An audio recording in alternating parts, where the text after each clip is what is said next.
Chapter 1 Part 1 Book 1 Fantasy World. Not knowing what he would do about his present circumstances, Han walked into his room, hoping to gain a moment of peace while he gathered his thoughts. His eyes looked at the posters decorating his walls, reflecting on the memories of how he attained them.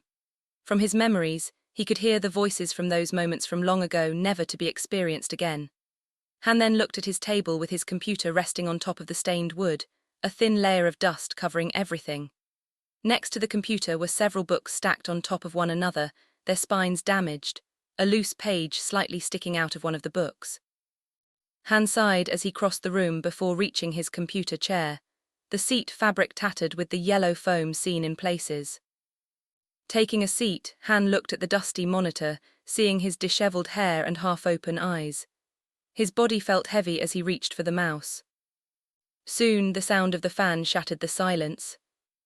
A few moments passed as the monitor slowly lit up, and he could see all his programs.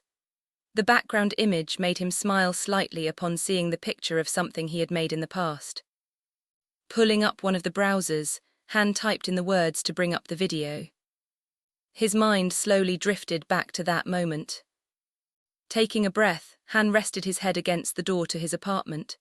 His mind filled with images that tore away at his soul, draining him of his strength. Closing his eyes, he tried to gather himself together, not wanting to allow the pain to show. The last thing he wanted was to show the pain and weakness he felt.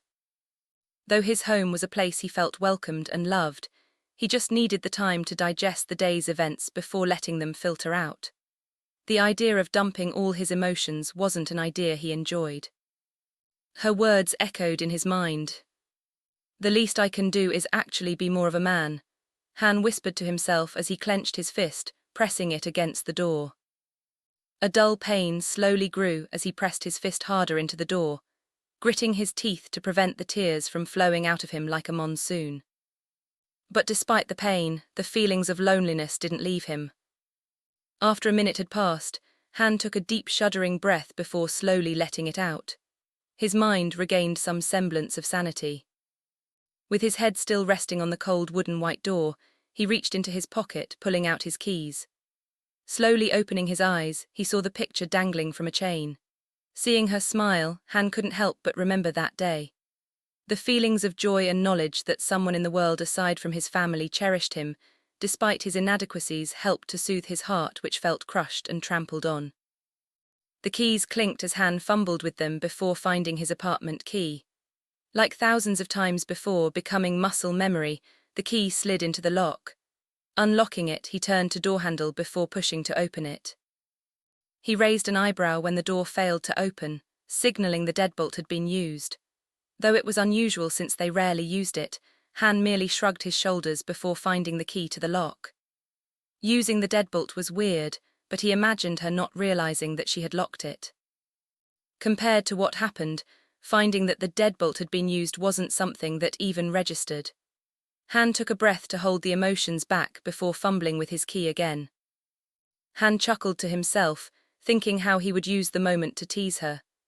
The image of her sticking her tongue out cutely before laughing as he tickled her came to mind.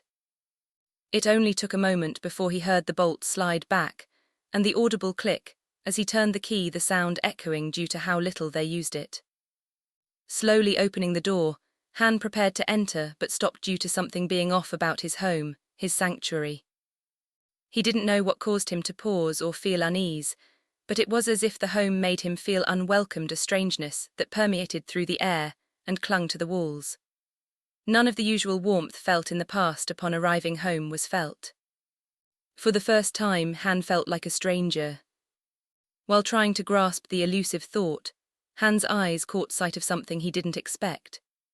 Near the door, where they usually placed their footwear before entering, Han furrowed his brow upon noticing an extra pair of leather dress shoes haphazardly tossed near the entrance next to red stilettos.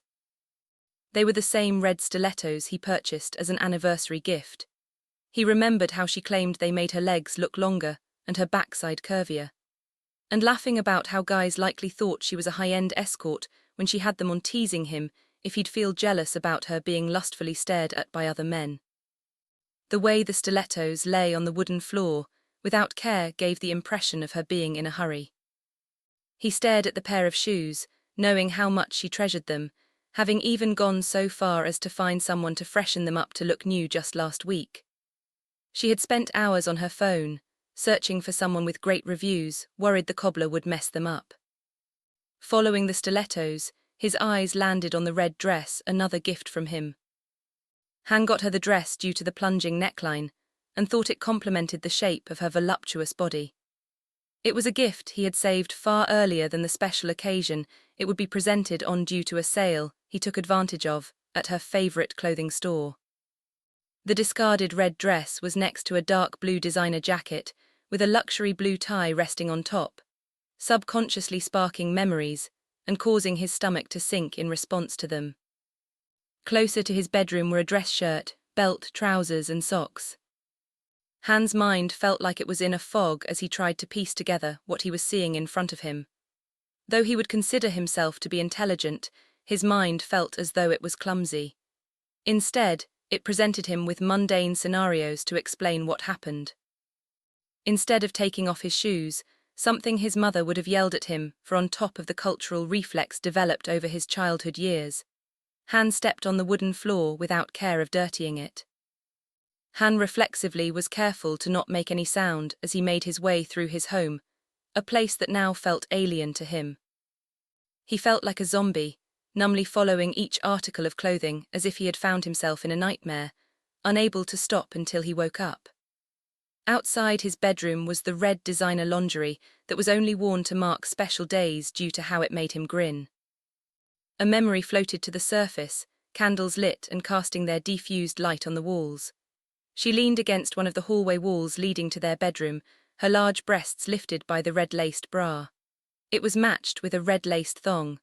On her face was a seductive smile as she used one hand to lift up her long blonde hair. Han remembered tracing her body with his eyes, enjoying every part of her, and being eager to see what would come next. He couldn't help but imagine himself being in an adult video with how she oozed sexuality. Brought back to the present, the world felt cold and devoid of life as he desperately fought through the fog in his mind. Like a man frantically grabbing at anything as he slid toward a cliff, his brain offered irrational scenarios. Han could feel his heart pounding in his chest slightly faster as his world felt like it was crumbling apart. His heart had already reached a conclusion before his brain did. The closer Han approached his bedroom, he felt a sharp pain as cracks began to form in his heart. Penetrating through the fog were the moans and squeaking of the bed. Han gritted his teeth as he heard a familiar voice repeatedly beg to be taken. The same voice that told reassuring words when he first received the horrific news. The same voice that told him how much he was cherished and loved. He could now hear that voice telling someone else how much of a loser she thought he was, how he never would amount to anything in life, how she deserved someone better.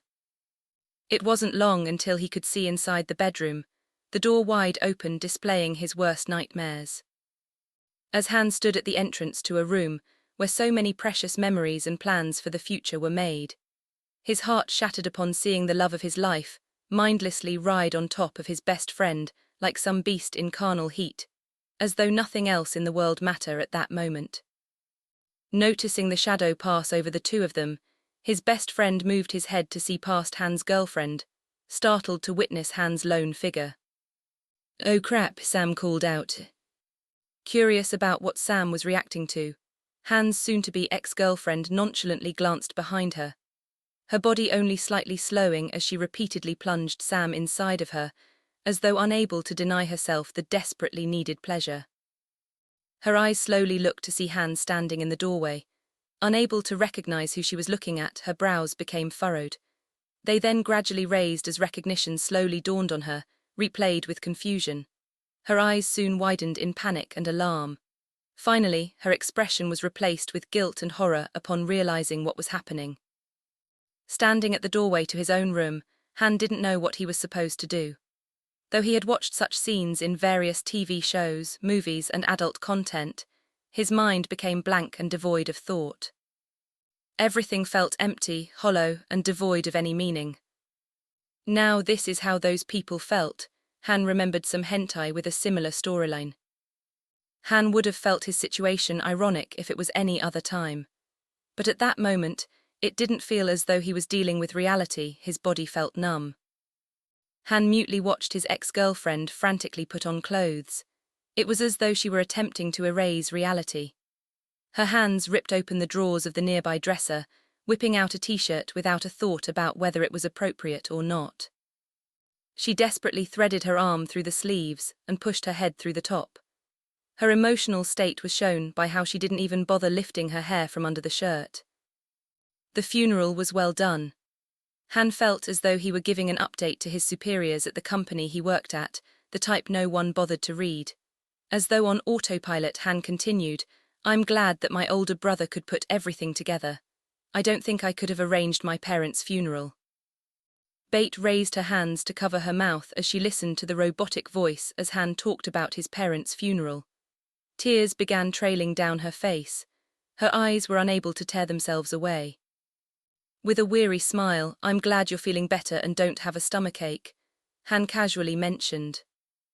Surprisingly, a portion of Han was happy to learn that Bate was okay. Despite the death of his parents, a part of his thoughts was on Bate, hoping that she was getting better. He had even sent a few texts to check up on her, but assumed that Bate was asleep when she didn't respond. "Han, I can explain this." Bate stammered, walking towards him as she waved an arm towards the bed where Sam lay, denying the reality of the situation, desperate to fix her mistake. Seeing her walking towards him and glancing at Sam, Han said, "I'm going out to get some food." He looked to Bate and then to Sam. "If you could, I would greatly appreciate it if both of you were gone before I get back." Slowly glancing to where Bate stood, "You can take as much of your stuff as possible, but make sure to leave your keys behind. Since your name isn't on the lease, you don't need to worry about this month's rent. I hope you can be happy with Sam." Han stood in the doorway for a few minutes, not caring what the two thought before saying, "Don't try to contact me." After saying his piece, Han made his way towards the door and left the apartment, not bothering to close the apartment door. In the background, Bate sobbed while Sam was trying to comfort her, telling her everything was for the better. Han stared at his food. He sat in a booth at his favorite local Asian restaurant. The establishment had great food for a low cost. A simple beef dish with vegetables and fried rice cost $7.50, and just $1 extra for fountain drinks. The workers knew him by name, considering how often he would stop by, either by himself or sometimes with Bate. Thinking about how many sweet memories he made with her, talking about various nerdy things as they enjoyed the affordable meals, made him numb. The usual "what could I have done, and was this my own fault?" cascaded through his mind. Considering that finding out his girlfriend was cheating on him was par for the course, he sighed. He mentally congratulated himself on how he reacted, better than before. Han thought it ironic, all of it happening on the same day. The image of his parents lying in their coffins still felt surreal, making him feel detached. It all felt like a bad dream. Han pondered whether the dazed emotions helped contribute to his mild reaction, watching his ex going to town on top of his former best friend. As he chewed on the food, savoring the flavors, he was glad that at least one thing was going right. Han winced and raised a hand to his temple, a ringing noise overwhelming his mind. As it got louder, his head felt as though it was being squeezed by a vice. He groaned in pain. He dropped the fork in his hand, not hearing it clatter on the floor. Slowly the pain had receded, and Han looked up to see a screen in front of him. "Congratulations. Based on your miserable life and being able to stack so many horrible memories in one day while keeping a cool head, you have been selected to gain the creation ability. This ability allows you to enjoy a wide range of experiences. With it, you'll be able to manipulate anything and everything, gaining credentials to areas no being has had access to. You are free to do whatever you wish. In fact, we encourage such actions, so do not feel chained to common sense and other silly burdens. There are no requirements or strings attached to this gift. We just ask you to try out new things and have fun. To access the creation ability, just imagine a menu." Feeling confused, Han swiped a hand at the screen to dismiss it. He thought it all silly, and just his brain deciding to break. This has to be a dream, Han shook his head. Curious, Han chose to see what would happen. At the very least, Han would feel ridiculous and request the waitress bring him a new fork. Han closed his eyes and tried to concentrate on opening a menu. Immediately, something felt different. He sensed something had changed. Han opened his eyes to see a menu hovering in front of him. The menu was similar to games and anime. Looking at the first two, create and modify, they sounded self-explanatory. However, Han didn't know about the last one, translate. It had multiple meanings. Deciding to see what it meant, Han pushed on translate. A new menu appeared. Just by guessing, Han determined that the word translate was similar to the mathematical concept, not the linguist form. Pressing advanced selection, Han was presented with a wide range of choices, shortened by specific criteria. The criteria were fantasy, science fiction, magic, and others. Also, a list of names with additional details next to each with a brief description of the world. Han perused through the various descriptions. Some were of Earth but slightly changed. There were options such as America losing the revolution, China sailing past the tip of Africa, and Alexander the Great developing his empire after gaining an heir. It was tempting to imagine what it would be like to visit those alternate realities. After consideration, Han decided to go someplace he had never been. Selecting fantasy, magic, and early development, the list of names changed drastically. Of the names listed, Han glanced at the world called Eletran. World name Eletran. Eletran is a world similar to what many consider a fantasy world, with ogres, elves, humans, beastmen, and other creatures. In addition, Eletran has a strong flow of mana, allowing magic to be widely used and practiced. All main creatures can use magic, while many animals are able to use it. There are many similarities to Earth, especially the animals and civilizations. Still, there are enough differences to make this world a good choice for those searching for something new and different. Many civilizations are still in their infancy, so there are no issues with overpopulation. Several continents exist on the planet. Similar to Earth, there is an abundance of both fresh and salt water. Suppose you're the type who enjoys watching and reading fantasy-related entertainment. In that case, Eletran is the one for you. The description was entertaining.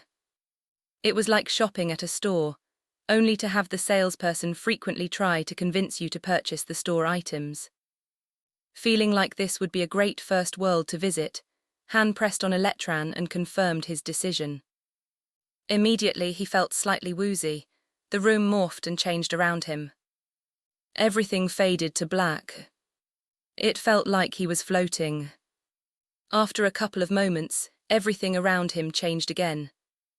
Various colors came into focus, and slowly Han realized he was standing in a grassy area under a clear blue sky. Turning his head back and forth, he couldn't see anything aside from the field. Wishing he had a map, Han brought up the menu to see if he could figure out his location. After materializing it, Han noticed a new option, map. He couldn't help but think it was convenient, considering how he had just wished he had one. Han pressed a map. It looked like something out of a video game. There were continents and various countries, some called kingdoms or empires. He even noticed free states, though he didn't know what it meant. Seeing a blinking red dot, he assumed it indicated his present location. Han was currently inside the Helios Kingdom. Focusing on the Helios Kingdom made the map zoom to fit the screen. Various villages, towns, and cities were scattered across the kingdom. One of the names was larger than the others. I suppose this is the capital, Han talked to himself. What looked like the capital city far away, in the approximate center. The dot indicated that he was near the edge, somewhat close to a village. Part of him wanted to head over there, but considering the amount of walking, he decided to look at the menu more. Now that he had confirmed that it wasn't a hallucination, Han decided to check what other abilities he had. The menu was adaptive to his wants and needs, so he thought about what else he could do. Bringing up the menu again, he selected Create and presented several options.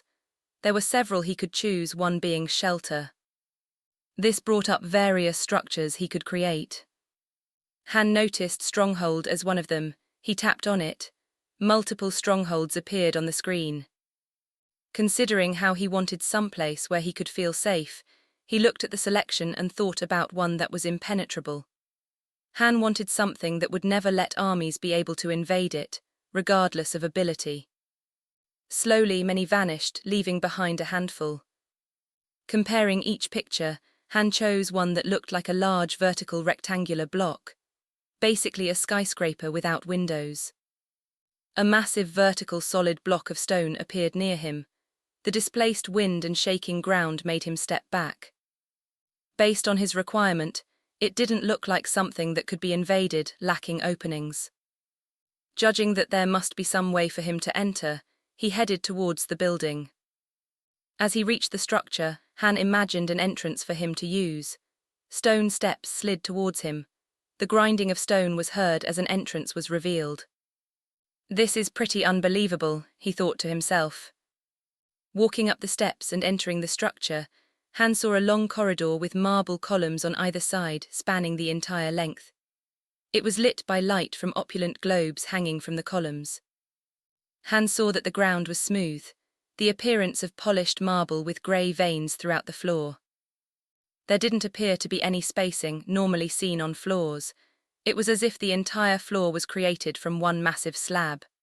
The walls and ceiling appeared obsidian. They contrasted perfectly with the floor and columns.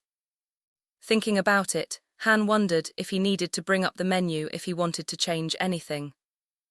When he approached the building and thought about an entrance, the building modified itself to his thoughts. Han imagined it wouldn't be far-fetched to try changing parts of this structure. Han focused on the idea of hanging golden bowls filled with fire. The material flowed, and soon the orbs conformed to his thoughts. The golden bowls of fire made the corridor appear mythical. Walking down the hall, he casually wondered what else he could change. At the end of the hallway, a staircase flowed out of the floor and split to either side. Reaching the second floor, Han saw various supporting columns throughout. Unfortunately, there wasn't much else besides the columns. Just the columns gave a dull appearance. Each of the columns had a similar golden bowl on each face. Feeling it looked relatively empty with just him, Han wondered if he could create something to help him. The more Han thought about the idea, the more he thought it would be valuable to have an assistant. He thought back to the message in the Asian restaurant, suggesting how he needed to abandon common sense. Han imagined a hand floating in front of him to test his ability. He imagined that they would belong to a beautiful woman. With long, slender fingers, the hand would be as smooth and white as porcelain. As his mind imagined the hand, soon out of the void, one began to take shape. His eyes widened upon seeing an actual one beginning to form.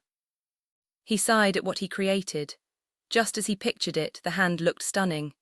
It wouldn't be strange to say they belonged to a hand model, the ones that appeared on commercials but several times better. It floated in the air in front of him, lifeless. Han imagined it alive. It slowly started twitching and moving its fingers. The hand moved like someone that came out of deep sleep, uncertain at first but slowly gaining control. Seeing that he was successful, Han imagined the hand to have a decent amount of intelligence. After a few minutes he said, "Shake my hand." Han reached out towards it. The hand floated to his outstretched hand and shook it. Han was surprised by the realism, especially how he could envision a woman being the owner. The way the muscles moved beneath the skin gave a clear sensation. The gentleness of it just added to the feel of who it would belong to. Between a guy's and a woman's, the hand felt like it came from a woman. Releasing his grip, the hand returned to floating in front of him. The fingers would occasionally move slightly as the hand awaited orders from Han. Then, imagining it being erased, Han made it vanish from existence. After testing out that he could give life to his creations and seeing how difficult it was, Han decided to create someone to help him. Chapter 1 Part 2 Book 1 Fantasy World. A corner of Han's mouth slightly lifted as he imagined the creation. In his mind, Han pictured a beautiful woman around 5 feet 6 inches. Slightly shorter than him, cascading down her head would be flowing, slightly wavy brown hair framing an alluring oval face. A voluptuous body shape, gorgeous breasts and butt, a somewhat shorter torso but legs for days. It wouldn't be surprising if someone from Earth thought she was a high-class escort. The creation started as a mass of biological material, but the more Han thought of her, he watched as each part began to form. Each part harmonized with the others. As her body formed, Han just took a moment to stare as he was captivated. "I never thought I'd be glad to watch so many videos." Han smiled appreciatively, his eyes relishing every inch of her. "Who would have thought watching adult videos and hentai would help me create a woman from nothing?" He breathed out. Her hair was suspended, as if floating in space, as she stayed suspended in the air. While Han was soaking in his creation's stunning body, his thoughts began moving to what it would be like to engage with her. Han couldn't help but initially think of her as ditzy, relying only on her physical attributes. Frowning, "I'll need someone I can rely on, handling matters behind the scenes." With the woman floating before him, Han imagined the intelligence necessary to handle all he had in mind for the future. But at the same time, loyalty and devotion were absolutely necessary. Learning from his prior mistakes with women, he would definitely not mess things up and get his priorities straight. He pulled up her stats on the menu to tinker with it. Realizing a solution, he chuckled. After changing some things around, he completed her profile. He had probably forgotten other things, but figured he could change it with his broken op system. But with the creation's broken stats, it would work for the moment. Closing the system, he willed for her to awaken and watched as her eyelids lifted and showed a deep purple iris. He realized he was holding his breath, seeing how gorgeous she was. Helenia slowly floated down until her bare feet gently touched the hard floor. "From now on, you will serve me and fulfill all I need you to complete. I have created you to be everything I don't have the time to care for," Han ordered. Though Helenia was silent, her eyes clearly indicated that she was taking in what was said, as though no other words were more important than his. "As time goes on, you will slowly develop a personality. It'll be one that will help me complete all I wish on this or any other world." Han imagined her as an intern at a company, one that would inevitably take over executive duties with ease. Helenia would be the one to run the company while reporting to him. Taking in his words, Helenia kneeled. "My creator, your wishes are mine only purpose, and I will complete them without fail." Seeing her submit to his will in front of him, lacking clothes, made him think of indecent activities.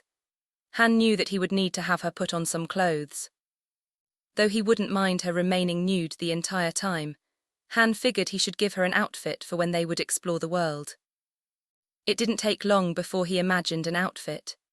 Han thought it would be appropriate to create something between what an executive would wear and a standard maid uniform, though on the revealing side, being the nerd he was. Han pictured the films where the secretary would seduce her boss. Then videos with maids. With the two images in his mind, he attempted to create a fusion of the two. Creating the clothing with his mind, they materialized in front of Helenia. "Put them on," he ordered her. Looking at Han and then the clothes, wordlessly followed his directions. Despite some initial difficulties, Helenia quickly figured out how to put on the outfit. Fully dressed, seductive wasn't enough to describe how much she exuded sexuality. The outfit perfectly outlined her figure. The fabric barely contained her ample breasts. In addition to the clear view of her chest, shortening the skirt didn't make it difficult for a person to see her luscious thighs. "You look beautiful, Helenia," Han told her as he looked her up and down. Getting back onto her knee, Helenia answered, "My creator, I do not deserve such praise." Walking towards her, Han lifted her chin to admire his work. He saw her cheeks reddening. "From now on, you will not refer to me as creator, but master. I do not need others to know about my ability." He smiled proudly at what he had formed into being. "Yes, my master," Helenia responded, gazing obediently up at him. Letting go of Helenia, he turned around to look at the entire floor area. Han thought aloud, I wonder what I should do with this place. It didn't feel productive to leave such a vast space unused. Thinking about dungeons in games, he chuckled, maybe I should set a maze in here. She got back up and moved to stand on his right side, slightly behind him. That would be an excellent idea, my master, Helenia smiled. Han raised a hand and created a drawing table, and a table holding various art supplies. Looking to Helenia, he ordered, I want you to draw me an incredibly complex and difficult maze. Yes, my master, Helenia bowed her head.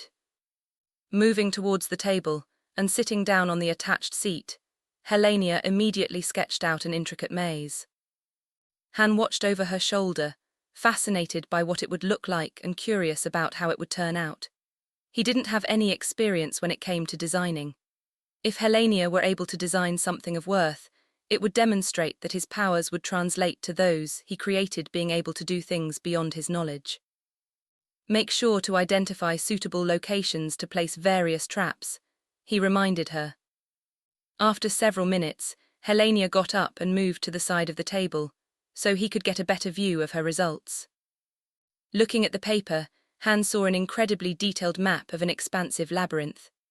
On the bottom, he saw a variety of traps written out with corresponding symbols that matched the ones throughout the maze. There were pits with spikes, arrows that shot out of the wall, ceilings that would lower and crush, and spikes that would randomly appear on different parts of the labyrinth. Each trap felt deadlier than the last. Just seeing how complex it was, if Han didn't have his powers, it was unlikely he'd have the ability to complete it.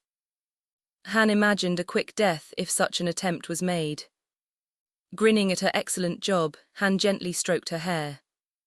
I'm thrilled that I created you, you're already performing better than I expected. He congratulated her, much better than anything I could have designed. Helenia bowed, hiding a smile. At the entrance of the second level, he looked at the drawing again. Focusing on each part of the image, he made it into reality. Throughout the floor, walls burst out from the ground. Everything shook, shadows danced as the bowls of fire swayed from the vibrations. A roaring sound echoed everywhere like a monster awakened from a deep slumber. Eventually, there was silence and the dust settled. Compared to just a few moments ago, the absence of noise was deafening. Walking over to one of the newly constructed walls, Han lightly tapped the material to ensure it was adequately strengthened. Looking over to Helenia, Han said, use your spatial magic and transport us to the area leading to the third level. The two of them were immediately transporting to the entrance of the third floor.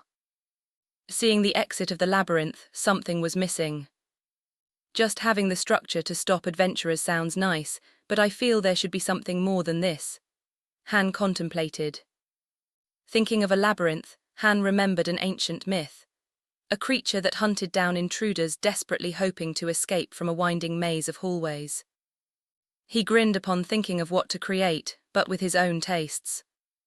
Just like with Helenia, a mass of liquid emerged from the void. The first thing he did was to imagine a woman's body. This thought made the substance shift to match his thoughts. Since I just created Helenia, I think my mind went straight to a similar form. Han tilted his head. Though he did like how Helenia looked, Han thought back to the myths. Large curved horns sprouted from the head of the figure. Blonde hair flowed out from her head and down her back.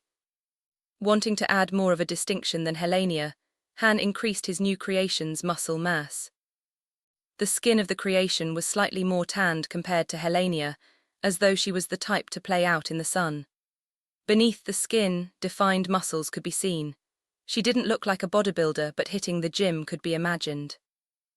This made him think about how she would be taller than Helenia. Han's thoughts made the material grow proportionally larger, though her breasts were disproportionately larger after the change. I'd guess she's close to 6 feet, Han said after considering things. Han turned the creation around. Looking at her butt, he thought it missed something. Realizing the issue, A bovine tail emerged from under the skin and above the butt. Though the creation was more fit than Helenia's, Han ensured that the body didn't look overly muscular. There was still enough fat to maintain a feminine body shape. Giving her a bikini-looking outfit made from animal skins, he named her Minotauria.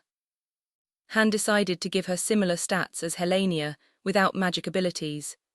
Instead, having a high defense against magical and physical attacks. It would be fun to give Minotauria magical abilities, but he felt intruders should have a fighting chance. He smiled, thinking how intruders would react to a beastwoman with such stats. Seeing her eyes open as she floated to the ground, Han announced, "I am your master. Your name is Minotauria and you must fulfill my will."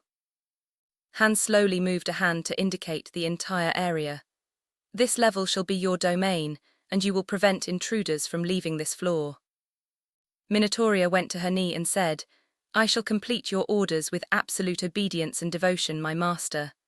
I only exist to fulfill your will." The way they treated him made Han feel reassured. The one thing he didn't need to worry about was for them to betray him, different from all the other people in his life. Going over to Minotauria, he touched her shoulder and signaled her to rise. Sliding his hand down her chest, he felt one of her soft and supple assets cupped in his palm. Lightly squeezing one, he could feel the flesh between his fingers. Minotauria's breathing quickened as he groped her. "You are my beautiful Minotaur, I know that you will make me proud," he told her in a gentle voice. Removing his hand from her body, Han turned around and continued up the stairs to the 3rd level. Chapter 1 Part 3, Book 1 Fantasy World. The next level was similar to the floor beneath it. Thinking about it, Han decided to make this level different from the one below. Han imagined a sweltering and humid jungle. Thick and ancient trees exploded from the floor, as though reaching for the ceiling. Thick vines wrapped and snaked around the trunks. Compared to the forest he had seen in his life, in front of him were shades of green. Entering it would be closer to swimming through plant life. Smelling the jungle, he felt like he was entering the Amazon. With one of the thickest jungles in his old world in his mind, Han pictured giant poisonous anacondas. Monkeys leaping between trees, throwing poisonous exploding spores at intruders. Silent leopards stalking their prey on the spreading branches and the ground. Finally, giant spiders weaving massive webs eager for a meal.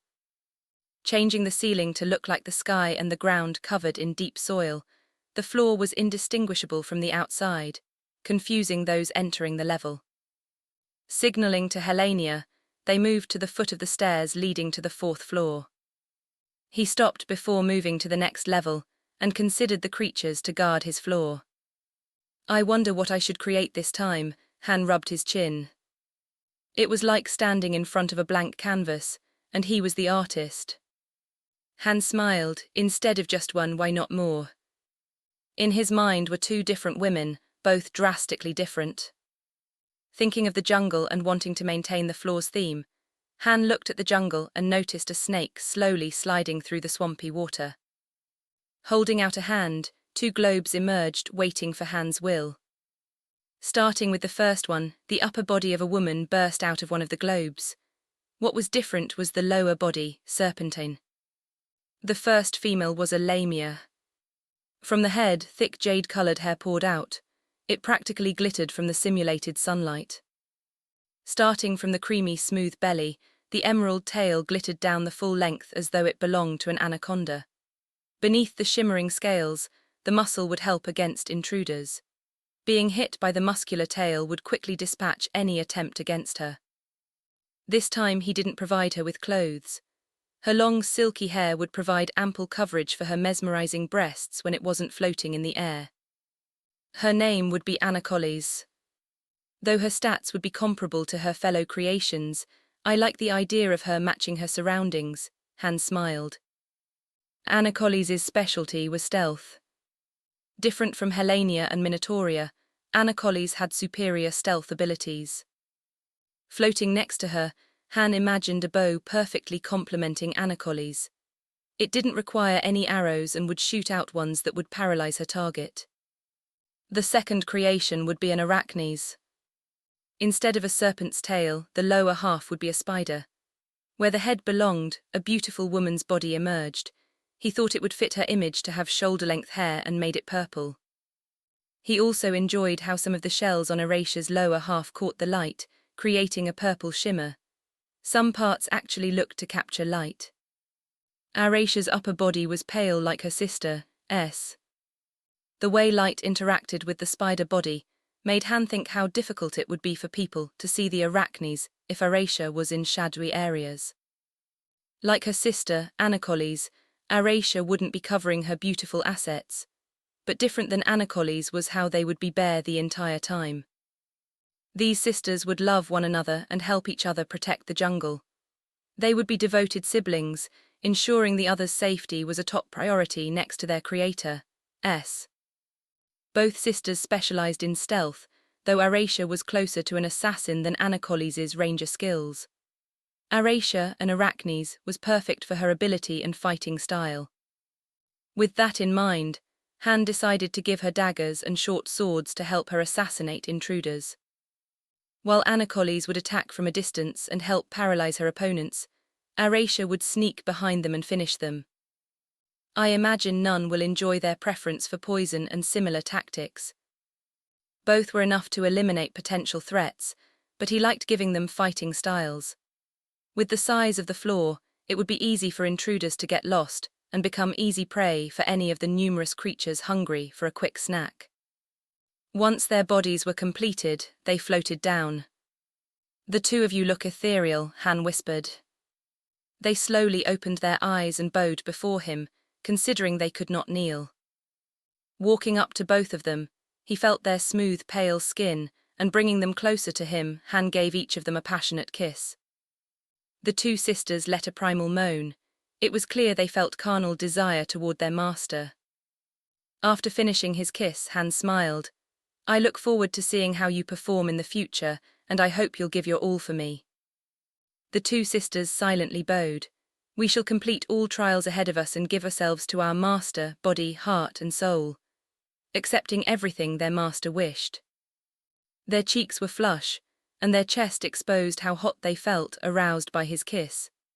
To hide their feelings, they kept their heads lowered and waited for their master to continue to the next floor. "I need something that can create numbers fast and endlessly overwhelm my enemies." Han looked at the empty floor. He thought each floor served a purpose. Since he planned on the fourth being the last line of defense, it would be important to ensure that nothing intruded further into his home. Looking back at games, a character that met such parameters was a necromancer. Han wanted something that could instantly summon an infinite number of skeletons and other related mobs to bury those that stood in his way. Though he could easily wipe out anything, considering his broken ability, he liked the image of kingdoms and empires being overrun by the dead. It was necessary for his enemies to think, as though the underworld gates had opened to spew out a tsunami of death. An uncaring force of nature that would devastate anything in its path. Even the Grim Reaper would feel swamped. Helena smiled at the glint in her master's eyes. Han was always fond of horror movies, so movies involving zombies were his top choice. The first thing that happened was a tidal wave of dirt, covering the ground. A thick fog rolled over everything, making it nearly impossible to see the ground. Like mushrooms growing out of death, tombstones, mausoleums, dead trees, and other sinister eldritch items burst out from the dirt. The fog disturbed only for a moment. Death and decay permeated the air. When he and Helena were teleported to the exit, Han began to build his powerful necromancer.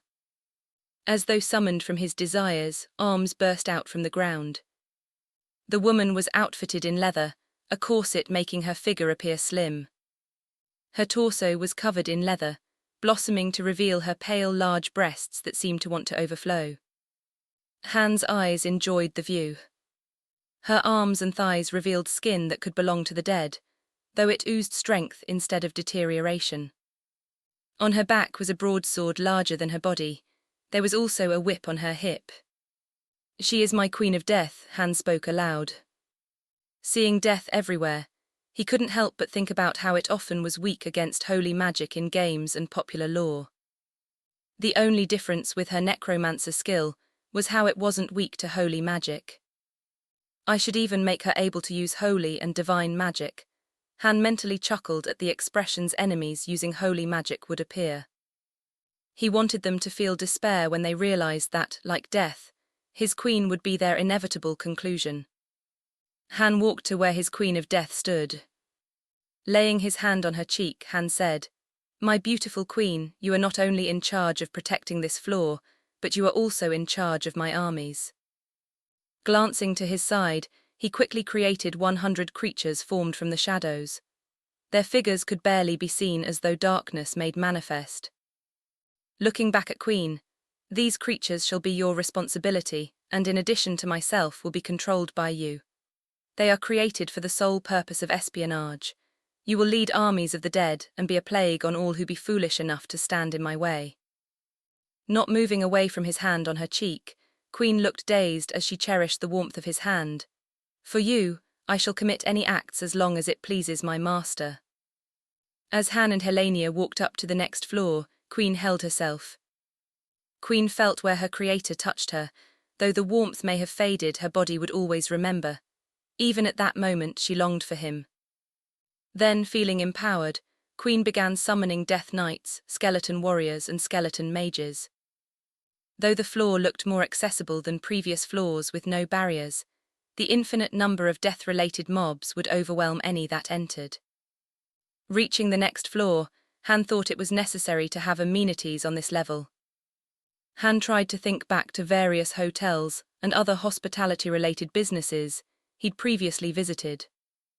"I want someplace that feels better than a person's home. It's key that any guests allowed to stay would never wish to leave." Han wanted the floor to be different from the first 4 levels. Instead of keeping people out, the 5th floor would be all about comfort and relaxation. With his memories and pictures he'd seen in travel magazines, he created living quarters, hallways, and other items on one side, making it appear grander than any opulent hotel on Earth. On the other side, Han created a dining area to shame any travel tire-star restaurant. "If people from Earth were to ever dine in these restaurants, I want them to be heartbroken to not be able to experience the service provided when they leave." Though people would be able to come and go, with permission from him and his creations, a portion of the guest would be trapped forever. It would give them a sense of longing to return. "Now I need servants who will guarantee everything is impeccable. Every desire of the guests, within reason, would be met. They would always be ready to serve those fortunate to relax in the Stronghold." With the wave of his hand, Han created 100 maids to ensure his stronghold would look immaculate. Though their beauty was lacking compared to his floor protectors, their appearance would still be spectacular. Another wave of his hand made numerous chefs, sous chefs, waitresses, and other related food industry workers. From what he remembered in school, any organization could only function if it had an army of support staff.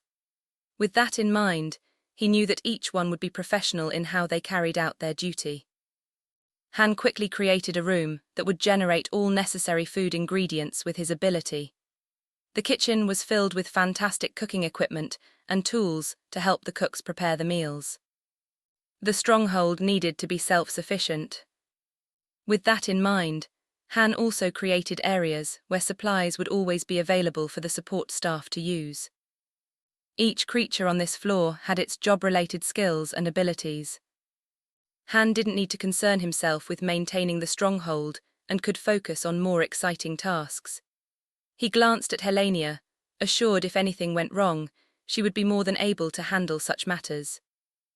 Though he created living beings from his thoughts, Han wondered whether this translated to real food. He remembered how Helenia had sketched the labyrinth on the first floor, but he still was curious whether it was due to Helenia's high stats. Sitting at one of the tables, he motioned one of the waitresses to come. "Bring me a noodle dish with meat and vegetables in it," he ordered. "Yes, my master," she curtsied. As she left to fulfill her duty, Han watched her movement. Her hips somehow could sway sensually while still being professional in appearance. I imagine human resources would sweat with having such staff on the payroll, Han snickered. Waiting at the table while his food was being prepared, Han wondered what his endgame would be in this world. Where do I go with this? Han leaned back on the chair. Is there even an end? He was lost in thought before thinking.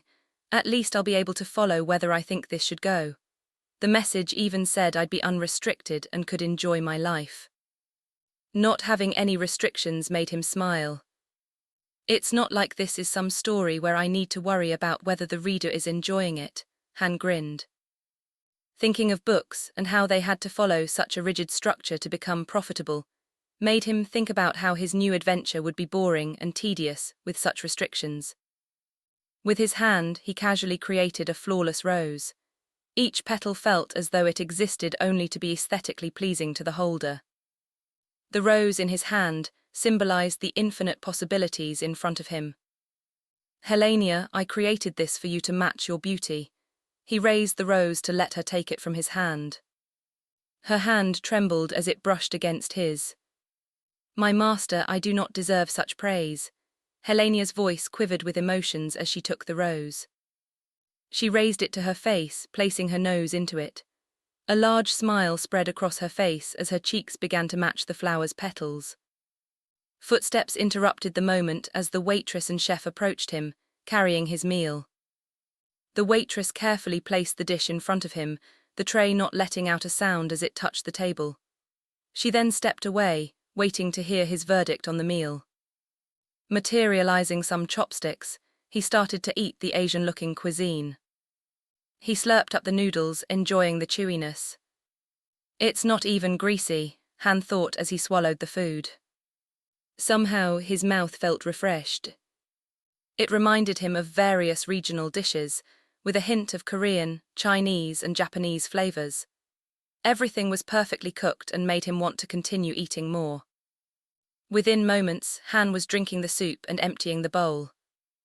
Han smiled. It was delicious, he complimented the nervous waitress and chef. Hearing that their master had enjoyed the meal, both relaxed and smiled.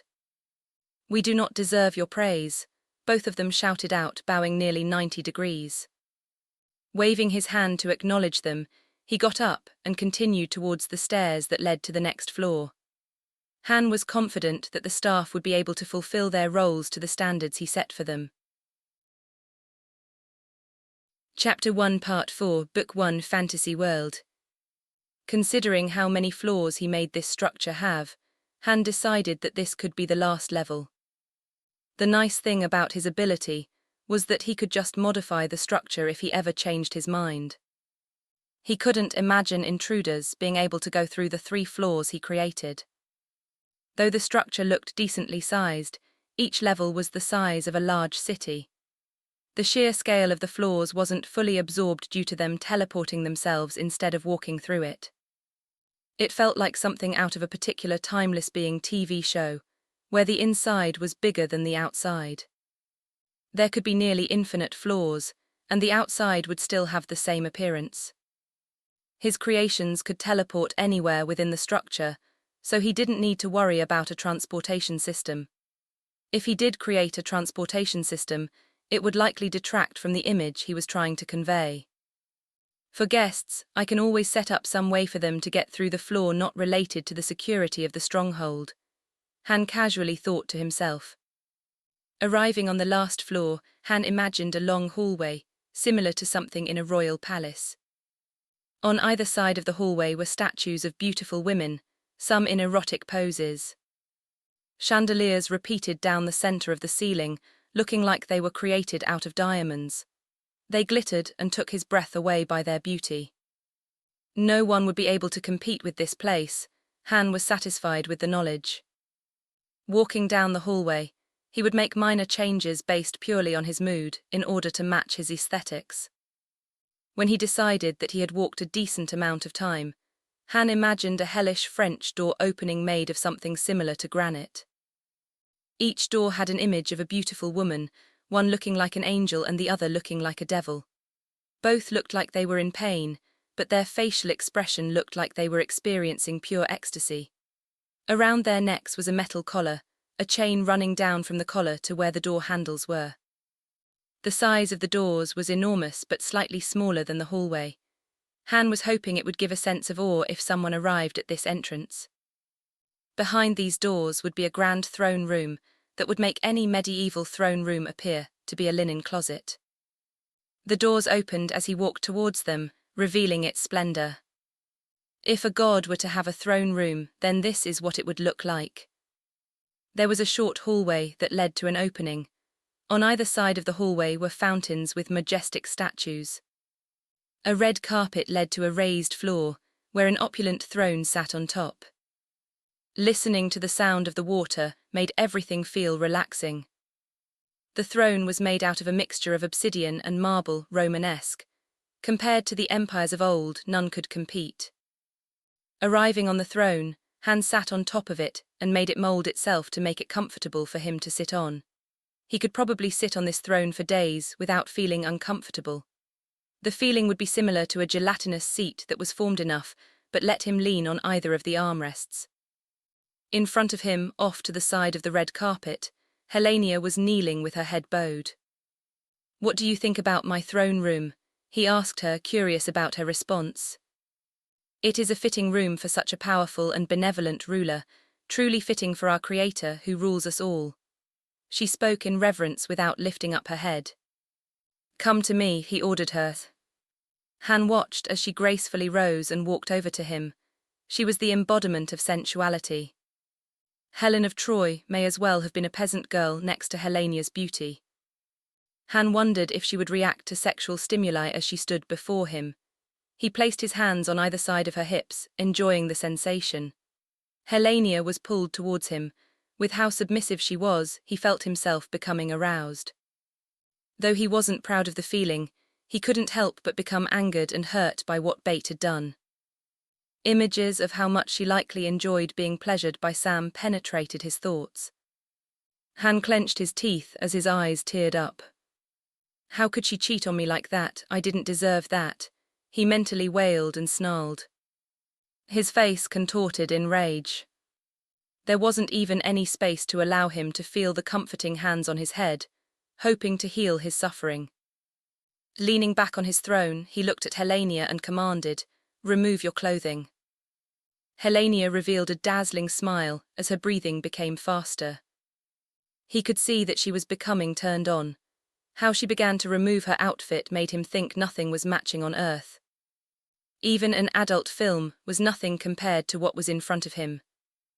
Helenia's breasts bounced and jiggled, no longer restrained and confined by the outfit. As she bit one of the corners of her lips suggestively, she tilted her hips slightly, letting her outfit fall lazily to the ground around her feet. Aside from her hair and eyebrows, there wasn't a single strand on her body. Her body was bare for all to see unimpeded. Leaning forward, Han had his hands glide down her thighs and move to cup her shapely butt. He could feel the suppleness, a slight firmness beneath the skin. The muscles slid under his hands as Helenia shifted her weight. Han moved to kiss her belly, which flinched slightly from the touch. "Master, please, more," Helenia breathed out a moan. Moving his hands, Han proceeded to cup her breasts and grope them.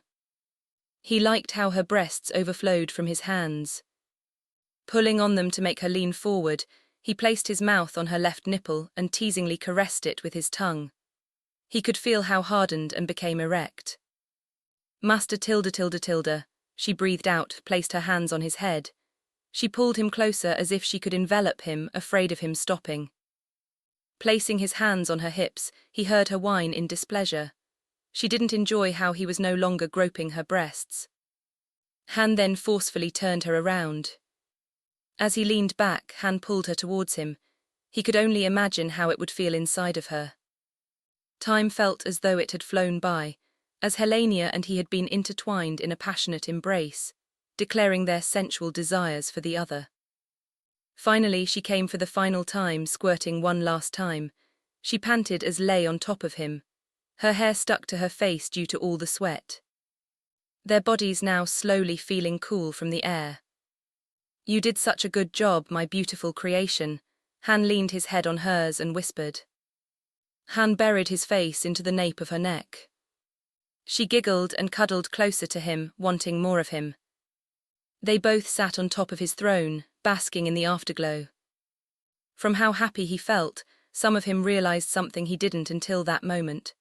Such skinship was necessary therapy to get over what Bait did to him. Even if just a little, the events from earlier didn't hurt as much. Some part of him just wanted to sit there forever and enjoy the moment. Still, another part of him wanted to see what the kingdom was like, the one they were in. Deciding to wait until after he rested for a bit, he leaned his head on Helenia's and went to sleep, smiling. Before drifting off, Han gently kissed her neck. When he woke, he noticed Helenia looking at him. Her smile lit up the room, adorable. Gently getting off of him, Helenia walked over to where she previously was in front of the throne. Going to one knee, Helenia lowered her head, still nude. Master, I don't know if I am deserving of such love and care. Please, allow me to be by your side forever. Her voice overflowed with emotions. Han smiled, feeling equally as emotional. For the first time in his life, he didn't need to worry about his loved and cherished ones betraying him. Instead, Han was thankful for gaining the creation ability. He felt like he could now be happy. Rise, my beloved creation, he smiled. Han watched as she rose and showed him a face resembling fanaticism. Did the gods ever feel like this when they left their heavenly lands to be with mortal women? Han wondered if he could be compared to those gods who created famous demigods. Is Helenia able to bear my child? The thought crossed his mind, but was dismissed as something better left for a later time. Helenia, summon all floor protectors to appear before me, he ordered her. Your will shall be done, master, she bowed. She opened her own personal menu, alerting each floor protector to appear in the throne room. Not much time had passed before the doors to the throne room opened, announcing the arrival of his floor protectors. With how they positioned themselves, they somehow already ordered themselves, with Queen leading them. Their order was based on Queen being first, Anacolis second, Aracia third and Minatoria last. I wonder if they decided the order based on when they were created. Han looked at the sisters. Though Han never specified which one was older, the older sister's title went to Anacolis. The fact that the order was decided without my input, Han was more confident that things would work out even if he weren't in the Stronghold. Each of the floor protectors gracefully approached him. They lined up opposite Helenia on the red carpet, kneeling before him. My beautiful creations, my floor protectors, I wish to impart my desires onto you. Han took a moment to look at each one of them. Your desires are our reason for existing, master, they answered. Nodding his head at their discipline, Han focused on the floor protectors. You four were created to protect this magnificent stronghold.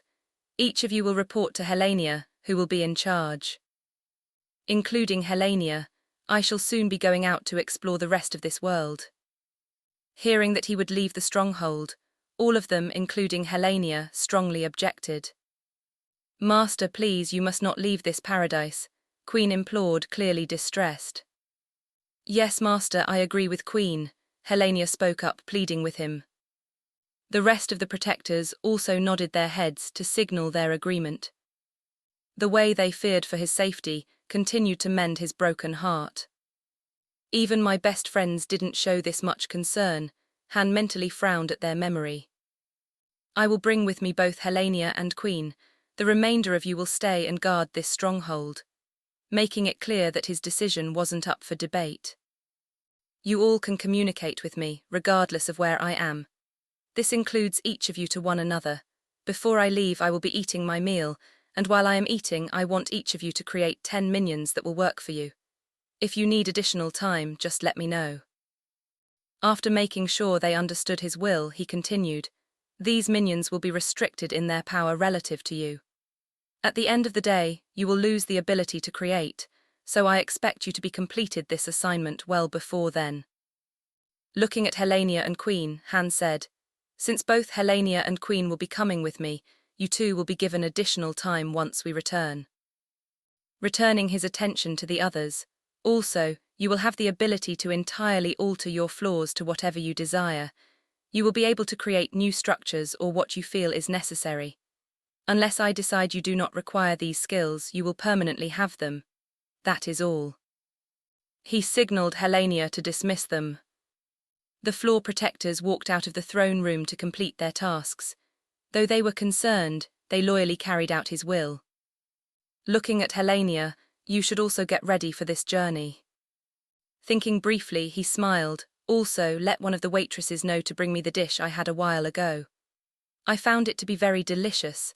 I will be in my chambers. Your chambers will be next to mine. He got off his throne and walked to the side of the throne room, where a doorway materialized. Entering it, a long hallway looked similar to something at the Five Senses.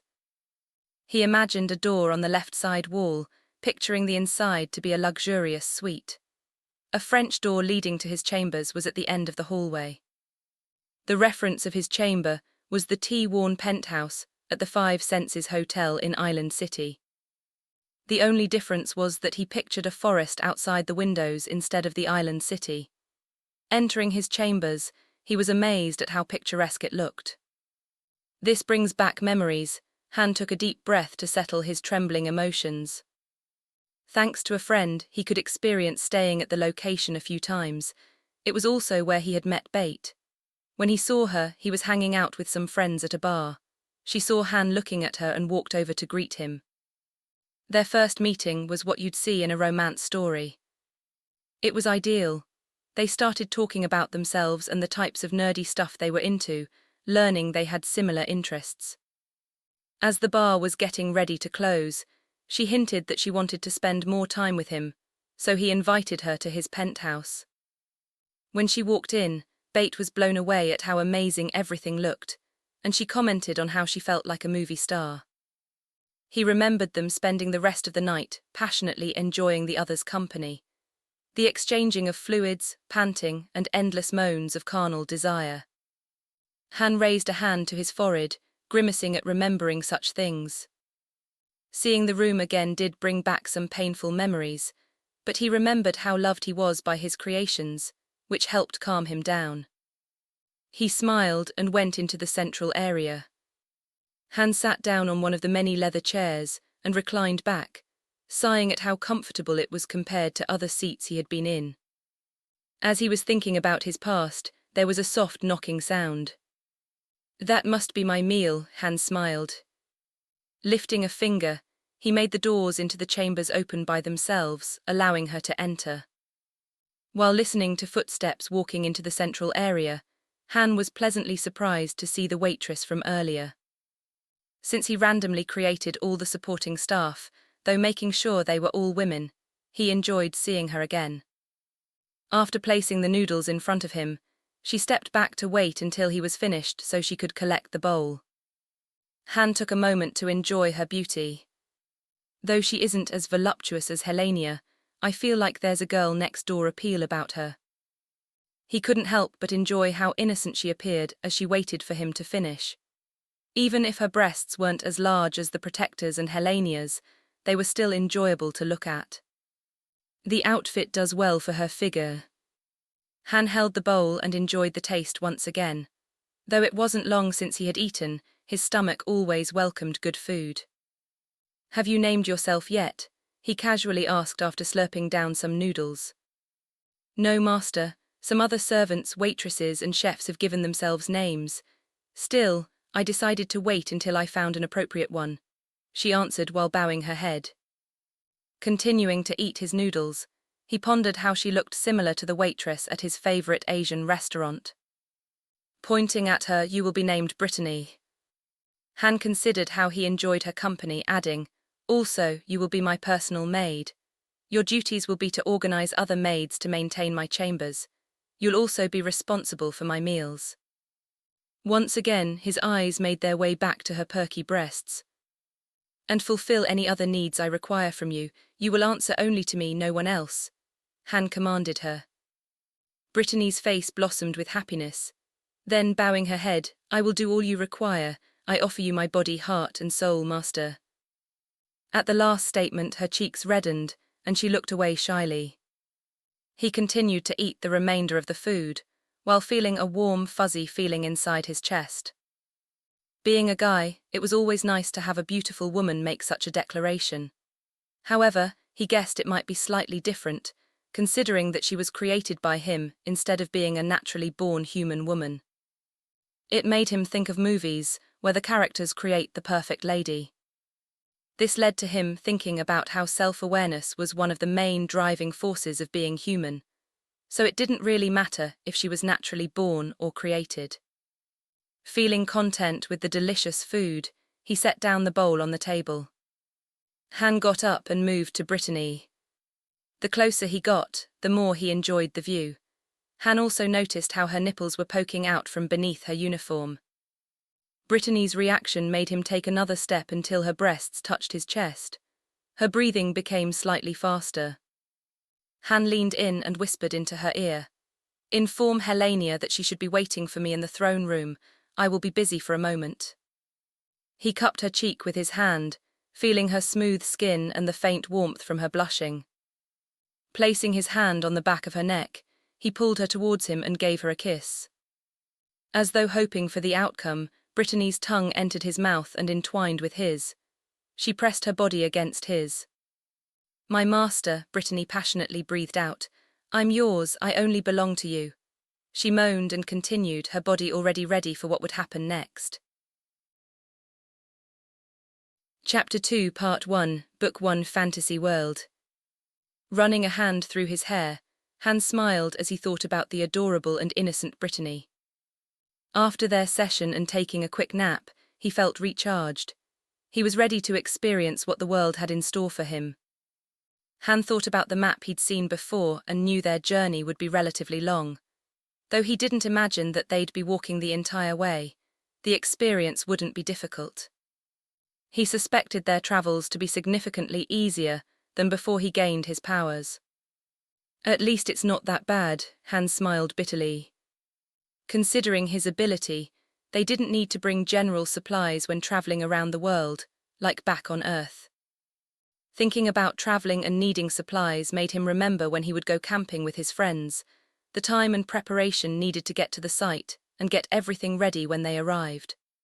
The first few, they'd forget to bring a necessary item, the ones often used for cooking food. "It would probably ruin the experience if I just teleport back to my chambers to sleep." Han tried to imagine what people would have said. After having the chance to test out the bed in his chambers, Han played with the thought of teleporting back to his room instead of sleeping outside the Stronghold. "Master, we are ready to depart at your command," Helena informed him as he neared her. Standing beside her, Queen looked enthusiastic at the prospect of traveling with him. He smiled at Queen's expression. Han asked, "Are you looking forward to seeing the outside world? Compared to the world you created inside here, I do not believe anything out there could compare. I merely look forward to being by my master's side, ready for any of his needs." Queen bowed her head. Han didn't miss how she blushed before she could tilt her head down, trying to hide her expression. It was cute. So that they could all see, Han projected an image of the kingdom from an aerial view. Pointing at the map, "We are currently located here where the red dot is located. I'm curious to see what the nearest village looks like, so we will teleport ourselves little ways away and enter the village." Looking at Helena and Queen, "It's about enjoying ourselves. Remember not to create any disturbances that would reveal ourselves unless the situation calls for it, though people in this kingdom can't even be compared to our abilities." Han smirked at the idea. "Master, we shall follow your command," Helena said. "It would be an insult to you, our creator, for those pests to think they could reach your perfection. They should be grateful that you would even consider walking amongst them." She scowled at the thought, disgusted by it. "I agree, Master," Queen added fervently. Laughing at how serious they looked, Han quietly said, "Remember that we are doing this to enjoy ourselves. I look forward to walking around this world with my bewitching creations." He smiled at them and twitched his finger upwards to have them come to him. Trying to hide their smiling faces, they walked over to him. Reaching out to both of them, holding their waist on either side of him, he felt the warmth of their body. Leaning his head to the nape of Queen's neck, he breathed in her womanly smell. Han kissed Queen tenderly. Master tilde, I thought we were going to the village. Queen cooed and shyly moved her hips to caress him. Nodding, Han ordered Helenia, take us to just outside of the village. Instantly, the three of them were standing on a grassy field, and could see signs of the community off in the distance. It does look like something from the Middle Ages or a fantasy world, Han said. Around the village was a simple wall, trees that were gathered together and bound together. Without using his powers, Han suspected a simple rope was used. Han looked around. With all the tall grass, I wouldn't imagine they know how to make simple ropes. The three continued to make their way toward the village. They seemed to have cut off the branches, though not the bark. It had the appearance of something built for purely practical purposes. Han didn't imagine that the village had a lot of resources available to make something more presentable. I wonder where they get the trees. Han turned his head around. Master, there are probably forests close by within a few days of walking, Queen suggested. Helenia nodded. The closer they approached the village, Han noticed a path that led to the gate where guards were on duty. It appears to be some kind of road, Helenia guessed. I suspect it's what merchants use for bringing supplies. This place is far too remote for them to own businesses. Han was impressed that Helenia had guessed what it was, considering it wasn't long since she was created by him. The guards' appearance also made Han think about how mismatched the equipment was on them. It was evidence of what he suspected to be true about the village's situation. From their looks, they seemed more like militia, not part of a formally trained military. The guards just had some kind of helmet, each one a different style. Both had a flimsy spear. I doubt that could even stop an angry cow, Han sighed. When they reached the road in front of the entrance, the guards appeared to finally notice them. Both were startled by how they frantically tried to look like proper guards. They had clearly not been paying attention to their surroundings and doing their jobs properly. I feel bad for the village, Queen sniffed in disgust. The two guards pointed the tips of their spears at the three. Hold it right there, one of the guards yelled. Han tried to hold back from laughing, caused they looked ridiculous while standing there. Do they think they would be able to protect the village? Han fought back a laugh, not wanting to escalate things. The worst thing would be for the guards to get offended and do something they'd regret. He signaled Helenia and Queen to hold and remind them to do nothing drastic. One of the guards moved forward until he stood in front of them. What business do you have? The guard waved the spear threateningly, first looking at Han in the front before his eyes moved to Helenia and Queen. There was a noticeable pause as the guard stared at the women. I don't need my powers to know what he's thinking about, Han rolled his eyes. Though it was annoying to deal with such a human, Han didn't particularly care about how the guard looked at either of them, considering he could wipe out this entire village if he wanted. He found the guard rather amusing to disrespect them so openly. My companions and I are travelers and saw this village. We wanted to see this place out of mere curiosity, Han said with his hands open and palms up, indicating that he had no weapons. The guard's eyes glanced at Han's hands. Are these two your guards? The guard asked. W high is that one carrying so many weapons. So he noticed the weapons, Han thought while his respect for the guard rose. He may not have noticed the first time while ogling the girls, but after the initial surprise, it would be hard not to see what Queen was carrying on her person. There was sweat on the guard's forehead. Yes, the two of them are my guards, I hope you understand. Han smiled, brushing aside the concern. The guard considered his answer and replied, There's a fee to enter the village for newcomers. It will be 50 coppers for each person. Han thought it interesting how the currency was referred to by metal instead of some other name. It's like a video game, Han thought back to games where the currency was some precious metal. I guess some things don't change. Precious metals are often valuable, even without being used as a raw material.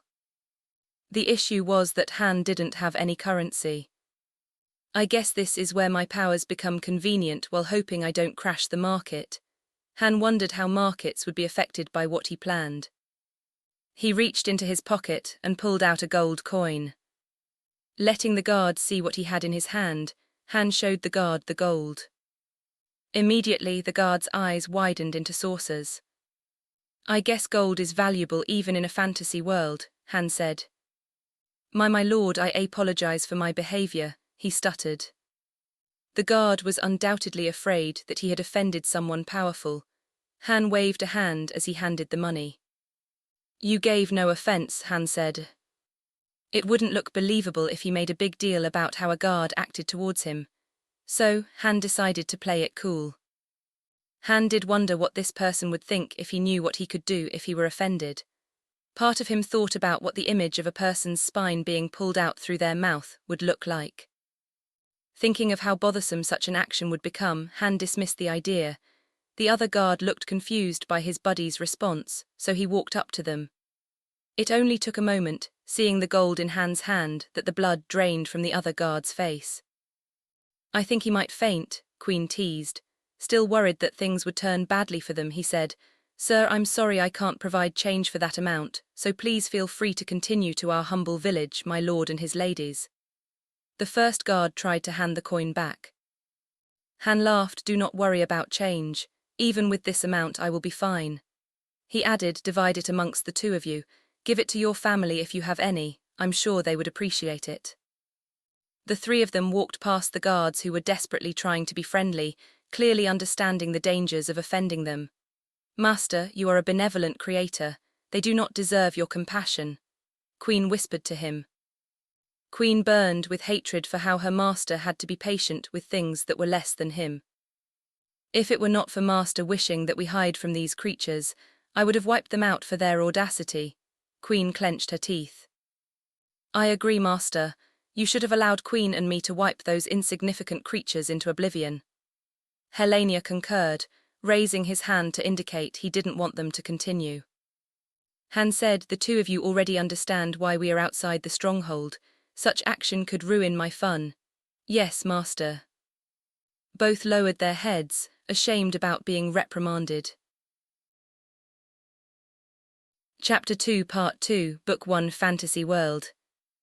Once past the entrance, Han looked around the village. "The houses look like they could fall apart by a stiff breeze," Han said. It seemed like the world had some structural engineering concept, considering they were built using bricks and the roofs had shingles. But the houses clearly weren't being maintained properly. The walls had holes covered up by a mixture of grass and mud. Many of the bricks were cracked and damaged.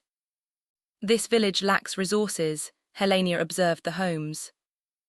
It was strange to see shingles instead of thatching, making him wonder about the technology of the kingdom.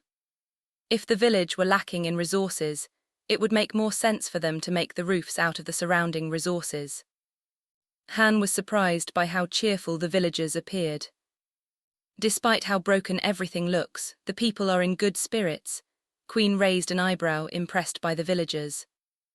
Though the homes and walls looked dilapidated, the villagers were in good spirits.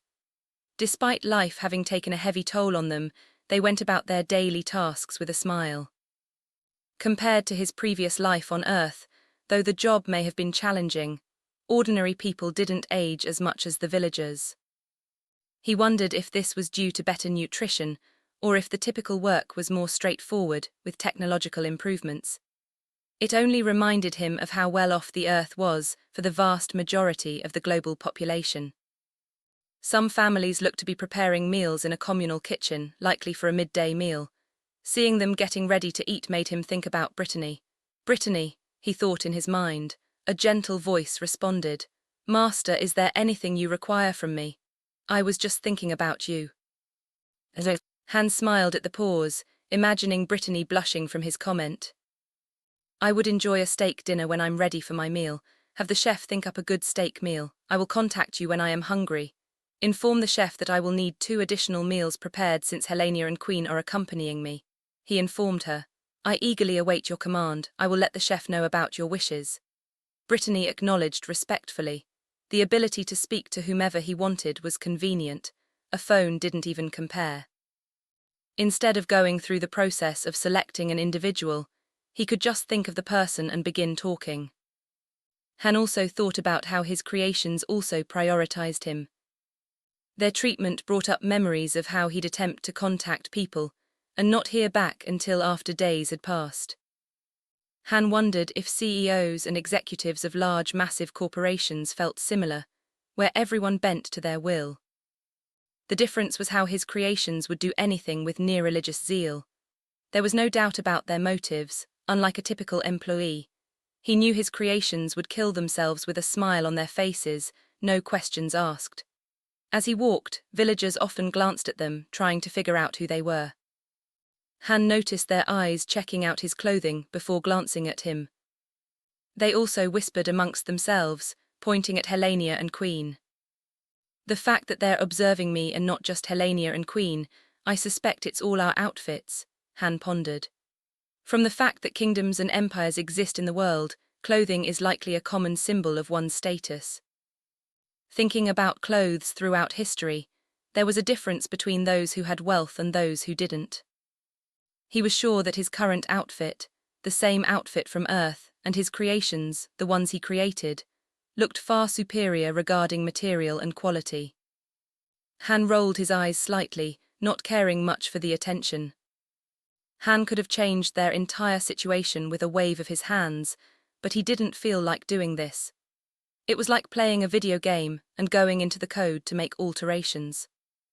Sometimes, playing a game involves dealing with storylines that I don't enjoy as much. Tampering too much with this world would be like using cheat codes. What would be the fun of doing that? Though Han knew that his powers were broken, he still tried to limit his usage around making his experience more enjoyable. Movement out of the corner of his eyes attracted his attention. Han saw an older woman carrying a large basket on her head. There was nothing special about the woman, but Han still felt himself observing her. It may have been the look of determination on her face. Han made his way towards the woman, also getting a better view. Coming up behind, Han quietly took the basket off of her head. Startled, the woman spun around, her eyes opened wide. There was a clear confusion, wondering who had taken her basket. "Lady, please allow me to carry this for you." He gently smiled at her, oozing with charm. When the surprise wore off, the woman took a moment to see who he was, but it only lasted for a moment. Han watched as her mind was quickly putting things together. It's not difficult to realize that I may be someone of importance, not only due to my clothing, but also having 2 attendants. Han was slowly starting to warm up to the world he existed in. Having a formal hierarchy made interactions much easier for moments such as the one Han found himself in. There was no need to explain himself, since the other person would automatically defer to him. Han couldn't help but think how people on Earth would quickly jump to conclusions. But living in a society where status was of significant importance, it wasn't smart to say something before confirming the other party's social status. The worst case would be yelling at a noble when one was low-born.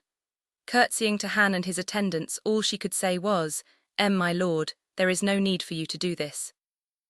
What kind of man would I be if I allowed such a charming lady to carry such a heavy burden? He softly spoke to her. "Where are you taking this so I may send it to its destination?" Han inquired, stopping any further protest. The woman pointed in the direction she was walking while making sure not to show Han her back.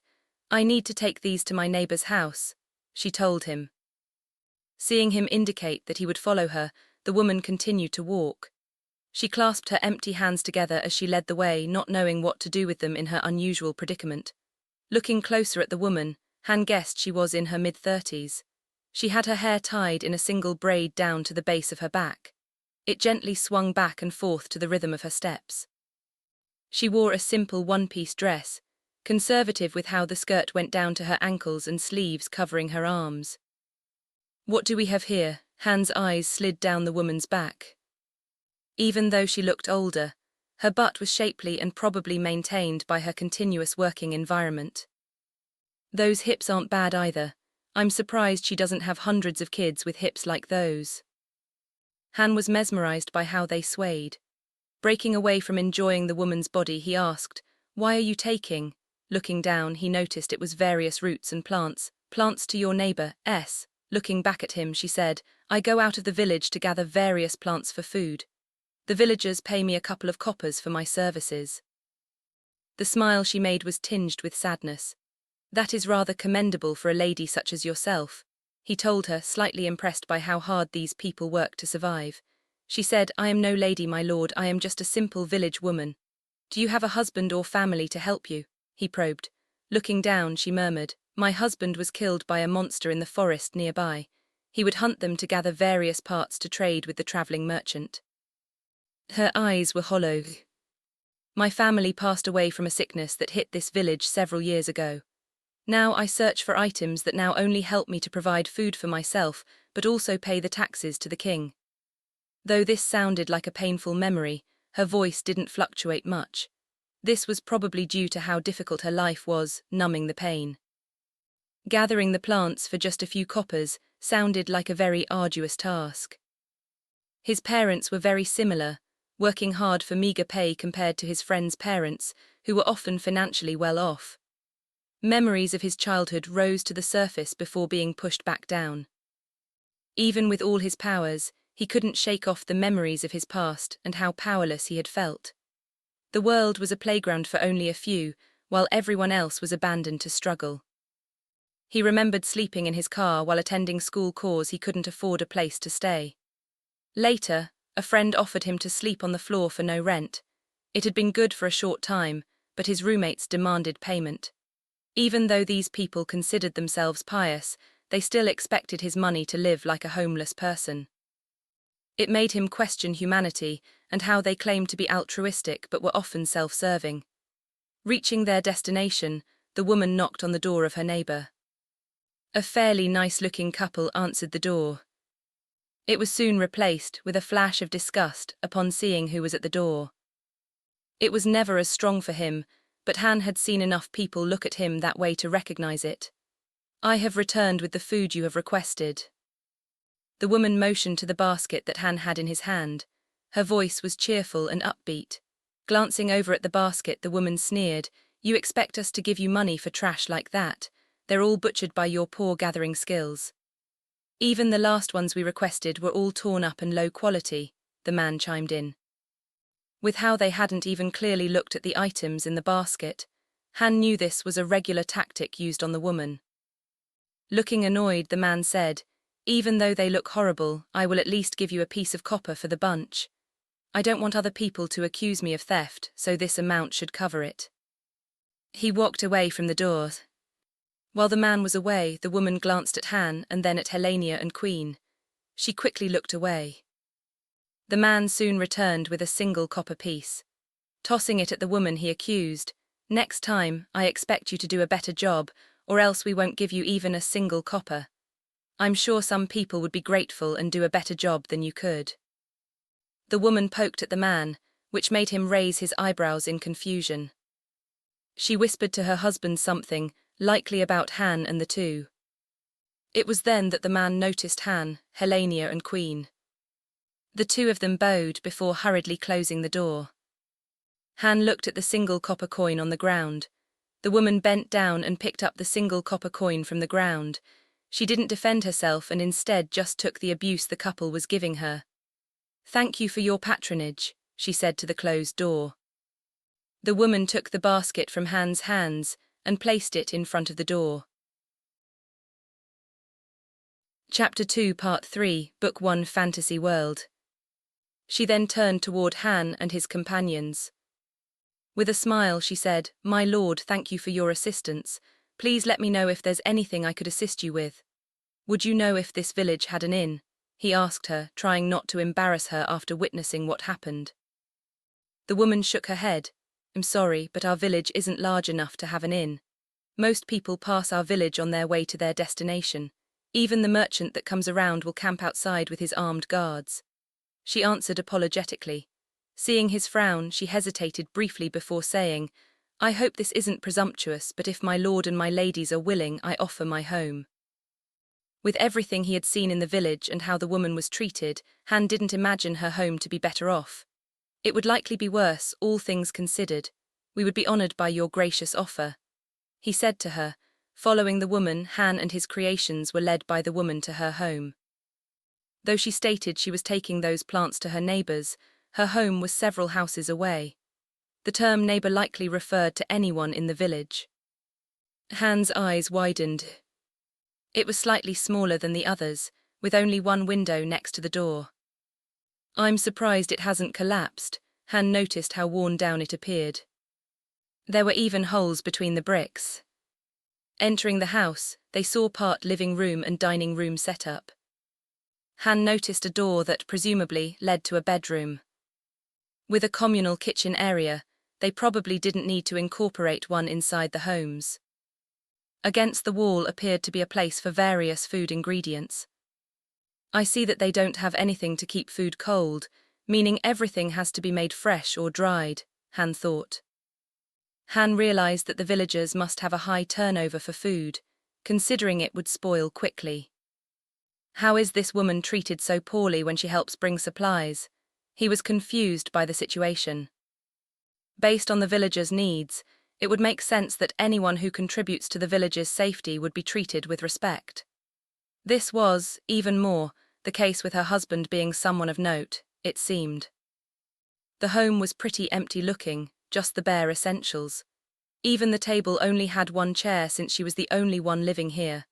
There was a carpet, but that seemed to be the only thing to brighten up this dreary place. Han noticed Helena slowly approaching him. Master, I don't think we should stay here. I can take us back to the Stronghold and you could sleep in your chambers. This place does not suit a being such as yourself. Helena whispered to him. Knowing Helena, Han knew that the whispering wasn't because she wanted to be considerate, but because she didn't want to reveal themselves without his permission. Han slightly shook his head. I do not mind staying here. I find this to be amusing and this woman intrigues me. He informed them, ending any further discussions. As you wish. Helena bowed. Han knew she was not satisfied with the situation but would fulfill her master's wishes. The woman looked back at them, embarrassed. I apologize for my home. Ever since I began living on my own, this size is all that I can afford. She tried to explain it to them. The woman's face was red as she tried to clean a bit to make things look more presentable. Nonsense. You are generous with your hospitality, allowing us to stay here when we have only met one another. Han expressed himself. If you have not eaten yet, please let me express our appreciation for your consideration. He estimated that it was slightly after midday now. Hence, it wasn't likely that she had eaten if she spent her morning gathering those plants. Looking perplexed, the woman exclaimed, My lord, how can I expect you to prepare a meal for me? She frantically raised her hands, trying to stop such thoughts. I will not hear another word. Do not concern yourself and just enjoy my humble meal, Han said. Han took a moment and then felt a slight connection. There was a flash of excitement and warmth felt through the link. Brittany, I would like you to bring me 4 steak meals, also include a refreshing fruit drink. Bring all the necessary things for 4 people, Han commanded. Yes, master, I will bring everything to you forthwith, Brittany replied. The link in his mind ceased. Waving his hand, Han made 2 comfortable-looking sofas materialize. The woman was startled by the sudden appearance of the 2 sofas. He sat down with Queen on his left and Helena on his right. Han leaned back and relaxed on the couch, pulling the 2 towards him with a sigh. The 2 squealed in delight from the sudden public display of affection. Seeing the woman looking dazed, he laughed. Have a seat.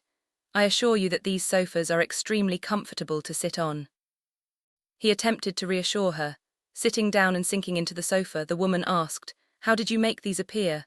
I'm sure you understand that magic exists, correct? He inquired, and seeing her nod her head, he continued. You can think of me as being a simple magician. My companions and I are just taking in the sights of this kingdom and happen upon this village. The way he said it made everything sound like such a simple task. I've never seen someone able to perform this kind of magic before. Her brow furrowed as she attempted to rationalize everything she saw and heard. Han shrugged nonchalantly. Just think of this as being a minor thing. Aside from this, I have another thing I want to demonstrate to show my appreciation. As he said this, a portal opened up. Several waitresses brought a table, silverware, and other elaborate dining accessories. After they had set up everything, they curtsied to him and then proceeded into the portal.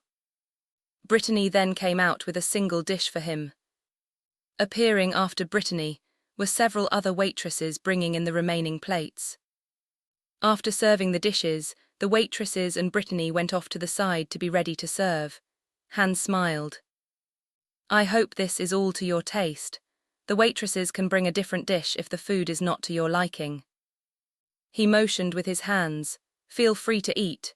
Rubbing his hands in anticipation, Han cut a portion of the steak. Han took the portion to his mouth and enjoyed the flavors. Though the noodles I had eaten earlier tasted nice, they did a nice job with this steak. Han smiled as he chewed. He enjoyed the flavor of the seared meat, mixed with the seasoning and juices. Han nodded appreciatively at how it fell apart in his mouth as he chewed. "This is much better than what I've had at expensive restaurants the few times I'd get to dine at one."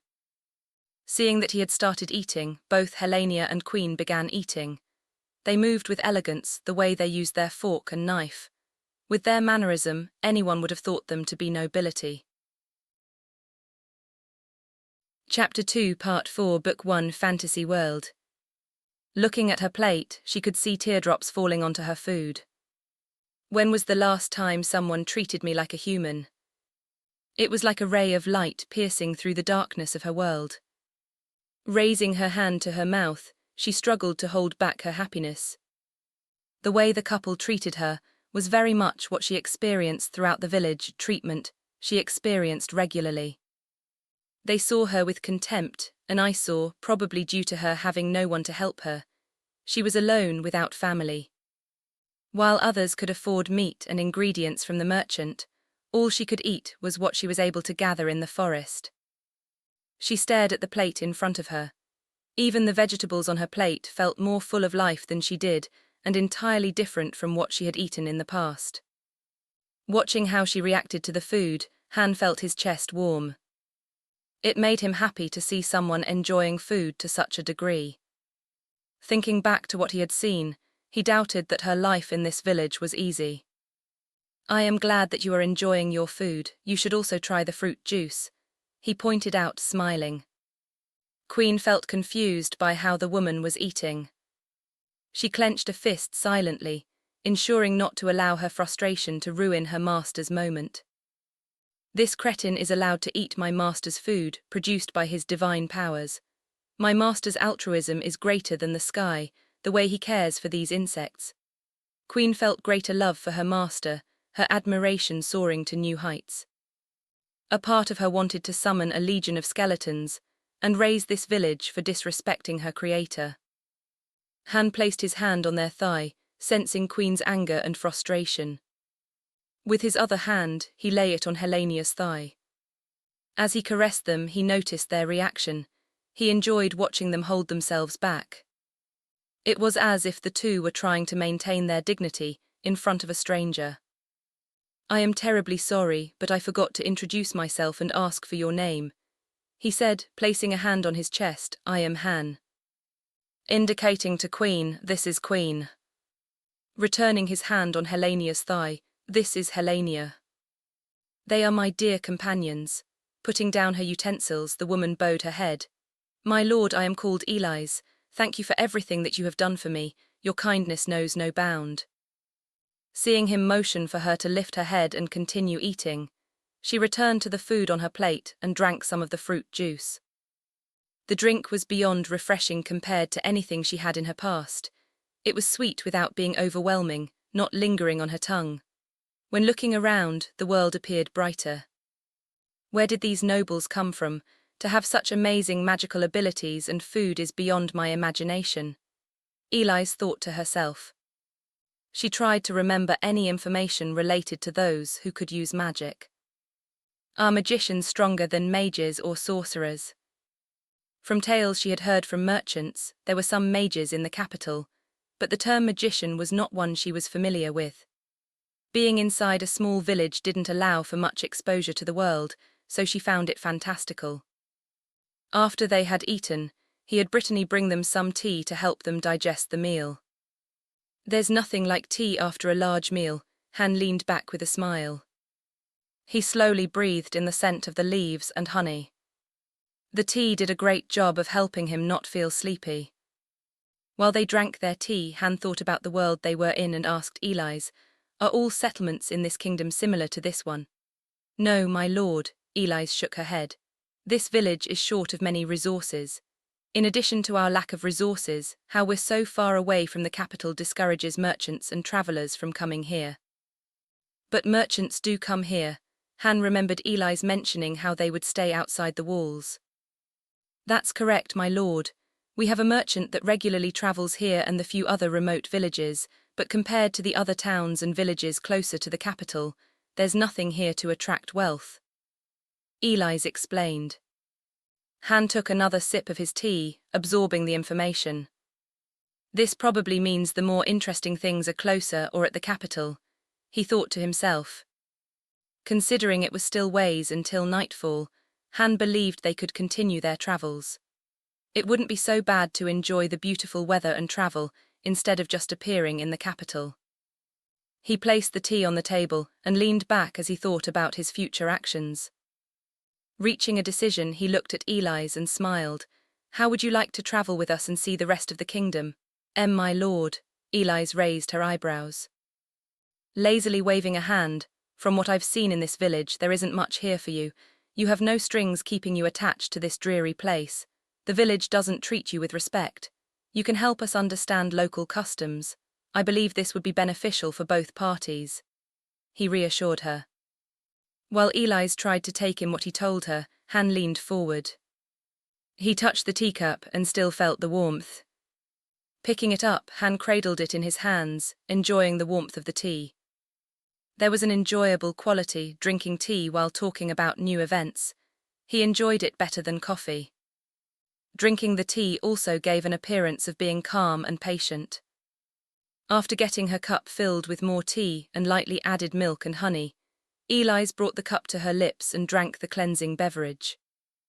A part of her felt some pain, thinking about leaving behind the memories of her late husband.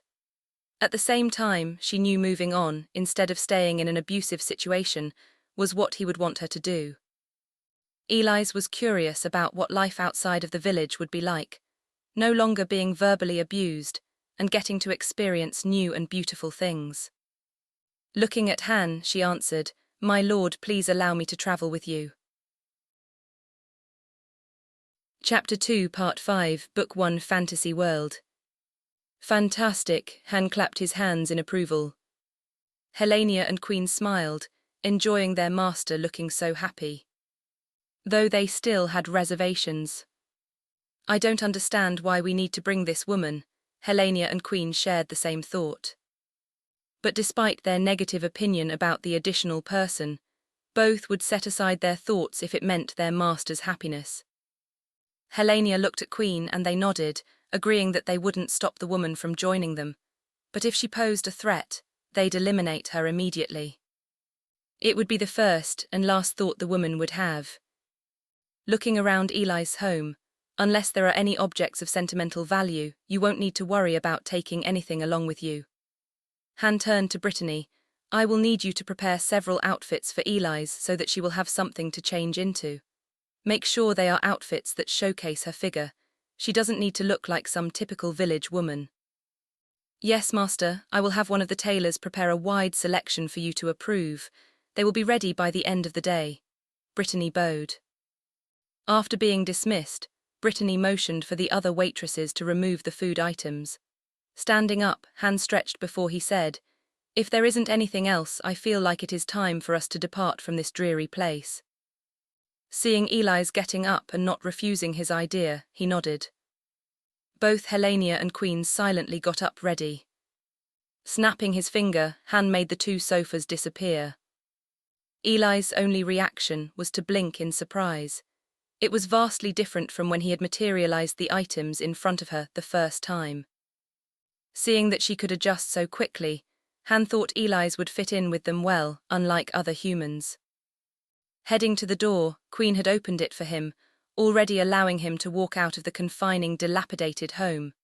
When Han looked around the village, he didn't see cheerful people but spiritless individuals who only cared about themselves. He snorted at them before making his way to the other entrance, which faced the direction of the capital. Exiting the village and walking for several minutes so that it was barely seen in the distance, he turned around and looked at the other three. Though walking sounds fun in theory, I think it may be better for us to travel on something with wheels. He grinned. Twirling a finger, Han created a pitch-black carriage. Instead of a horse, a large four-footed dragon was in front of the carriage. Han walked up to the dragon and began scratching it behind its ears, as though it were a pet. The dragon made a purring noise, indicating its enjoyment of affection and attention. Sitting in the driver's seat was a mature-looking woman, dressed in a steampunk-inspired driver's outfit. The woman's face was expressionless, as though she were annoyed by the world. For Han, he saw the way the driver looked and thought her impatient facial expression to be attractive. He liked the idea of her treating others with impatience and annoyance, but she would be gentle and affectionate with him. Looking at her, Han said, "You will be named Andrea, and from now on you will be my personal chauffeur." Andrea bowed her head, acknowledging her master's command. Like all his creations, her combat abilities were nothing to laugh at. The difference between her and his other creations is how she preferred hand-to-hand combat. Han made sure to give her gloves that she could wear to fit with her outfit and be useful as a weapon. Andrea reminded Han of the monk class in online games, where she'd rely on her hands and feet to defeat opponents. I imagine they'll have a surprise when going up against such a petite woman, only to discover how deadly she is even without weapons. Han hoped that they would encounter enemies so he could watch her deal with them. To help her with being a chauffeur, Han made it so she could sense her surroundings, a nearly 500 miles away detection sphere. In addition to detecting oncoming attacks, this ability would allow her to map the surroundings. If given a destination, she can quickly determine an optimal navigational route. He also designed her to take in the ambient mana in the world as nourishment. This way, Andrea wouldn't need to rest or eat, though she could if she wanted to. This made her the most overpowered professional driver if all her abilities were included. Helenia moved to open up the door into the carriage so that they could enter.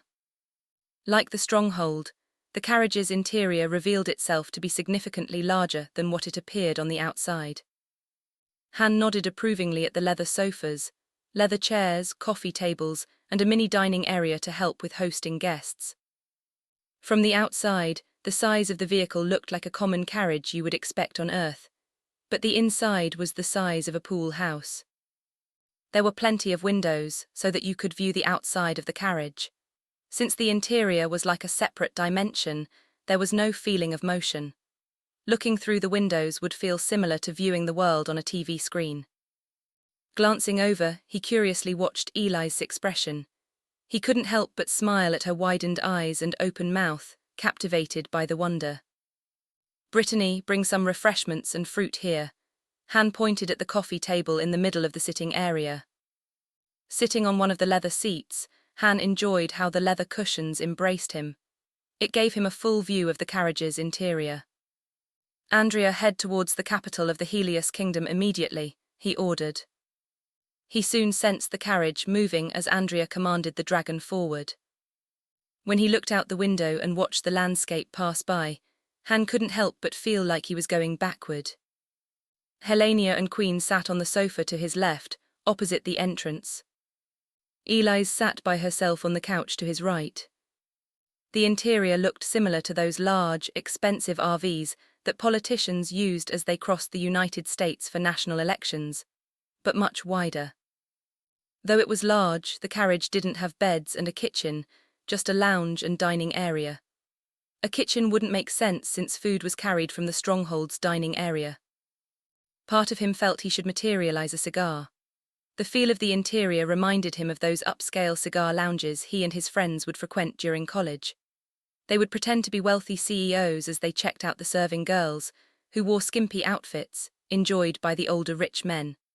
After some time, Brittany returned carrying a tray with a large bowl, 4 smaller empty plates of fruits, and 4 glasses filled with some kind of beverage. She gently placed the tray on the coffee table and proceeded to serve each of them a drink. Han noticed that his chair didn't have a glass holder. With a thought, he modified the leather seat to have one. Brittany put the beverage into the newly created cup holder. Taking the glass out of the cup holder, Han tasted the liquid and thought it was similar to a traditional sweet tea. While enjoying the tea, he watched as maids came out of a portal to begin helping the others. He saw Brittany begin to dish out various fruits in the empty bowls. She walked over and placed the plate on the small seat table on his left side. In the bowl were sliced strawberries, honeydew, pineapple, and apples. There were also grapes, which were still on the vine. "Master, if you like, I can feed you the fruits for convenience," Brittany shyly asked him while attempting to look professional. Chapter 2, Part 6, Book 1, Fantasy World. Even though she didn't need to feed him directly, it was a nice feeling that she wanted to spoil him. Han wondered if Roman emperors felt the same way, having people feed them. Han looked at Brittany and enjoyed the sight of her smooth legs. Grinning, Han slid a hand up her skirt, groping her butt. "Get me a grape." He leaned back into the seat while enjoying how springy it felt each time he lightly squeezed it. From the way she quivered, Han could tell that she was happy to personally serve him. Han opened his mouth. Brittany gently placed a single grape into his mouth. Closing his mouth, he broke the grape's skin and drank the abundant juices overflowing out of it.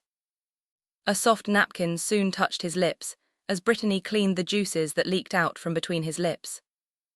When Han was ready, he opened his mouth again while enjoying Brittany's ass, which felt like fresh chapsaltiok. He enjoyed the juicy and sweet flavor when she placed another grape into his mouth. "Instead of my fingers getting sticky from the sugary juices, I get to enjoy Brittany's ass."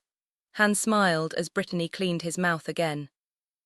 Han lazily turned his head to look at the world outside as he enjoyed the food. Turning his attention to his guest, Han asked, "Elise, are you enjoying yourself?" Elise was blissfully enjoying the fruit and was caught off guard. She blushed from the attention. "My lord, I have never eaten such sweet fruits in my entire life. Even this carriage looks magical." Elise looked around at the interior of the carriage. It is so large inside compared to how it looks from the outside. Her innocent wonder was endearing to watch. Han was glad that he could show someone in this world such happiness. It would be good to show off his wealth and power to at least a few humans or non-humans. Just having power and hogging it for only himself and his creations didn't seem right. Didn't everyone enjoy showing off now and then? Han chuckled. Han brushed off Eli's words. "It's a simple ability of mine. I'm happy that you are enjoying it." Han motioned for her to continue eating. "Don't hold back. If you feel thirsty or hungry, plenty more can be brought to you. Let one of the maids know if you desire something to eat or drink." Thinking about it for a second, Han said, "Brittany, have 2 maids come here to look after Elise." Though the maids were coming in and out, Han liked having dedicated maids to look after Elise while she was his guest. "As my master commands." Brittany's expression looked distant for a moment. She was clearly speaking telepathically to someone, just as 2 cute, near-identical maids suddenly appeared. The maid on the left had ruby-red hair, and the second one had jet-black hair. The 2 maids faced Han and curtsied. "Master, we are here to serve," they said in unison. "You 2 are adorable. Have you chosen your names?" He laughed at their blushing faces. "My name is Cindy, master," said the red-haired maid. "My name is Mindy, master," said the black-haired maid. "I have summoned the 2 of you to look after Elise and fulfill her various requests while she is my guest," Han commanded the 2 young maids, standing up. "My lord, you don't need to go so far for me," Elise protested. Han dismissed Eli's concerns. "Nonsense. Just let them know if there are any foods that you're interested in eating. They will also help you bring your clothes after they're made," he explained to her. Though he could have had Brittany bring Elise various foods and items, he didn't feel like sharing Brittany with Elise. While moving his hand around the different parts of her ass, he felt liquid dripping down her leg. It took him a moment to realize that Brittany was wet. "Such a naughty maid," Han chuckled at Brittany as he squeezed one of her cheeks. Brittany squirmed in embarrassment. "But master, your hand feels good." Her face reddened. "I'm sorry for being such a dirty maid." lightly slapping her ass affectionately. Now, I'm glad that my beautiful little Brittany is feeling so aroused. I admit to enjoying your body. Helenia and Queen jealously stared at Brittany, wishing they could trade places with her. Seeing their thirsty expressions, how could Han not feel loved and appreciated? Master, up ahead, many people are fast heading towards a relatively large caravan. Andrea's voice interrupted Han's thoughts. It appears that the group chasing after the caravan is hostile. How far away are they? He asked in response. The two groups are about 30 miles in front of us, Andrea informed him. What are your orders? Han thought about what he wanted to do. The question was whether they should help the strangers or not. It wasn't a question about whether they could assist them. It was whether supporting them would be beneficial to his enjoyment. Though they were making their way to the capital, Han thought about whether they should visit a larger nearby village. If we help out these people, I suspect we could have them escort us, Han guessed. He hoped that the village was better than the one Eli's was from. Shrugging his shoulders, speed up and catch up to them. Han added, if something happens before we can get there, then it's none of my concern. Immediately Han sensed the carriage speeding up. Inside there was no change. None of the others knew that they were racing toward a fight. I imagine the ones attacking the other group don't expect they'll soon be part of a slaughter, Han grinned.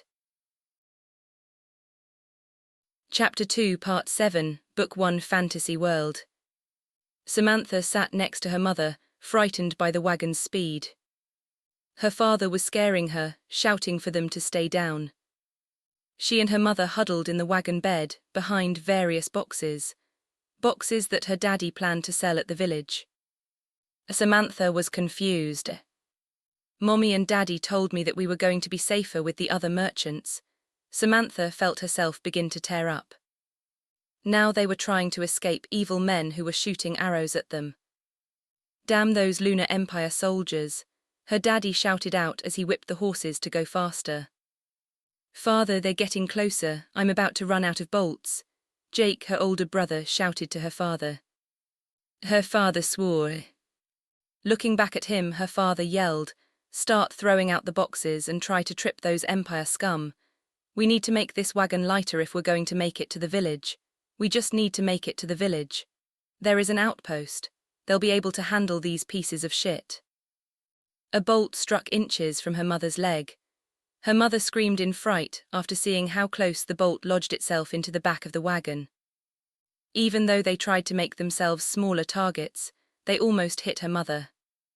Mommy, I'm scared, Samantha cried out to her mother, burying her face into her mother's arm. Her mother patted her head. It'll be all right, my baby. Daddy will get us to the village and we'll be safe. From how her mother talked, Samantha could tell they would probably be caught by the evil men. She didn't want to think about what was going to happen. Samantha nearly tumbled to the floor as the wagon suddenly weaved. What are you guys doing? Her father yelled out. She heard a voice call out, belonging to one of the other merchants. I'm sorry, Carl. We have to think about our family. Stop it, if you keep tossing your boxes you'll make the horses trip. Her daddy tried to reason with them. There was another lurch of the wagon, as it dodged another box the merchant threw in their way. Brace yourself, her father yelled back at them. Samantha tried to understand what her father meant before she was forcibly pressed against the wagon, as it violently tumbled. It felt like the world had flipped upside down. They all were flung out of the wagon after it flipped once and turned over again. Her mother held on to her as the two of them hit the grassy ground. They rolled and eventually slid several feet before finally stopping. The entire world felt like it was spinning out of control. Her whole body hurt. What happened? Samantha groaned. Samantha didn't know how long she lay there. The edges of her vision were dark and everything was bright. A constant ringing was heard in her ears. Through the ringing, there was a voice calling out to her. Turning her head, Samantha saw her mother. Her mother tried to tell her something, but the ringing drowned every sound. Be bye, Ray, you are right. She slowly started to hear her mother's voice, but could only understand a few words. Mommy, what happened? She struggled to form thoughts. It felt like her mind was full of wool. With each passing second, the world didn't feel like it was out of control, and Samantha was able to see better. The ringing was still there besides her dizziness, but it was less. She struggled to get up, failing to do so. Samantha drunkenly looked around at her surroundings and saw her brother and father holding a sword. The evil men chasing them were slowly approaching her family on their horses. "Seems like all of them survived," yelled out the man in the front while the other men were laughing. "I was worried I would have to please a corpse." This made the other men laugh louder. Panic began to bubble up inside her, partially understanding what the evil men were planning with them. She couldn't understand why there were such evil people. A figure moved in front of her, blocking the view. Samantha took a moment to realize it was her mother. "It's going to be okay, Mommy will protect you." Her mother's voice trembled. "Molly," her father yelled, "Jake and I will hold them off. You need to take Samantha and run to the village." "Tom, I won't leave you." Her mother shook her head. "Damn you, woman, for once in your life will you just do what I tell you? We'll be okay, we'll see you in the village." Her daddy screamed out, desperately pleading with her mother. "Mother, please, for all that is pure in this world, listen to what father is saying. We will see you in the village. You can't let these savages have Samantha." Jake tried to reason with her. Her mother started to cry and began to get up. She stumbled for a second, and when Samantha looked, she saw a large patch of blood on her mother's skirt. Her mother turned her around, looked straight into her eyes and said, "Samantha, your mommy, daddy and Jake love you very much. Can my baby be a big girl for mommy?" Her mother was sobbing with tears streaming down. "Can you, my big girl? I need you to run towards the village. The strong knights will protect you. Listen to your mommy, okay? We'll see you at the village after Daddy and Jake beat the bad men." Shaking her head, Samantha yelled, "No, Mommy, I don't want to go. I want to stay with everyone." Samantha knew that her mother and everyone were lying. If she left, she would be alone. "Who the fuck are you?" one of the men in the back yelled out. Both Samantha and her mother looked back to see what was happening. Behind the evil men was a beautiful carriage with a scary dragon in front. In the stories, knights would ride on pretty white horses, not have a menacing dragon. She was scared that this was a bad person working with the wicked men. When the carriage stopped, everyone was looking at this carriage. Slowly, a door opened, and a beautiful lady in a pretty maid outfit came out. It looked like she was holding the door open and bowing her head, her back towards them. A man came out wearing weird clothes. He looked older than her brother. Walking a little bit away from the carriage, the man looked around. He acted like he was coming for a picnic, just enjoying the beautiful weather. Chapter 2, Part 8, Book 1, Fantasy World. How could the man not see the evil men with swords right there? Samantha thought to herself. "Hello there," the man called out to all of them, looking completely relaxed. Behind him, another beautiful lady came out, but she was wearing a leather outfit. Another lady came out, but she looked like a regular village lady, like her mother. Standing behind them were 3 pretty maids standing in a line. Maybe they did come for a picnic, Samantha thought to herself. Looking up at her mother, she asked, "Mommy, are those bad men going to kill the pretty ladies?" Her mother didn't say anything and just held her closer. "Whoa, those are some lovely-looking women you got there," the evil man in front yelled out. "You look a bit lost.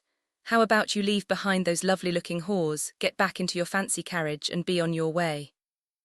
The man laughed and said, "I'm having appalling luck with people today. First, I go to a village that treats people like crap, and now I'm dealing with stereotypical evil soldiers. Is there any way you could be more cliché?" The evil men didn't look happy at the man laughing at them and turned towards him, holding their swords menacingly. "I tried to be a gentleman, but we'll need to treat this noble brat a lesson. Make sure you don't hurt the woman. I get first dibs on all of them, and the rest of you can share after I'm done." "Captain, you're so generous," one of the men yelled out amongst the cheering of the other men. Aside from the village lady, none of the people standing next to the carriage looked frightened. Samantha looked confused since there were so many evil men, but only one man. "Jake, we need to help those people out," her daddy told her brother. Getting his sword ready, Jake said, "Yes, father." The lady in leather suddenly made a big sword appear without any indication, and she jumped at the evil men. Swinging her giant sword, the bad men were killed one by one. The horses the men sat on top of were cut cleanly in half, blood exploding and raining down. "What are you doing? Hurry up and stop her, she's just one woman," the man shouted at the other evil men. The lady kept killing the evil men, bathing the grass in blood until it looked like a small lake of blood had formed. Samantha's father and Jake stood there stunned, no longer trying to help. Even though her brother was powerful with a sword, Samantha didn't think Jake could beat that woman. When the beautiful lady killed the captain, she made her sword disappear and walked back to the man. The man kissed the lovely lady and walked toward her father and brother. Before he reached the blood, he waved his hand and made the blood disappear. Jake and her father put away their swords, and her mother and Samantha ambled to rejoin them. When her father looked back at them to ensure they were okay, he saw her mother's injury. Her mother was pale and leaned heavily on her. Samantha was a big girl, so she tried her best to support her mother. When the man came closer, followed by the pretty ladies, he said, "Oh my, that looks pretty serious. I hope that one of you is a doctor, considering how the nearest village is still ways away and too far for her. If you don't get her some medical attention quickly, I don't believe she will make it. At the rate she's bleeding, I estimate she'll pass away in less than an hour, so I advise you to act with haste. My lord, please would you be willing to take my wife in your carriage to the village? If it's payment, I have the money to pay. I beg you, my lord," Samantha's father sobbed, pleading to the young lord. The young lord tilted his head as if considering it, looking as if this whole situation was a hassle, and coldly said, "I don't feel like doing that." Her father dropped to his knees, pressed his forehead to the ground and begged, "My lord, I will do anything if you can save my wife. Please." Looking bored by the spectacle of her father kneeling in front of him, he merely said, "How about I do this instead?" and just raised his left hand and snapped his finger. Her father looked up in confusion and turned about to ask the young lord what he meant when her mother suddenly exclaimed, "Honey, I'm healed." Her father, Jake, and Samantha looked at her mother, wondering what she was talking about. They saw that the wound on her leg was gone. Staring at the place soaked with blood, she now only saw clean clothing. All of them looked at the young lord, who was smiling and calmly said, "Isn't this a better solution?" Chapter 3, Part 1, Book 1, Fantasy World. Guessing by their behavior, the four were probably a family. Han thought about how they were related as he looked at them. The woman who had the leg injury was likely the mother. In front, with the swords, were the father and son. Considering the number of people they faced, and still willing to stand up to them before he arrived, gave Han a good impression. Han felt proud for being able to remain calm and not burst out laughing at the family. "I imagine that each of them is grasping to hold on to reality," Han mentally smiled. Their eyes were wide, especially the mother, who looked like someone who was carefully watching the magician to catch the trick, but was still fooled by the illusion. The mother was dazed, struggling to understand what had just occurred. Based on their expression, they had never seen someone with his level of healing magic before. Calling what he did healing would be a misnomer, considering all he thought about was the mother being made whole and into her optimal health. Then he just removed the extra foreign stuff that didn't belong in a person. With how easy it was, I could easily open up a clinic in the countryside back home. Han daydreamed for a second, imagining a simple clinic. On top of that, right next door, there could be a dry cleaning business. The idea of pretty amusing, so he ended up chuckling. Looking at the family, he noticed they were looking at him with wariness. Who wouldn't be concerned about a guy laughing out of nowhere? Han thought to himself wryly. "Where are my manners?" He grinned at them. With a flourished bow, "I am Han and these are my companions," introducing each one to the family. "I apologize about earlier. I tend to have a flair for dramatics. It is one of my many faults. Your wife was never in any danger of blood loss." Han casually reassured them. The family's faces were frozen, unsure of what to think. With these powers, I need to work on taking things more seriously, Han mentally noted. The problem is how easy and enjoyable it is to play around. Being unrestricted with his powers, Han couldn't help but imagine that he was in an anime where the main character was significantly stronger than anyone else. I feel like those demons who make contracts with humans portrayed in stories on Earth. Han looked to his creations. They waited patiently, not finding anything he did to be strange. Brittany in particular looked proud. The family appeared to have collected themselves while Han was in thought. "My lord, thank you for saving my wife and family from those soldiers. Please do not hesitate to ask if there's anything I could do for you." The father continually bowed with both hands clasped together. Pointing to himself, "I am Tom. This is my wife Molly, my son Jake and my daughter Samantha." His son bowed to Han, while the wife and daughter awkwardly curtsied. They recognized that he had protected them, but Han's actions made them cautious. "Don't think much about it. How could I allow those soldiers to target such a lovely-looking family?" Han waved the thanks away, placing a hand to his chin. "By chance, would you happen to know who those soldiers belong to?" he asked, thinking it would be a good idea to learn about regional politics. "They belong to the Lunar Empire, my lord," Tom informed him. "The Lunar Empire?" Han asked. "They're a vast empire to the north of our kingdom, my lord," Tom explained. The father's brow furrowed before he forced his expression to return. "Lately, they've been tormenting the nearby kingdoms, grabbing many civilians and taking them back to who knows where. There are rumors that the Empire is capturing civilians to turn them into slaves for some large-scale project," Tom explained in more detail. Han understood that Tom sensed that Han didn't know events that were widely known. It clearly confused the man. The problem was Han's unknown lineage, making the chance of offending a noble too high. Nodding slowly, Han took in what the father said. Pulling up a map and learning more about the Empire was an option. Still, when interacting with Tom, it felt like conversing with a non-playable character in a game. He enjoyed the interaction. Looking over at the overturned wagon next to the road, Han asked, "Might I ask where you were heading with those crates?" The crates suggested something interesting could be found, piquing Han's interest. With Han's mention of the wagon, the family's mood dropped. Tom had a pained expression, seeing his belongings scattered across the ground. "We're heading to Leaf Village, my lord. I'm a merchant. I often sell my wares to the village.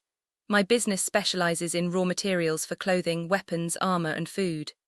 Tom motioned to his products. Some of the crates were cracked open, revealing animal pelts. "We were traveling with a caravan, but when the Empire soldiers attacked us, we were abandoned." Tom's voice lowered as his face dropped. Hearing the story, Han could imagine what was going through the man's mind. It could be comparable to working with fellow vendors, helping one another to make sure the whole sees improvement. Still, such camaraderie often collapses during a sudden, unexpected economic downturn. "Looking at your wagon, the damage appears to be severe," Han said. Han looked at Brittany. Brittany nodded her head. She then pointed to the maids and motioned them toward the crates. The maids went to the crates and handled the work of bringing them to the back of the carriage. They moved efficiently, taking little time to gather all the items. A portal appeared where maids emerged carrying new crates. Han watched as the maids broke apart the damaged crates with ease. The formerly stored items were then transferred to the new wooden boxes. Once all the crates were neatly stacked close to the carriage, Andrea helped secure the items to be ready whenever Han wanted to leave.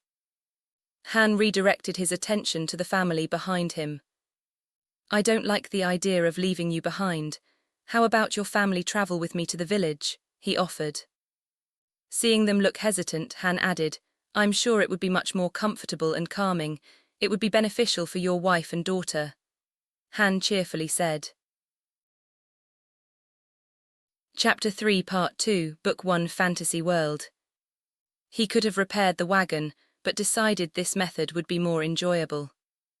It wouldn't even take a second to make a better one.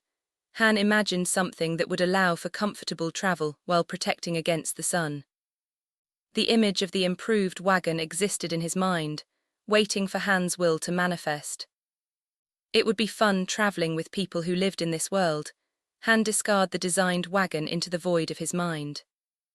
Just remembering how Eli's looked amazed by everything and these people repeating it made him smile. There's something fun about watching people's expectations be destroyed. Han smiled.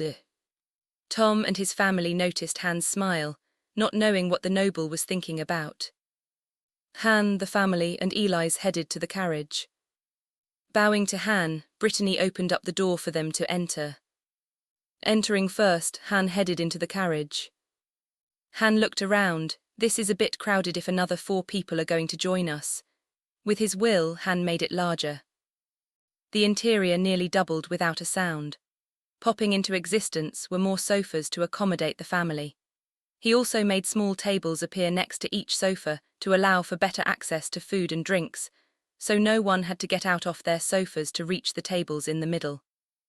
Wanting to get a good view, he leaned against the leather chair. Don't disappoint me, Han thought to himself. Han watched the family. Confusion was all over their faces, and Han saw them hesitating to proceed. Each of them turned to each other, checking whether it was okay before deciding to follow after Han. To be fair, I don't know if I could enter an unknown vehicle if I were them. I'm sure their first impressions of me aren't the greatest, Han said to himself. Turning to see Brittany behind the family and making her way toward him, Han said, I think it may be time to have something to snack on, maybe a light meal for our guests. It'll also help get their minds off what happened earlier. Yes, master, Brittany answered. A glowing smile on her face as Brittany pressed up against him. She whispered into his ear, You are such a generous creator to consider these insignificant people's health and well-being. Brittany lightly bit his earlobe before moving away. Her eyes glistened. Nothing but devotion was visible in them. Han placed a hand on Brittany's hip before pulling her towards him. His hand slipped down to her ass, groping it. Brittany's lips were slightly parted as her breath escaped with a moan. Her hips slowly grinding against his thigh, she bit her full lips as though to contain her desire. Patience, Han smiled. Han let Brittany go. Have a seat, master, I'll bring you a drink. Brittany seductively smiled at him before moving away to fulfill his command. Clapping her hands to the other maids, Brittany commanded, You heard master. They bowed to Brittany and disappeared into portals. Have a seat, Han said to the family, who hadn't noticed the exchange between Brittany and him. Molly held both children close to her as though instinctually afraid they would be taken away. But her face was full of wonder as she looked around where she stood. The daughter and son stared at the sofas, tables, counters, and everything else.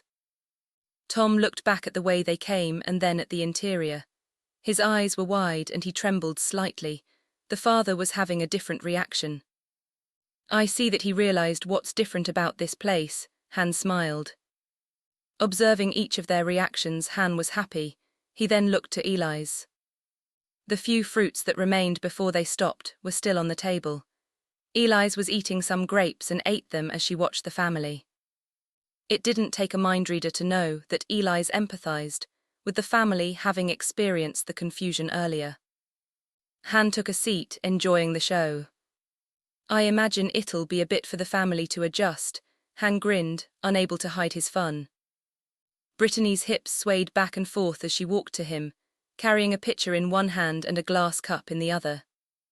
Standing beside where Han sat, Brittany smoothly poured the sweet tea into it before placing the cup into the holder on the armrest. Taking the glass of sweet tea, Han drank it, enjoying the refreshingly cool taste. Though it was sweet, the sugar didn't make him thirsty like drinks had in the past. The door gently opened, letting the added sunlight light the interior.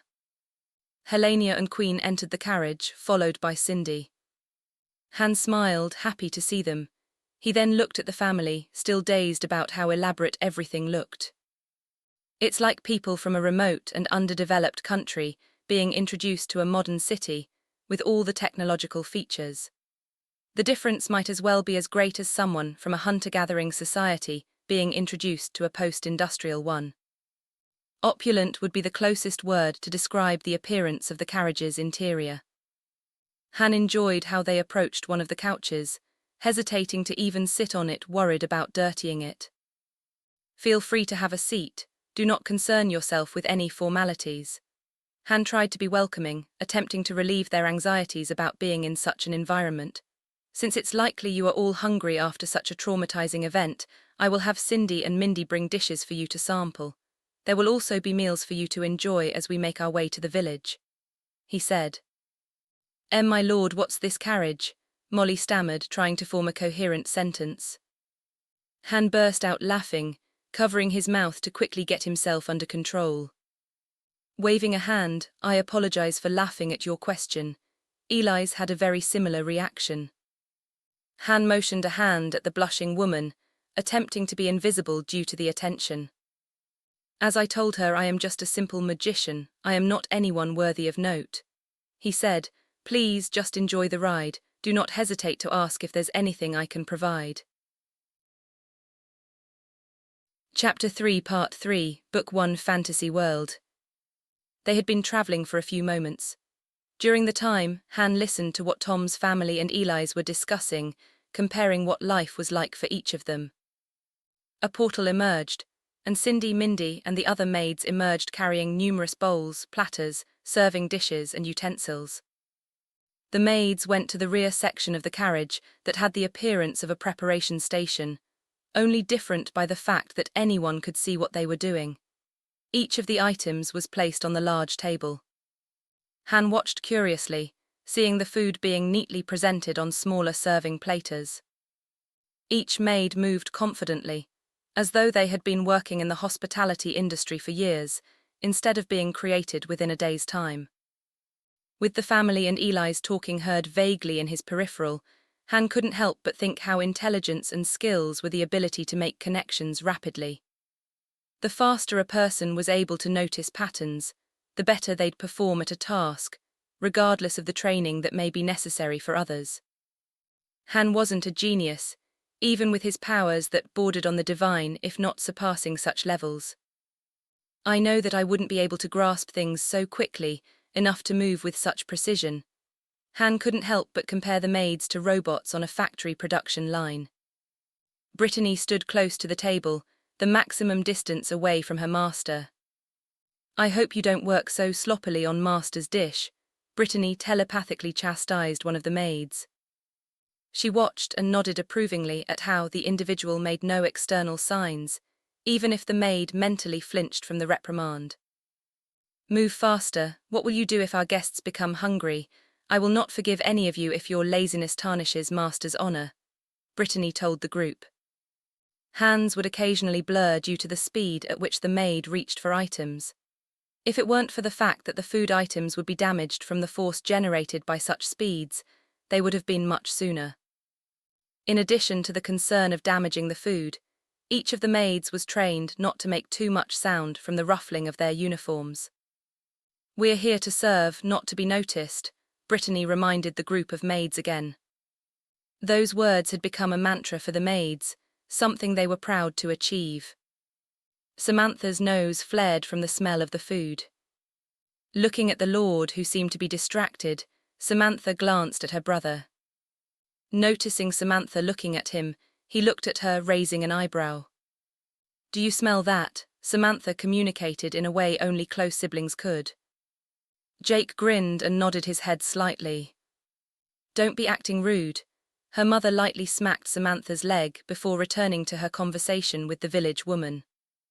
Samantha rolled her eyes before stopping, realizing where she was at the moment. Her cheeks burned in embarrassment. When Samantha looked again at the Lord, her eyes met his. Getting hungry, the Lord asked. Samantha merely nodded, not knowing how she should address the Lord. Her father's business wasn't large enough to frequently be visited by lords and ladies. But he'd often tell Samantha numerous times that if either she or her brother were to meet a lord or lady, they would need to be on their best behavior. Samantha remembered how stern her father would always be, typically reserved, when he was warning them or something dangerous like the monsters roaming in the wilderness. Outside the gates, surrounding the cities, towns, and villages waiting for misbehaving children to eat in the darkness. "Don't worry, Brittany and the maids will bring the food soon. I think they're just about finished making everything look pretty." The Lord smiled. Han noticed how impatient the girl was after smelling the food. "I guess children will always be children regardless of the world," Han laughed. It made him think of when he'd visit the local grocery store with his mother. They'd pick up the usual staple foods, such as rice, kimchi, and other common ingredients. While his mother would talk to the store owner, he'd play around on top of the stacks of rice bags, imagining an alien world. To this day, he was still amazed at how hard those bags of rice were if they were slapped or punched. But sometimes, the owner would notice that he was impatient to go home and eat, that she'd tell him to go to the back of the store and grab one of the frozen dessert sticks. Being an adult, it was now obvious to recognize when a kid was thinking of food. He couldn't help but smile and be thankful to the friendly store lady. He reassured the girl that Brittany would be finished with the food, smiling at the mother, who looked at him with slight apprehension. Han knew that there would be no way for him to make the family feel completely at ease, considering the parents were well aware of how much power he likely held just with how luxurious everything appeared. Even before counting Helena, Queen, Brittany, and the supporting staff he commanded. Brittany made her way toward where Han sat, carrying a platter of meat and vegetables. All were lightly covered in sauce. Seeing that the food was ready, Han couldn't help but smile, anticipating the taste of the food. Helena and Queen were served food by the other maids. The others were then served. Eli's had her food served by Cindy. Mindy and several other maids took the responsibility of taking care of Tom and his family members. The girl's eyes were wide, seeing the heap of food on top of the plate placed on a small table next to her. "Is this all for me?" the girl asked the maid. Hearing the girl ask such an innocent question, the maid smiled. "Yes, young miss, if you wish to have more, please let me know. In addition, what would you care to drink?" The girl sat on the couch, stunned by what the maid said. Chapter 3, Part 4, Book 1, Fantasy World. Seeing the girl struggle, Han told the maid, "Bring her orange juice and then continue to change the drink for each refill. Let her get exposure to the different items we have." "By your will," the maid turned to him and bowed. "My lord, you needn't provide us with such luxurious drinks," Tom stammered, his eyes wide.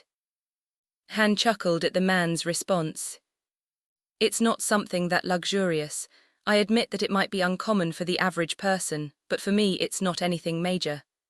Han dismissed the concern. Both children looked at their parents, concerned about the interaction. Despite the concern emanating from their parents, their eyes periodically glanced at the remaining food. Even if things get stressful, children will still be tempted by what they're interested in, often delicious food. Han laughed to himself. The parents noticed the behavior of the children. Tom looked at his wife, signaling that they should allow the children to eat. Molly looked to Han. "Thank you for your generosity, my lord. We greatly appreciate how you've shown us such care and consideration." She gently told Samantha, "Don't eat the food too quickly." Samantha was already attacking the pile of food, not waiting for permission from her parents.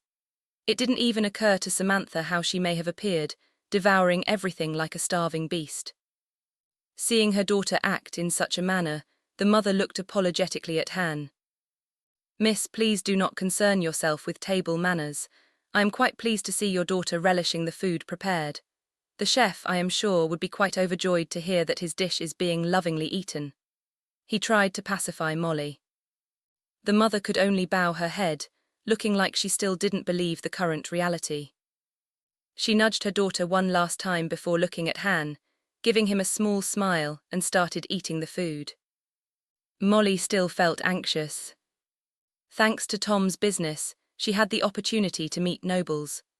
The experience helped her to know how to appropriately interact with them without the risk of offending them. She'd learned a long time ago that nobles were prideful individuals. Such pride would cause them to lash out at those they feel had tarnished their honor, something they held the utmost importance in their life and society. But this is why she felt unsettled by their current circumstance. Nobles were often people who had powerful abilities, able to defeat groups of soldiers at one time. Still, there wasn't a noble she'd met that was able to heal a person in such a manner. At one point, she'd been injured and bleeding from a likely fatal wound. Then she was made whole. It didn't even stop at her leg, but also with how she felt.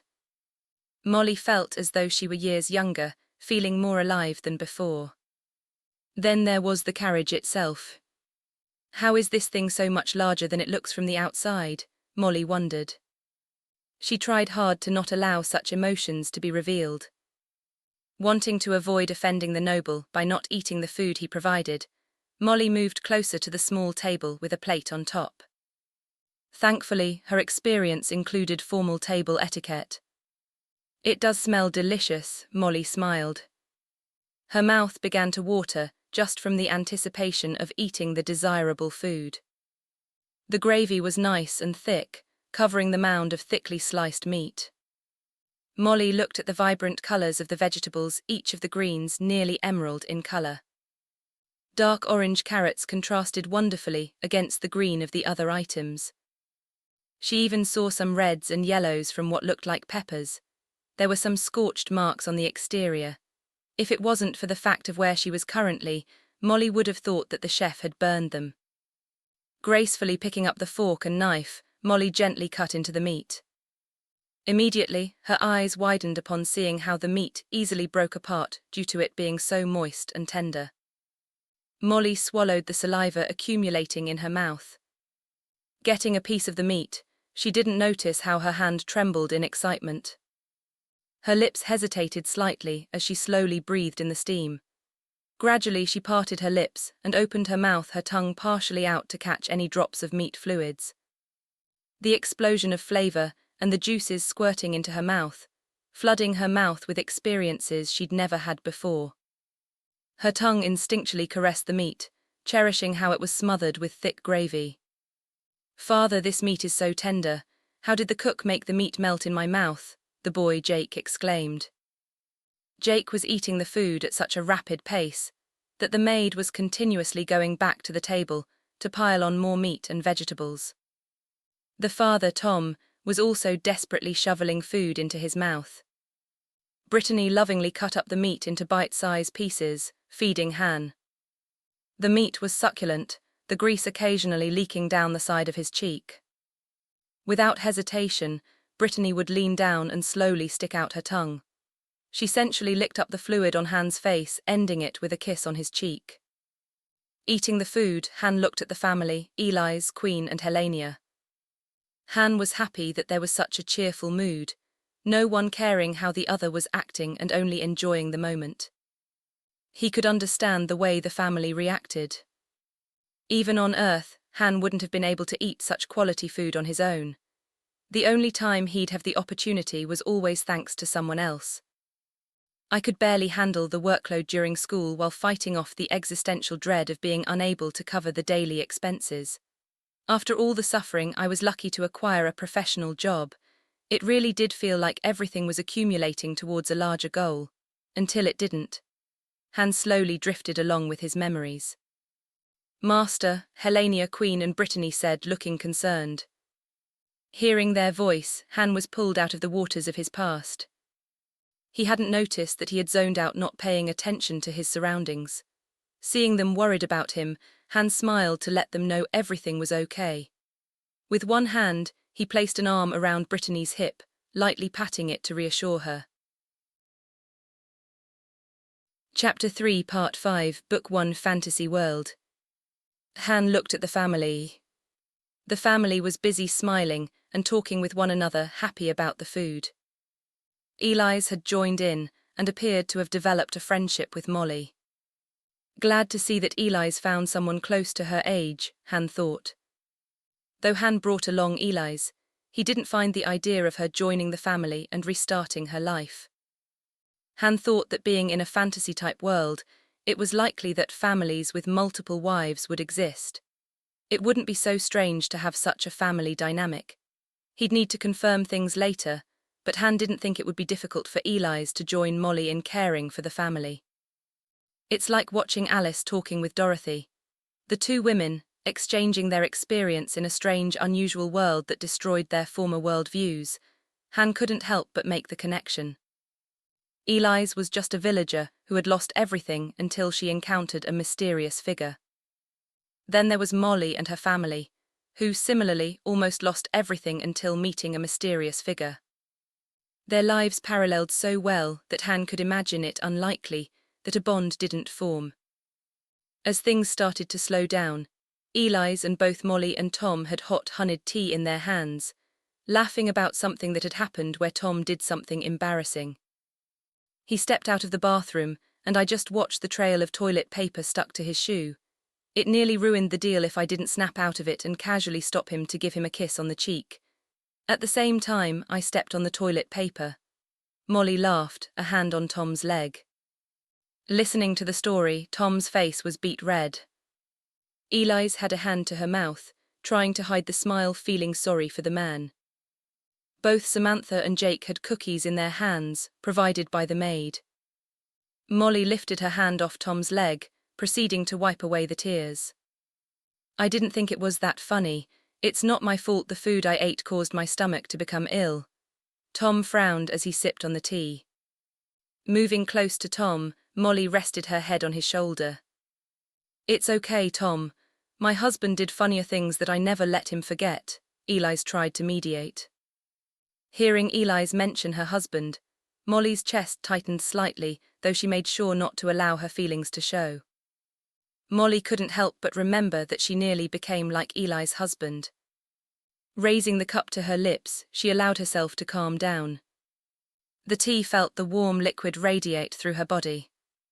It didn't hold a candle to other teas she'd drunk in the past, the honey contrasting against the bitterness. Molly looked at the bowl of honey that was provided in case any of them desired more. It might as well have been a bowl full to the brim with gold, with how expensive and labor-intensive the sweet liquid was. Feeling eyes on her, Molly looked to see the Lord with the ethereal maid next to him. "Where is your family from?" the Lord asked them. Turning his body towards the Lord, Tom said, "We come from a relatively large town nearby the capital. My store is located there." Molly felt pride, knowing how hard her husband worked to create the business and provide for them. Though the size of the business is not impressive compared to others in the capital, we've managed to regularly purchase various items from the guild. They receive the items from adventurers, who complete quests and trade the raw material for money. Tom stopped for a moment. Tom took a moment, sipping on the tea to wet his throat.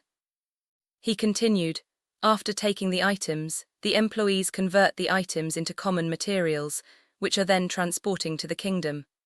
We make a decent amount but not enough to hire guards." Samantha and Jake paused their enjoyment of the treats as they noticed Tom's voice change. Seeing how Samantha acted, Molly placed the cup of tea on the table before placing a hand on her daughter's back. Molly felt the frustration in Tom's voice, knowing how the betrayal had deeply affected him. To keep expenses low, the decision to travel with other merchants towards Leaf Village was made. Tom ground his teeth. He clenched his free hand, the cup in his other trembling slightly. Han listened silently.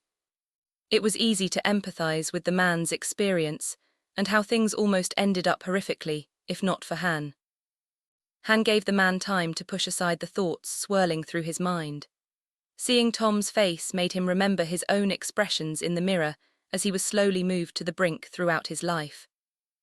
Leaving Tom to be comforted by his wife, Han thought about the revelation about adventurers. So there are adventurers and a guild in this world, huh? Han thought to himself. Thinking of the guild, Han couldn't help but think of the adventurers that waited for him. It'll also be nice to interact with the adventurers. Han imagined taking up requests and hanging out with adventurers who'd be ignorant of what he was capable of. When Tom started to look better, Han asked, "These guilds, where are they located?" "My lord, there are numerous guilds for various professions. They are usually located in larger villages and towns. The numerous guilds each have a location at the capital." Tom looked grateful for the distraction. Yes, my lord, Eli's joined into the discussion, likely to give the man some time. Guilds, like the Adventurers Guild, are powerful, providing a greatly needed service. Han nodded, feeling like the explanation was similar to what he expected from games and stories he'd read in the past. The Adventurer Guild was there to help defend us against the increase in monster and demonic activity that occurs every couple of years. Without such an organization, there would be many lives lost. Eli's further explained. Hearing about monsters and demonic activities, Han's ears perked. Chapter 3, Part 6, Book 1, Fantasy World. Monsters and demons, Han asked, intrigued. Yes, my lord, Eli's answered, an eyebrow twitching slightly. Where do the monsters and demons come from? Han probed further. The question was whether there was a demon realm or portal that allowed such creatures to invade this world. Han contained his excitement until his questions were answered. Hearing the conversation, Tom regained himself and looked at Han. Eli's looked at Tom before telling Han, My lord, no one knows where such beings originate. There are some theories, but no proof exists to support them. She slowly walked Han through what would be commonly known by the masses. Tom nodded his head in agreement. Yes, my lord. Periodically the Adventurer Guild will set up expeditions and have adventurers go out to discover the source, but one has yet to be found. This caused many to think it's just a natural phenomenon like rain or snow. Tom said. Han raised a hand to the two, needing time to digest what learned. I'm curious how I can use this information to my benefit. The question is how serious such creatures are. Are Eli's and Tom making a simple matter larger than it is due to the technological knowledge of this world, or is it actually a grave matter? Han mused. The problem was that Han came from a highly developed world. His views on what would be considered catastrophic would be materially different than someone in the current fantasy world. Han looked to Queen. I want you to take your shadow assassins and have them search throughout this kingdom to determine if there's a pattern to the demons and monster sightings. Glancing at Eli's and Tom's family. Also, have them look into the various villages and towns, along with the capital, to see if there is anything that should concern us. Without using his abilities, there was too little information about the world and its mechanics. Han telepathically told Queen, thinking of something, while gathering information about this world, keep tabs on various powers in case there are chances to create mischief. These rulers and nobles likely think they are untouchable, so it would be fun to knock them down a peg or two. Han mentally smirked at the thought of the nobility. Master, by your will, Queen bowed. The journey towards Leaf Village continued smoothly. Most of the time was spent chatting about minor things, such as life in the kingdom and daily life. Han took the opportunity to learn more about the world, asking Tom's family and Eli's for information that typically would be common sense. Tom and Molly were bewildered by the inquiry, but it didn't take them long to adapt, likely thinking Han was an eccentric noble. Since Han was ignorant in many areas, he was glad they didn't delve too deep. They do suspect something, Han smiled to himself. Han did want to maintain some anonymity, but he did enjoy how others reacted to his wealth and powers. I just have to make sure not to abuse it too much. Han didn't want to ruin his fun at the moment. Looking out the window, Han could see the sun readying to relinquish its control to the night, signaling how much time had flown by. As if waiting for a lull, Andrea reported, Master, we are approaching the village. There appears to be some form of security at the entrance. How would you like for me to proceed? Han thought back to what Eli's and Tom had told him regarding the monsters and demonic activity. With this knowledge, he suspected that the security was related to purely protection against the eldritch threats. Mentally shrugging, just explain we are simple travelers and see entry into the village. If they need some money for a fee, just alert me and I will provide it. Han glanced at Helenia, Queen and Brittany before saying to Andrea, Remember, we are not here to lay waste to this village. Mind your manners. Disconnecting from Andrea, Han smiled at Eli's and the family. Well, it appears that we are nearing Leaf Village. Where do you normally stay in this village when you visit for business? He asked Tom. My lord, we normally stay at the inn, conveniently located near the entrance. They have a variety of rooms available to meet the needs of the different types of clients visiting the village for business purposes. Seeming to remember something, Tom added, "The innkeeper is an honorable person. My lord, you do not need to be concerned about your privacy being violated." Han sensed the carriage slowing down. Taking a moment, Han observed Andrea interact with the guards. The guards bowed and motioned for Andrea to proceed into the village. "The father said the inn should be near the entrance. We'll be going there," Han ordered. After directing Andrea, Han contemplated what to do next. He wondered if he should continue toward the capital. Still, another part wanted to continue traveling with Tom and his family. There would be plenty of time to explore the world. But at the capital, they have the Adventurers Guild. It could be interesting to try my hand at being an adventurer. Han smiled at the thought. The carriage door opened. "Master, we have arrived at your destination," Andrea said. Eli's and the family looked to Han. "I'm sure that all of you are tired, so let us proceed into the inn." Han stood up. After Han got up, the rest of them followed his movement. One of the maids provided a bag to Samantha and Jake. By their expression, Han guessed it was more of the desserts they had enjoyed.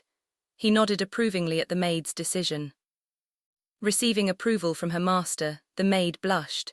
When she returned to where the other maids were, a few whispered congratulatory words.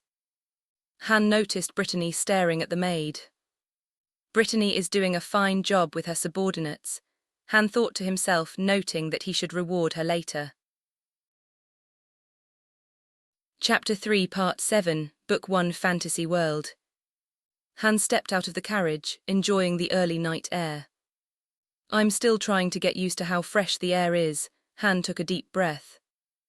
As he let the air out slowly, Han looked at his surroundings. The first thing that Han noticed was how much larger Leaf Village was compared to the one that Eli's came from. It was also much better in appearance. The buildings weren't in disrepair. Han was a little surprised by how busy it was at night.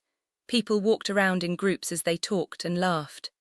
The sight reminded him of cities, people hanging out as they head to the bars and enjoy the nightlife.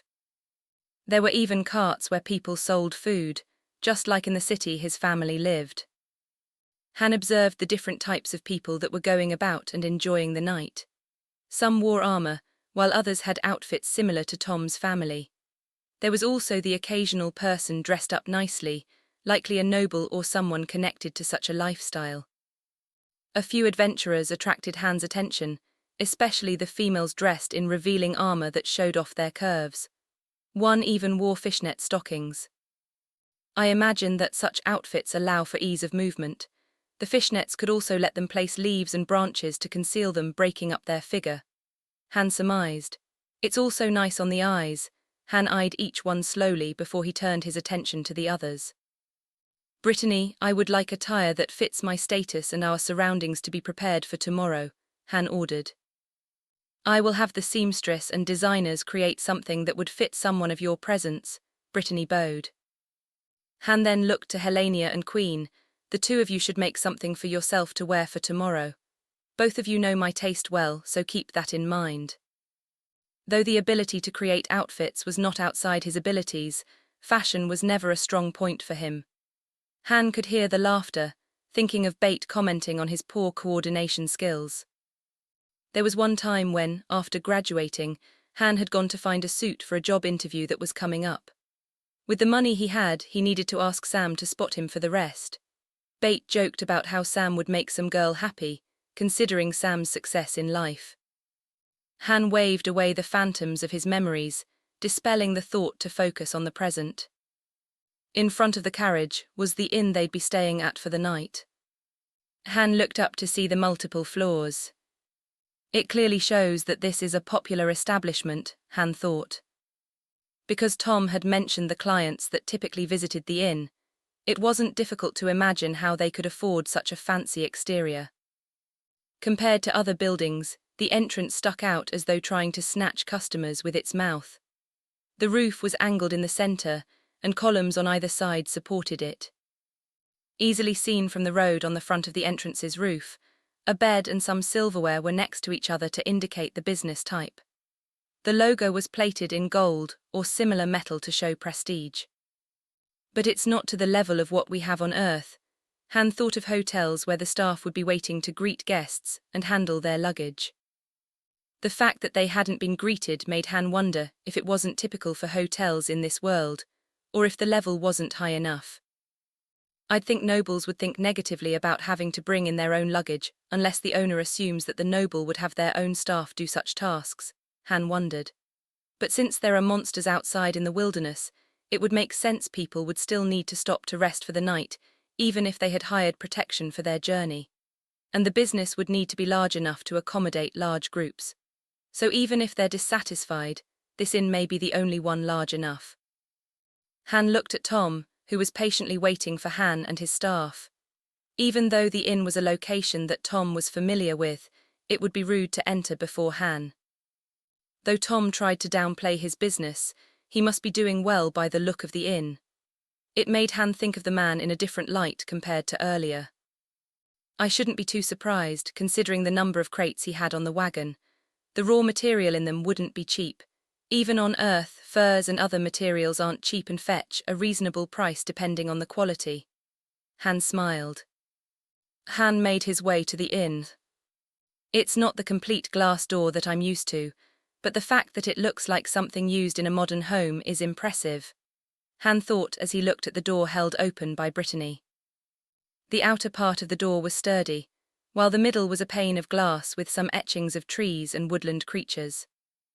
Seeing the artwork, Han realized how advanced Earth was since artists could create images that looked near photorealistic due to elevated skills. The animals etched into the glass were easily recognizable, a few local to the world, but nowhere near the same skill level as what he was used to seeing daily. The lobby of the inn was furnished with lush carpet. A green with gold embroidered carpet led towards the counter. Standing behind the counter was an older lady waiting for guests. On the walls were paintings with wall lights, making the interior warm and welcoming with their diffused light. Against the walls were comfortable sofas that complemented the wooden walls and carpeted floor. On either side of the sofas were vases filled with flowers. Han breathed in the scent of the flowers before he made his way toward the counter, where the lady waited for them. Chapter 3, Part 8, Book 1, Fantasy World. Approaching the counter in a relaxed manner, Han greeted the woman. The woman bowed slightly. "Welcome to our humble inn. If there's anything our establishment can do for you to improve your time here, feel free to let us know." Han looked at the woman's blonde hair that tumbled over her shoulders. Compared to Eli's and Molly, the woman behind the counter wore an outfit that better fit her form. As the woman straightened, Han couldn't help but glance at the small triangle window that allowed ease of view of her modest bosom. "A room big enough for 4 people, Han said. Turning to the side, he motioned for Eli's and Tom's family. "The woman will need a room for herself and the family will need one too." Reaching into his pocket, Han materialized several thin gold bars. Han then placed the gold bars on the counter. The woman's eyes widened, seeing the amount of wealth that was casually placed in front of her. Her reaction shows that this establishment does have some nobles who stay for the night, Han said to himself. Han thought about how the guards reacted to the gold he'd shown them, feeling their reaction was typical. So the woman not showing much of a response meant it wasn't unusual. Seeing that Han was not an ordinary patron, the woman said, "My lord, for the larger group we have a royal suite. We've made it easy for groups to be close to one another. It's also possible to have all the rooms next to each other if you want." The woman glanced at the gold. "In addition to the cost of your room, would you need any meals provided?" "It'll be 5 silver for the larger room, 3 for the next size, and only 1 for the individual." "I will only require the rooms, thank you," Han answered. Han did think of paying for Tom's family and Eli's to receive meals from the inn, but he dismissed the thought since he could have Brittany order the maids to serve them food. "The amount you've provided is greater than the cost of the room, so we'll quickly measure out the amount and provide you the change. Thank you for your patience." The woman bowed as she placed a tray on the counter and transferred the gold bars onto it. Smiling at her, Han said, "Keep one of the bars for yourself." The woman looked at Han, and after seeing his smile, her cheeks turned red. She shyly looked away and bowed again, "By your will." Han enjoyed seeing her walking off to the side, where another worker appeared to take care of the tray carrying the gold. There was a quick whisper of words before the woman returned to the counter. The woman had difficulty looking at Han, shifting her weight as she cutely fidgeted. Though Han didn't need to receive change for his gold, he did think it would be good to carry the local currency, so he wouldn't have to keep creating bars of gold. When the woman recovered, she looked at Han, a slight tinge of pink still visible on her milky skin. She motioned to the area behind her, where a staircase was going up to the next level. A teenage girl approached where Han and his group waited. She gave them a broad smile. Bowing low, she straightened before saying, "My lord, please follow me, and I'll guide you to your rooms." Han nodded at the well-trained mannerism of the young girl. "I imagine people in this world start working at a younger age," Han mused. The more he saw the world, it reminded him of the ancient world he'd seen in history textbooks. A time when kings and emperors ruled over lands. For the average person, work was the only thing that allowed them to survive daily. What differed significantly was the existence of the guilds, especially for adventurers. Han could only imagine adventurers being what he'd seen in video games or portrayed in tabletop games. They'd take up requests from the guild and get paid for their efforts. But not everyone can take up such requests. Han looked at the girl guiding them, failing to imagine her fighting monsters and risking her life. As they walked up the stairs, the girl explained all the amenities in the hotel. "We have a communal bath on the first 2 floors. On the 3rd floor where you are staying, the bathing area is restricted to those staying on the floor." The girl reflexively looked at Helenia, Queen, and Brittany before quickly looking away in embarrassment. The girl continued, "We are proud to have the same water system as the capital, so water is dispensed at the tub. It's designed to provide hot and cold water, allowing you to adjust the temperature." The girl puffed out her chest, proud of the premium service. Han admitted that such a service was impressive for a world far behind modern civilization. "We likely wouldn't need to prepare the baths, but nobles likely enjoy the ability to keep the bath water steaming hot and not have to wait for the staff to provide more hot water," Han said to himself. Each room on the 3rd floor has a copper tube connecting to the kitchen. If you wish to have food provided to your room, please use the mechanism for your convenience, the girl said. In an excited voice, the girl said, "We have a lot of the same modern technology as seen in the capital, my lord. I'm sure you will be just as comfortable here as there." It was clear that the girl assumed that Han and his group originated from the capital. Hence, she wanted to put Han at ease so that his stay in the inn would be comfortable. As they arrived at the 3rd floor, Han took a moment to look at the interior design of the inn. Though there wasn't much different from the lobby, the lamps had some kind of crystal instead of glass. The walls had a more elaborate wallpaper with forest animal patterns, ivy, and leaves. There was also white crown moulding at the top of the walls. At the bottom was a baseboard with a nicer varnish. Chapter 3, Part 9, Book 1, Fantasy World. While Han inspected the hallway, they eventually found themselves in front of the first room. Though not typically used by families, it still has separate rooms. Normally, the rooms are meant for each gender since this is usually used by the staff. The girl smiled at Tom and his family. Han raised an eyebrow in confusion at Tom's reaction. Tom noticed Han's reaction, hastily explaining, "My lord, it's not that I'm ungrateful." He looked at Molly, who was nodding her head vigorously. "We normally stay on the 1st floor when staying at the inn. Such a room is beyond what we've experienced," Molly explained. The girl looked at Tom and Molly before she carefully looked at Han. She was clearly nervous due to how the family reacted to Han, but it was apparent that she was trained adequately, how she didn't make it overly obvious. Learning that even Tom, a successful merchant, only stayed on the 1st level made Han wonder about the type of person that would remain on the 2nd and 3rd floors. It also helped him gauge the wealth gap between him and someone considered well-off in this world. Since not many people would be staying on the third floor, Han understood how his large group was able to attain rooms as quickly as they did. The woman behind the counter didn't even ask which floor they should stay on. The gold bars clearly indicated Han's influence based on the world's standards. If it bothers you, I'm sure they can rearrange things so you'll stay on the first floor, Han explained. But I hope you and your family stay on the third floor. Of course, my lord, Tom bowed. How could we do something as not appreciatively receive your consideration? Molly bowed. There was a flash of murderous intent, quickly pulled back. Han sighed as he turned his head slightly at his creations behind him. The girl smiled awkwardly and handed Tom the keys to the room. If you require anything, feel free to let us know. We'll try to be accommodating to any of your and your family's needs. Tom smiled at the girl before looking at Han. My lord, my family and I will be entering first. We hope that you have a good night. Han waved and dismissed the family, knowing they'd feel more relaxed inside the room. That's one of the biggest issues with having a society so focused on social hierarchies, Han thought.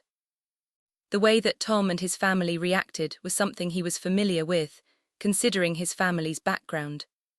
Han had to always be aware of how others were on the social ladder, often causing him stress during his childhood. His mother would warn him about how he needed to behave appropriately to not attract negative attention from others. I imagine that I made my parents' lives harder by how I failed to behave properly. I likely caused other families to view us negatively. Han couldn't help but think of his childhood. Even though I enjoy seeing how they reacted to my wealth, it doesn't mean that I did it in a malicious light.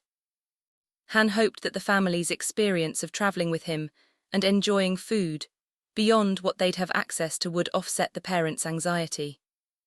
The children seemed to not have as big of an issue, though I imagine the older brother had some sense of what was happening during the trip.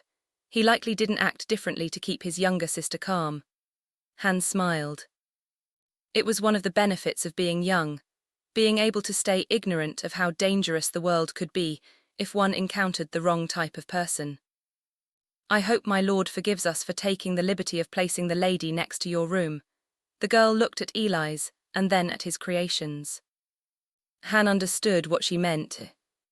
Eli's is a traveling companion. Since she is more familiar with us, I do not think it is inappropriate to have her closer to my room compared to the family. Han smiled, letting the girl know she didn't do anything wrong. The girl let out a soft sigh in relief. As I told the family, feel free to make any requests, the girl said to Eli's. Knowing that Eli's wasn't a noble, the girl interacted more comfortably than how she addressed Han. Eli's nodded, thank you. She then looked to Han, my lord, I'll turn in now. I thank you for everything you've done for me. Waving a hand, it is not nearly as big of a deal as you make it sound like. Get plenty of rest and let Cindy or Mindy know if you need anything. They are already prepared to handle anything you ask for, regardless of the time. Han gently said to Eli's. Opening the door and entering, Eli's bowed before she closed the door. The two of you keep a close eye on Eli's. I do not expect any issues, but I would rather not have to work harder than needed. Han mentally ordered Cindy and Miney, who were with the other maids. By your will, no harm will fall on your guest, master, Cindy answered. Arriving at the room he and his creations would be staying in for the night, Han looked forward to finding out what it looked like on the inside. My lord, this will be your room. The girl moved to open the door. Leading them inside, the girl began to explain the layout. Upon entering, you'll see a sizable shared area where you can have meals or entertain guests. The girl waved a hand to encompass the area. Compared to the lobby and the hallways, the living area was significantly more lavished in appearance. They were immediately greeted by a raised ceiling with a chandelier in the center. The light glittered, tiny rainbows seen on the walls, dancing as the crystals slightly moved. There were also two large sofas on opposite sides of a long wooden coffee table. On one side was a lone cushioned chair, where the head of the group would be sitting to signify their higher status.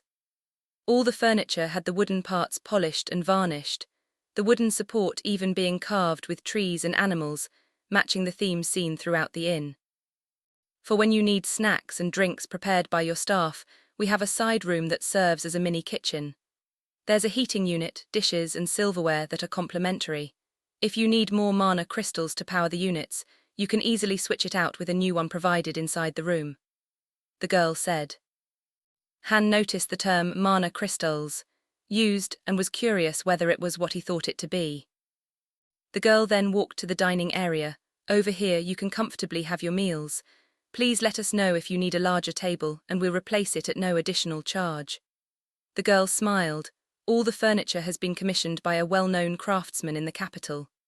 She blushed. Even the beds are large and comfortable, sturdy for any kind of activities. The way that the girl acted it was clear that she had no experience. Han imagined that the girl heard things from the older staff, especially when it came to nobles. He imagined that it wasn't strange for a noble to arrive in a group where many of the servants were women. With that knowledge, the girl likely thought that she was acting more mature than she was by adding details about the bed's quality. Though she isn't necessarily wrong, Han mentally grinned, looking forward to the nightly activities with his creations. Han slowly looked around the room, inspecting the area. One of the things he noticed was the quality of the carpet better than what was out in the hallway. There was also something in the air that made him feel better. He wondered if the room had something that was common for rooms associated with the nobility.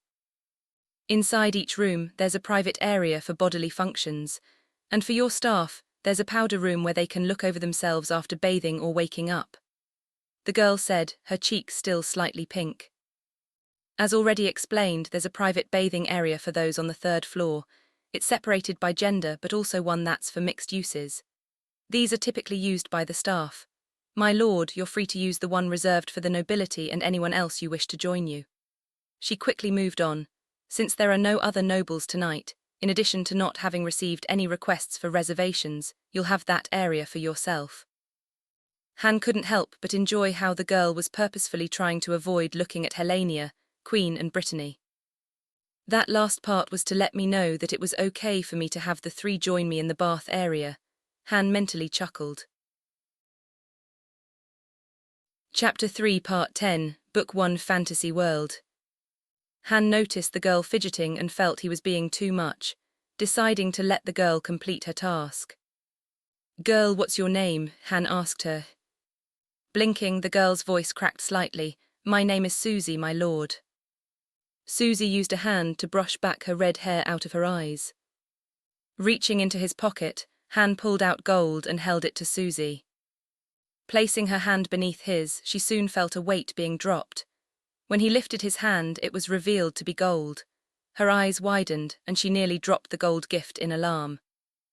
In a panic, Susie looked at Han, her mouth opened wide enough for a fly to buzz into it. Seeing her expression, Han said, "You were very professional with your explanation and your service. This is a tip for you. Make sure to use it for your future, but I advise not sharing that you got such a gift to too many people." Susie gave him a giant smile and bowed. "Thank you, my lord." When she saw him dismissing her, she tried calmly walking back to the counter, but had difficulty due to her excitement. Her feet bounced slightly as though she were walking on a trampoline. Turning back to his creations, Han suggested, "How about we check out the bathing facility?" Han couldn't help but grin at being able to enjoy time with his creations. "Though I started this to spend time with them, most of it involved other people," Han mentally shrugged at the thought. Since Han initially started the journey to explore the world, it didn't bother him in the least to spend it with others he encountered along the way. Helena, Queen and Brittany smiled at the thought of what lay before them. Brittany bit her lower lips as the corner of her lips curved upwards seductively. Her uniform seemed to protest, attempting to contain her breasts as she breathed deeply. Not waiting for them, Han headed toward the door, exiting the living area and into the entrance hallway. Opening the door, Han stepped back into the hallway. Han's eyes moved to look at the rooms leading to Eli's and Tom's family. Both doors were closed, and sound wasn't heard from either. Feeling the heft of the door, Han could tell that it would take a decent amount of energy to open it. This made the chance of sound leaving unlikely. It wasn't difficult to imagine that nobles may have to discuss information that was sensitive in nature. The sound drifting through the door, where anyone could listen, wasn't a thought anyone would enjoy. At the same time, Han imagined that it would be convenient for when nobles wanted to enjoy more rambunctious nightly activities. His thoughts drifted to well-known movies involving masks and large orgies connected to the upper class. Like Susie had informed them, there were numerous arches with just a curtain providing privacy. Han looked at the gold-plated signs at the top, which designated the ones for men, women, and mixed. Another one was labeled only for the nobility. On top of it being gold-plated, there was an ornate wooden frame. Brittany smoothly approached the curtain and pulled one side open to allow Han to enter. As Han walked past Brittany, he raised a hand to lovingly brush aside her red shoulder-length hair. With his thumb, he caressed her cheek. Under Brittany's white skin, her cheeks began to slowly turn pink and then red as she blushed. "Master," Brittany lovingly cooed as she tilted her head towards his hand. Walking through the opening, Han walked down the short hallway to a changing area. On the walls, there were more wall lamps that kept the changing area bright. The light danced as it entered the crystal before creating tiny rainbows on the walls. Curious, Han moved closer to one of the wall lamps. Han wondered whether it was similar to what was used on Earth before electricity, or if it was some kind of magical device. Based on what Susie had said about the mana crystals needing to be replaced, he had a hunch the light was connected to the magical item. Han simply said, "Analyze," and a screen appeared next to the crystal. Mana crystal wall lamp.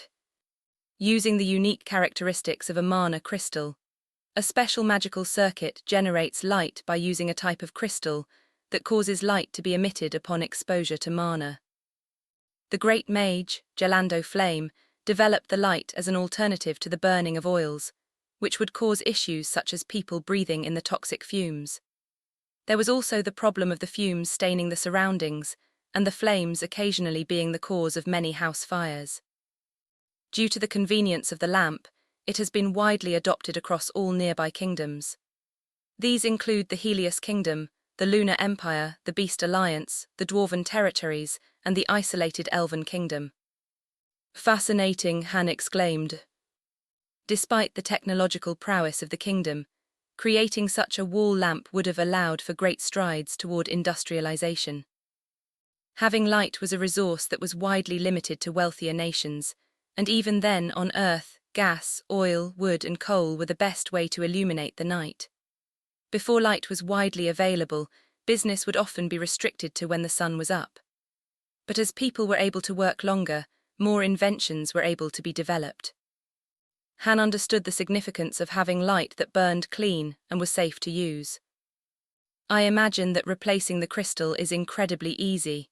This means that the only prohibitive factor was the cost, which is why the quality is better on the floor for nobles." Han couldn't help but grin. On top of the light, there was also internal plumbing, which was a massive leap in technology, compared to when people would use chamber pots to collect waste, tossing it out the window. Han thought about how he didn't smell any sewage after stepping out of the carriage. With just the number of people he'd seen walking around at night, it would be impossible to hide the smell of bodily waste. The lack of smell indicated that the village had an underground sewer system. The pipes also indicate access to clean water, Han smiled.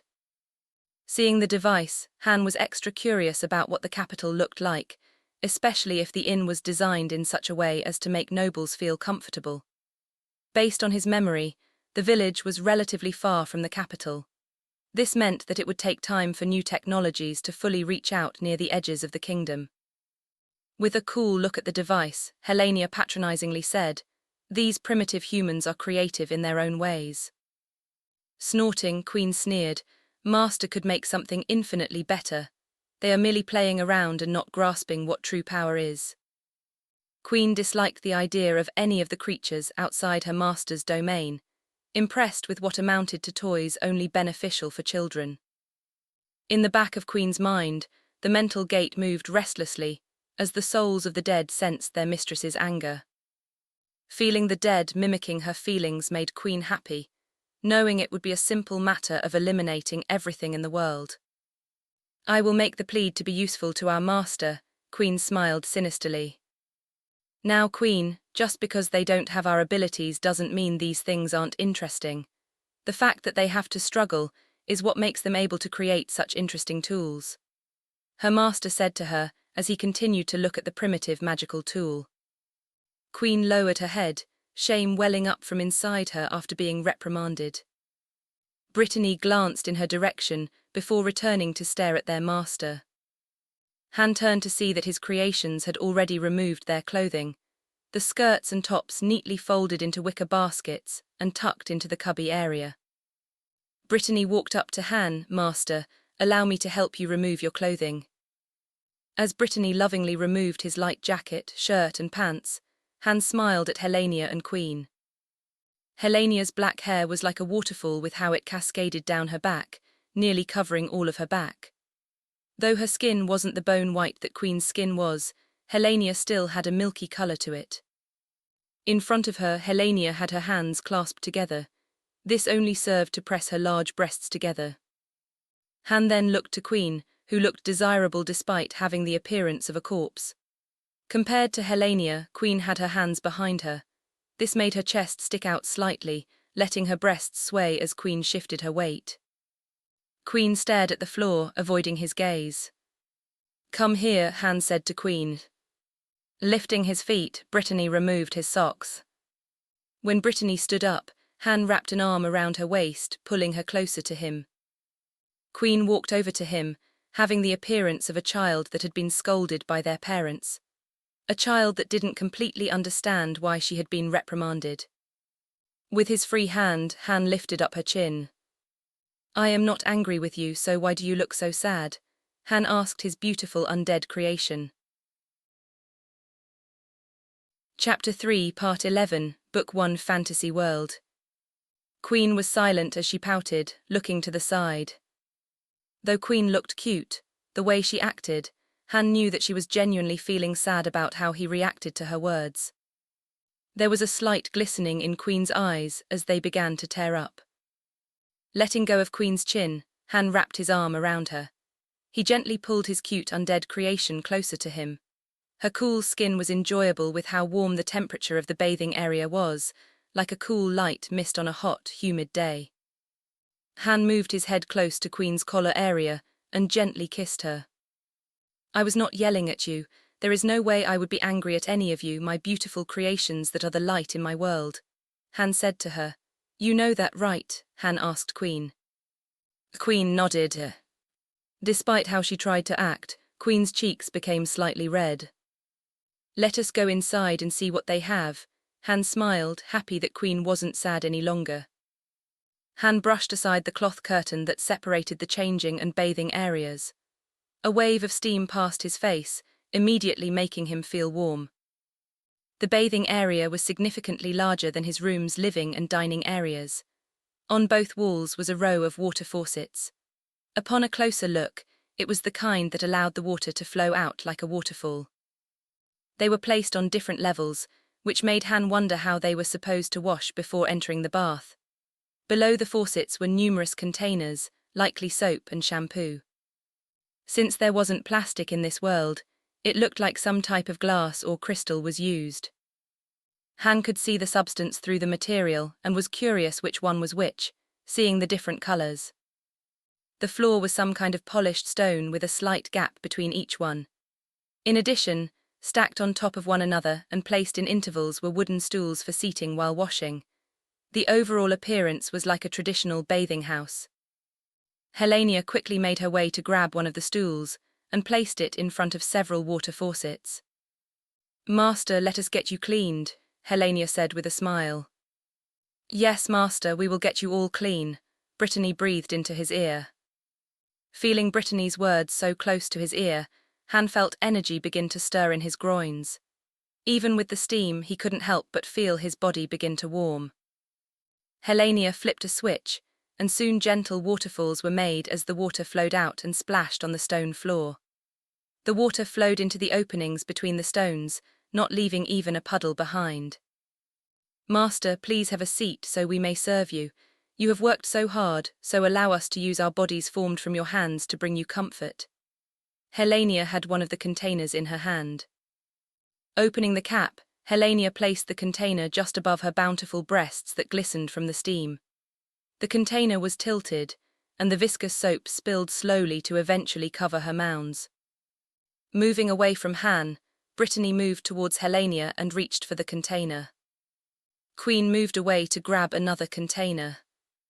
As Brittany poured the soap all over her breasts, covering them in the white milky substance, Helenia used both hands to rub the soap on her breasts, bubbles beginning to form.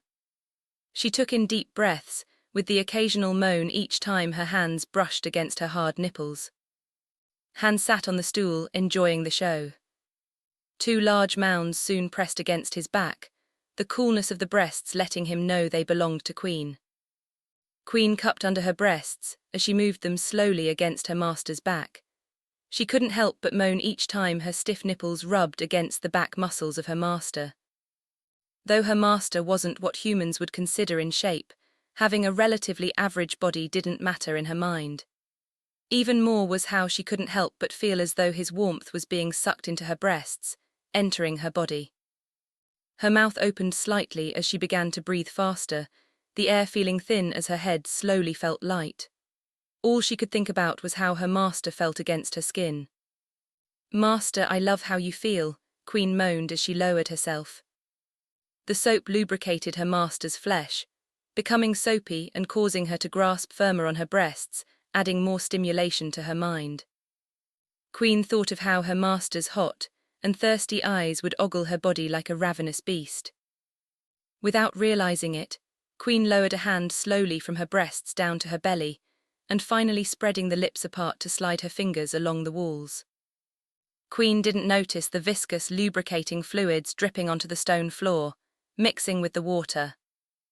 Slowly Queen slid her fingers along the outside down before sliding them back up. She'd occasionally stroke the clit as it slowly stiffened, sending pleasant waves throughout her body as she imagined how her master was enjoying her body. Queen's body would periodically twitch and slightly jerk, causing her breasts to push into his back as she used his body for support. Han could hear Queen incoherently whisper as she moaned, lost in her own world of pleasure. Helenia sat on his leg as she rhythmically slid her groin up and down his thigh. "Master, you need to take care of yourself more." Helenia smiled as she took Han's arm and gently positioned it between her breasts. With one arm, Helenia squeezed her breasts together while she used her free hand, sliding the hand and forearm up and down, the foam from the bubbles flowing in and out. Han enjoyed the sensation of Helenia's lubricated skin and how it formed around him, encasing his arm in a soft and fleshy enclosure. Helenia's cheeks were red, and her eyes were dilated from the pleasure. As if unable to hold back, Helenia moved her head towards him. Her mouth slowly opened, and her tongue slightly stuck out as she closed her eyes. Han leaned closer, his mouth connecting with hers. Helenia moaned as her lips connected with her master's, and she felt her tongue intertwined with his. A surge of desire bubbled up inside her, making her breathe faster, her tongue desperately desiring to display how much she loved her master, her creator. Helenia could feel her heart beating faster, as she felt her master returning her savage and desperate feelings of passion. As Helenia moved her groin on her master's thigh, a wave went through her. It only made her move slightly faster as she searched for the ultimate pleasure. "Master, dominate me, control me," Helenia moaned between her begging. She could feel her breasts pressed against her master's chest and shoulder. Helenia barely registered Queen and Brittany in her peripheral, who was also lost in pleasuring themselves. Helenia released her master's arm, and with her free hand, she touched her master's chest. With each breath that she felt, Helenia felt as though she were breathing at the same time. It wouldn't be strange if they stopped being separate beings, but the four of them merged together into a sphere of desire and passion. Brittany positioned herself on her master's other leg. As Brittany stared at her master, all she could think of was how he showed so much love and care towards someone as insignificant as her. A flash of annoyance was felt, thinking how she had to share such an intimate moment with the other two. My master needs delicate love directed to him, the kind that only I can provide, Brittany thought to herself. Though the other two were also created by her creator, in her mind, they only took up time that she knew her master would have preferred spending alone with her.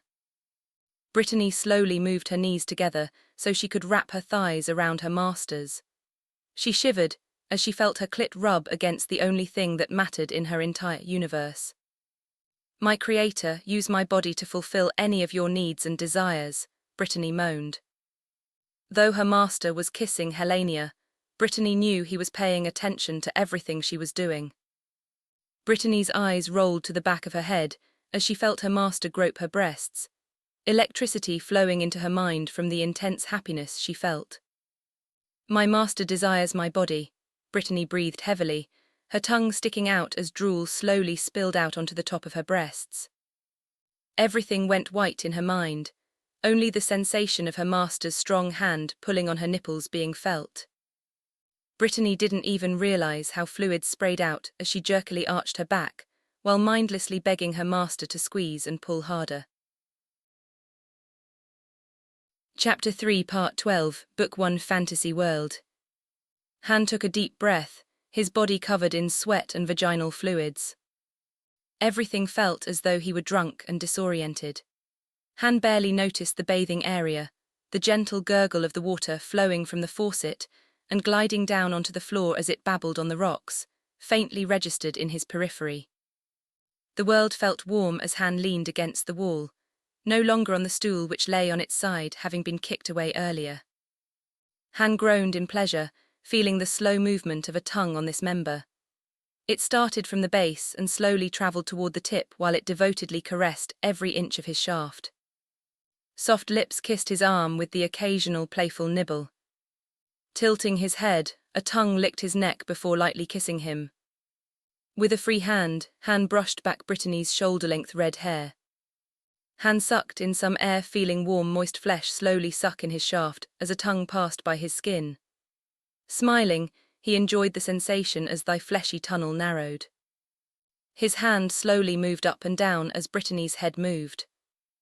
Brittany's moans as she slid Han's shaft deep into her mouth only served to direct more blood to his groin. The feeling of him growing inside her only made him suck in the air as he sighed.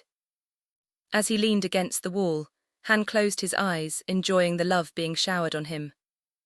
It was a strange but welcomed feeling, being shown love and all the displays of affection that came with it, lacking any of the underlying manipulations typically found afterward. Han tilted his head towards Helena as she snuggled up to him. While one hand was on Brittany's head, his other was wrapped around Queen's waist as she leaned against him on his right side. I love you, Master, Queen breathed out. Han tenderly kissed her on top of her head. I love you too, Queen. As if in reaction to his words, Brittany doubled her efforts, taking him deeper inside her mouth before lifting her head, then repeating. Air passed by her lips that were tightly sealed around him. Moaning at the increased pace, Han smiled. Do not worry, my wonderful Brittany, I also love you. He sucked in more air as Brittany changed gears, desperate for him to pour his viscous, milky fluid deep into her. Helena lightly kissed his ear before she nibbled on it. You are my everything, Master, she breathed out as she slowly moved her head. She gently guided Han's head to face her with her hands as she moved close to embrace his lips. Their tongues mixed together, as though wishing to never be apart. As Helena moved away, her purple eyes stared deep into his. Master, you are our precious creator, the one who formed us from the emptiness into your warm embrace. Helena smiled, a single tear flowing down her cheek. There is no other being as loved as you. Han listened to Helena's words. They felt as though they penetrated his body and delved deep inside before entering his soul. At that moment, Han felt a release of energy, as waves of pleasure rippled throughout his senses. Looking down, Brittany licked off the white fluid from her lips, using a finger to clean herself before sticking it into her mouth. Her mouth closed around her fingers as she slowly dragged it out cleaned. Master, Brittany smiled as she lay her head on his chest. Helenia lowered herself and positioned herself next to him. She rested her head on Han's shoulder. Having the three of them embrace him on top of Helenia's words echoing in his mind, emotions began to bubble out. Even if I'm the one that made them, the fact that I don't have to worry that their words have a double meaning. Han felt overwhelmed. Sensing something was wrong, Helenia moved to look at Han. Master, Helenia whispered. Queen and Brittany moved to see what happened, their eyes widening with concern. The world became blurry as tears flowed out. Han's breathing became short, causing his chest to shudder. I am sorry, all of you. Han felt shame wash over him, revealing such a childish side to his creations. A sliver of fear wrapped a thin tendril around his heart, thinking of all the other times he revealed his vulnerability to those he cared about. This only caused him to shed more tears. Han felt as though he were on a roller coaster of emotions, knowing that he didn't have anything to worry about but could not shake off the fear slowly branching out. Helenia wrapped her arms around Han, followed by Queen and Brittany. It was clear that they didn't know why he was crying, but instead of asking questions, the three merely accepted that their master was hurting deep inside of him. From previous moments, Helenia knew that her master held a lot of pain inside him, refusing to reveal it to any of them. On the outside, her master was strong and calm, the world casually lying on his open palm.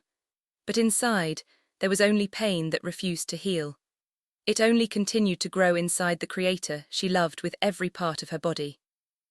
I will continue to love and care for him, to be his pillar. Even if my master never reveals what has scarred him, I will stand by his side, ready to help in any way I can.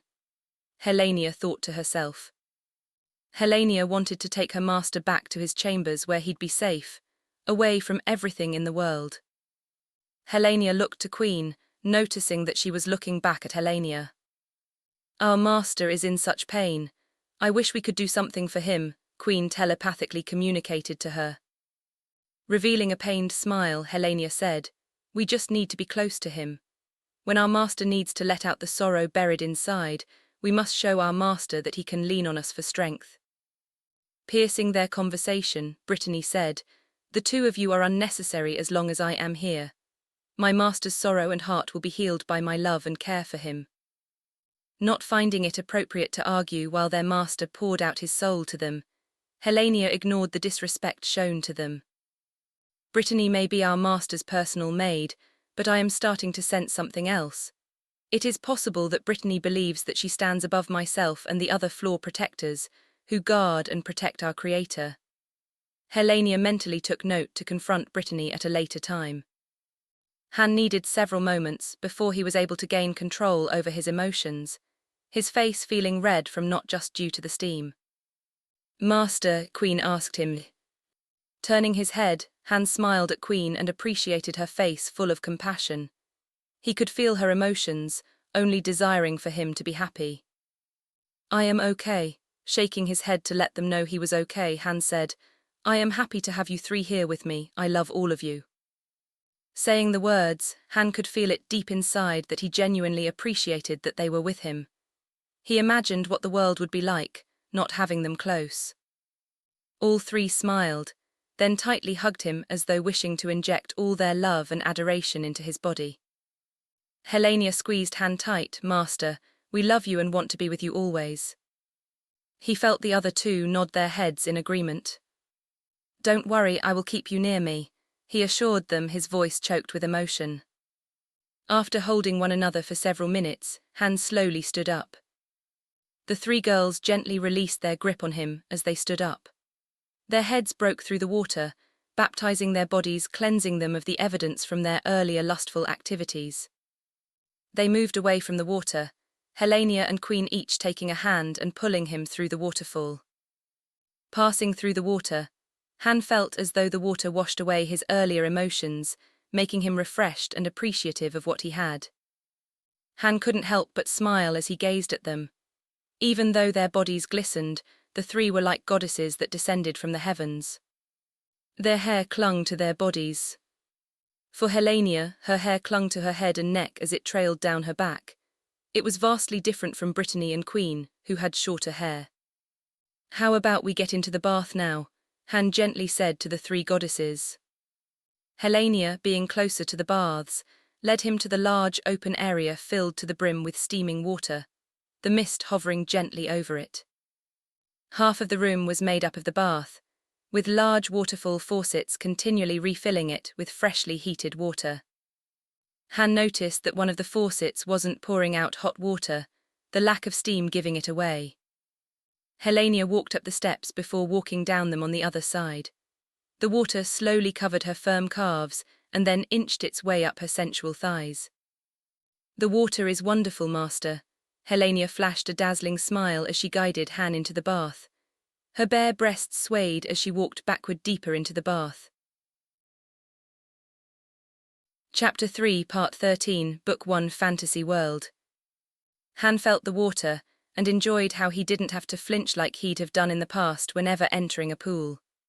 Even in a heated pool, the water would feel slightly cold. But the water in the bath felt as though it were gently embracing him. It was warmer than a pool, but not enough to make it feel uncomfortable. Eventually, the warm water reached his hips, and he lowered himself, feeling slightly weightless due to the displacement. Though the bath wasn't the size of a pool, it was still deep enough to reach his chest if he sat properly. His other arm soon felt a soft marshmallow-type feel. "Master, sit down next to me," Brittany giggled as she guided him towards the submerged bench for them to sit on. Even the bath was formed from some type of stone. When Han sat on it, there was a sense that it conformed to his butt.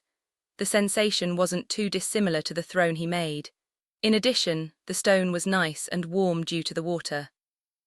Brittany pressed her breasts against his arms as she relaxed in the bath, her head resting on his shoulder in bliss.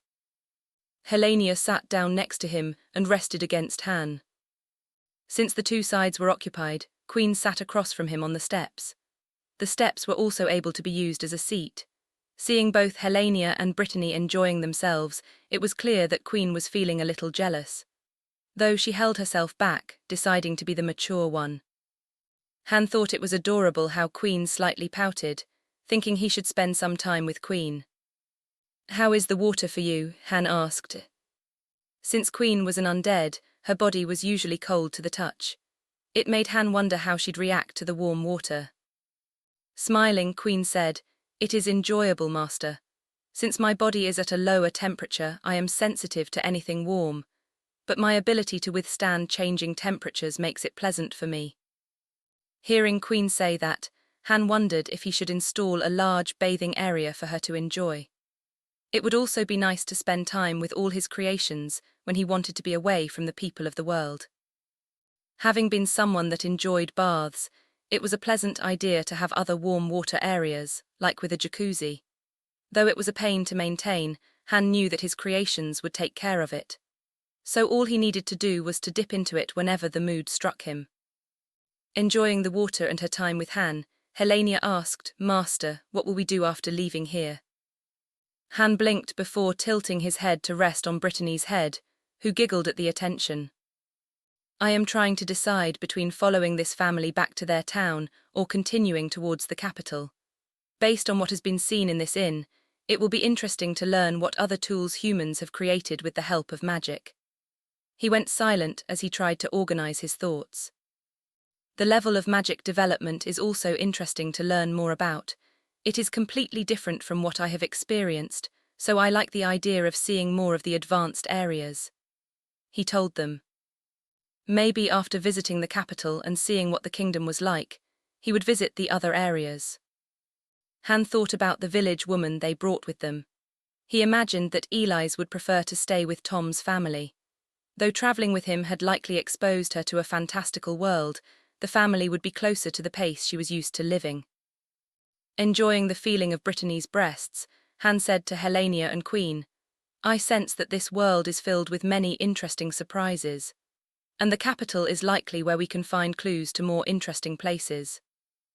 In his mind, Han imagined ancient ruins hidden away from civilization, too dangerous for the average adventurer to venture into. He grinned at the thought. Helenia and Queen shared a glance before they giggled. After their intense activities, Han simply looked at Queen before sliding an arm around Helenia's shoulders. I'm blessed to be able to spend time casually enjoying time with beautiful women while thinking of the future, Han thought. I don't have to worry about money or where my next meal will come from. Then there are things like rent, insurance, and other expenses that adults have to deal with. He took a deep breath. Turning his head, Han kissed the top of Brittany's wet head. Queen felt a warmth blossom from inside her undead heart. I am glad that our master is looking better. No longer does he appear to be dealing with his inner turmoil, Queen thought. Though she wished to be next to her master, she was especially annoyed by how shameless Brittany was behaving, forgetting her role to serve their master. But such emotions were not strong enough to ruin the peace around them. The steam twirled in the air as the water warmed the air, creating a slight air movement. On either side, the faucets poured out water, making a relaxing sound. Ripples from the water pouring into the bath were seen on the surface of the bath. It was then that she felt something strange. Queen closed her eyes to concentrate and understand what was happening. The dead connected to her whispered about something about to happen where they rested, but she didn't sense that it was dangerous for any of them, especially her master. Master, there seems to be some activity going on. I sense a large number of humans heading toward this village. Based on their movements and how they are organized, I suspect that it may be connected to the even earlier today. Andrea informed him from where she sat on the carriage. Andrea's concern pulled Han from the peaceful moment. On either side of him, Helenia and Brittany moved to sit correctly as though they also sensed something wrong. Han looked to see Queen with her eyes closed, as though trying to figure out what was happening. He judged that she had sensed the disturbance just as when Andrea had informed them. Queen, I want you to send out your shadow assassins to investigate what this group of humans is all about. He commanded her as he stood up, the water flowing off his body. Yes, master, Queen bowed. Han knew that Queen was likely already communicating with her minions, researching the situation. However, he still felt that it was good to express his will. Thinking of his clothes just beyond the curtain, a part of him didn't like the idea of donning his old clothes when something interesting was going to occur. Han then remembered that he had told his creations to fashion clothes for him. Han turned to look at Brittany. Brittany, is my outfit ready yet? He asked. Brittany's eyes appeared to lose focus before regaining focus. She looked at him and said, Yes, master. All of our outfits have been completed and are waiting for us. Chapter 3, Part 14, Book 1, Fantasy World. Han enjoyed the idea of wearing something flashy, considering people were coming to attack the village. In his mind, Han thought about the numerous famous stories where the hero would need to stand against a horde of enemies, needing to beat them against all odds. Breathing in the steam that leaked into the changing area refreshed Han. He didn't need to worry about his body cooling down as he dried off regardless of it being humid where he sat. Queen and Helenia stood on either side of him, no longer resembling the women that wanted to cuddle against him. I guess they're in business mode, Han smiled. Though they stood still, not appearing to be doing anything, Han didn't need to use his powers to know that they were concentrating and trying to anticipate anything that could threaten him. Regardless of his abilities, they didn't make any assumptions about his safety. A portal split the space in front of them. Emerging out of the portal was Brittany, in addition to several maids, 3 of them carrying an outfit, each one belonging to them. The maids carrying the outfits then lined up in front of them to give them a better view of the custom outfits. Han looked at his outfit before he looked at the maid holding it. The maid had a proud smile, confident that her master would approve of the design. The first thing he noticed was how his outfit was a mix between a stylized school uniform and a business suit. As he looked at it more, the more Han couldn't help but smile. The pants were standard black but with blue highlights, providing some contrast. These were seen, especially on the sides along the seam, a blue line that sometimes glowed with a mercury-type liquid metal appearance. Worn on the inside was a long-sleeved white button-up shirt. With his experience wearing button-up shirts, Han appreciated how it wasn't heavy. Even on a hot day, it seemed that the shirt would be refreshing to wear. Covering the shirt was a vest. Han couldn't help but be impressed by it. The vest buttons were metal with an intricately cut sapphire in the center. The metal button itself had carvings on it. There were delicate vines on top of flat curves, like long metal sheets resembling paths. Seeing the mix between organic and inorganic lines not only had the appearance of opulence but fit with the overall theme. The vest opening was curved, where people would see the shirt beneath it. But following the curve was more of the liquid metal, as though it were crawling up the vest in a blade shape. It was more of the vines and straight lines. The sight felt like the marriage between nature and industrialization. The vest's fabric was black but slightly different from the pants. It was similar to the metallic elements of the outfit, which had a somewhat fluid feel. Though it appeared close to crushed velvet, the flow of the material was foreign. To cover the outfits was an overcoat. This wasn't anything that Han had worn before, but it reminded him of what the nobility would wear. There was even a mini cloak that covered his left arm on top of the overcoat. The star and moon that crawled up the sleeves, with some vine that flowed between them, was also interesting about the overcoat. Even the cloak had a star and moon appearing to merge together to create an interesting mix of a geometric and organic design. 3 maids walked over to where he sat. 2 had towels in their hands, while the third had Han's outfit. When Han stood, the 2 maids began to wipe him down with the fluffy towels. Han enjoyed how they were careful with how they wiped him down. It was different from how he'd dry himself off, being rough and trying to get dry as soon as possible. These maids took their time, clearly not in a rush since they didn't imagine anything more important than drying him off at that moment. Smiling, Han thought, even if the building was on fire, I doubt that they would pick up their pace. When he was completely dried, more maids walked forward to take the moist towels away. "Master, we will now proceed to dress you," the maid holding his outfit announced to him. Han merely nodded his head. With his permission, the maids began to perform their duties. The overcoat was first removed and handed to another maid. Then it was the vest. The maid on his left walked over to the white button-up shirt. Even though it was only a shirt, the maid delicately held it, allowing it to drape between her arms. Carrying the shirt, the maid stood next to Han. The maid on the right side of Han moved to the maid carrying the shirt and gently picked it up. The one that had been carrying the shirt then opened it up. Opening the shirt, she respectfully took Han's hand and lifted it. She then guided his arm into the left sleeve. Han enjoyed the soft feel of the fabric. "It doesn't have that new fabric feel," Han smiled. The one thing Han disliked about new clothes was how sometimes clothing would have a protective layer to help with the fabric's longevity. The issue was that it would often feel unpleasant against his skin. This was an issue back when he was a kid and would wear uniforms, thinking they were itchy, only feeling better after having been washed hundreds of times. Instead of the scratchy feeling against his skin, the shirt slid smoothly on his arms. Since the cuffs were already opened, his hand blossomed out of the sleeve. With one arm inside one of the sleeves, the maid on his left moved to his right. Just like last time, she gently lifted Han's right arm before inserting it into the sleeve. Han made sure to keep his arm loose, so it would be easier to manage. It wasn't long before the shirt lay on his shoulders.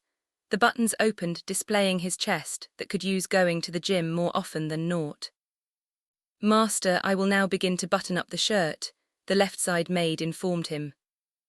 Han lifted his chin to allow the maid to start with the freshly starched collar. As the first button was finished and Han felt the collar, he was impressed by how it didn't feel restrictive. From his experience, collars would either be too large or too tight. It was why he often chose shirts that were slightly larger than his body. If the collar was too tight, he'd have to leave the first button undone, making it look unprofessional. But the collar on the shirt he wore fit like a leather glove. "The few times I got to use a tailor, I don't think it has ever been this good," Han felt satisfied. If the shirt was a solid fit, then the rest of the outfit wouldn't be an issue. With each button, the shirt slowly began to form along his body. And when the last button was done, Han took a moment to turn his upper body to see how the shirt fit. He lifted both arms with his elbow bent 90 degrees as he twisted. Han's eyes widened in surprise at how he didn't feel restricted. Instead, the fit was well enough that Han imagined he'd forget he was wearing a shirt. This was on top of the smooth fabric that slid against his skin. As he suspected, the fabric was light. Even with the steam in the room, Han didn't feel warm or uncomfortable. His mind imagined him feeling comfortable even in the humid jungles of the Amazon.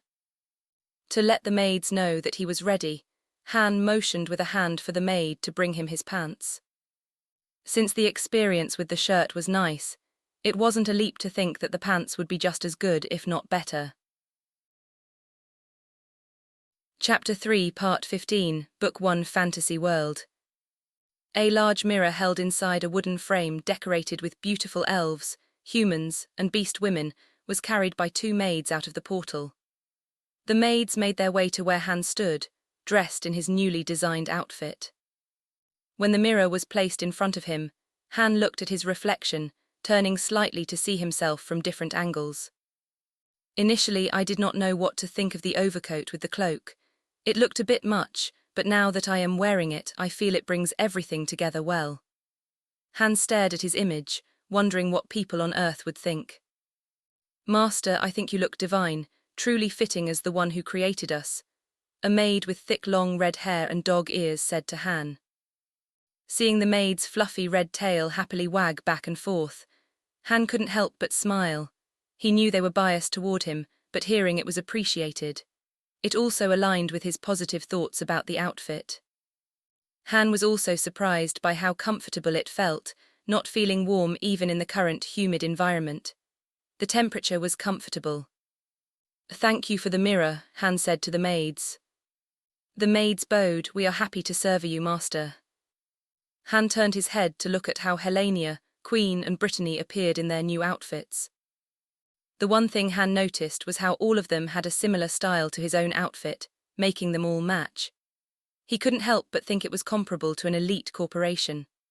How at a professional business environment, there would be a dress code where employees tended to match so that they didn't stick out unnecessarily and complied with human resources. Helenia's outfit was the first he noticed. Just like Han's outfit, Helenia had a short cloak covering only half of her left arm down to the elbow. The cloak had the same pattern of a star and moon with vines mixed with mechanical lines. Despite the cloak, Han could see that it only accentuated the V-lines created by her top under her coat. The lines traveled from her shoulders down to just below the middle of her torso, providing a tantalizing view of her large breasts. It was impressive how the top could contain Helenia while still making her look professional. Along the neckline was a similar liquid metal pattern to what Han had on his outfit. All throughout the outfit, there were blue highlights that accentuated certain parts of Helenia's figure. Both the top and jacket were designed with Helenia's breasts taken into consideration to prevent her shape from appearing to be a rectangle. The highlights followed along the sides and went below the 2 large mounds. The difference between Helenia's jacket and his was how it only reached just above her belly. Her top also exposed a little of her midriff when moved. Then there was her skirt that ended just a few inches above her knees. In front and behind her was a rectangular piece of fabric that ended at a point. It had the same star and moon pattern as on the cloak. The black gloves and knee-high boots with a slight heel finished the outfit. It looked both fashionable and functional. Han thought of his black leather shoes and how comfortable they felt, so he imagined it would be the case for Helenia. Different from Helenia's outfit was Queen's, where significantly more skin was revealed. Instead of using mainly fabric with a liquid metal to contrast it in addition to the blue, Queen's outfit was more leather with some fabric, blue highlights, and a fluid metal design. Queen's outfit didn't have a top, just a leather corset top. Holding it in the middle was crisscrossing leather straps, which allowed Han to see Queen's breasts being squeezed together. Another benefit was how the corset left her graceful milky white shoulders exposed. The front of Queen's corset had liquid metal decorations on the edges. One side of the corset had a star, while the other had a moon. All around the corset had vines and smooth mechanical lines. Near the base of Queen's stomach, the corset ended to expose her belly. A slight V could be seen, since the leather pants she wore were riding low on her hips. Han looked at the pants and knew that it would be possible to see her private area if it was slightly lower. Even though they had enjoyed one another's company, the way Queen's outfit looked made Han feel ready for another round. Queen's leather pants were tight enough to look like a second skin. It made Han wonder how she was able to put the pants on until he noticed that on her sides were leather straps. If the knot were loosened, the pants would become loose enough to allow her to get out of them. Similar to Helena, Queen wore thigh-high leather boots. The main difference was how they looked tactical, even with the heels. Han could imagine Queen kicking down her enemies and driving her heels into their backs. Han chuckled, imagining many people back on Earth would pay a significant amount of money for Queen to step on them. It tied in nicely with the whip she had on her hip. Due to the size of the room, Queen wasn't equipped with her giant sword, storing it away inside a pocket dimension. Brittany, her outfit looked to have been inspired by the outfits both Helena and Queen wore. She wore a corset, but instead of the leather covering her breasts, they were used to lift them up. The leather was even designed to press them together. Similar to Queen, the corset had a star and moon imprinted on the leather. Though her breasts were exposed, they weren't easily seen due to the slightly sheer shirt she wore. With the shirt, Brittany had the appearance of a courtesan. The fabric had vines slowly climbing up the material and decorating the shirt. Despite the shirt being sheer, it still had a plunging neckline so that the top of her bosom was visible. Instead of pants or a short skit, Brittany's skirt went all the way down to her ankle. The material was black, but blue stars and moons made the pattern look like a river leading down her legs. On one side, the skirt completely exposed her left leg. From her hip all the way down to her ankles, it would be possible to view her leg when Brittany walked. Brittany looked beautiful in her outfit, and Han knew that others would hungrily look at her. But this only made him happy, knowing she'd never leave him. The confidence that Brittany only cared for him helped to warm his heart. The three presented themselves, happy to have Han's eyes travel all over their bodies. Han saw that Brittany was the most eager, as though wanting him to only look at her and not the other two. Staring at them, Han said, "You three look stunning, as though the stars and the moon were made manifest. I could imagine staring at all of you, never becoming tired." Hearing his words, each of their cheeks reddened as they looked away, shy to receive so much attention. Chapter 3, Part 16, Book 1, Fantasy World. Seeing that they were all dressed and ready, Han could feel his curiosity growing regarding the group aiming for Leaf Village.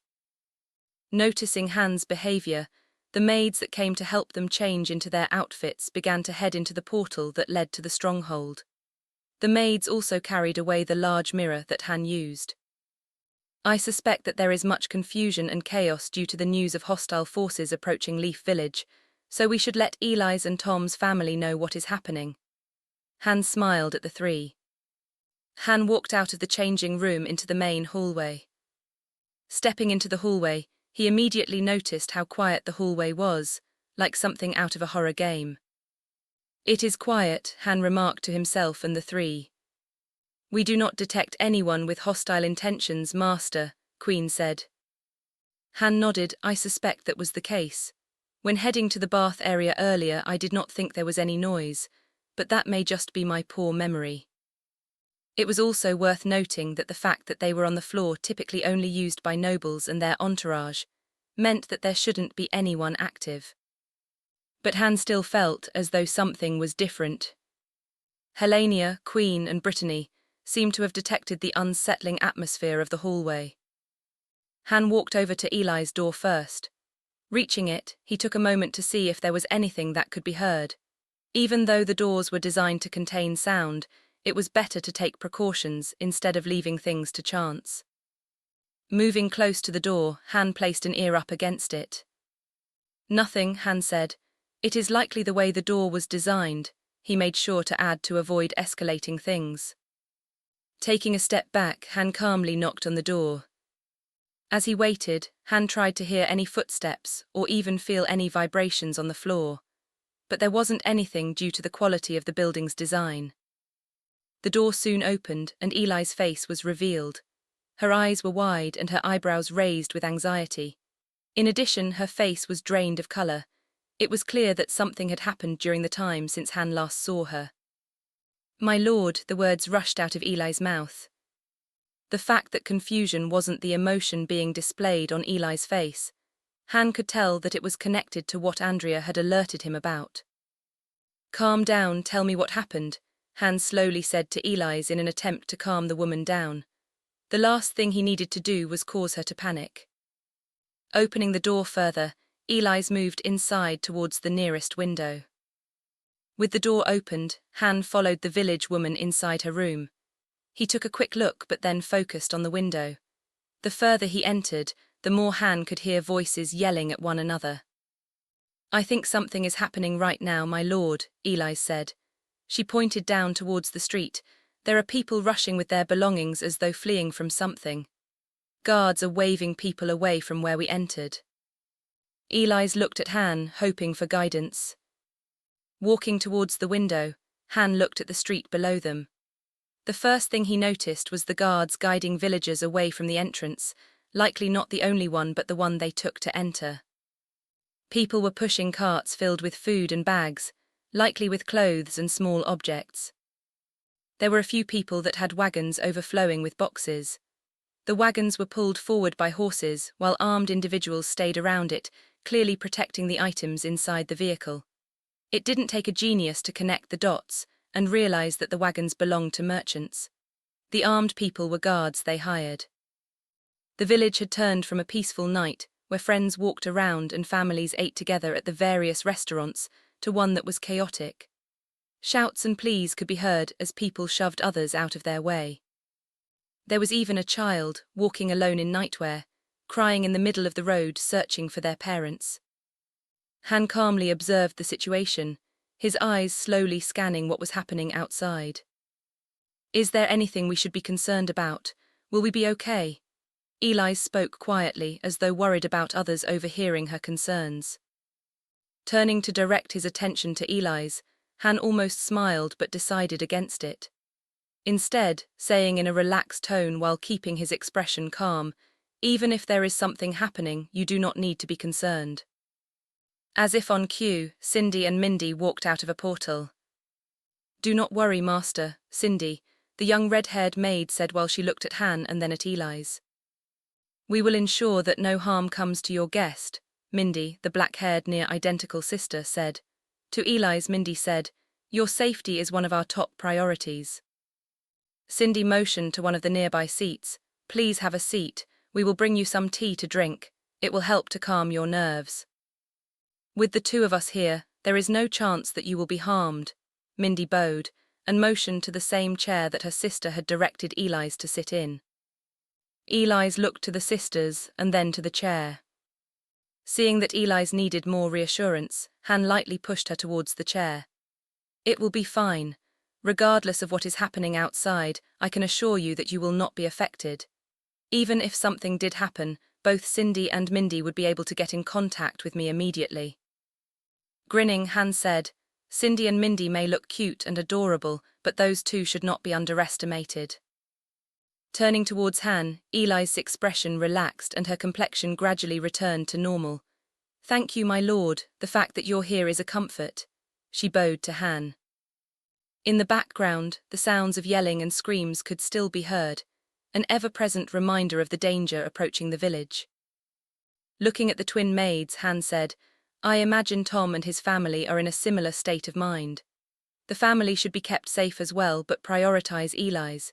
If you need more assistance, just contact Brittany and she will send reinforcements." In his mind, Han thought about what else needed to be addressed. Though he needed to meet with Tom and provide reassurance, there was a thought to just head to the threat and see what it looked like. He couldn't help but smile, eager to see what a real battle looked like. The encounter with the small minor group of Lunar Empire, disguised as bandits, didn't satisfy him. Eli's noticed the smile on Han's lips.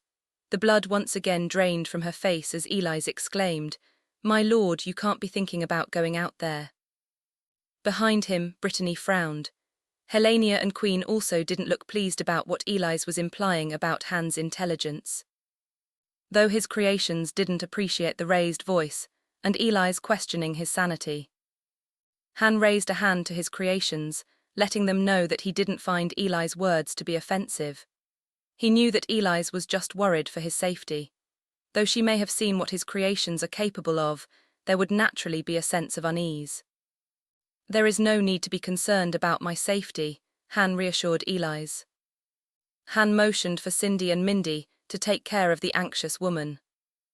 The twin maids moved to where Eli's was standing, going to either side of the woman. Each placed a hand on Eli's back to help Eli's go to the comfortable seat with an elegant wooden coffee table in front of it. Eli's initially fought the maids but then moved forward. In the air was a sense of reassurance and tranquility, making Han look at the twins. There was a slight shimmer in the air like fine sparkling dust was released. The source came from the twins. I see that they used some kind of area of effect to give a sense that everything was fine, Han smiled. Han hadn't instructed any of his creations on how to use magic, so he was frequently amazed at how they could grasp it so well. Thinking of what the twins had done made him wonder if it was similar to his own ability, just having a desire and pouring energy into it, willing it to manifest. Chapter 3, Part 17, Book 1, Fantasy World. Eli's sat down on the chair, though her face hadn't wholly recovered, still appearing a little pale. Despite her appearance, Cindy and Mindy's abilities significantly helped Eli's to relax and not allow the noise from outside the inn to mentally affect her. Han watched as Eli's chest slowly rose and fell as her breathing normalized. Cindy, bring Eli's the new outfit that was designed for her. I am sure Eli's would enjoy seeing what we have created, Han ordered. Cindy bowed to Han, taking a few steps back before disappearing into a portal. Hearing about a dress, Eli's ears perked, and she looked at Han. There was a slight curve of her mouth due to the excitement of a new outfit, quickly removed as though she felt guilty about her excitement about such a frivolous thing during a crisis. Seeing the woman try to not be eager for the outfit made Han smile. Are you sure this is the time, my lord? Eli's hesitatingly asked. Before answering the village woman, Han connected to Andrea. How much time until the group reaches the village? Though Han wanted to take his time, he still wanted to meet the group before they reached the village. There wasn't an issue with the group entering and attacking the villagers. Han just wanted an open area to meet the group instead of inside an urban environment. Master, the group will be arriving relatively soon. They are making good time, clearly motivated to reach the village, Andrea informed him. Han looked to Helenia, Queen, and Brittany. We will let Eli's look at her dress while we head out and greet our guests. He grinned. It would be rude to make them wait for us. We must be decent hosts. Though he wanted to meet with Tom's family and let them know the situation, Han decided there wasn't enough time. Han told Brittany, have a maid inform Tom's family of the circumstances and for them to stay inside the inn. As you wish, Master, Brittany bowed. Raising a hand to stop Brittany, if the maid senses that the family is struggling to maintain themselves and appear stressed, have more maids to attend to their needs. The father seems like a fairly solid individual, so I suspect that he will be fine. But the mother and daughter have already been through trauma earlier today, Han said as an afterthought. As Han made his way to the door, Eli's got up and turned towards Han. My lord, please be safe, she wished him. Han waved a hand as he opened the door and stepped into the hallway. As Cindy closed the door behind them, Han once again couldn't hear any sounds connected to the chaos outside. The lack of clues, only the eerie atmosphere, made Han appreciate the builders of the inn. Even inside Eli's room, the sound was manageable and easy to ignore if an individual wasn't focused on it. Han and his creations made their way to the stairs toward the lobby area. Though the forces were quickly approaching the village, Andrea's voice didn't indicate that there was a need to move in haste. As they moved through the inn, someone would have likely been confused and mistaken the four of them as nobles heading out to a ball. Each of the women was elegant in their outfits. Even with the amount of skin exposed, Even a stranger could sense their commanding presence, how they walked with a purpose and calm expressions. They clearly knew what they wanted and wouldn't allow anyone to stand in their way. The closer his group got to the lobby, the more Han could hear crying and words of encouragement. There were footsteps quickly moving back and forth, but not fast enough to indicate that it was people fleeing out of the inn. Reaching the main area, Han looked to the side that led to various areas of the inn, such as the dining and meeting area. Sitting on the couches and at the tables, people were huddled together in the groups they arrived with. There were even some families similar in appearance to Tom's family. I wonder if any of them are the merchants from the caravan that Tom was a part of before they betrayed him and his family, Han pondered. I can see why Tom would prefer staying in his room instead of coming down with everyone else. From his own experience, there were a few times when Han needed to sit in an area where people that had made life difficult for him and his family existed. This was especially the case during traditional events that needed to be attended, paying respect to the elders of the community. Typically, when Han had the option, he'd avoid such social events, but it wasn't always something that was avoidable. There were many times Han had to bow his head to people he knew who thought less of him. Han couldn't help but think about how a crisis wasn't the time to be around people who had a history of backstabbing and getting in others' way for their own selfish interests, regardless of whether it was justified or not. It was fortunate that Tom had run into Han, who could ensure his family's safety. That was on top of the relaxing environment provided. A few people, part of the inn's staff, glanced in the direction of Han and his creation. But such attention was short-lived as they rushed to perform their duties. Han looked to see some families whispering and glancing in his direction, once he stepped into the lobby area, away from the stairs. "Look at how they scurry about," Queen grumbled. "How can you expect people with no power to handle such a crisis? Remember that our master told us not to underestimate these creatures." Helena chided Queen. Queen's eyes darted to look at Han, quickly bowing her head. "I apologize, master." Han could understand Queen's sentiment on the matter. He knew that just outside the boundaries of the inn, people were frantically trying to snatch every resource that they felt would be useful as they fled from the approaching threat. If it wasn't for the fact that they viewed him as a noble, it would be questionable how his group would have fared. Not finding it useful to stick around, Han casually made his way toward the entrance. As he approached the counter in the lobby, the woman who had checked them in was still manning her post. Compared to the composed demeanor when she first interacted with him, there were signs of emotional fraying due to the impending doom. The woman's long blonde hair didn't appear as organized as earlier, slightly messy. If Han had to guess, the woman likely ran her hands through her hair to calm herself down while no one was around. In addition to her hair, the woman's uniform was slightly disheveled in places, something Han imagined would be unacceptable if it weren't for the danger looming over the village. Han had a brief, casual thought about how he fancied the wilder appearance. He glanced at her breasts, enjoying the view again. Though she was older, the woman still had a shape that would be desired. If he wasn't interested in the invading force, he would have likely invited the woman to his chamber after her shift had finished. With that thought, he sighed at the missed opportunity.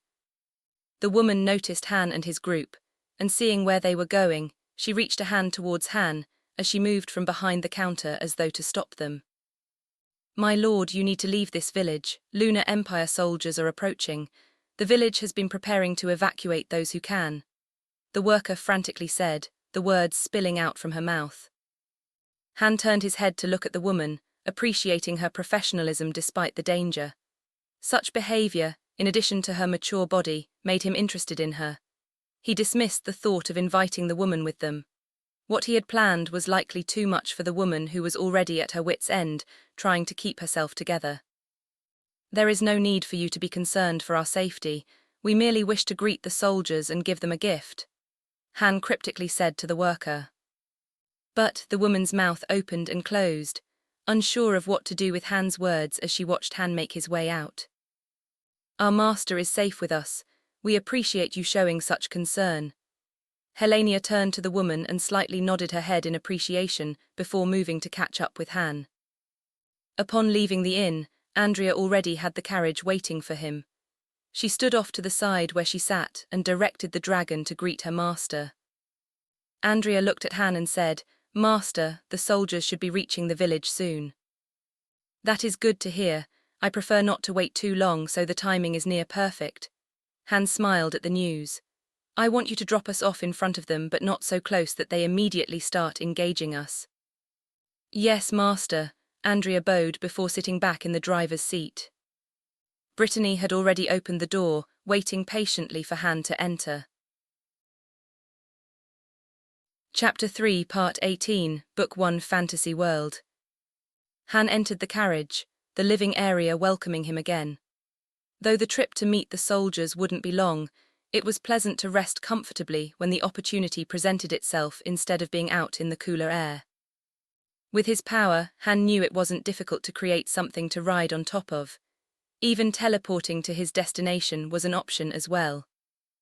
Taking a seat on the leather chair he used before arriving at Leaf Village, Han leaned back the cushion cradling his body.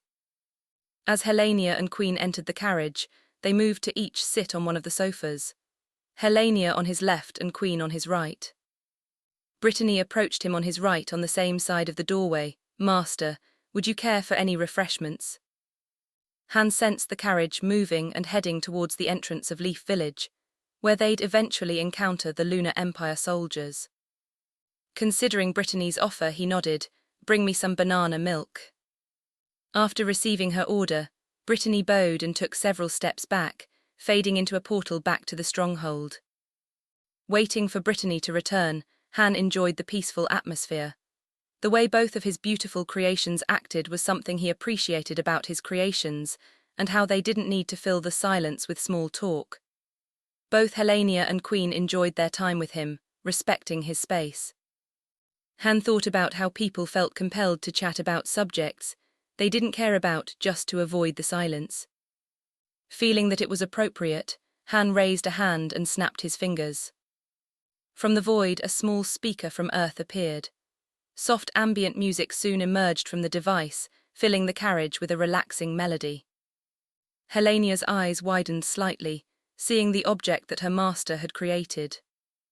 It was barely larger than a hand, made of a material, not quite metal, stone, or wood.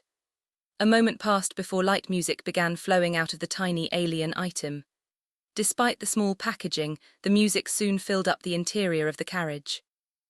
With the music, Helania realized that it was something that came from the world her master originated from.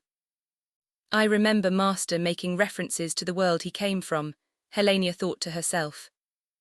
As though the music permeated her body, Helania enjoyed the warmth that slowly grew inside her.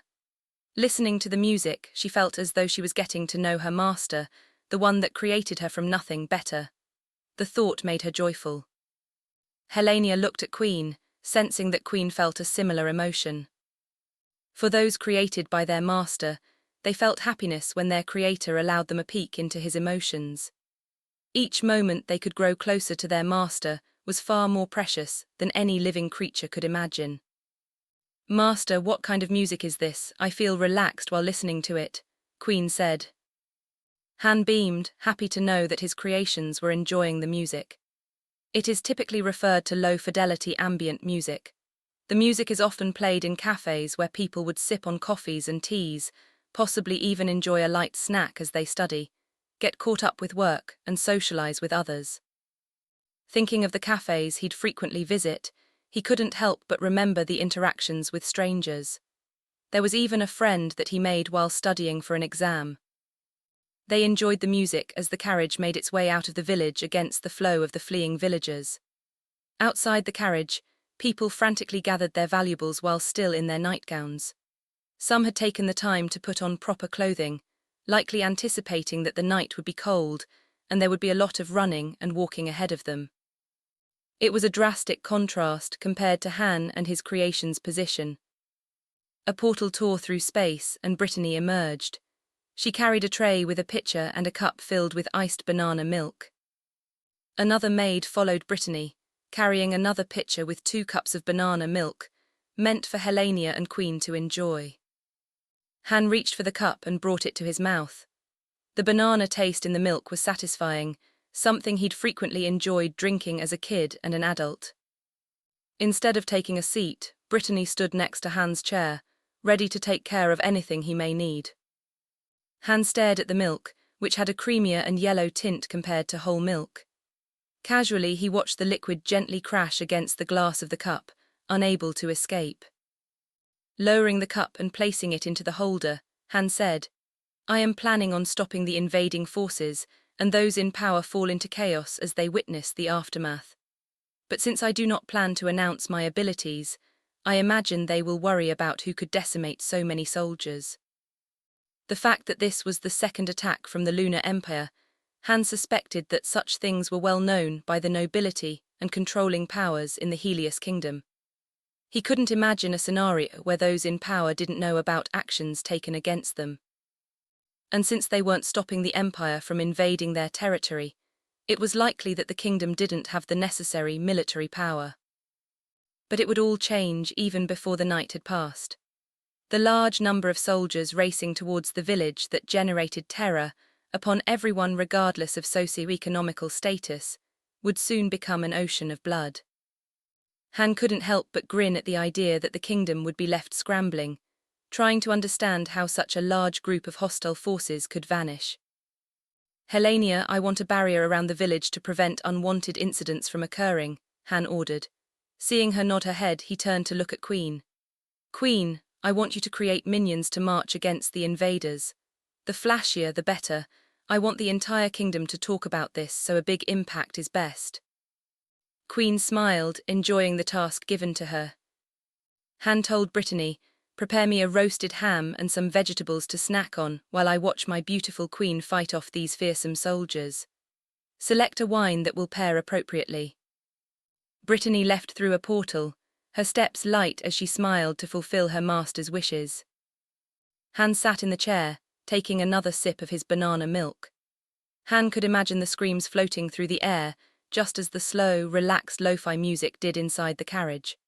Watching Queen's forces tear through and liquefy all the soldiers would be the perfect spice to the delicious food he'd feast on during the event. Andrea's smooth voice interrupted his thoughts. "Master, we are a little distance away from the village. Your guests should be arriving shortly. Is there anything additional you will require from me?" Andrea asked. "Just stay by the carriage and enjoy the show," Han commanded her. Getting up from his seat, Han placed his glass on the table. "We should prepare a proper stage for our guests." "I hope that Master enjoys my performance," Queen bowed.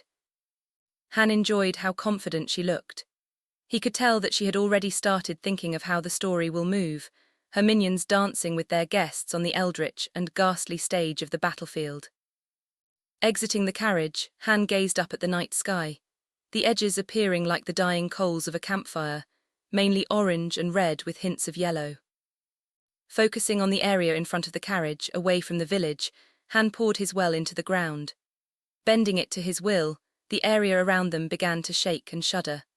The ground soon split apart before breaking up as rock could be seen rising from deep underground. Anyone watching would have confused the stone with a section of a parking lot, how flat it was with some areas wet from the water trapped deep below. It was only due to Han's will that water spouts didn't spray into the air like a damaged fire hydrant. If there was a city, the quakes generated from Han's will would have leveled every standing structure close by, as the ground was sucked before them. Han enjoyed the feeling of the tremors, 1,000,000 times greater than the rumblings of the cars traveling on the nearby highway that helped him to sleep at night when he was a kid. The ripples of the chaos he generated made the ground appear like water due to all the vibration. It was as though Han was splitting the area beneath him like it were the Red Sea, the stone area rising to reveal a massive pyramid that had worn steps leading up to it. Along its side, waves of dirt and clay rolled off it. The structure was like the point of a spear belonging to a titan as it attempted to escape from its ancient, unknowable prison. Symbols etched on either side of the steps facing Han glowed malevolently. The pyramid continued to grow the more it was lifted solely by Han's will. Cracks could be heard miles away from the planet itself, screaming in pain as the tip of the spear continued to be pierced through its flesh. Chapter 3, Part 19, Book 1, Fantasy World. The ground continued to shudder as the pyramid was birthed. Its presence forever scarred the landscape, never to be forgotten even after the night and battle were lost to time. Han stared at the structure he had built. On the sides were rows of statues. There were humans, beasts, and undead women garbed in armor, ready for battle. The curves of the women were distinctly visible, shapely and desirable while also showing their fierceness. Some statues had braided hair, and a few had short hair. There were even two that had hair that reached their ankles. The beast women each had different features to designate what type of animal they were connected to. Their weapons were also diverse, some using short range, some mid-range, and finally long range. Along the steps that led to the top were immense statues, as though guarding the path where their master would be watching the entertainment. Han enjoyed how they encompassed their feminine features, while still conveying an unflinching presence. Between the larger statues were bowls, and when Han snapped his fingers, each blossomed a raging inferno from inside. Despite the lack of fuel, none of the fires revealed any indication that they would go out. Summoned by their creator, the balls of fire would continue to light the path until they were unneeded. "Magnificent, Master," Helena said where she stood slightly behind him. Brittany stared at the pyramid where a flat field used to exist, destroying any evidence of the path used by people on their way to Leaf Village. "Now, everyone will be able to witness the greatness of the one that owns every inch of my body, mind, and heart," Brittany breathed out in a whisper. As though wanting to burn the temple that her creator built into her memory, Brittany slowly inspected every inch of the New World wonder. The rock that made up the entire structure had a worn, weathered appearance, as though it had been constructed thousands of years ago. With the statues and the fire, it had an eldritch cosmic presence, a monument to preternatural powers beyond human comprehension. As she started from the bottom to slowly look up to the heavens, Brittany felt humbled by her master. Just as she was tiny compared to the mountainous display of power that was the pyramid, it was clear how her master transcended beyond what anyone could imagine.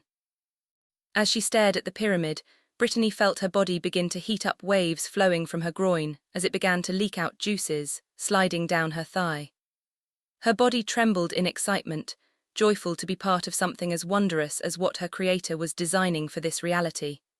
It was beyond her comprehension.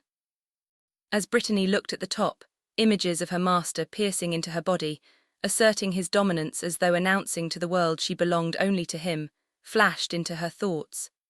The vision was so realistic that she couldn't help but moan in pleasure. Brittany even felt her body prepare itself for the blessing. "That should be large enough," Han said. Han craned his head back to look at the massive structure larger than any pyramid on Earth, whether it was the Great Pyramid of Giza or the Great Pyramid of Collula. With its massive size, Han wouldn't be surprised if it could be seen from miles away. On top of running away from the village, Han imagined the tremors from his actions caused greater panic from people imagining it was an attack from the Lunar Empire. The few guards waiting for the invaders to arrive and hoping to buy more time for the residents were now frantically attempting to grasp what he had created. "Let us get ready to watch as Queen entertains our guests," Han moved to the stairs. Even though he had created the Stronghold, Han still felt the experience of walking on something he made to be alien. Not much time had passed since Han would have been considered an ordinary and unimpressive person, and now when he gained his abilities. Despite the age of the structure, as Han stepped on the first steps, the massive blocks had a feeling of age, as though they had existed far before he created them minutes ago. "It just shows how our perception of a matter can affect how we interact with it," Han thought to himself, lost in his own amazement at what he had created. Han sensed that his emotions were similar to what artists felt after they had created artwork. Though an artist knew that they had been the ones responsible for what they could see, there was still a childish amazement at seeing the thoughts and emotions manifested into the shared reality. Due to the size of the pyramid, the journey up the stairs was relatively long, but Han was surprised by how he didn't need to stop. Han thought back to how just going up several flights of stairs would make him increase his breathing and have his thighs burning due to the exertion. I wonder if my body has strengthened without me even realizing it. Is it possible that I unconsciously willed my body to adapt and it has? Han wondered. Since Han had been an ordinary human not long ago, there was no telling what other things had changed. He was now entering an area devoid of any benchmarks and reference points. The sounds of the fire roared from the occasional breeze, the light flickering across the stone. As Han looked ahead, the appearance was like walking up a stairway to heaven. Helenia and Brittany were quiet as they followed several steps behind him. Thanks to how calm his creations were, Han didn't feel bothered by how bizarre his current situation was. He appreciated his creations as he walked the path of his new journey. Soon, Han's vision was filled with the flat area at the top of the pyramid.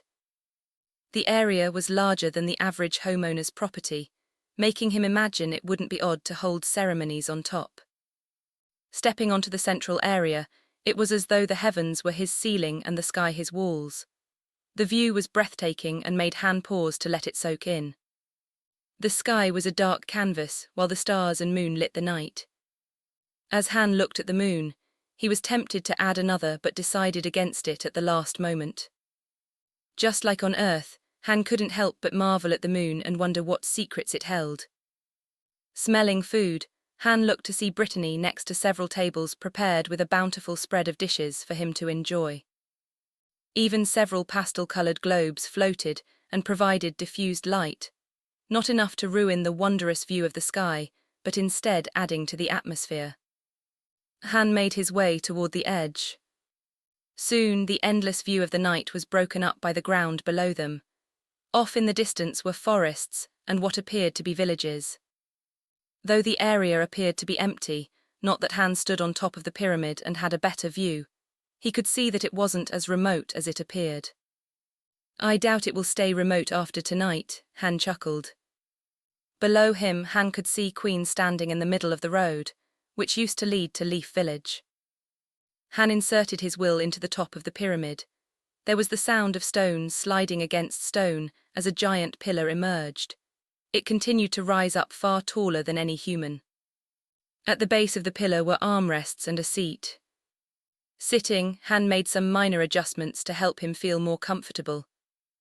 Even after he sat, Han had a great view of what transpired on the ground and allowed him to watch his creation's performance. In the distance, a sizable army was marching towards them despite the ground splitting open, and a pyramid birthed from deep within the planet. Helenia stood on his right side while behind the chair, Brittany was organizing food for him to enjoy. Watching Queen, Han heard footsteps. Brittany rolled to where he sat with a serving cart and several plates with different food. There were even decanters, one with red and the other with white wine. Even from where he sat, Han could smell the fruit used in the wine, letting him know that they were likely sweet wines. There was also the smell of honey-roasted ham, steak, brisket and ribs. On different plates were fire-roasted vegetables. You have done a good job, Brittany. The food smells lovely, and I enjoy eating it while we watch Queen handle the Empire soldiers. Han complimented her. Thank you, Master, Brittany bowed. The chefs are honored by your enjoyment. I will inform them that you are pleased by their work. Even from where he sat, Han could tell that the various portions of meat were tender and overflowing with juices.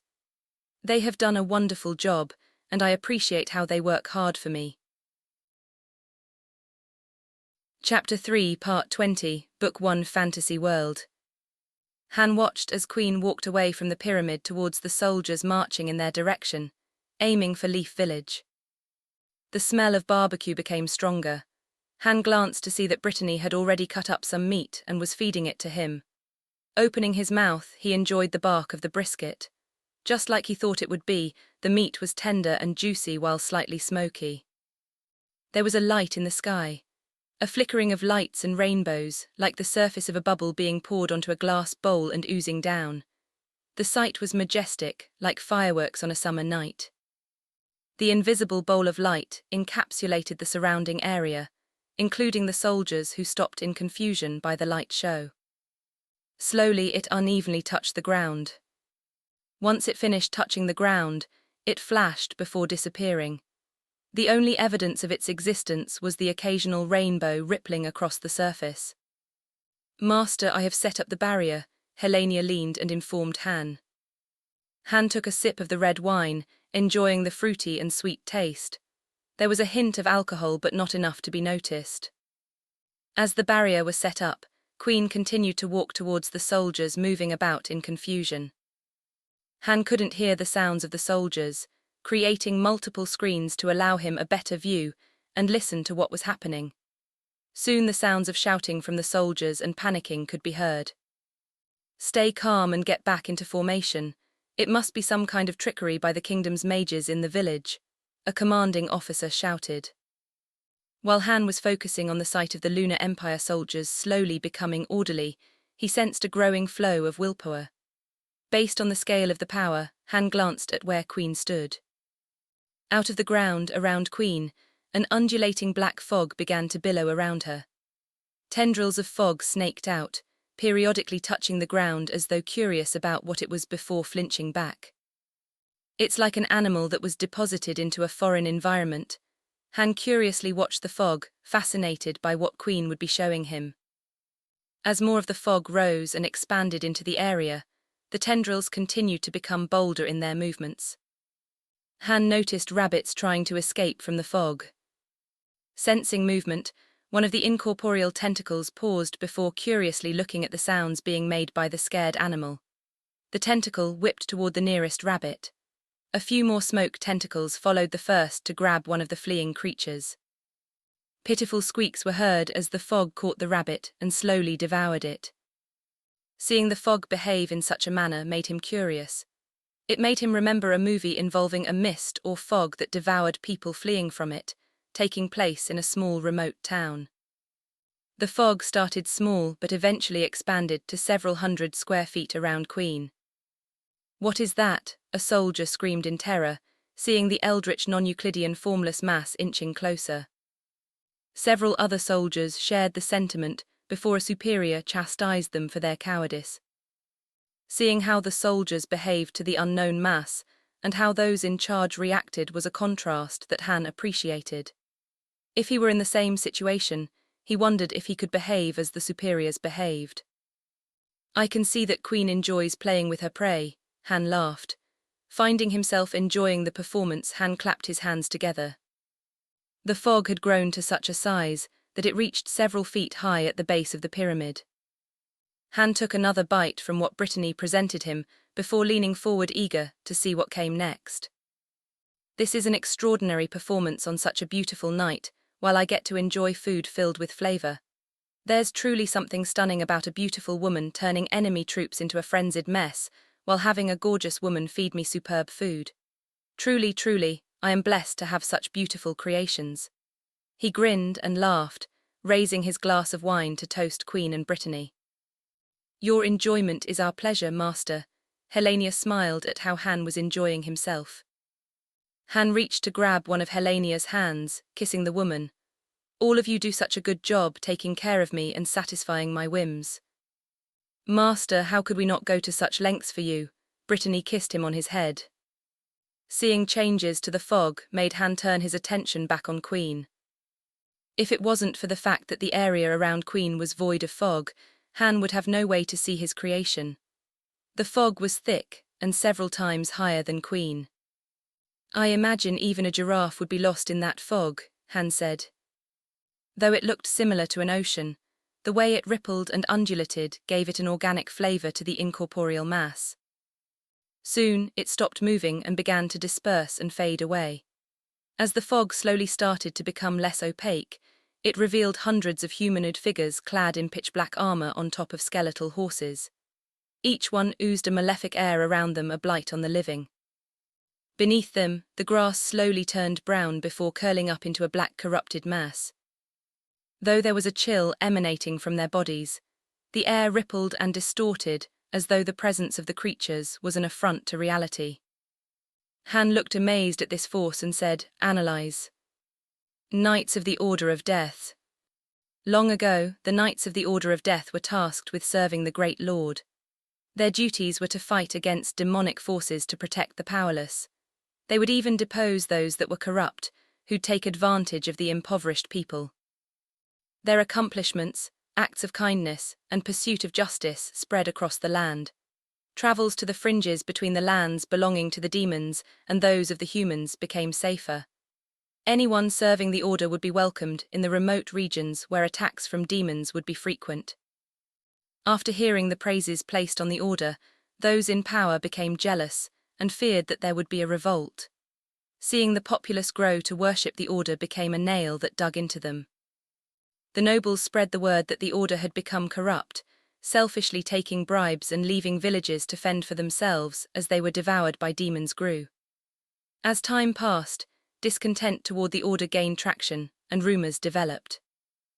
Due to fears that they were siding with organizations that were experimenting on monsters and demons, the knights serving in the Order of Death were eventually hunted down. Their temples were destroyed one by one, and those in power were brutally tortured. They were forced into confessing to crimes they hadn't committed. As support for the order diminished and inevitably evaporated, the knights were systematically wiped from history and transformed into myths about unholy demonic creatures to be used to scare misbehaving children. Han read the lore, finding the amount of detail added to it fascinating. Upon finishing it, he was curious about the origins of the lore and whether the knights created by Queen were indeed those from an ancient order of disgraced knights. It was like reading a brief summary of events in a history textbook. Another thing he contemplated was whether Queen had summoned beings from the world they currently resided in, or if the knights originated from some other planet. I should ask Queen where she summoned these creatures from, Han thought as he leaned on the armrest, his chin resting on his hand. The knights were spread out disorganizedly. Each one stared into nothingness as though without a will of their own. Their mounts occasionally dug into the dirt. Due to the corruption, it had a grey appearance and was no longer clumped together, just breaking apart to be blown away by the night breeze into dust. Queen made some motions with her arms, ready for her performance, like a conductor signaling to an orchestra. No longer giving the appearance of soulless puppets, the knights became alert and began to form themselves into uniform rows to properly face the Empire's troops. Despite the sinister air of the mounted knights, the soldiers of the Empire appeared to have calmed down, the soldiers regaining the appearance of trained soldiers.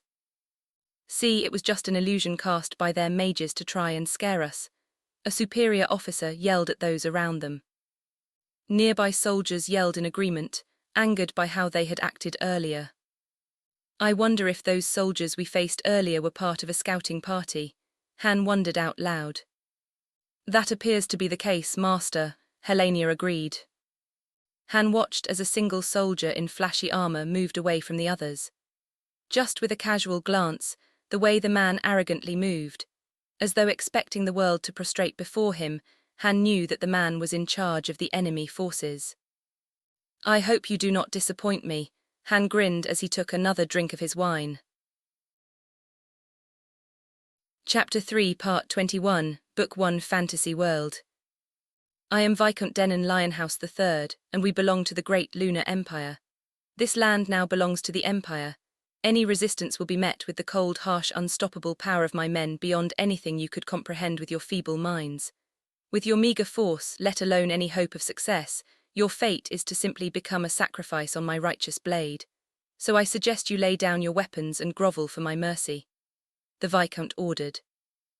There was a roar of enthusiastic cheer as the Empire soldiers raised their weapons and shook them threateningly at the knights summoned by Queen. Hearing the raucous behind him, the Viscount grinned, arrogantly brushing back his black hair. Though you may look imposing, riding on those horses, they mean nothing in front of our platoon of Imperial mages. We shall obliterate your forces if you are foolish enough to stand in our way. The Viscount paused to allow his men to cheer. As the noble threw insults at Queen, belittling a person they believed to be weaker than them, the Viscount's men began to grow confident about their position. As Han watched, it was apparent that the Helios Kingdom wasn't a military powerhouse in the region compared to the Empire. Instead of responding to the provocations, Queen calmly stood in the middle of her summoned minions. Her eyes slowly scanned the hostile forces. Compared to the humans we encountered after leaving the Stronghold, I believe that these humans are significantly stronger. If it was not for my master's desire to be entertained, summoning my people would have been a waste of time. Even alone, I would have no difficulty. Queen stared at her opponent, fighting back a yawn of boredom as she let the insignificant creature yell at her. Though she was bored of the human, Queen did enjoy how her master was focusing on her. Her master was the only reason she dragged out the summoning process and allowed the human to continue talking. Knowing that her knights would be more than sufficient, Queen hadn't bothered to summon her sword. If there was a need for her to get involved, it would likely be far more entertaining to use her whip. Seeing how arrogant the human behaved, Queen toyed with various ideas about how she'd torture the insect. To show that the Empire is merciful, we give you 5 minutes to decide. Surrender and your lives will be spared, but if you refuse our mercy, you will be captured and enslaved. Viscount Denon Lionhouse spoke in a condescending tone. The Viscount ogled Queen while licking his lips. Laughing at the foolish individual, Han said, "I think it is amazing to be able to stand in front of such a sinister aura and still behave so insolently. It makes me ponder whether that man is brave or an idiot. The Lunar Empire must be a powerful nation to be able to act with such audacity." But Han admitted that the pathetic noble behaving in such a manner was why he was eager to see what would transpire. He imagined that Queen was already contemplating how to make the noble pay for such incivility. "Yes, Master, these humans should be grateful that we give them a fighting chance instead of just clearing them immediately from the field." Helenia agreed, covering her mouth with the back of her hand, as she laughed the sound like an ethereal strumming of a harp, gently carried by the wind on a sunny day in the middle of a luxuriant grassy field. Han took a bite of some ham that Brittany offered before changing the view to project Queen's face. As he looked at Queen, he appreciated her cool and confident demeanor, unfazed by the noble's words. Han heard her respond, "Do not worry about providing us with the time to consider. In front of my master, I, Queen of Death, commander of his divine forces, will allow you the opportunity to become his stepping stone and entertainment. Do not have feelings of regret, considering you were no match for him, who stands above all. Instead, you should feel honored to be worthy enough to serve as entertainment as he dines." "You insolent slut! How dare you speak to me, a noble of the great imperial empire? I will make sure to kill all of your comrades and then take you as my prisoner for me to use." The Viscount yelled, his face red with rage at the disrespect he felt. Clenching his fists, spittle sprayed from his mouth as he screamed in rage. "Once I have used you and passed you to my men and citizen of the great empire, turning you into something less than cattle, I will happily have you flayed and doused in boiling oil. Your screams will become my lullaby for when I require rest." The Viscount turned to his men. "The first one to bring me that whore will be allowed to use her foul mouth." Hearing the reward, there was a loud cheer from the Empire soldiers. Viscount Denon Lionhouse III waved an arm forward, unleashing the rage of his forces, directing it at Queen. Numerous balls of fire lit up the night as they flew toward Queen's mounted knights. Each of the fireballs roared as though alive and screaming for the deaths of their enemy. Arrogantly sitting on his horse, Viscount Denon Lionhouse III maliciously grinned as he thought about enjoying the body of the scantily clad woman. Even with his experience ordering women to sleep with him, leveraging the power of his father's position, Denon couldn't imagine any other woman worthier than her. He soaked in the sight of the woman's milky white skin that appeared to glimmer under the light of the moon. Denon felt mesmerized by her eldritch beauty. His pants tightened as his member grew erect, fantasizing about the events later that night. Denon imagined that the woman would be a fighter, her fists beating against his muscular chest. She would scream and beg for Denon to release her, but he knew that those pleas of terror would slowly transform into moans of pleasure. "They always start off fighting, but not long until they beg me to not throw them away," Denon grinned. Though he didn't expect to use it so soon, Denon was eager to try out his new custom tools. As the fireballs streaked through the air and slowly arced toward the knights, each of the black armor-clad mounted knights smoothly raised their shields, as though the motion was something they had completed thousands of times in the past. Several of the knights expertly guided their mounts to move into position between Queen and their magical attacks, in addition to raising their shields to protect their mistress. The surrounding grassy fields became an inferno as the balls of fire crashed into the shields, splashing fire and swamping the knights under an ocean of flames. Oily smoke billowed as corrupted grass burned. Several feet surrounding where the summoned dead calmly stood, only charred dirt remained once the mana from the spell gradually faded into the night. Loud cheers were heard from the men as they watched the fireballs drown their enemy. Though they didn't get to take direct action, aside from the mages, they still appreciated the spectacle which they had witnessed numerous times in the past. As the flames died down, the Viscount laughed loudly. He viciously grinned. A pity that slut died. I was looking forward to seeing how great her skills were.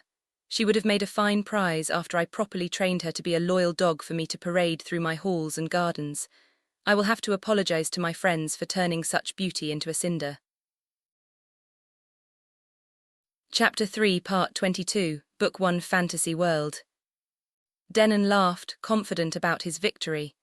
But his laughter slowly died, his smile fading as his jaw lowered in astonishment. His mouth gaped open in disbelief as to what he was witnessing in front of him. All the hairs on his body raised. "This is impossible," Denon stammered as a chill passed through his body as though the spirits of death licked his neck.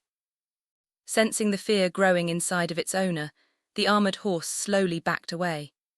Its eyes were wide in alarm to indicate that it didn't need any convincing to escape the eldritch horrors. Only its extensive training as a warhorse prevented it from galloping away from the things in front of it that looked like horses. Denon's eyes were wide. In the back of his mind, he could hear a voice that told him to flee. However, it was drowned out by his father's voice, yelling about the importance of the family's honor as noble for the most tremendous power on the continent. Despite some of the flames on their bodies, the armored soldiers from the Helios Kingdom stood their ground, as though the heat from the attack hadn't affected them. It was at that moment that Denon looked at the soldiers more closely. Something didn't seem right, but he couldn't figure it out. The voices in his head, telling him to run for his life and how the family's honor was worthless if he was dead, slowly began to grow louder. One of the enemy horses snorted and shook its head as though bored. Denon's eyes locked on the horse, and it was at that moment he noticed something wrong. His eyes noticed how the flesh of the horse wasn't complete in some areas. He saw the bone between the armor plating as the creature moved slightly. Under the light of the moon, the bone stuck out how milky white it was. "What are those things? The kingdom does not have this level of power," Denon whispered. In front of the eldritch and bizarre forces, Denon couldn't help but sense that they had made a horrible mistake. Denon didn't even feel the warm liquid leaking down the side of his leg. "Even though I was sure that nothing would happen, I admit to feeling glad that Queen is unharmed." Han watched Queen's summons skillfully moved back to their original positions. Despite the power that he possessed, Han couldn't help but doubt whether he had considered all the potential outcomes, especially when engaging with a hostile force. Han didn't have a background related to magic, only experiencing it after he had received the creation ability. His mind frequently thought about whether his powers were fundamentally different from the magic in the current world, and if there were obvious counters to it, known only by those more educated and experienced on the subject. "Master, fear not. Nothing will allow us to shame your faith in us. We will demonstrate that your love and confidence in us is not misplaced." Helenia smiled as she watched the show next to Han. "I should not have expected much from them," Queen sighed after the fire-based attack was over, the last of the flames having died. Queen slowly observed her summons, checking if there was any significant damage. The last thing she wanted was to embarrass her master in front of such rude individuals. Queen clenched her teeth in annoyance, thinking back at the words the noble had spoken. It was obvious that the Empire forces were wholly ignorant of who they were up against, but Queen didn't think it was enough of an excuse. A sinister smile grew on her face. "I want to make it clear. You heard how these organisms had the audacity to mock us, which means that they mocked my master. Do not fail me, or I shall make you regret it." Queen's voice was not much higher than a whisper, but it travelled through the air and reached every knight. The clinking of metal was heard as the knights shivered in fear from their mistress's words. Ravage them, Queen whispered. Dirt was flung into the air as the horses' muscles propelled them forwards, charging toward the enemy of their mistress and master. The sound of thunder crackled as the hundreds of knights flew forward. Air blew out like steam from the nostrils of the horses due to the cooler air, giving the appearance of steam engines. The knights raised lances, spears, and tridents, directing each one toward their prey. Compared to the hot-blooded yelling from the soldiers earlier, the knights were silent, oozing with a sinister and eldritch aura. They were like the silent wings of an owl with its outreaching talons, soundlessly streaking through the night. While the Viscount trembled with fear and retreated back to the full safety of his troops, as the dreadful wave of death crashed towards, an unstoppable and emotionless force of nature, the soldiers were blissfully unaware and managed to reorganize themselves until the leadership of the seasoned commanding officers. "Pikemen forward," an officer yelled out. Like the precise movements of a mechanical clock, a forest of pikemen stepped forward. They held up their weapons without letting the long weapons waver even an inch. Their faces were grim as they stared at the charging cavalry, but they followed their orders and held the line. "Get ready," the officer ordered. In unison, the first row of pikes lowered. The soldiers stepped on the end to brace themselves for the inevitable impact. Behind them, another row of pikes was lowered between the soldiers ahead of the second row. This continued until a phalanx of pikes created a near-impenetrable wall of pointed tips, ready to pierce through anyone foolish enough to try. Shields raised and swords out, another shout was heard. Behind the pikemen, several rows of soldiers with more armor smoothly pulled out their swords before placing their tower shields in front of them. "Archers ready," another officer yelled near the rear of the massive formation. "Mages, prepare another fireball." 5 rows made up of dozens of archers had their bows in front before pulling out an arrow and nocking it. Once ready, each one raised their bow and aimed the points of the arrows at the knights charging toward their formation. "Let them fly," the officer yelled. As one, a wave of arrows arched toward the knights. A whistling sound was heard as the arrows' tips flew through the night's darkness. Moments later, the night was pushed back by the roaring flames of fireballs shooting after the arrows. It was as though it was a race to see who would strike their targets first. Sounds of breaking wood and ringing of metal striking metal peppered throughout the silent, undead forces streaking forward towards the enemy. Immediately afterward, a wave of fire and chaos crashed into the knights, drenching the undead in raging flames. Calmly watching the battle unfold, Han chewed on some fruit to clear away the grease and fat in his mouth from eating all the meat. You have to respect them for their professionalism after seeing how little of an impact the initial volley of fireballs had on Queen's summons, Han casually remarked, rinsing everything down with some wine. The mounted knights pierced through the waves of flames, billowing smoke rolling off of their black armor. The explosions of fire and thundering hooves were the only sounds heard after receiving the attack. Chapter 3, Part 23, Book 1, Fantasy World. There was a slight tremor of the pikes as the soldiers watched the merciless knights unceasingly rush towards them at speeds never before witnessed, apathetic towards the pikemen's trivial defense. Soldiers began murmuring prayers to their gods and last-minute farewells to loved ones. Their loyalty to the Empire was the only chain keeping them from dropping their weapons and fleeing away from the nightmarish creatures. A few whimpers were heard as soldiers noticed the unnatural appearance of their enemy, raising memories from their childhood of an overflowing ocean of monsters. The forest of pikes shattered and exploded upon making contact with the knights. Wood-chip shrapnel scattered in all directions, the small pieces of wood becoming knives as they sliced into the pikemen. Their surprise and yell of surprise quickly transformed into screams of pain, as the soldiers were mercilessly and brutally trampled under the hooves of the undead knights. Limbs and bodies instantly turned into ground meat. Sounds of bodies squished into pulpy, formless masses were accompanied by soldiers screaming and begging for their mothers. Listening to the screams, Han opened his mouth to take in a morsel of smoked ham. Tasting the smoky flavor of the meat in his mouth, he rolled his eyes back and moaned in enjoyment. Occasionally, Han raised his glass complimenting Queen for allowing him to see such an excellent show. The knights' spears and tridents continued to pierce into soldiers.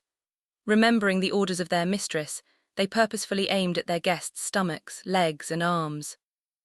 Soldiers would often stare at their waist, seeing organs spilling out of them, their armor seeming to only be helpful as decoration against the merciless and eldritch enemy. Once they were deep into the formation of the Empire's forces, some knights began to toss aside their weapons, switching to something more fitting for close combat. Those that chose to discard their lances pulled out their long swords, the blades flashing menacingly, as the light from the moon bounced off the dreadful and cold metal. As soldiers raced to attack the knights, the undead warhorses used their hind legs to accurately kick into the chest of the unfortunate souls. Metal chest armor crumbled as the soldiers' ribs shattered from the impact, piercing and puncturing organs. Blood overflowed out of their mouths as they drowned due to internal bleeding. The knights on the two ends mowed down soldiers on their way out of the Empire forces. Separated from the middle group, the end group sped away into the surrounding fields. After gaining enough distance, both groups of knights charged back toward the remaining Empire soldiers. Denon watched as the enemy knights made their way out of his men, leaving behind trails of ground meat and pitiful screams. Hearing the explosion of flesh ground into a formless paste, Denon struggled to hold onto his sanity. Noticing the strange movements of the enemy, he raised a brow, confused by why the two groups were escaping when they were defeating his men with overwhelming force. Slowly the madness which had been growing retreated, bringing clarity. Denon raised his brow upon putting together what was about to occur. Mages, fire at those unholy nightmares. Denon screamed at a shivering group of mages close to him. With the enemy inside their formation, the mages had been forced to watch the horrific images of their companions ground into a gelatinous mass of quivering meat. Their faces were wet with tears as they begged for deliverance from the evil they faced. Hearing the shouting from their leader, a few retained enough of their sanity to look at what the noble was shouting about.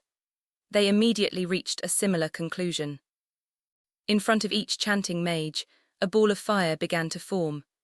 Those with sufficient strength raised their arms and began to chant and direct their will into a fiery attack. The mana inside their body slowly flowed out of them, guided by the instructions from the spell. As if understanding it would be their last chance, the size of the fiery infernos was magnitudes larger to the degree that it was nearly uncontrollable. Sweat poured down their faces as they continued to chant. This time it will work. It would be unimaginable if those things were completely unaffected. Denon madly smiled as he began to laugh. His mind refused to believe that his mages would be unsuccessful, burning up the last of their mana reserves. Fire now, Denon desperately screamed as he watched the terrifying horses carry the incarnations of death closer. Despite the scalding heat from the numerous infernos, Denon could only feel a cold chill that grasped his heart. Each raging ball of fire streaked through the air toward the mounted knights. Denon watched as the massive fiery balls exploded with enough concussive force to cause his horse to move back in alarm. All the mages that attacked collapsed from exhaustion, depleted of all energy. Their eyes were wide with horror, knowing they were defenseless and unable to react to the nightmares that would inevitably find them. "No, this cannot," Denon pleaded to some unknown being as he watched the nightmares emerge from the fire and smoke, completely unscathed. He laughed as his mind began to crack. The screams of his men accompanied his descent into madness. Seeing that the battle was beginning to wrap up, Han took a sip of wine. Han placed the glass on the armrest and stood up. That was entertaining to watch. Raising his hands and stretching, Han began to head towards the stairs. Both Helenia and Brittany followed behind him just as a portal materialized where they were. Out of the portal, maids emerged, and they wasted no time to begin clearing the serving table and handling the remaining food. Reaching the stairs, Han skipped down them. For the first battle I watched with my own eyes, it was definitely an experience to remember, Han whistled. Helenia and Brittany smiled, seeing their master in such a cheerful mood. Though Han could have materialized next to where Queen was located, after eating so much food, it felt natural to walk off the meal. He also had a pleasant euphoric sensation after the wine, which made him feel romantic. With Helenia and Brittany with him, Han felt the cool night air was something to cherish. Walking around the massive pyramid took a while. During that time, Han admired the statues. "I did a good job with the detail," Han commented. Brittany nodded. "Master truly created something which will give these humans pause as they admire it. I imagine many humans will worship it upon sensing your divine touch." Her eyes teared with fanatical rapture.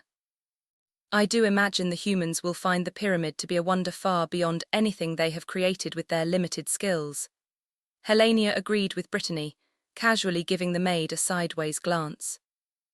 Though Han was aware that both of his creations were stating things that clearly demonstrated their bias towards him, it was a sentiment that still warmed his heart. As they walked away from the pyramid toward where Queen stood, surrounded by her summons, Han appreciated the contrast. Around them the grass waved with the passing breeze, the area illuminated only by the moon.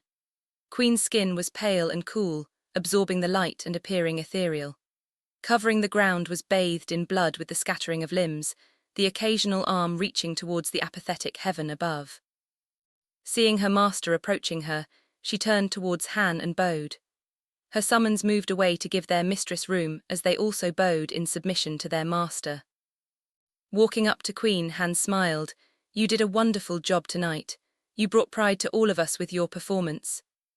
Han congratulated her as he waved a hand and indicated the carnage surrounding them. "You honor me with words," Queen answered. Han's eyes slowly looked at the only remaining human in one piece. Looking closer, Han's eyes widened as he recognized the arrogant Viscount. The Viscount was on his knees, staring up at the night sky with a giant smile, occasionally giggling as drool dripped down the side.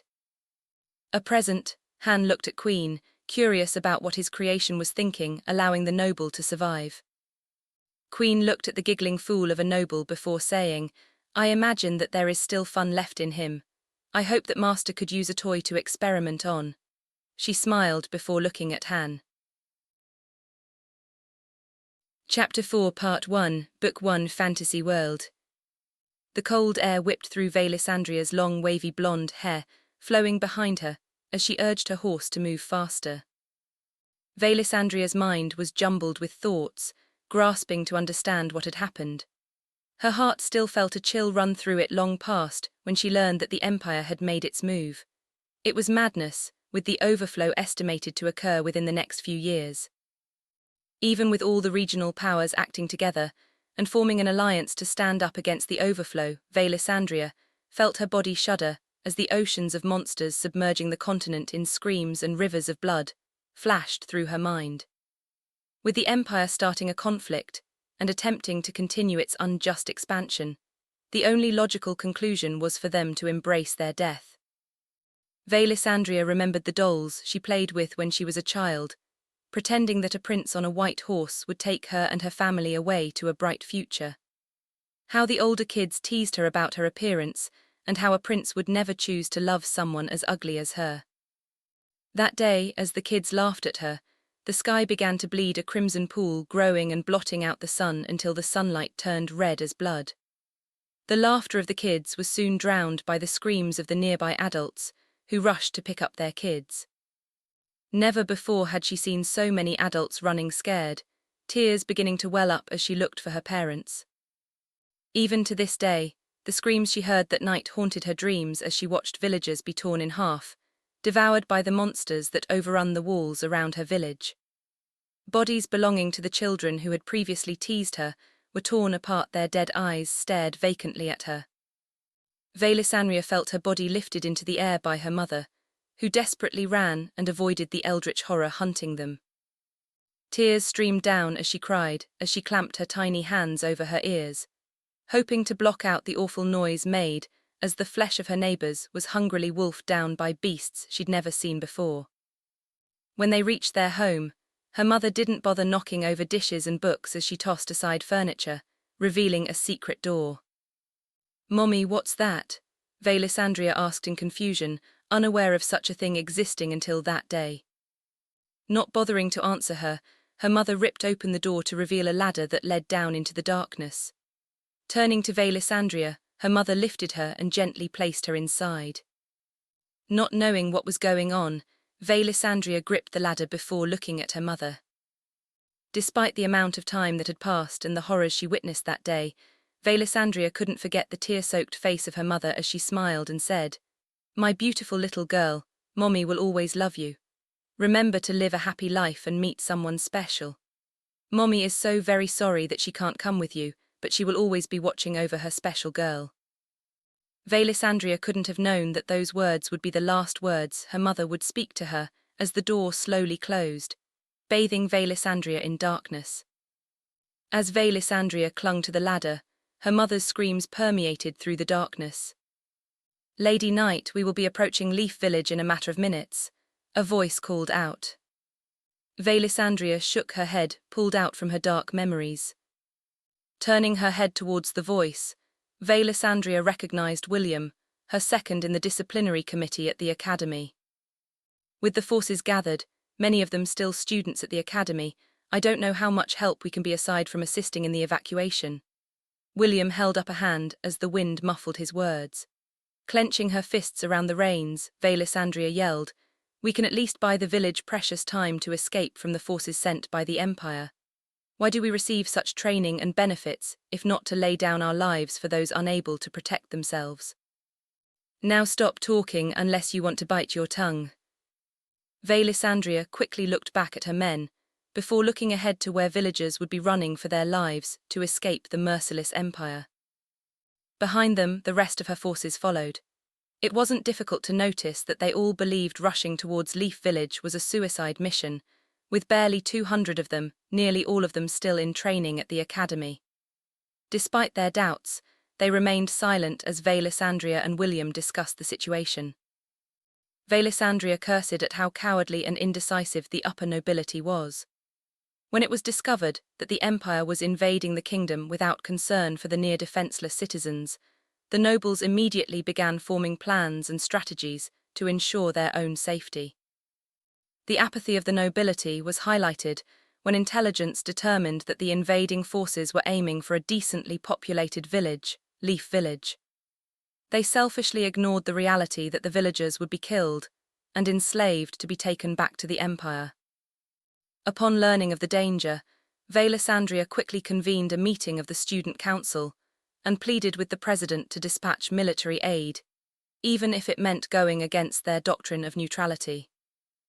Velisandria knew that assisting Leaf Village could undermine their stance as a neutral power within the kingdom, and potentially destroy the place created for both commoners and nobles to join together for the purpose of removing divisive ideology.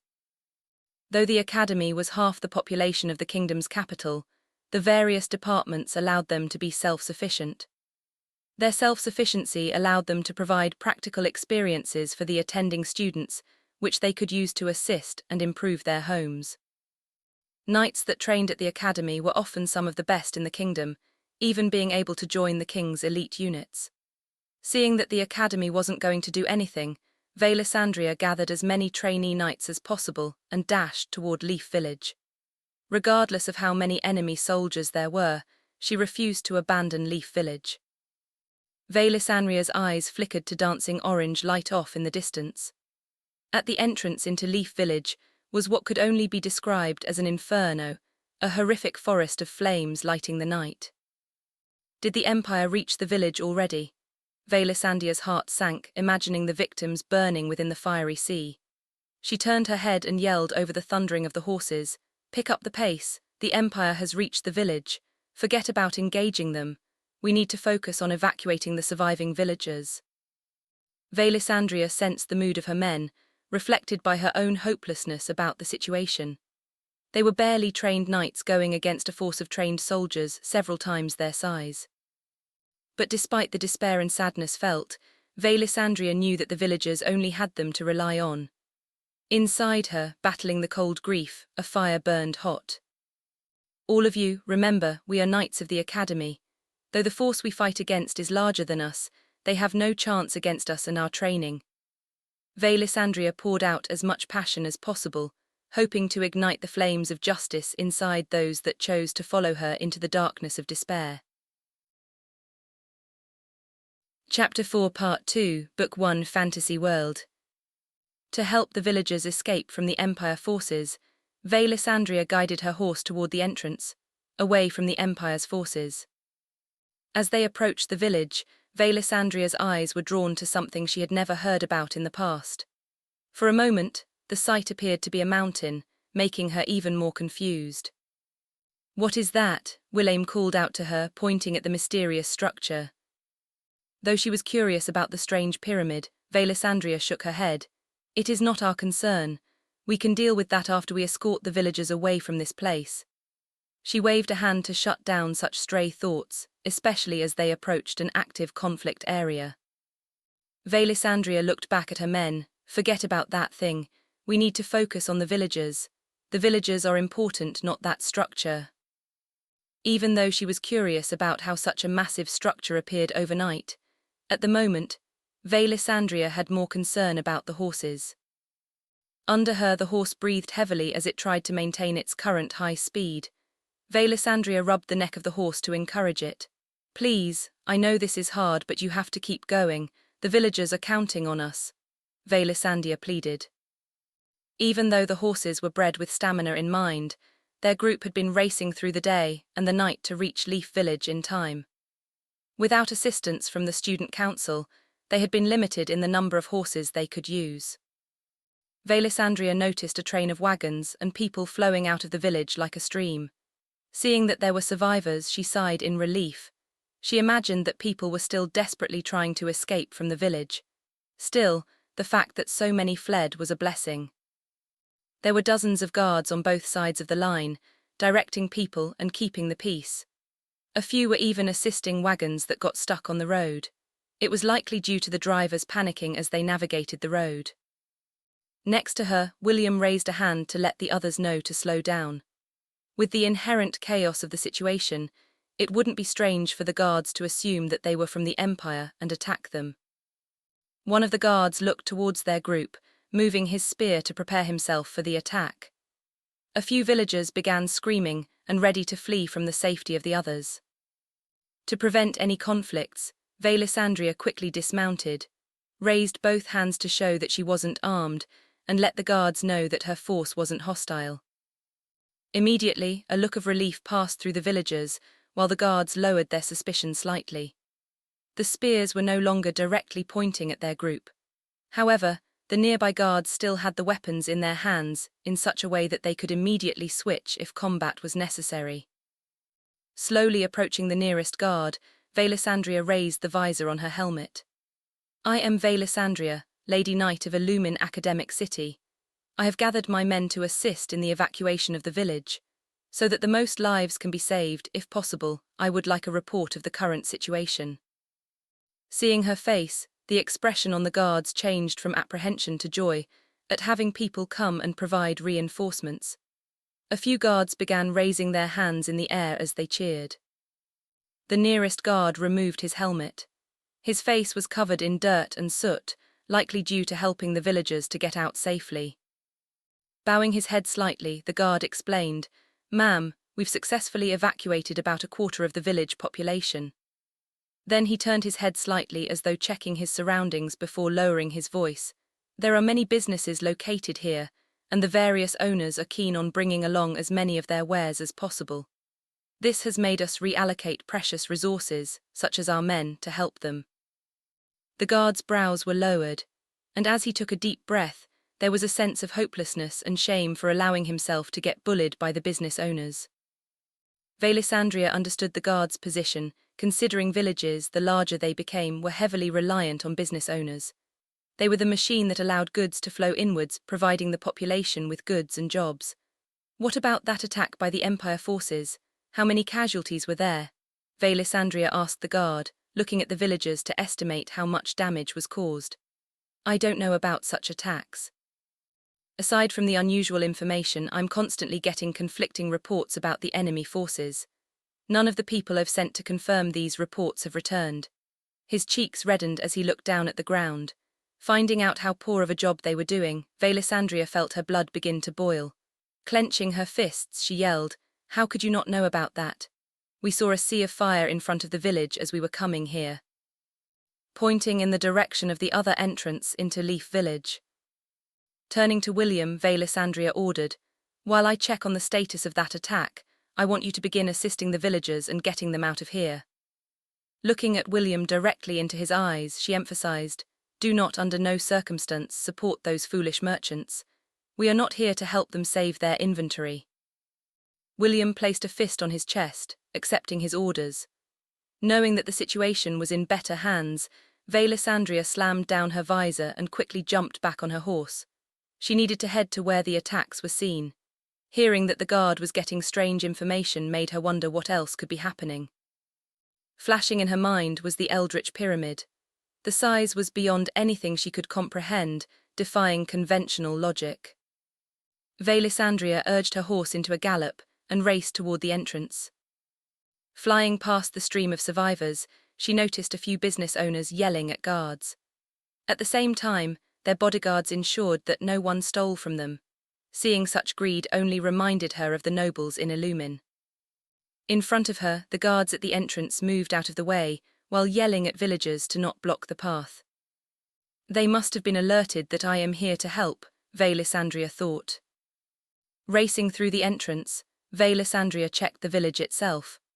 With the number of people still in the streets and trying to flee, it was clear that the guard was right about how many were evacuated. But it wasn't long until Velisandria sensed that something was wrong. She turned her head back and forth, seeing the screaming villagers and chaos, but the more she saw, the more the feeling that not everything added up grew inside her. There was an unsettling feeling inside her chest that couldn't be pinned down. Without slowing down, Velisandria looked at the villagers, then at the items each of the villagers carried. Finally, she looked at the buildings that flew by. The buildings didn't seem out of place, being the typical style found inside villages. Compared to villages on the fringe, the appearance was superior. Velisandria's eyes opened wide in alarm, matching things together and figuring out what was bothering her. Chapter 4, Part 3, Book 1, Fantasy World. Despite the chaos and the presence of invading military forces, Velisandria didn't notice any buildings that were severely damaged. The fact that the buildings appeared normal, with only a few that had caught fire likely due to negligence as they frantically escaped. But now that Velisandria realized what was wrong while she raced through the village, a sinking feeling in her stomach began to grow. Shaking her head, she reminded herself that helping the people out took precedence. There was the occasional smell of smoke that wafted through her helmet, as Velisandria navigated. The only problem was that she didn't see any damage done to the buildings. With the intensity of those spells, she would have thought that some of the houses would be on fire. Nothing was adding up, and this made her nervous. As she approached the other entrance, where the Empire's forces would be coming to Leaf Village, Velisandria's eyes were drawn toward the towering structure that rose out of the groan, as though the darkened figure of an eldritch giant sitting on the floor. Velisandria felt a shiver run down her spine. The closer she approached the entrance, the villagers slowly started to become scarce.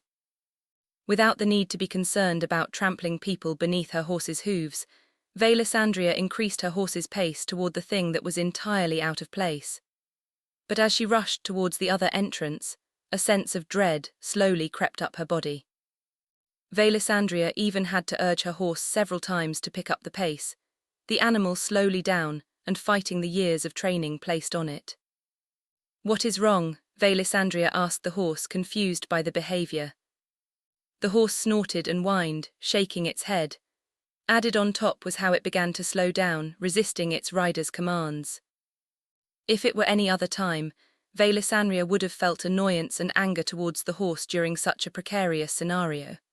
Still, even she dreaded going to see what was happening ahead of them. "It is okay," Velisandria gently stroked the neck of the horse. Taking a deep breath, Velisandria understood there was no point in forcing the horse to move forward. The animal may have been trained at the academy, but there were still the natural instincts deep within its mind. With what existed in the air, no animals would likely approach the village's entrance. Getting off the horse, Velisandria touched her side where her sheathed sword was attached. Feeling the hilt, a sense of calm and reassurance was felt. Velisandria took a moment to look around at the village. Around her, the houses were still standing and barely touched. This was on top of the lack of people. It felt as though it were a ghost village, the type you hear about where all the residents pass away due to an unknown illness killing everything like wildfire, leaving only the memories of what existed behind. Continuing to have a hand on her weapon, Velisandria took another deep breath.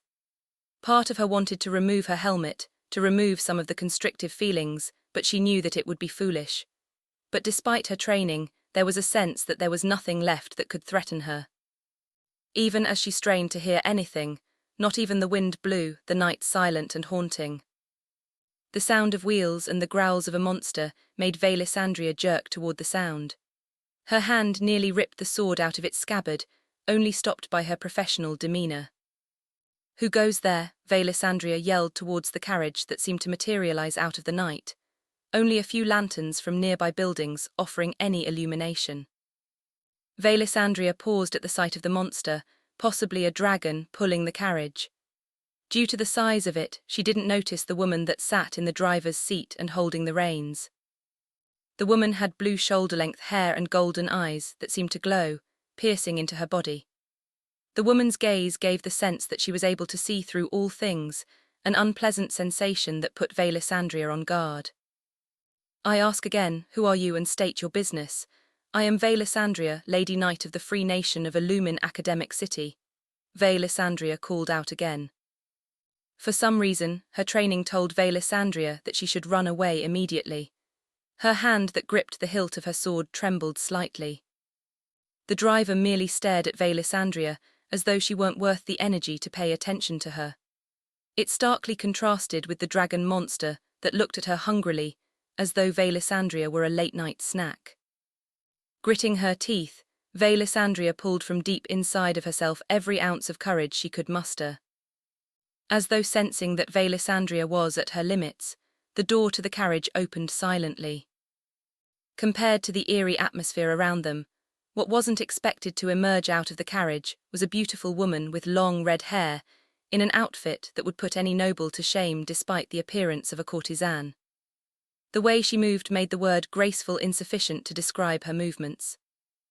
It wouldn't be strange if the woman made all noble women jealous, as their husbands stared lustfully at her gorgeous body, that oozed with lustful energy. Before Velisandria could wonder if the woman was a noble, the woman stood to the side and kept the door open as though she were a simple maid. Her eyes widened in alarm, throwing her thoughts about in confusion. Who is the employer of this woman? Velisandria couldn't imagine anyone worthy enough to afford such a woman. Stepping out of the carriage, the light from the nearby lanterns and the moonlight made the next woman's skin glow due to how pale it was. Compared to the first woman, this one made the hair on Velisandria's body stand straight from fear. It was as if Velisandria were looking at death's mistress. Leather covered much of the pale woman's voluptuous body, a whip attached to her side. The next woman only made Velisandria's mouth drop in awe. Compared to the first two women, she wondered if her eyes had failed her to think the other two were beautiful. Long black hair flowed down her back like a peaceful stream, slightly moving due to her ethereal movement. Suppose women worldwide had a queen to worship. In that case, Velisandria couldn't help but admit that she would be one of the first to swear allegiance. Her heart beat faster as her face became hot under her helm. Velisandria imagined that it wouldn't be strange for her to drop to her knees if things were different. Slowly, Velisandria's eyes climbed the woman's body. If someone had told her that the woman was carved directly from the hands of the gods, she wouldn't doubt it in the least. Each woman looked at Velisandria with boredom, as though annoyed by the interruption. Seeing their expressions made Velisandria's heart drop, as though she had let women of such nobility down. If not for the unusual dread she also felt and her duties, Velisandria could imagine that she would have begged them for forgiveness.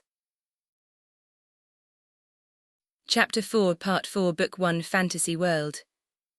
Managing to pull herself together and not be drawn to the women, who seemed like succubus with how they pulled at her thoughts, Velisandria took a deep breath before she ordered, "Identify yourselves."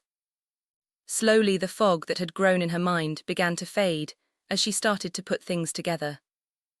Velisandria's eyes went back to the carriage. She noticed how well designed it was, the material far better than what anyone she knew would use. Even nobles would have a difficult time commissioning someone to build such an expensive vehicle. Such a carriage came from the entrance where the Empire was approaching the kingdom on a night that a strange structure appeared. This was on top of the likely noble ladies that emerged. As Velisandria tried to piece everything together, a leg emerged from the carriage to indicate another passenger. Velisandria's eyebrows raised, seeing the three women bow to the person. Just from the leg, she could determine that the outfit was designed for a man. As the man stepped out of the carriage, revealing himself, Velisandria felt even more confused.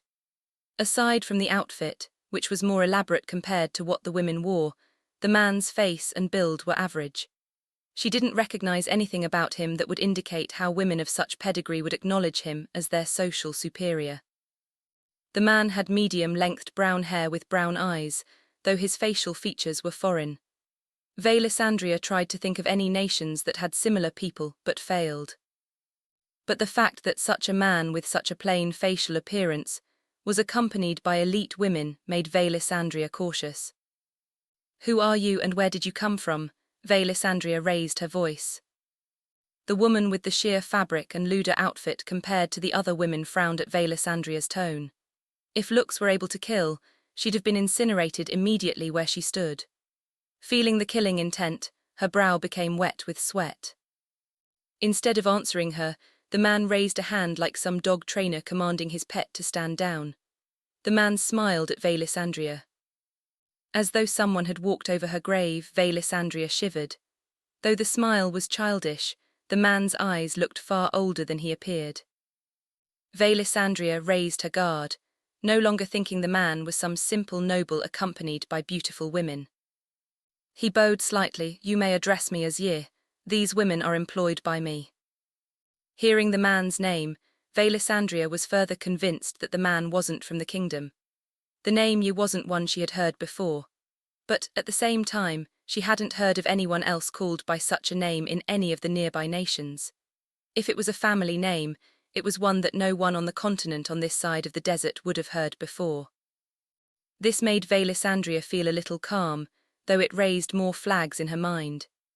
It was enough for her to not raise her visor, though she had a sense that her armor would offer protection from any of the mysterious people, let alone the monster. "What business do you have here?" Velisandria asked. The man may not be part of the Empire, but it didn't mean he had any legitimate business in the kingdom. "I am sure you, like the villagers, are concerned about the invasion force," Ye continued, showing an unsettling smile. "But you have no need to concern yourself about such matters. They have been dealt with." His eyes and that smile, Velisandria didn't enjoy how the man made her feel, like some child that had stepped into something far beyond her comprehension.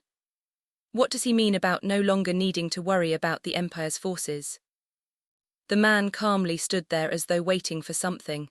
Then, as if remembering, he asked, "You mentioned something about an academic city."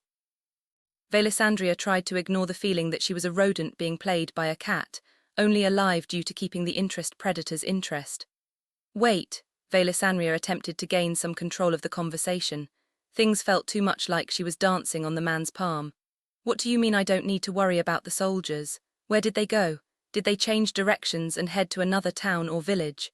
Her voice raised slightly in pitch. After the last question, and what she knew about the Empire and Leaf Village, Velisandria started to hope that the Empire had changed targets to some other nearby village. The chances that the Empire would change targets at the last moment wasn't something she believed, even for a second.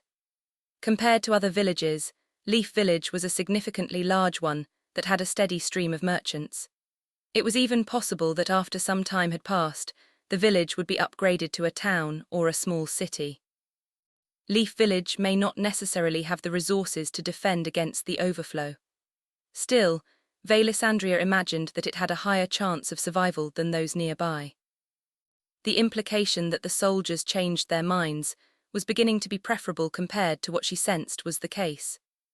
Velisandria's eyes were again drawn to the pyramid looming over her, as though hiding the truth of what had occurred, deeming her unworthy of knowing. Velisandria's mouth went dry upon reaching her own conclusion, not wanting to even consider the idea due to how horrific it would be to give them form.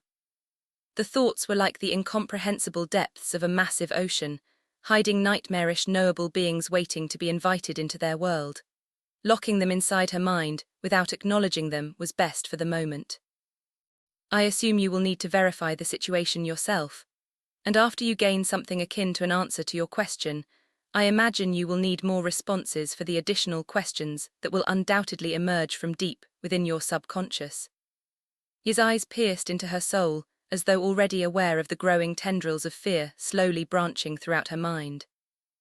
Talking to the young noble made Velisandria feel as though she stood at the edge of a cliff, the waves below crashing against the rocks and waiting to embrace her into their frigid depths.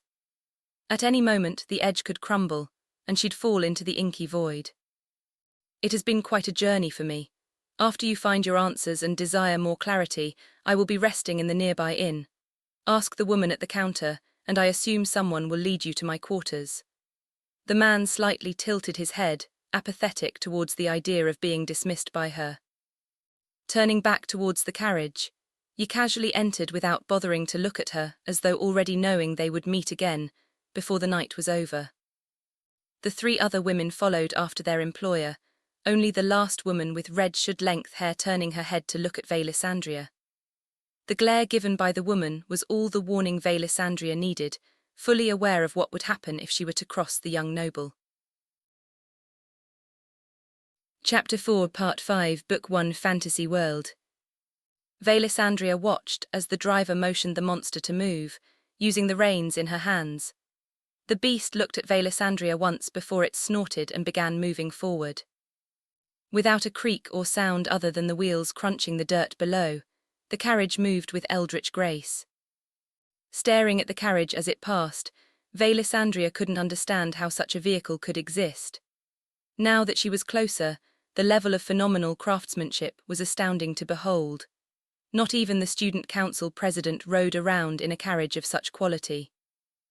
Velisandria stood as she watched the carriage make its way deeper into the abandoned-looking village. As the carriage moved away from where she stood, eventually, it was swallowed up by the darkness of the night. With how the moonlight bounced off of it, there was a mystical feel. It was a sense that such a thing didn't belong in the world. Turning back towards the entrance, the pyramid still blocked the sky with its large size. Before I head back to alert the others, I will need to confirm what that young noble said, Velisandria sighed. She looked at her horse. Are you going to cooperate? The horse snorted and approached Velisandria, as though apologizing for its earlier behavior. Laughing, I am glad that you are joining me again. Looking at the pyramid, I do not look forward to having to walk around that massive structure. Getting back on the horse, Velisandria signaled it to move forward.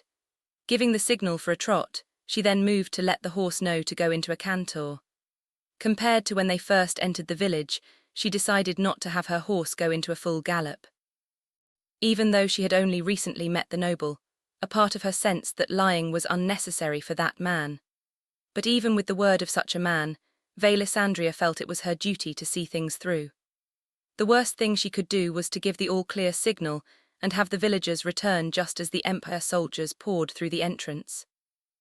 As she approached the gate, Velisandria looked around to see if any village guards were stationed. No one. Velisandria was shocked to see that the village was defenseless. Even if the village had no hope of defeating the Empire soldiers, there should have still been guards manning the wall. It was then that Velisandria remembered what the guard had told her, about how none of the men sent to report the situation had returned. Is it as simple as people abandoning their duties? Velisandria tried to think about what could have happened to the missing guards. The fact that so many guards were still around to direct villagers and help people with their items, knowing danger was approaching them, made Velisandria doubt that the guards would have just fled to save themselves. Though it was possible, The evidence she saw with how dirty the guards' faces were made her think otherwise. The face of the young noble flashed through her mind before being quickly dismissed. Though the man gave Velisandria pause and a sense of dread, she didn't want to consider the possibility. On top of that, there was no reason for the noble to have a part in the disappearance of the guards. With the guards missing, the gate was wide open, no longer protecting against the monsters that stalked the night, let alone the Empire forces. Seeing the door open and unguarded provided another thought which bothered her. If the gate was open this entire time, then where are the monsters? Velisandria slowly scanned the surroundings as she made her way through the entrance. The grassy fields glimmered under the moonlight, a romantic sight if it were any other time. The night air was cool and refreshing now that she was out of the village. However, it was tainted by the strange off-putting atmosphere, like something supernatural had occurred recently. Velisandria tried to dismiss the eerie sensation, as though something was just out of sight seen in the corner of her eyes. Looking ahead, Velisandria saw the pyramid in the middle of what used to be the main road leading to the village. Now that it was no longer obstructed by the wall protecting Leaf Village, she had an even more difficult time grasping how such a thing could exist overnight.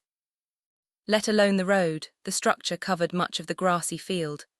By visual estimation, Velisandria was convinced that it was materially larger than Leaf Village. Instead of the road leading to the village, it now felt as though it was designed to direct travelers to the pyramid. When the road met the structure, Velisandria could see stairs lit up by roaring flames that burned hot, even with how far away she was from it. As her horse cantered towards the pyramid, the size seemed to grow and blocked most of her vision. Velisandria could now see statues on the surreal pyramid. All over the surface of the pyramid were statues of women of various races, holding weapons and wearing armor in numerous poses. Even more enormous statues existed on either side of the staircase, which led to the top of it. Each of the larger statues gave the impression of personal guards for some deity, while the smaller ones were his armies. Is this dedicated to some eldritch deity of war or chaos? Velisandria stared at the statues and the structure itself, as though she were being pulled toward it.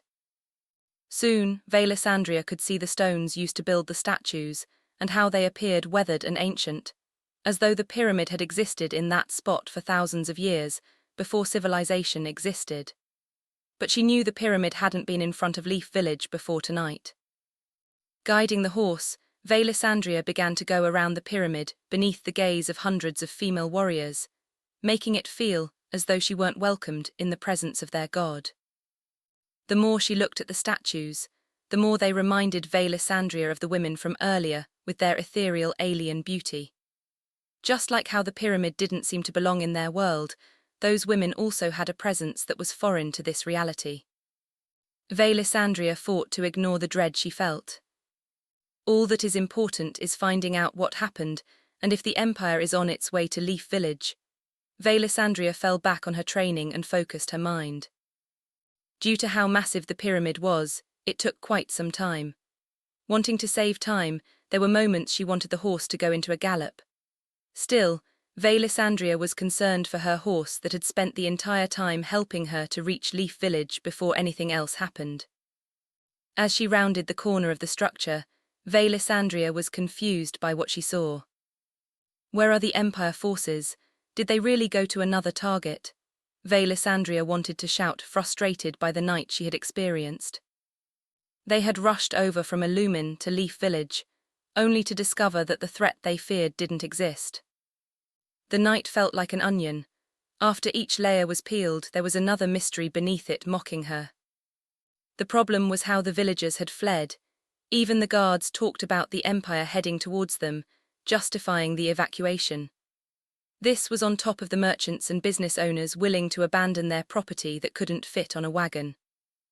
Even if the villagers would behave in an irrational manner, running away from a threat that didn't exist, Velisandria knew that this wouldn't be the case with those connected to money.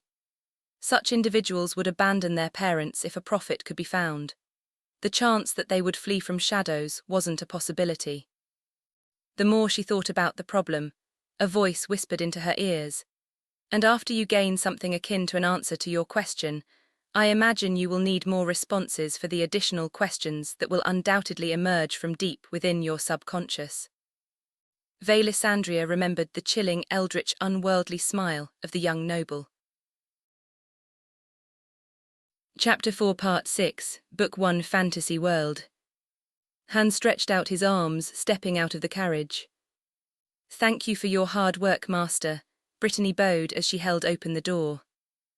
Compared to the first time he stepped out of the carriage when arriving at Leaf Village, the night was silent due to many having fled due to the Empire soldiers being spotted. There wasn't any of the chaos he'd seen before he'd left to greet the soldiers. He felt as though he'd come back home after going to the movie with friends. Patting himself on his stomach, Han still felt full from all the food he had eaten. Master, it is getting quite late. Would you like to head to bed? Helenia suggested, following behind Han. Hearing the suggestion of sleep made his ears perk up. That sounds like a wonderful idea. With how busy we have been today, the idea of laying on a soft bed with the three of you sounds quite appealing. Han grinned at the idea. He had always enjoyed sleep, and cuddling with his precious creations would be even better. Walking through the entrance of the inn, Han noticed that the mood had calmed down by quite an amount. There wasn't the sound of the staff rushing about or people having intense arguments in the dining area. Han noticed that the same older woman was waiting behind the counter, as though everything was usual, though slightly more disheveled than before things erupted into chaos. Welcome back, my lord, the woman bowed in greeting. I am glad to see that you are safe. I have been waiting, nervous about your safety. Appreciating the woman's dedication to her duties, Han said, I believe it will be announced soon that all is well. He then made his way toward the stairs. Turning his head slightly, he added, There may be a woman in armor from Illumin searching for me. Lead her to my room since I have business with her. The woman's eyes widened slightly, her mouth opening and closing like a fish as though she struggled to articulate her thoughts. Not wanting to argue with a noble, the woman closed her mouth and bowed. As you wish, my lord. I will look for the woman closely and direct her to your room immediately. Brittany and Queen walked by the woman, not bothering to acknowledge the worker as they followed Han. Helenia stood in front of the counter. When the woman raised her head, her eyes widened before she composed herself. My master would like to reward you for the work you have done, going above and beyond. Helenia admitted that she also shared her master's thoughts on the woman. Her master's smile and expression indicated his interest in the human. Seeing this as an opportunity, she decided to take it upon herself to do something that would give the human a positive impression of her master. Reaching into her coat, Helenia pulled out a small black velvet box. The woman was speechless, seeing the container. Based on her understanding of the world they existed, Helenia knew that velvet wasn't something that was used to cover packaging on top of it being easily recognizable. Considering the types of clients visiting the inn, she suspected that the worker would have seen velvet before and know what it was, and its significance. Placing the box on the table, Helenia smiled. I believe you will find this to be more than enough to compensate you for what you had to experience. The worker looked at Helenia before directing her gaze to the black box. She quickly returned to looking at Helenia before saying, My lady, I have done nothing to deserve such a priceless item. I am a simple worker. Helenia noticed how the woman's chest began rising faster, clearly, adrenaline coursing throughout her body. My master is generous with those he feels have performed above and beyond their duty. Do not feel burdened and instead think of it as an opportunity. Helenia smiled.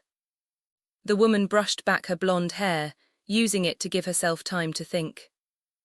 As Helenia watched the woman, she also began to assess her, paying attention to her mannerisms, even the way the woman's eyes behaved upon seeing the item.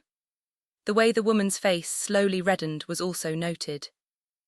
I can see why Master was interested in this woman, Helenia approvingly thought. The woman was indeed attractive, likely the reason why she was assigned to greet clients as they entered the inn, but also her attentiveness to her social position. During the entire time, Helenia didn't notice any hints of greed, an indication of the human thinking of taking advantage of her master. Regardless of how her master felt, if Helenia had detected any undesirable traits from the human, she would have discreetly had her removed. The worker delicately picked up the box and carefully opened it. Her hands began to tremble upon seeing the contents inside. The worker turned the box to Helenia. "My lady, please, this is unreasonable." Helenia looked at the necklace, which had an ethereal design carved into its surface of a star and a moon. Even with the interior lighting, the symbols had a faint glow as though they had energy contained inside. The attached chain was made from a metal unique to the Stronghold, light but nearly indestructible. "Put it on," Helenia motioned with a hand.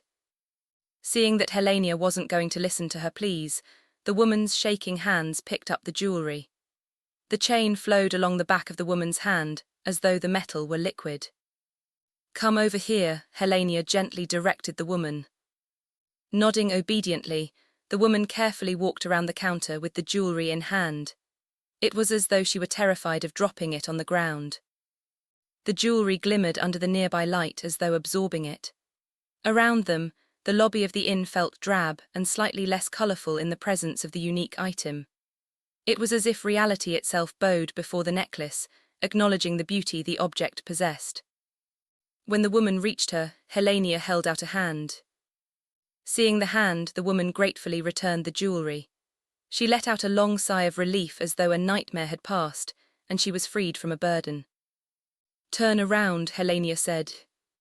Panic returned in the woman's eyes as her head jerked to look at Helenia. Wordlessly, Helenia used her other hand and drew a circle with her index finger as she smiled at the woman. The woman's eyes looked at Helenia and then turned around slowly as though she were merely a puppet, powerless to resist the order given. "Raise your hair," Helenia ordered. This time, the woman didn't fight Helenia and simply obeyed. Chapter 4, Part 7, Book 1, Fantasy World. Bethany thought back to when she first saw the young noble as he entered the inn with his large entourage. Initially, she didn't pay much attention to the young noble, considering the inn was used to having wealthy clients as guests. This was even more the case with having a large group that accompanied them. Nobles didn't just bring a large group just to show off their wealth and status, but it was also to help them prepare things, to free up time for the noble to handle matters that they were expected to manage. There was also the need for security, since bandits and other hostile elements existed. A noble that didn't have security was one that wouldn't remain alive for long. What did make Bethany pay special attention to the young noble was how his entourage was such a severe contrast. With her training, Bethany was able to spot people who could be trouble for the business. So the village lady was one that immediately caught Bethany's attention. Bethany had no qualms about villagers renting a room for the night. The issue was how a villager was unlikely to be able to afford the premium rates set by the owner. And usually, seeing a village woman enter the inn would make her fear the worst. In her mind, Bethany thought back to village women that attracted the attention of nobles and were never heard from again, any rumors efficiently removed with their authority. If it were any other night, seeing the village woman, the thought that she was someone forcibly taken by the noble would come to mind. But such ideas were immediately dismissed. The idea that the village woman was captured by the young noble was ludicrous when seeing the women that accompanied him. Not including the merchant's family, who she recognized from prior interactions with him when he arrived at Leaf Village, there were 3 other women who didn't even appear to be at the same level as the nobles Bethany had seen enter Leaf Village. Bethany had heard rumors that nobles in the capital were superior in appearance. Still, even with that in mind, she struggled to believe that the 3 women were from any nation known to her. The way they moved with assurance, grace, and ethereal beauty made her Bethany hold her breath. What made Bethany proud of herself was how she was able to maintain her composure, not gawking at the women. She had been working at the inn for quite some time and would uphold the reputation. The noble had then surprised her even more after gifting her more gold than she'd ever seen in her lifetime in one place. Seeing such wealth casually displayed made her face heat up. She shyly looked at the noble, unsure what to think of his generosity. This was on top of the way his eyes slowly looked up and down her body, making it feel as though he were caressing her with his gaze. Bethany may not have believed she was beautiful, as what nobles dealt with, but she did grasp that she was considered attractive. This was supported by how many men tried to court her for marriage. Though marriage had always been on her mind since she was starting to get older, Bethany had some reservations about settling down and raising a family. Bethany understood that eventually, her beauty would begin to wane, and marriage offers would inevitably dry up. The problem was how she felt that many suitors were only interested in her appearance and not what she could offer as a wife. It was why she had declined all the offers presented to her. But as Bethany felt the noble's hot gaze, she couldn't help but feel her body respond to the stimulation. The noble wasn't anything extraordinary regarding his appearance, which seemed average even for commoners. Bethany met the eyes of the noble. Slowly the world faded around her as she was drawn into the infinite pools. Bethany felt herself floating through a void, the clothes on her body spilling off of her body, exposing her to a deep emptiness. She regained her mental faculties as quickly as she was transporting into the emptiness. She blinked to recover herself. Bethany directed Susie to guide the noble and his entourage.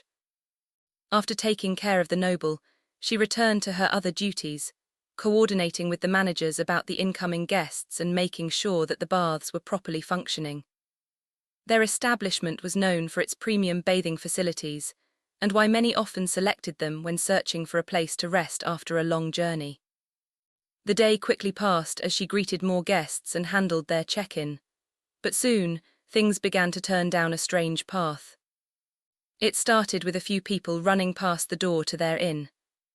Since Bethany was responsible for handling guests, she would ensure that she noticed any movement in front of the inn. Often it would be a carriage that stopped in front.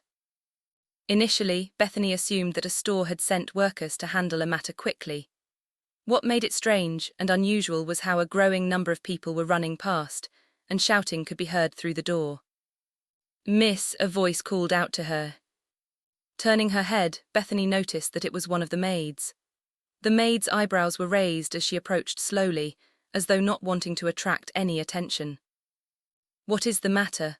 Alarm bells rang in Bethany's mind as she quickly ran through numerous scenarios to try and anticipate what could be the issue. Numerous merchants had been checked in, raising concerns that one of the staff had failed to provide adequate customer service, and now the guest was angry. "We've heard talk that the Lunar Empire is invading the kingdom." The maid's eyes were wide as the words tumbled over themselves. "What?" Bethany couldn't believe what the maid said, thinking she had misheard. The maid looked around before saying to Bethany, "One of the maids knows someone who is part of the guards and was told that she should pack everything and flee before the Empire arrives." The maid lowered her voice. "I don't know what I should do." Her hands were together and moved as though washing them while a frown formed. Hearing that the Empire was invading made Bethany's heart beat faster. She had heard that the Empire and the Kingdom would often have skirmishes along the border, but nothing on the level of an invasion. Leaf Village was relatively large, having a significantly larger wall to protect against monsters entering the village. Still, it wouldn't hold up long against an organized military force. "You need to stay calm," Bethany told herself. As one of the senior workers at the inn, she knew that others would look to her for guidance. It was critical for her to keep her wits about her so as not to cause panic among the workers and guests. Chapter 4, Part 8, Book 1, Fantasy World. Bethany took a moment to think about what they needed to do. She turned her head to look out the door and watched the number of people on the street grow from what it was. On top of the chaos, a sense of dread began thickening in the air as villagers pushed each other, and merchants used their bodyguards as battering rams. Though Bethany had the desire to run, for some reason there was a growing sense of security that stemmed out of a void of nothingness, irrational and unjustifiable. With this feeling of comfort that she couldn't explain, Bethany told the maid, "I know that things are getting chaotic, but being inside will be safer." The maid's eyes slowly widened as she listened to Bethany's words, which flowed against common sense. She glanced towards where the villagers rushed past the inn like a violent rapid of mindless fear and panic. I know it looks bad. Bethany gently took the maid's hands in her own, hoping that her strange feelings would transfer to the woman. Out there is more dangerous than it is inside here. Even if we needed to run, the odds we escape Leaf Village without getting injured are low. I do not plan on stopping you if you want to flee, but at least wait until things become safer. Bethany looked into the maid's eyes. She wanted to see if the maid understood the situation clearly without falling into blind emotions. Jerkily, the maid nodded. "Thank you, miss, I'm just so scared." Her body began to shiver in fright. Bethany pulled the woman close and gave her a gentle hug. "Things will be fine," Bethany whispered into the maid's ear. The maid nodded into Bethany's shoulders. Bethany felt warmth from the tears from the maid. Feeling how afraid the woman was, Bethany hoped that her feelings weren't fanciful and based on something real. Sensing that the maid had recovered enough, Bethany let her go. A wet trail of tears and red eyes was revealed on the woman's face, but compared to before, her body stood straighter and trembled less. The maid's face reddened, and she used her apron to wipe away the tears. "I'm sorry, miss." She chuckled. "I'll get back to work, thank you." Bethany nodded. "Tell the others what I said. No one is under any obligation to stay, so if you feel the need to handle your affairs, then go. When things pass, all of you are more than welcome to return." The maid smiled and bowed to Bethany before heading back to her station, likely to tell the others what was discussed. Bethany sighed, running a hand through her hair. It was an act that would have been unthinkable for her, but the action helped to reassure her own emotions about what was happening. Returning to her station, Bethany turned her head to look at the stairs that led up to the top floor, where the young noble was staying. She thought about sending one of the maids to inform the noble of the situation. I suspect he already knows what is happening, considering his driver is likely outside, parked next to the other carriages. The driver would see the villagers stampeding past the inn and rush in to tell their master. Despite everything pointing to the contrary, Bethany wondered why she didn't feel as worried. Footsteps coming down the stairs made Bethany's heart beat slightly faster, making her look to see who it was. But the feeling evaporated when she found out that it was several merchants and their families. Mentally sighing, she tried to listen to what they were talking about. "What are we going to do?" one of the merchants with blonde hair asked another merchant who was older than him. "We can't do anything at the moment, there are too many panicking people out there," he answered. Pausing, he then said, "Send out the boys to make sure our wagons and inventory are safe. The moment things clear up, we'll leave." The blonde merchant shadily looked around. "What about the others?" he said in a hushed voice. "I mean, we've already betrayed Tom and his family." "Keep your voice down," the older merchant hissed, glancing around. Bethany was thankful for the portable partition between the main lobby area and the hallway that led to the dining area and first-level rooms. The merchants knew Bethany was stationed behind the counter, but they likely didn't think she was experienced enough to listen in on conversations without alerting the guest. It was something she trained herself to be able to accomplish to better serve those that entered the inn. Another benefit was how she could learn what happened outside of Leaf Village. Bethany thought back to a few times when she was able to advise guests on what routes were safe and which were crawling with bandits or monsters. The owner would often congratulate Bethany on how she was able to continue to draw in repeating guests, just because of her professional mindset and keeping the guest a priority. The fact that Lunar Empire soldiers disguised as bandits and the Empire invading Leaf Village isn't a coincidence. The older merchant continued to talk with the other merchants in a low voice. Bethany's eyes widened in alarm, finding out that the invasion wasn't the only thing the Empire had participated in within the kingdom's borders. Taking a deep breath to contain the whirlwind of thoughts, she tried to put everything together. As she stood there, the family of merchants flashed through her mind like a bolt of lightning. Bethany closed her slightly gaping mouth once she put things together. Closing her eyes, Bethany searched through the day's memories back to when the young noble entered with his entourage. Words echoed and faded in the fog of what she remembered. Though the young lord never said the name of the merchant in his entourage, Bethany felt like something was off the more she thought about it.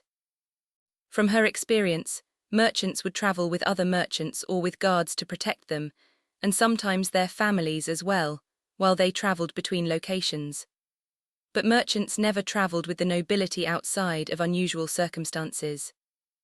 Now Bethany overheard how the group of merchants had betrayed one of their own, attacked by soldiers disguised as bandits, and hours before a merchant arrived alongside a noble.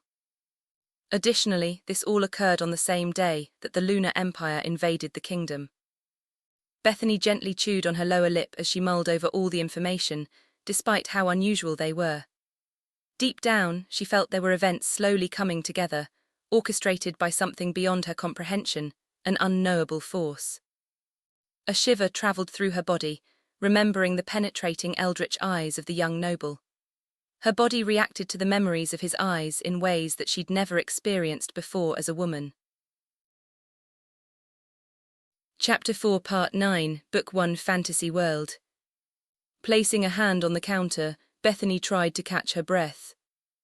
Her breath was hot, and the world felt alive in a strange way. Bethany took a quick moment to turn her head back and forth, scanning the lobby, worried about anyone seeing how she behaved. As though in a trance, unable to resist the earthly desires of her body any longer, Bethany raised her free hand to slowly grope her breasts, using her index finger to tease her hard and sensitive nipples. Immediately, there was a jolt that ran through her body, and she let out a quiet moan overflowing with the pleasure she felt. Realizing the sound that emerged, Bethany quickly covered her mouth, her face hot. Turning her head again, Bethany leaned to check one side of the partition down the hallway. She felt a wave of relief to only see the green and gold embroidered carpet leading deeper into the inn, the artwork displayed on the walls to make it appear prestigious, and the soft light from the lamps illuminating the interior in a friendly and soothing glow. Bethany strained her ears, happy that there were no sounds from the diverging hallways, letting her know that the maids and staff were properly doing their duties. The merchants, their families, and a few other guests lounged in the dining area, their voices in hushed tones due to the chaos outside. None of the guests glanced over in Bethany's direction, making her release a sigh of relief. Though the dining area was rather far away from the lobby, cold sweat travelled down her back. Returning to face the inn, Bethany still couldn't believe her body was so easily stimulated. Though she didn't often touch herself, it was still something she would do at night, while she lay on her bed, feeling lonesome and longing for the touch of a man. Never an act she'd have done in the open, only in the privacy of her chambers. Feeling better that no one had heard her, Bethany tried to regain her thoughts, bewildered by the lustful desires bubbling up from inside her. Bethany couldn't help but notice how her breasts felt tender. What made it worse was how her bosom felt as though they were pressing against her uniform more, as if they grew in size slightly. Her hard nipples slid against the fabric of her uniform. They only added to the erotic sensations she felt and stimulated her slightly. The thought that guests could see her nipples pressing against her uniform, visible to all, made her feel mixed emotions. Placing a hand to her forehead, "What is happening to me?" Bethany breathed in and slowly let out the air. Compared to before, Bethany wasn't as aroused, though her breasts were still feeling, as though they longed to be held in the grasp of a man's hand. Bethany began imagining the young noble undressing her, teasing her breasts with his warm breath as if under a spell. "Please," Bethany pleaded with the young noble, unable to contain the feelings of lust about to spray out of her. The young noble smiled, enjoying how her hips slowly thrust toward him. He began using his tongue to seductively lick her nipples, running his tongue in a slow circle as Bethany made short gasping noise, rising in pitch the more aroused she became. Sensing her submitting to his desires, the noble placed his lips over her breasts before his teeth teasingly bit down on her hardened nipples. Bethany moaned as she held the young lord's head and pressed him into her bountiful chest, hoping he would take all of her. "Yes, my lord, please suck on them, I need you, my master." Bethany moaned as she groped her breasts and lightly pinched her nipples before pulling them away from her. "Get out of the way," a man yelled angrily. Bethany was jolted back to reality, returning to where she stood behind the counter in the lobby of the inn, though slightly dazed and confused. Realizing what she was doing, Bethany ran her hand through her hand. "What am I doing?" She felt a wave of shame wash over her. She couldn't believe that she was pleasuring herself publicly at her workstation where anyone could see her. It was ridiculous that she would commit such an act of perversion, especially for someone her age. No longer was she a young woman that was pulled by her carnal desires, looking at young men her age. In an attempt to rid herself of such naughty thoughts, she walked through the situation logically. Not only was the young noble part of the nobility and socially beyond her, but he was also someone similar in age to many of the new staff. On top of that, the young noble was a guest at her place of work. Bethany leaned on the counter and clutched her face. The idea that someone could have been watching her doing such an indecent act made her blush furiously. What made it worse was how Bethany could feel that her undergarments between her legs were moist, meaning only one thing.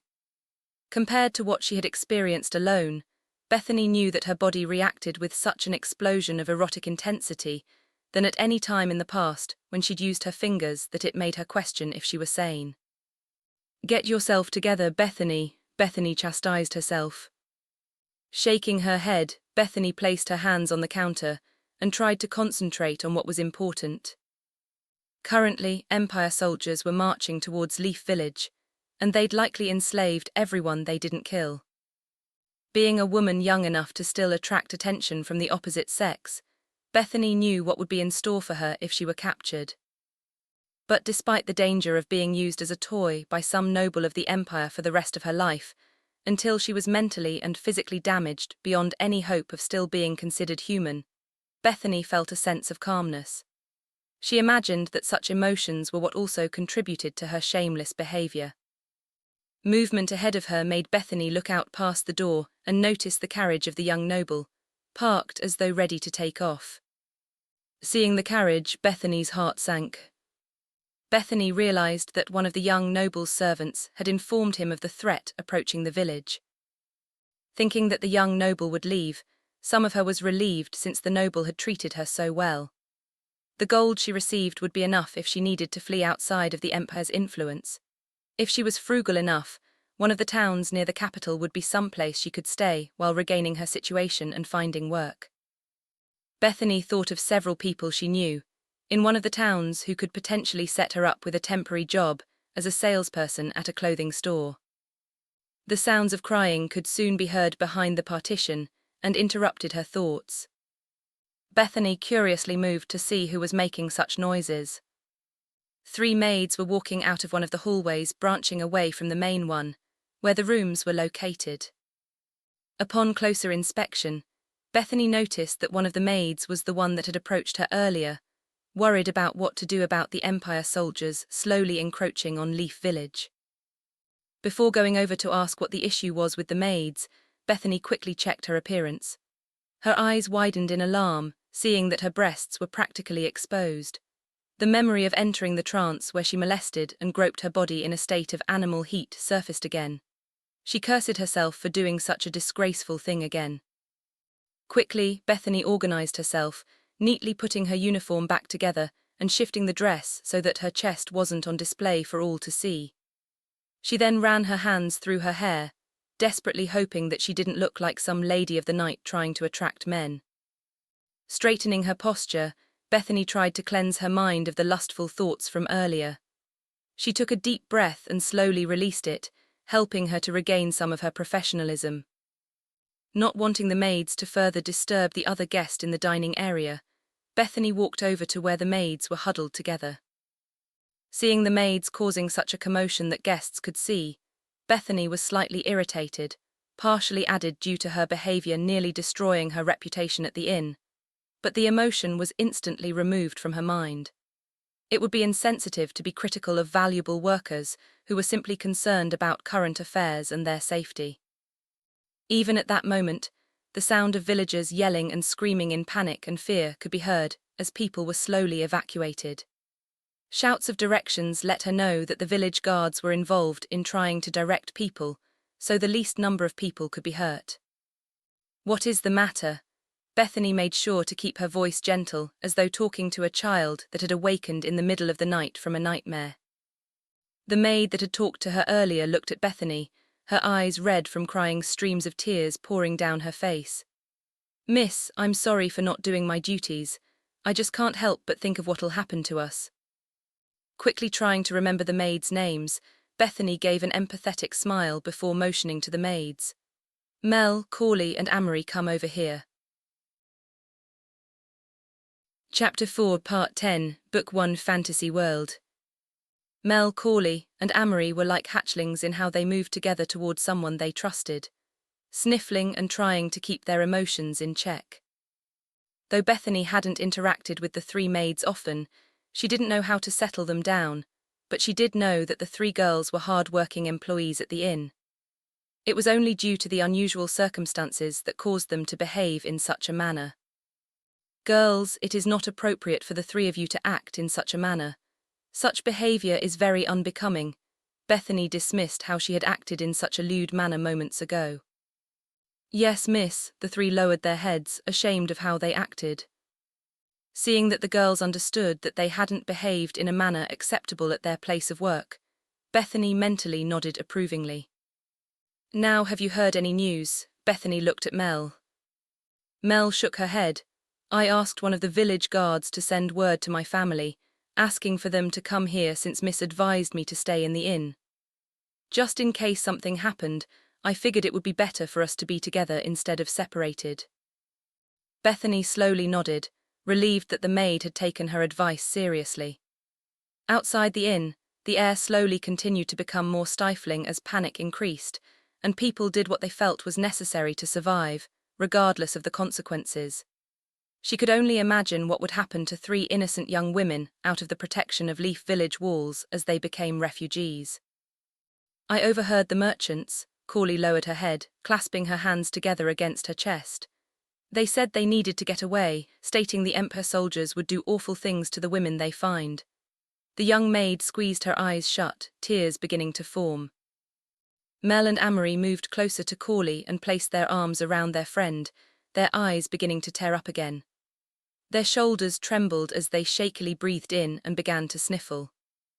Seeing the girls like that, Bethany reached out to lay a hand on Amory and Mel. Their wet eyes turned to look up at Bethany like the quivering eyes of small animals. Bethany felt the familiar pressure numerous times in the past, training newly hired employees.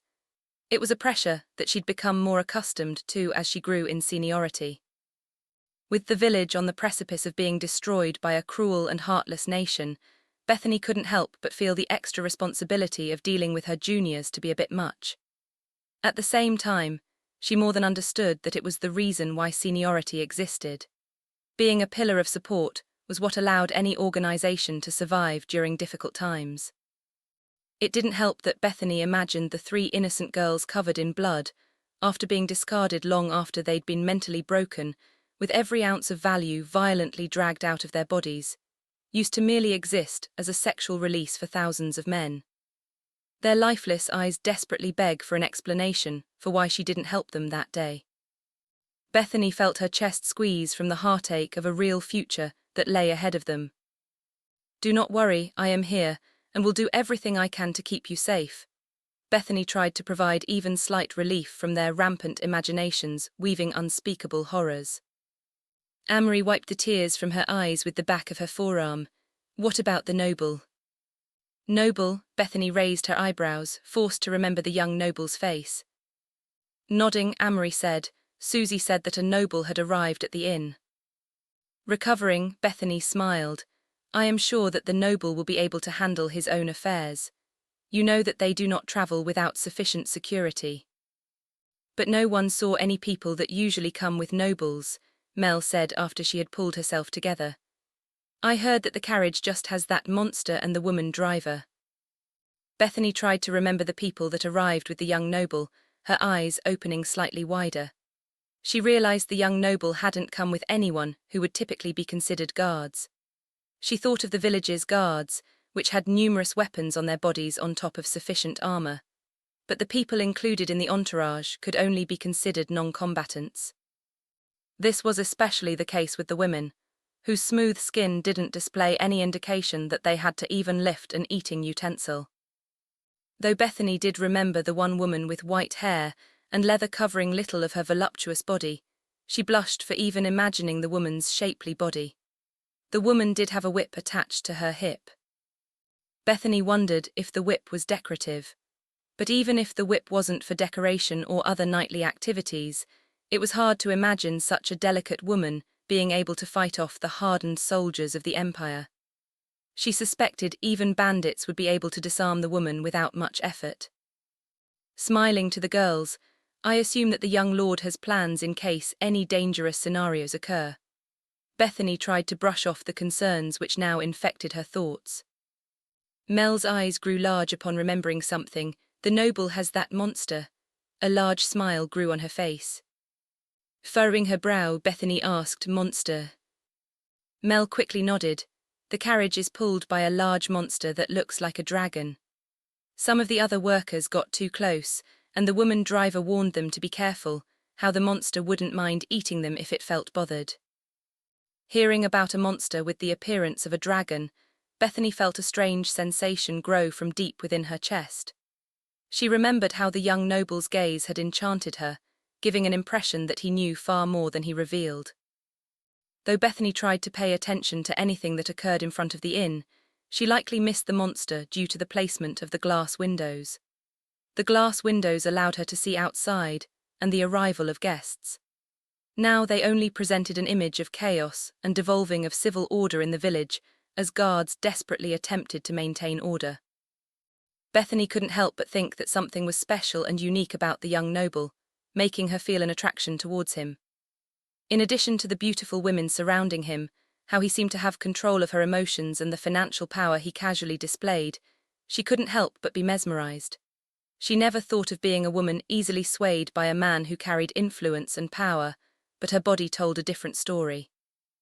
Even at that moment, a portion of her thoughts continued to make suggestions of how she could take advantage of the chaos outside to walk up the stairs to stand in front of his chambers.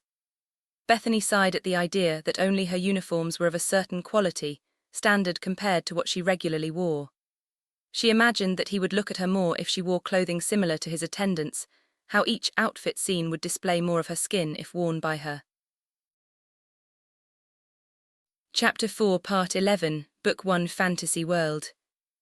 My older sister's husband said that he'd be able to get work easily at one of the nearby villages or towns, close to the capital since he works as a guard.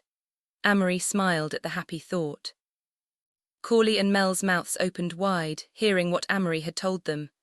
They moved closer to their friend, eyes shining with curiosity. Bethany was pulled out from another unusual wave of lust after hearing what Amory had said. Not worrying about how she had experienced another episode, her ears perked, wondering what the girl would say. She did know that a few of the workers at the inn had relatives connected to the guards and other village officials, considering the opportunity to interact with nobles at their establishment. So she was curious about what type of news was being spread during this time. "Did your brother-in-law say anything about the soldiers coming here?" Corley's lip trembled slightly. Bethany knew Corley's situation was not as well off as Amory's. Just like there were workers that had numerous opportunities, many also had family dynamics where they were the breadwinners having someone depend on them. Mel took care of her younger sister, while Corley had a younger brother. It was likely why the two had reacted to Amory's words in such a manner. Currently, both Mel and Corley's siblings were waiting inside the employee rest area. The owner, having a kind and understanding heart, allowed people who were the only ones able to take care of their kids or younger siblings to bring them to the inn. On top of allowing younger kids to wait in the inn, the owner would feed them a meal with some snacks to help their mood. They even provided help with reusable diapers, allowing the workers to use the washing facilities to dry out cleaned diapers. Since there was always an employee in the resting area at any given time, workers would take turns looking after the children. The treatment wasn't unusual at Leaf Village, since many knew one another at different businesses. However, it still made Bethany happy to be a part of such a caring business that cared for its workers. Amory shook her head. He rushed to the inn once he found out about the Empire soldiers, telling me to stay at the inn so he can send my sister and niece here. But I haven't heard from him in a while. She wiped away a few tears that formed, But when my sister arrived, she said that it would be okay and not to worry about him. Corley and Mel gave Amory a hug after hearing the news. Your brother-in-law is correct that staying here is a safe choice. The inn is rather sturdy, so there should be no concern about the chaos outside coming inside. Bethany lay a hand on Amory's wavy blonde hair, gently brushing the girl's hair. Footsteps were soon heard, making Bethany look back towards the stairs. Turning back to the three girls, she motioned with her hands, "The three of you should get back to work." Though Bethany understood that the girls were dealing with emotionally heavy problems, she worried that a guest would complain, and the three would get in trouble. Though the owner was kind, it was a different story if a guest were to cause a ruckus about the quality of the service.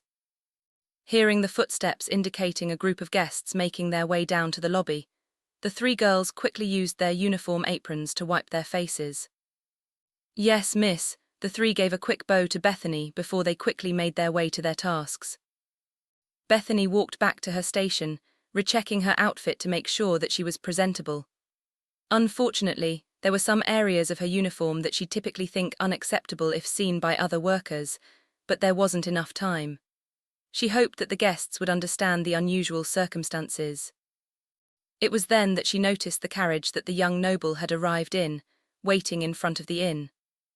Though the people running past weren't as many as before, with the evacuation slowly progressing, it was still unusual to see such an opulent carriage and the chaos around it.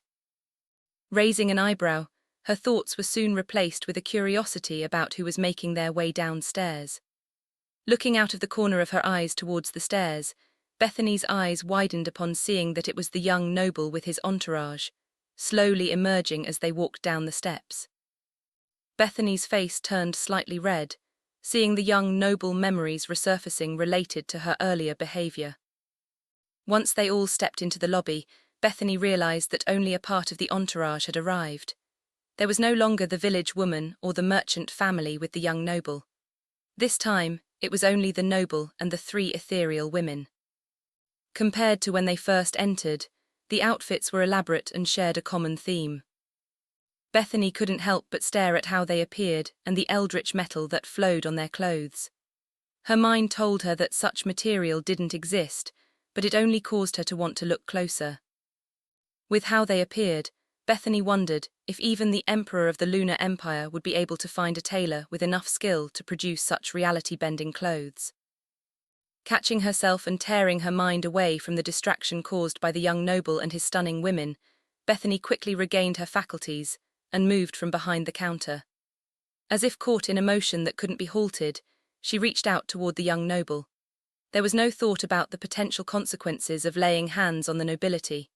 Instead, there was only panic as she wondered if the man didn't think of the current circumstance to be dangerous. "My lord, you need to leave this village. Lunar Empire soldiers are approaching. The village has been preparing to evacuate those who can," Bethany shouted out uncharacteristically. The red-haired lady wearing the most revealing of the three outfits snapped to look at Bethany. Her eyes were full of fury and wrath, enough to burn down the slumbering traveler instantly. But despite facing such heat, Bethany didn't feel her thoughts were her own, only thinking of the young master placing himself in danger. She couldn't believe how the lord didn't flee quickly from the horde of bloodthirsty soldiers slowly approaching the near-defenseless village. It was as though she were merely a conduit as the thought consumed her and allowed her to disregard the obvious danger. Seeing that Bethany wasn't going to cease trying to talk to her lord, the red-haired woman raised a hand with fingers like talons belonging to one of the many monsters stalking the night. Bethany felt her throat tighten and found it difficult to breathe. Despite being shorter, the black-haired woman glanced at the furious demon of a woman. Immediately, the air around Bethany no longer felt viscous. She placed a hand on the counter to stabilize herself, but immediately lowered her hand as the young noble turned to look at her. His gaze slowly brushed against her body, making the sensation she had felt earlier a minor inconvenience. Bethany was able to stop herself from smiling, enjoying how he looked at her with desire. "There is no need for you to be concerned for our safety. We merely wish to greet the soldiers and give them a gift." The young noble smiled as though he had little concern about what was happening outside. But Bethany took another step forward, slowly reaching out again as though wanting to forcibly stop the man from making an error. "Our master is safe with us. We appreciate you showing such concern." The black-haired woman looked at Bethany before nodding slightly and following the young master. The white-haired woman didn't pay her any mind as she followed her lord. On the other hand, the red-haired woman threw a sneer that oozed with contempt at Bethany, not hiding what she thought of her. Bethany watched the group walk out of the inn as though nothing had happened, and it was like any other night. Though he appreciated her concern, she thought about how the Lord exuded complete confidence. "Please be safe, young master," Bethany whispered towards the carriage that began moving in the direction of the entrance where danger lurked. Chapter 4, Part 12, Book 1, Fantasy World. Walking up the stairs, Han noticed that Helenia had not followed them up, likely talking to the inn clerk. He couldn't help but smile, thinking of the older woman who seemed attracted to him, though he suspected that even she didn't know why that was the case. He imagined that Helenia was perceptive and noticed his interest in the woman. She was likely setting things in motion for his future. Though he was curious, at the same time, it felt like digging too deeply into it would ruin his fun. Queen and Brittany quietly walked behind him, not finding it strange for Helenia to act alone. Though it hadn't been long since he created them, Han was slowly noticing behavioral differences, especially their general attitude. It was particularly noticeable with Brittany. "I should reward her at some point," Han thought, enjoying how his creation demonstrated such passion and loyalty towards him. Though it was painful to remember, Han hadn't recalled Bate behaving in such a manner, especially if someone talked down to him. There were even moments when she would join the teasing, later telling him that she didn't mean it and was only keeping him humble. It was why he appreciated how Brittany behaved. Reaching the third floor, Han glanced at Tom, his family and Eli's waiting for him. He raised an eyebrow but then realized what would cause their behavior. They rushed towards Han before firing off questions. "My lord, what is happening? The hotel staff had stopped by our rooms to inform us that the Empire was invading. However, they recommended we wait in our rooms until further information was available." Tom's eyes were wide, looking at Han and then at his creations. Queen looked at Tom coldly, while Brittany had a sneer on her beautiful face. Han knew Tom was worried about his family's safety, not blaming the man for demanding answers. This was especially the case since all the other villagers were being evacuated as they spoke.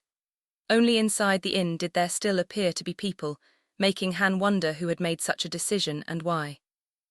Tom paused before lowering his eyes, the blood draining from his face. "My lord, I ask your forgiveness. My behavior is not acceptable for someone of my status." He bowed to Han. Han shook his head, waving a hand.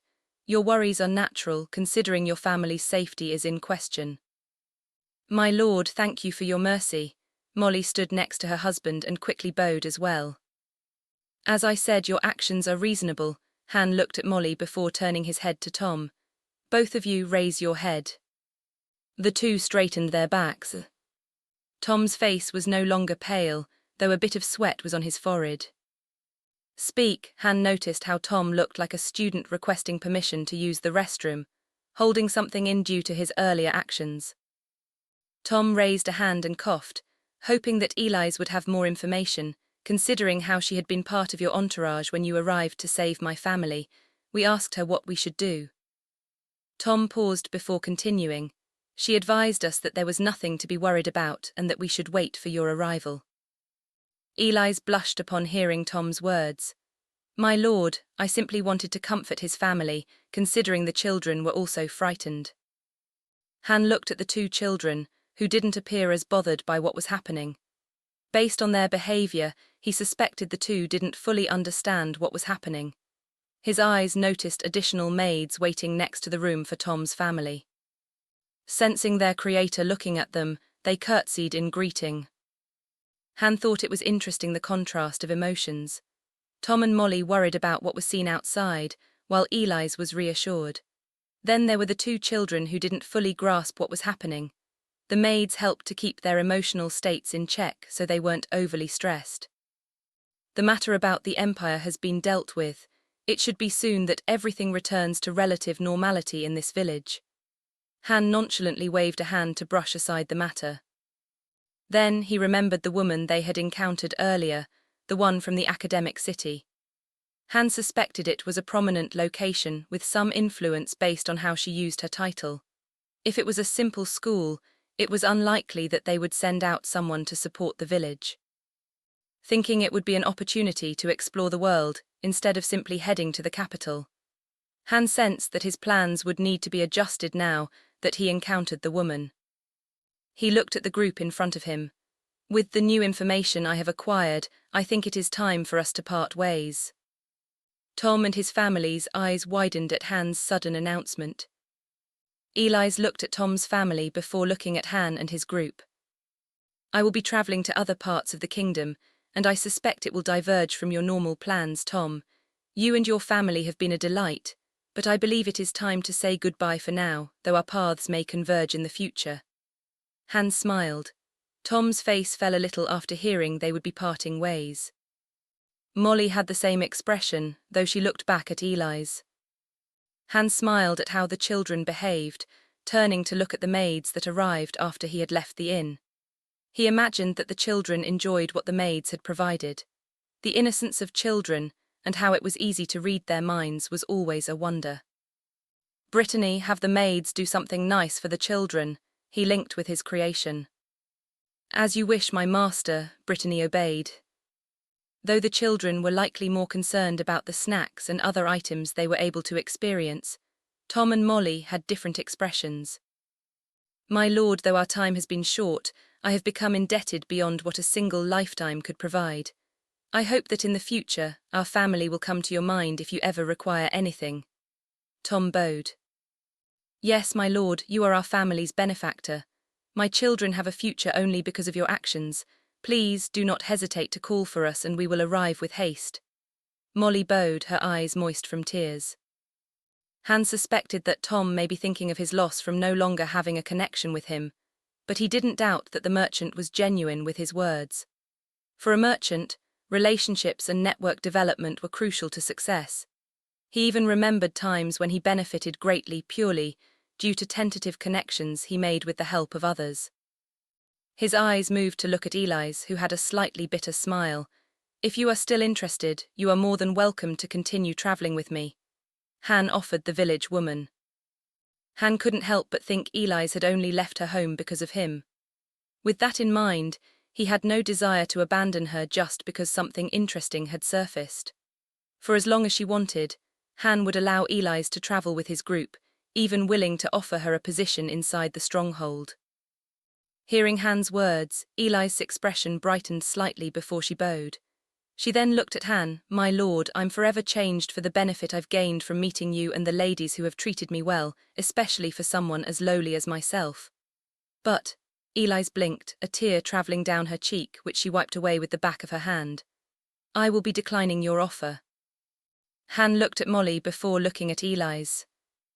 I've discussed it with Molly, and I would like to help out with Tom's business. Eli's struggled to hold back her emotions. Molly moved to stand by Eli's side and gave the village woman a comforting hug for support. Eli's raised a hand to touch Molly's arm. All that I've been able to experience and the opportunities gained are because of you, my lord. I'm truly grateful you've shown so much kindness and presented a brighter world filled with opportunity. She sniffled as she pressed her other hand to her face, though failing to hide the rivers of tears that streamed down her face, which now appeared slightly more vibrant than when she was back in her home village.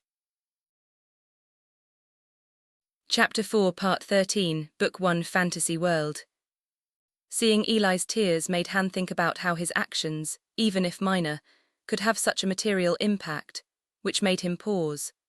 It made him wonder how Eli's would grow in the world after interacting with him and his creations.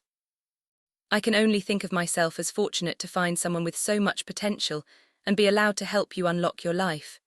There is no need to feel thankful. To be present as you find something you want to chase after is more than enough for me. Han smiled at seeing how the woman who started out beaten down by life bloomed into a wonderful woman. Han lifted his hand towards Eli's. Seeing Han's outstretched hand, Elise looked up at him with her eyebrows raised, searching for the meaning of his gesture. She then looked back at the palm. Slowly in Han's hand, it started as a water droplet of light, hovering a few inches from his skin. Though the light was dim, it began growing in intensity. Molly stared at the light in Han's hand before her eyes looked at him, her mouth partly open. Though she wanted to ask, her eyes were slowly drawn back to the droplet. Initially, the light was dimmer compared to the mana crystal lamps, but it didn't remain the case as the light became brighter. Its intensity was significant enough that Elise and Tom's family had to look away, covering their eyes to protect them. Han smiled, able to see the ball of light slowly begin to form as though it were liquid metal. 2 points on the ball started to be pulled before creating an intertwining pattern. The 2 lengths of the chain continued to replicate the design before finally meeting at the ends, a clasp formed to connect them.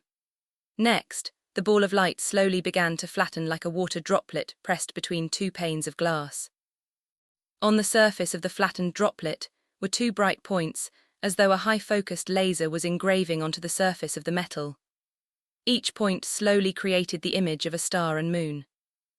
Seeing the star and the moon, Han reflected on their significance in his life and why he had chosen them. Though his creations may not fully understand his relationship to the 2 symbols, he was confident that it would be soon that they, along with everyone else, did. The hallway was bathed in cosmic lights, various colors emerging and being replaced in an endless cycle. Han slowly pulled away his powers, and the light faded until everything returned to normal. However, the wall lamps seemed slightly brighter than before.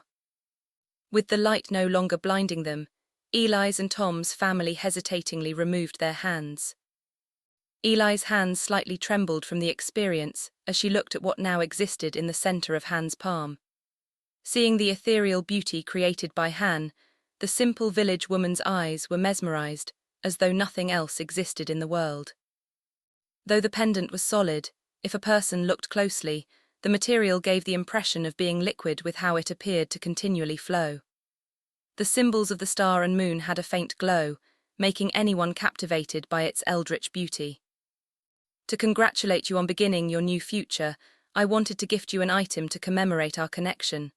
Wherever you go, if you hold onto the pendant and concentrate, your voice will be able to reach me. Han raised his hand to offer the item to Elise. Still entranced by the necklace, Elise continued to gaze at it. Elise, Molly's eyes looked at Elise, her brow slightly furrowed before she looked at the item in Han's hand. Unlike Eli's expression, Molly stared at the object as though it were a creature that needed to be respected lest it defends itself. Hearing Molly's voice, Elise shook as though she were pulled out from a deep dream. Elise turned to look at Molly and then at Han. "I'm sorry, my lord. It was just so beautiful that I couldn't help myself." She giggled, tears forming as her emotions overflowed. Holding 2 hands in front of her and below Han's hand, Elise bowed to accept the gift. Slightly tilting his hand, the necklace gracefully slid onto Eli's hands. Though the item dimmed slightly after losing contact with its creator, the necklace was still breathtaking with its unworldly appearance. Feeling the necklace in her hands, Elise straightened, visibly tearing up. "Thank you, my lord. I'll cherish this present and always have it hanging from my neck." Han looked at Tom, smiling slightly at how his expression was similar to his wife's. Tom's eyes were locked on the item, pulled in by its beauty and respectful of its hidden strength. It was like looking at a highly venomous snake and appreciating its appearance while giving it enough space. "Due to matters I must handle, I hope each of you has a wonderful night. Feel free to ask your maids for any convenience you might desire. They will continue to serve you until my business in this village ends, so I hope you do not feel constrained by social etiquette." Han smiled as he wished them a good night. "I wish for you a good night, my lord," Elise bowed, the pendant already hanging from her neck. "We wish you a good night, my lord. We look forward to our next encounter." Tom bowed to Han, knowing it would be the last time he met the mysterious young lord for a while. Han nodded to Elise and Tom's family before walking towards his room, the door already opened by Brittany. As Han entered the room, he smiled upon seeing Helenia already waiting for him in the main social space. I see that your business with the inn clerk has ended.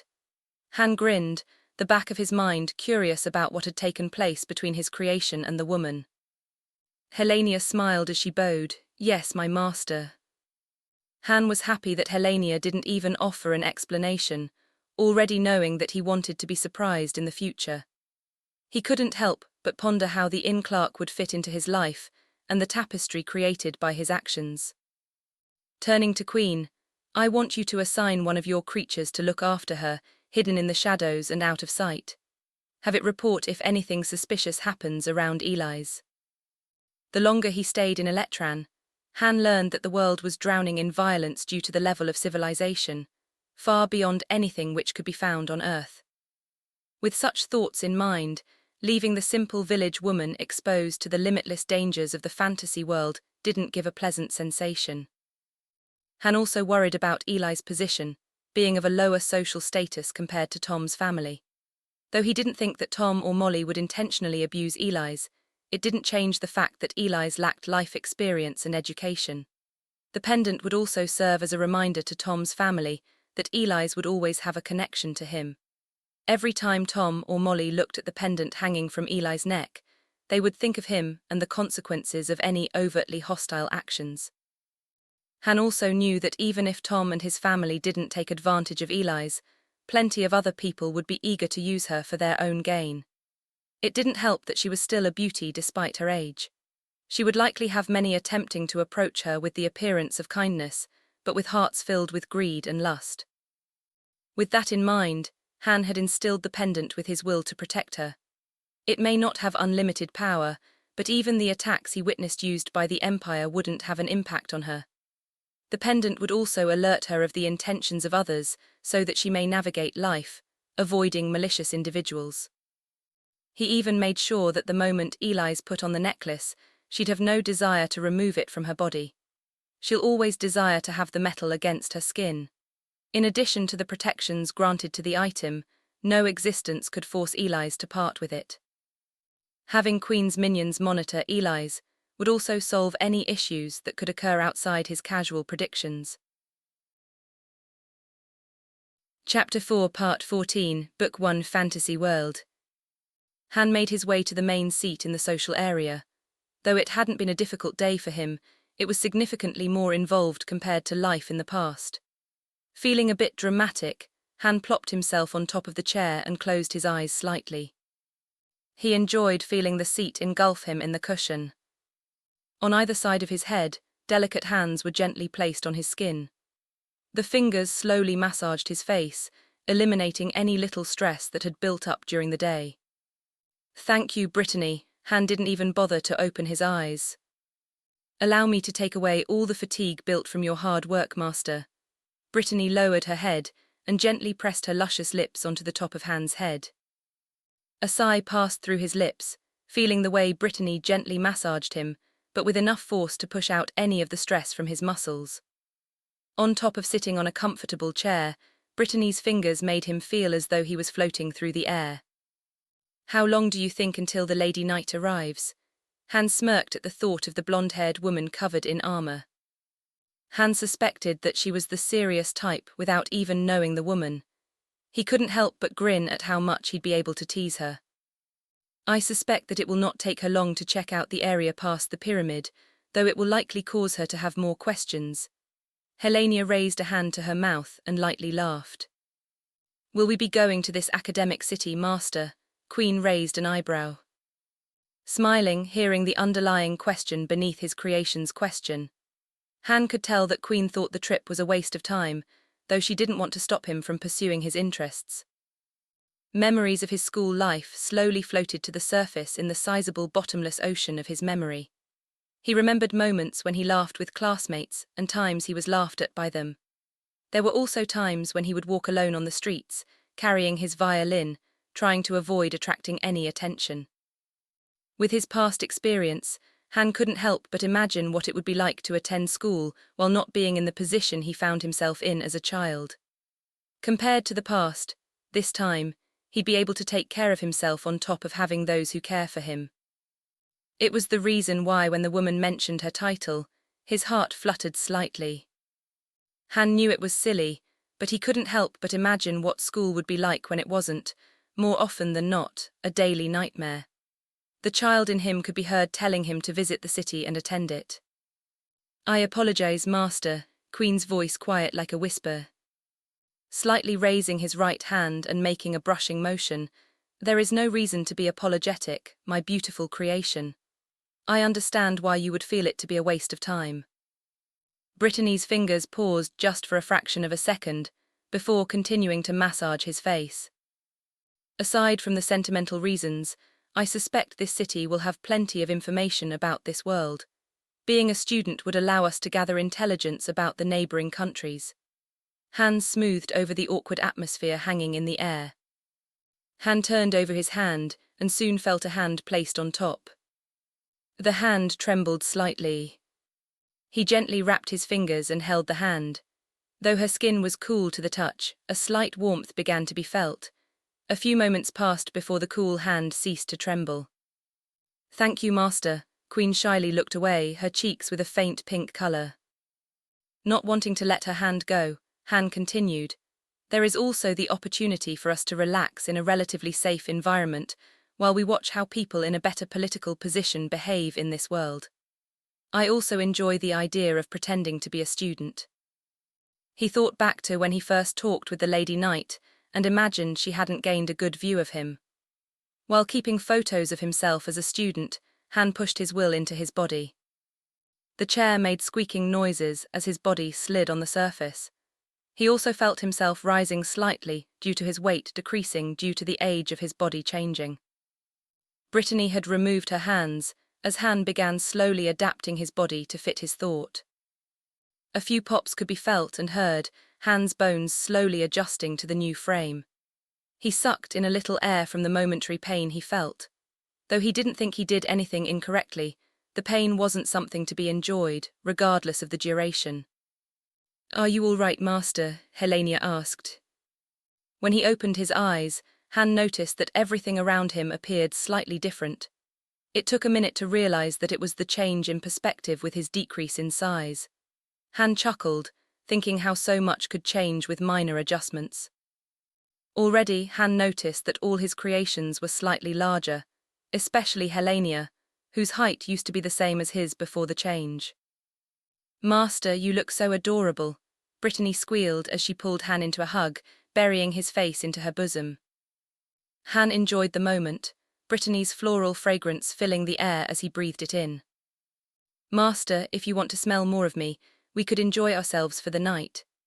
A smile slowly grew larger on Brittany's face as she thought about being alone with Han for a passion-filled session.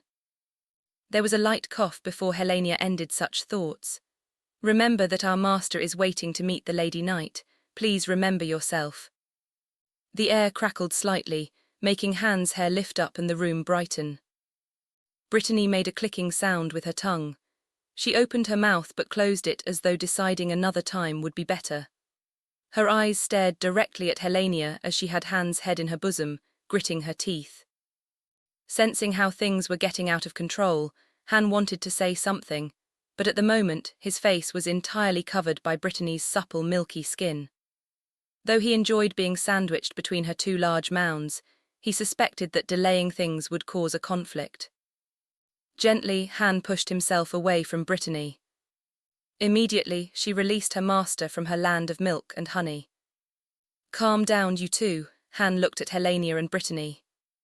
"Sorry, Master," Brittany pouted, tears beginning to form in her eyes.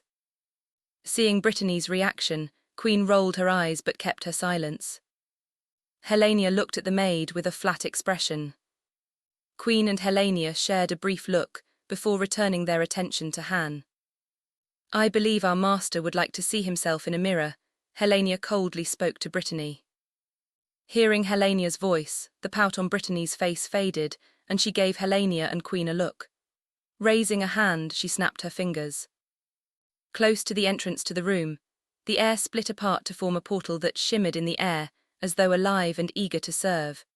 Only a moment passed before faces emerged from the shimmering surface like a person, emerging from a crystal-clear pool.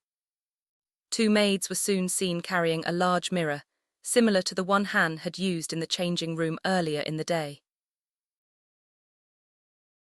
Chapter 4, Part 15, Book 1, Fantasy World. Han moved away from Brittany, who sighed at no longer having him near her. Going over to the mirror, Han soon was able to admire himself. His reflection stared back at him, allowing him to see something he hadn't seen in years. What stuck out to him the most was how he had lost a significant amount of weight. He looked a little healthier compared to his slightly pudgier body shape after years of eating at the office and not having the time to go to the public gym at school. The sight of his younger self brought back many memories of life when he finished high school and attended a university. He saw how the clothes he wore were loose in some areas. "Master, we can have a new outfit designed for you quickly." Brittany gracefully made her way from where she stood to where Han stood. With a slight shake of his head, Han pulled in his will and imagined the clothes he wore in his mind. Slowly, the outfit shifted and slid along his skin like the comforting embrace of one of his creations. Seeing that the clothes fit his figure better, Han turned slightly to ensure there weren't any other spots he missed. Another benefit of attending this school is learning how people in this world use magic abilities. Han casually remarked after thinking about his own powers as his eyes searched for any errors which may have occurred after adjusting the outfit. Seeing the mages from the Empire use their abilities to fight Queen made Han slightly curious as to what allowed people in this world to be able to use mana in the manner they do. Han adjusted himself so he could see Queen's reflection. "A wise decision, my master." Queen bowed her head. Their powers were not impressive, but it should not mean we should be arrogant about our superiority. His eyes shifted to look at Helenia's reflection. "I agree with Queen. Even if our powers are magnitudes greater than humans, there is always the chance they have some kind of advantage over us. I would prefer us to be able to dominate our opponents than allow them to assert any pressure on us." Helenia looked at Queen before turning her attention to Han. Hearing their opinions, Han felt better about their position. Though he could tell that Queen didn't find humans to be anything remotely close to their level, it was more important that she made sure to anticipate any issues. "I feel more assured that you are in charge of our forces." Han turned, his eyes staring into Queen's eyes. Queen's eyes looked down. "There is no need for you to concern yourself, my master. I will show that any doubts are unnecessary. Even if I must drag this world into the lands of the dead, they will be unable to form any opposition against you. We will also make sure to remain hidden, my master," Helenia added to Queen's words. Han appreciated how Helenia was able to keep an eye on the larger picture, knowing what he desired in this world. It made him think she would have no issues handling a multi-reality enterprise. Queen closed her eyes before slowly opening them again. "My master, it seems your guest has arrived at the inn." Waving a hand at the maids with the mirror was carried away back into the portal. The air shimmered before the tier in space slowly merged together, removing all traces of the damage. Han couldn't help but grin, thinking of the Lady Knight's angry expression. "Master," Brittany tilted her head, her red shoulder-length hair cascading from her shoulders, slightly swaying in the air. Walking over to the chair, Han slowly sat down, enjoying how comfortable it felt. He casually ran his index finger along the leather fabric, thinking how much the chair would have cost the inn. The opulence was a reminder that the room was designed for a noble. Nobles that inherited the position and lacked any talent. Brittany walked back to stand behind him, laying her delicate, milky white hands on the chair. Laying back, Han smiled upon feeling his creation massage his head again. Compared to the nobles that ruled the kingdom, it paled in comparison to what he had access to, especially the care and love shown by his people.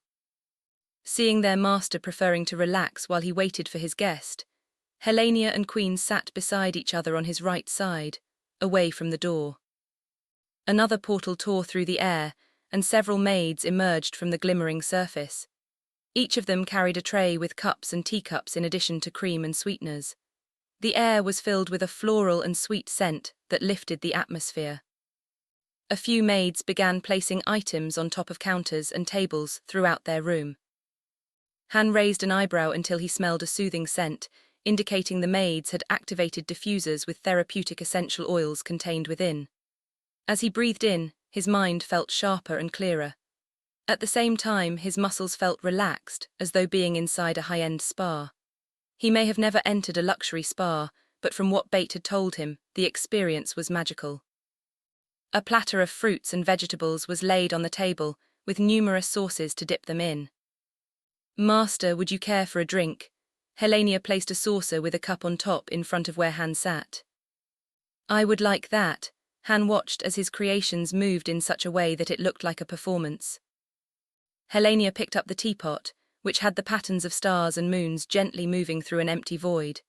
Tilting it slightly, a calm stream of tea poured out without causing any splashes inside the cup. The stream of liquid lacked any ripples, giving the impression of being solid. As the level of the tea rose in the cup, the stream stopped without drips.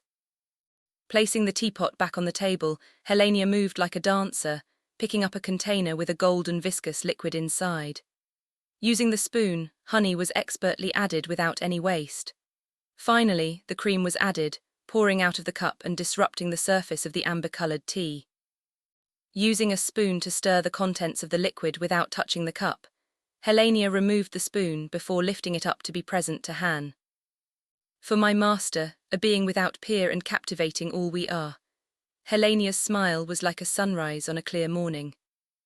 "Thank you, Helenia. Seeing you prepare this was a joy. Your elegant movements entranced me." Han took the saucer from his creation.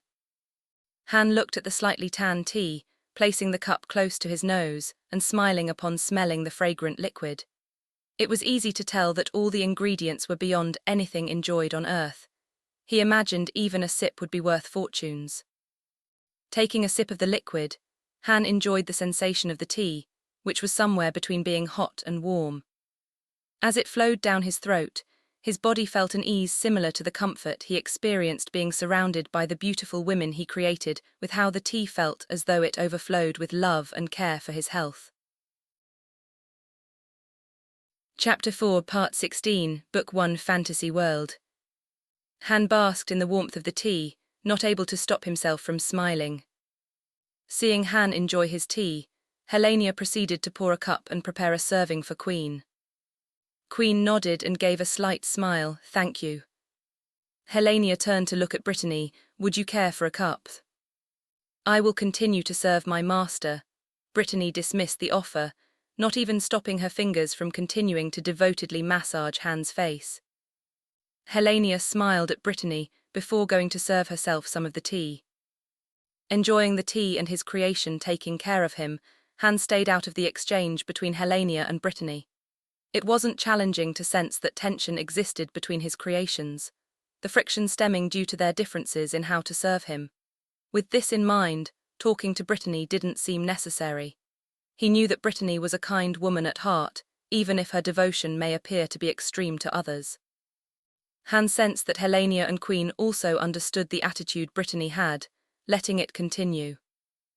Taking another sip of the tea, Han sighed with contentment as Brittany's fingers continued to drain any fatigue from his mind. With her massage, the tea and the aerotherapeutics, the overall experience helped him to feel content. A soft knock was heard on the door. Han smiled, knowing it couldn't have belonged to the Lady Knight. From their brief interaction, it was likely that the woman would have hammered on the wood while demanding an audience with him. One of his maids made her way toward the door. Doing a brief inspection of the room from where he sat, Han made sure that nothing too conspicuous would cause awkward questions to be asked. Despite the actions performed, it was his desire to keep a moderately low profile. "Though I do not mind responding to anyone's attempt to ruin my fun," Han snickered as he took a sip. The sound of the door being opened could be heard before it was closed. Returning to the main social area, the maid bowed, "Master, there is a woman who would like to speak with you. She asserts that you had agreed to a meeting earlier." Han nodded and waved a hand. The clanking of armor invaded the peaceful environment of the room. Likened to the first time they had met, this time, the Lady Knight had removed her helmet, allowing her long blonde hair to cascade down her back. She slowly scanned the room and mentally noted everyone before falling on Han. They slightly widened upon seeing him but soon narrowed. Her blue eyes didn't quite reach what would be considered a glare, but just above it. Gruffly courtesying to Han, "My lord, I appreciate you granting me an audience to speak with you." Han noticed that her anger was turned down several notches to a low simmer. Seeing how she behaved, he wondered how much it was due to being in the presence of a noble or his youthful appearance. But it was clear that she expected to be listened to, regardless of his social standing. It was like she were a teacher catching a misbehaving student in the middle of breaking the rules. The Lady Knight was only giving him the bare minimum. Even then, it was tenuously held in place due to the circumstances. "How may I be of assistance to the Lady Knight of Illumin?" Han slowly took in her appearance. "Or should I call you Velisandria?" He didn't mean to be flippant, but the way she stood at the entrance to his room made him imagine she would take out some formal document to interrogate him.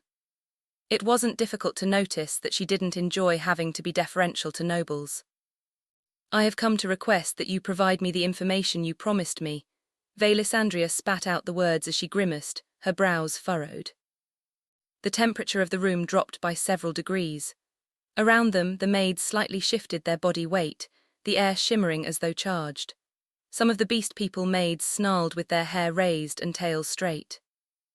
Helania and Queen were much calmer, with Queen only making a slight frown.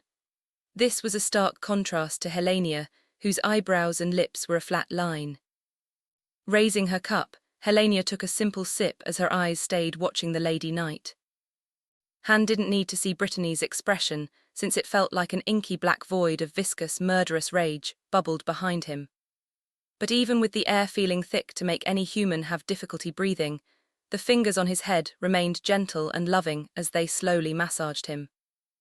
The Lady Knight's face slowly drained of blood as her shoulders raised from her taking deeper breaths. Her jaws were clenched, and a small trickle of blood spilled down her lips. Raising the saucer and moving his hand past the armrest, the saucer and cup were immediately taken from his hand by one of the maids. Despite the heightened tension in the room, it made him happy to know that they made sure to take care of their duties. Han noticed that the Lady Knight's face was beginning to have a blue tinge. "I do not believe I understand what you expect from me." Han raised his eyebrows as he spread his hands apart. Hearing his words, the Lady Knight grunted as she glared at him. There was the sound of grinding metal as her armored gloves clenched tighter into a fist.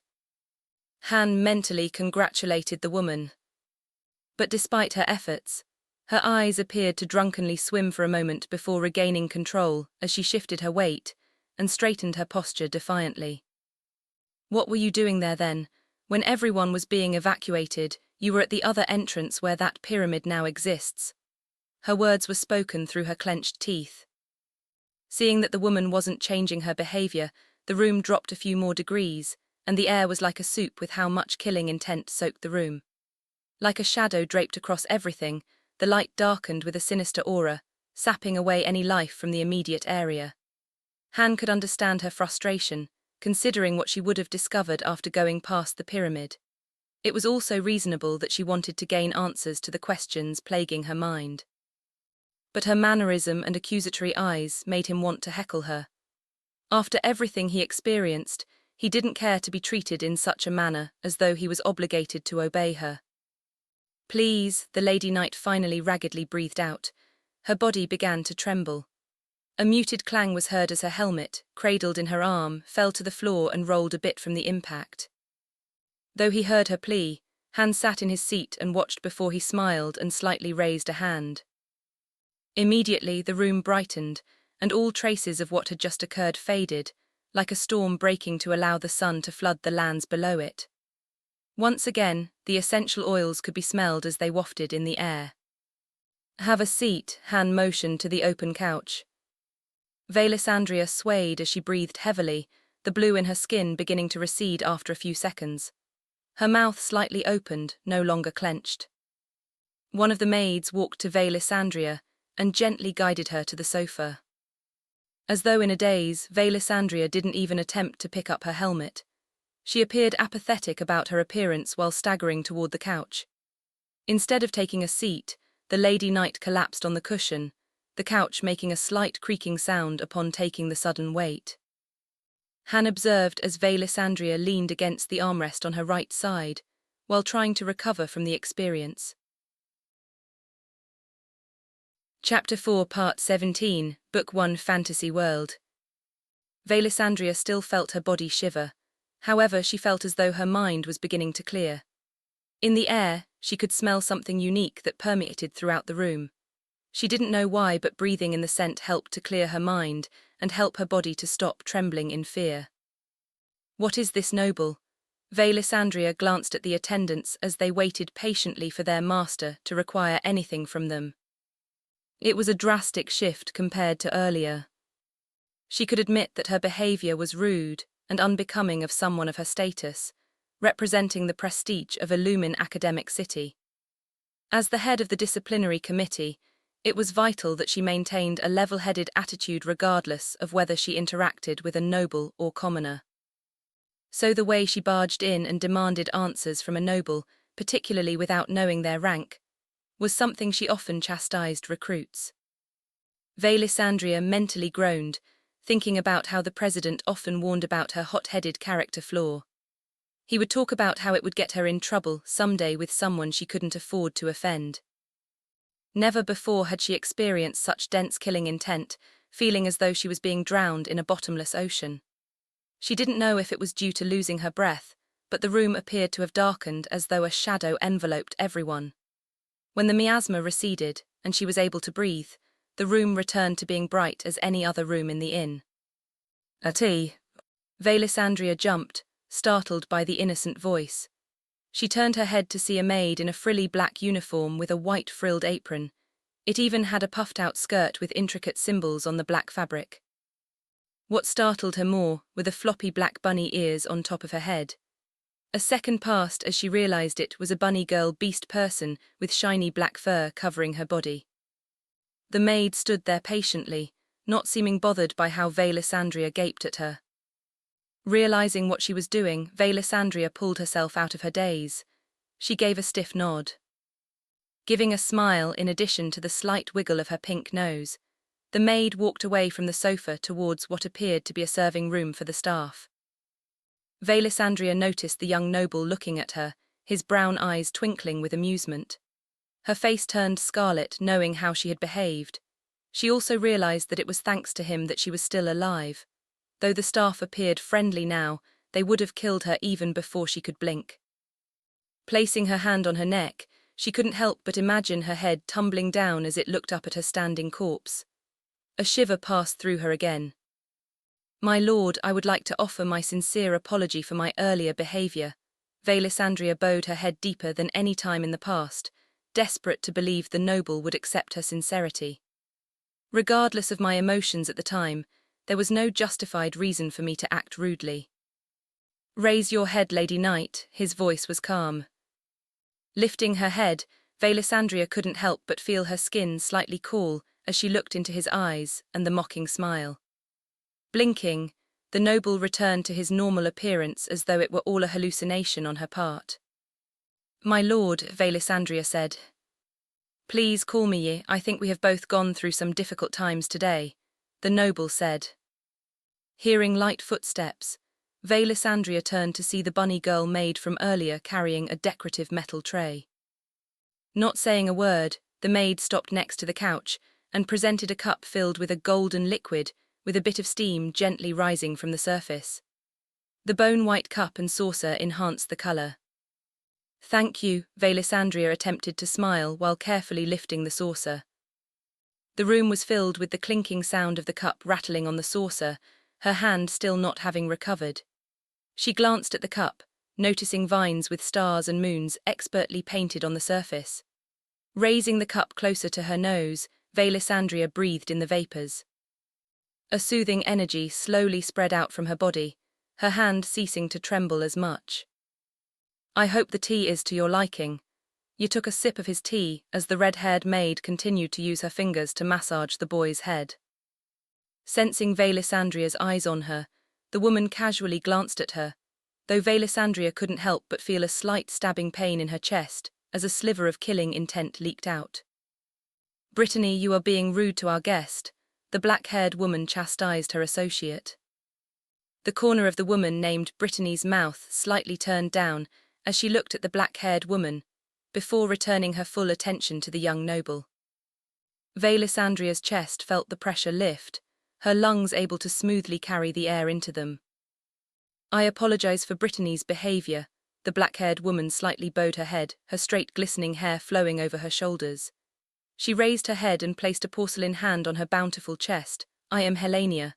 I handle all the duties related to my master's personal affairs and estate, coordinating with his family. Seeing the cup in Velisandria's hand, the tea will help to calm your nerves. Despite the soothing words flowing out of the woman's mouth, Velisandria was slightly unnerved by the woman's deep purple eyes. She didn't know if it was her imagination, but the irises seemed to crackle with energy, leaking out hints of some eldritch secrets contained inside the captivating exterior. Yes, Velisandria raised the cup to her lips and drank the slightly hot liquid.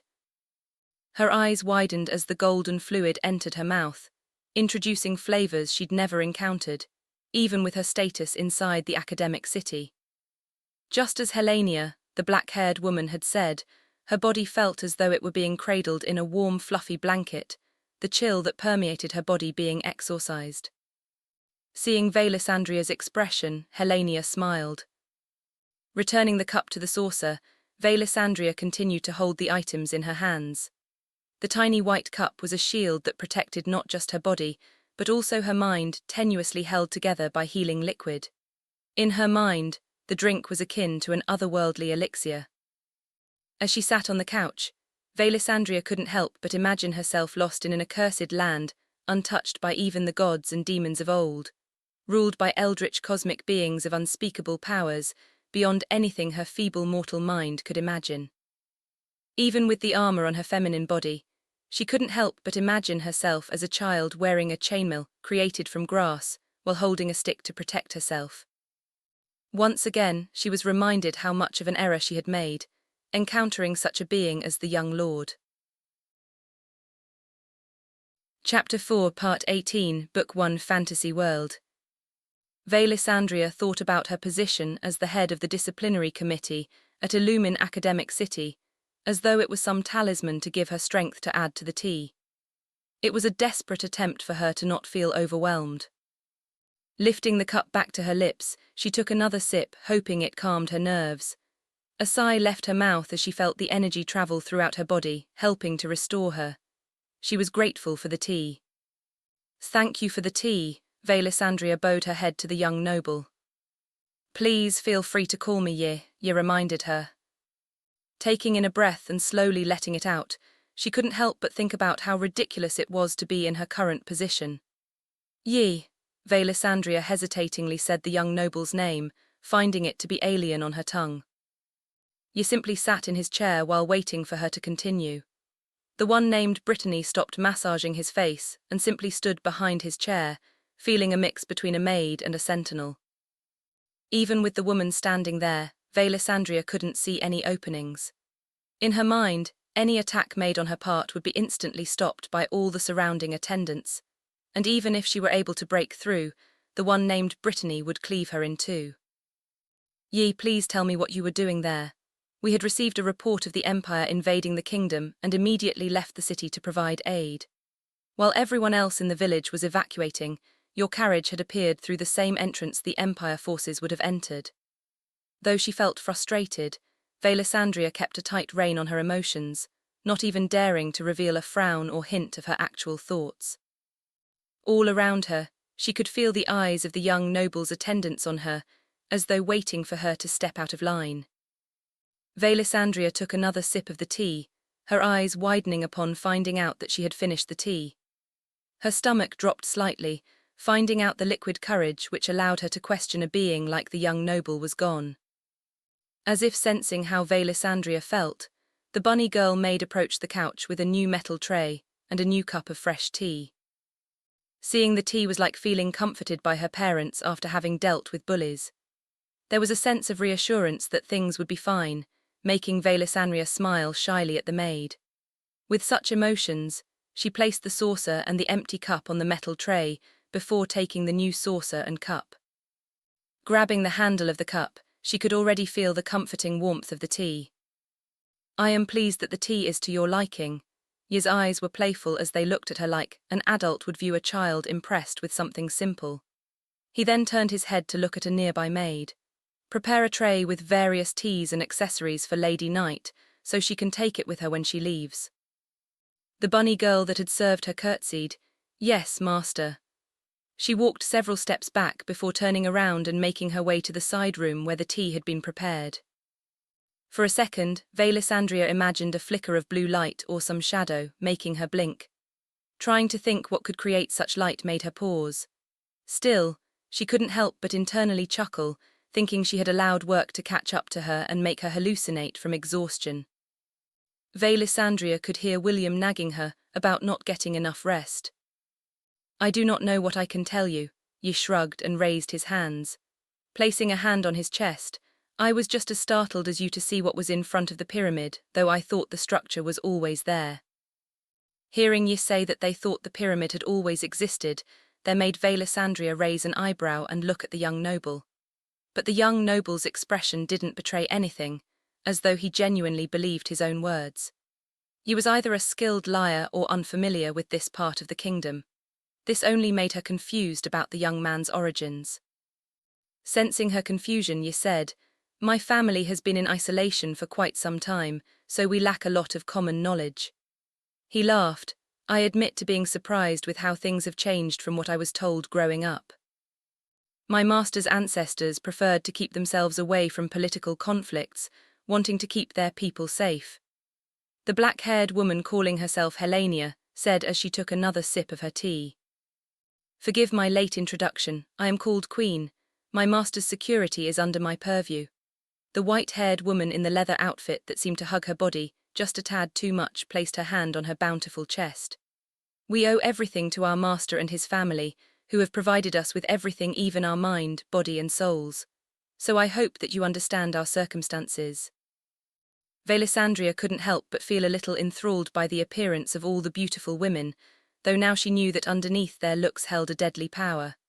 It helped to keep her mind from not being distracted by their ethereal beauty. She knew they wouldn't even give it a second thought to tear her apart if she stepped out of line. Despite wearing armor, a cold sweat covered her body. Pulling her thoughts away from the two women, Velisandria turned her attention back to the young lord. He was now being fed fruit by the red-haired attendant. "Yi, did you see anything that could help explain what happened?" She tried to block out the memory of what she witnessed, the twisting of limbs and faces forever displaying ghastly horror never meant to be seen by mortals on this plane of existence. Velisandria took a quick moment to pray for them before taking another sip of tea.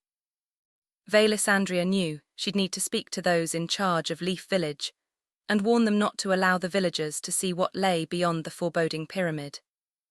Yi slowly shook his head as he chewed the grape. "We were equally appalled by such a sight." Helenia continued to sit with the regal grace of a noble woman recounting their day at a tea party. Velisandria nearly laughed at Helenia's words because of the woman's calm demeanor. The woman's mannerism was a stark contrast to Velisandria's frazzled and erratic control over her body, which felt like it would crumble at any moment. Even now, she could feel manic laughter bubbling up from deep within her, kept at bay due to her training and professionalism. Moving the tea close to her mouth and breathing in the smell helped her from emptying her stomach flashes of what she saw invading her thoughts.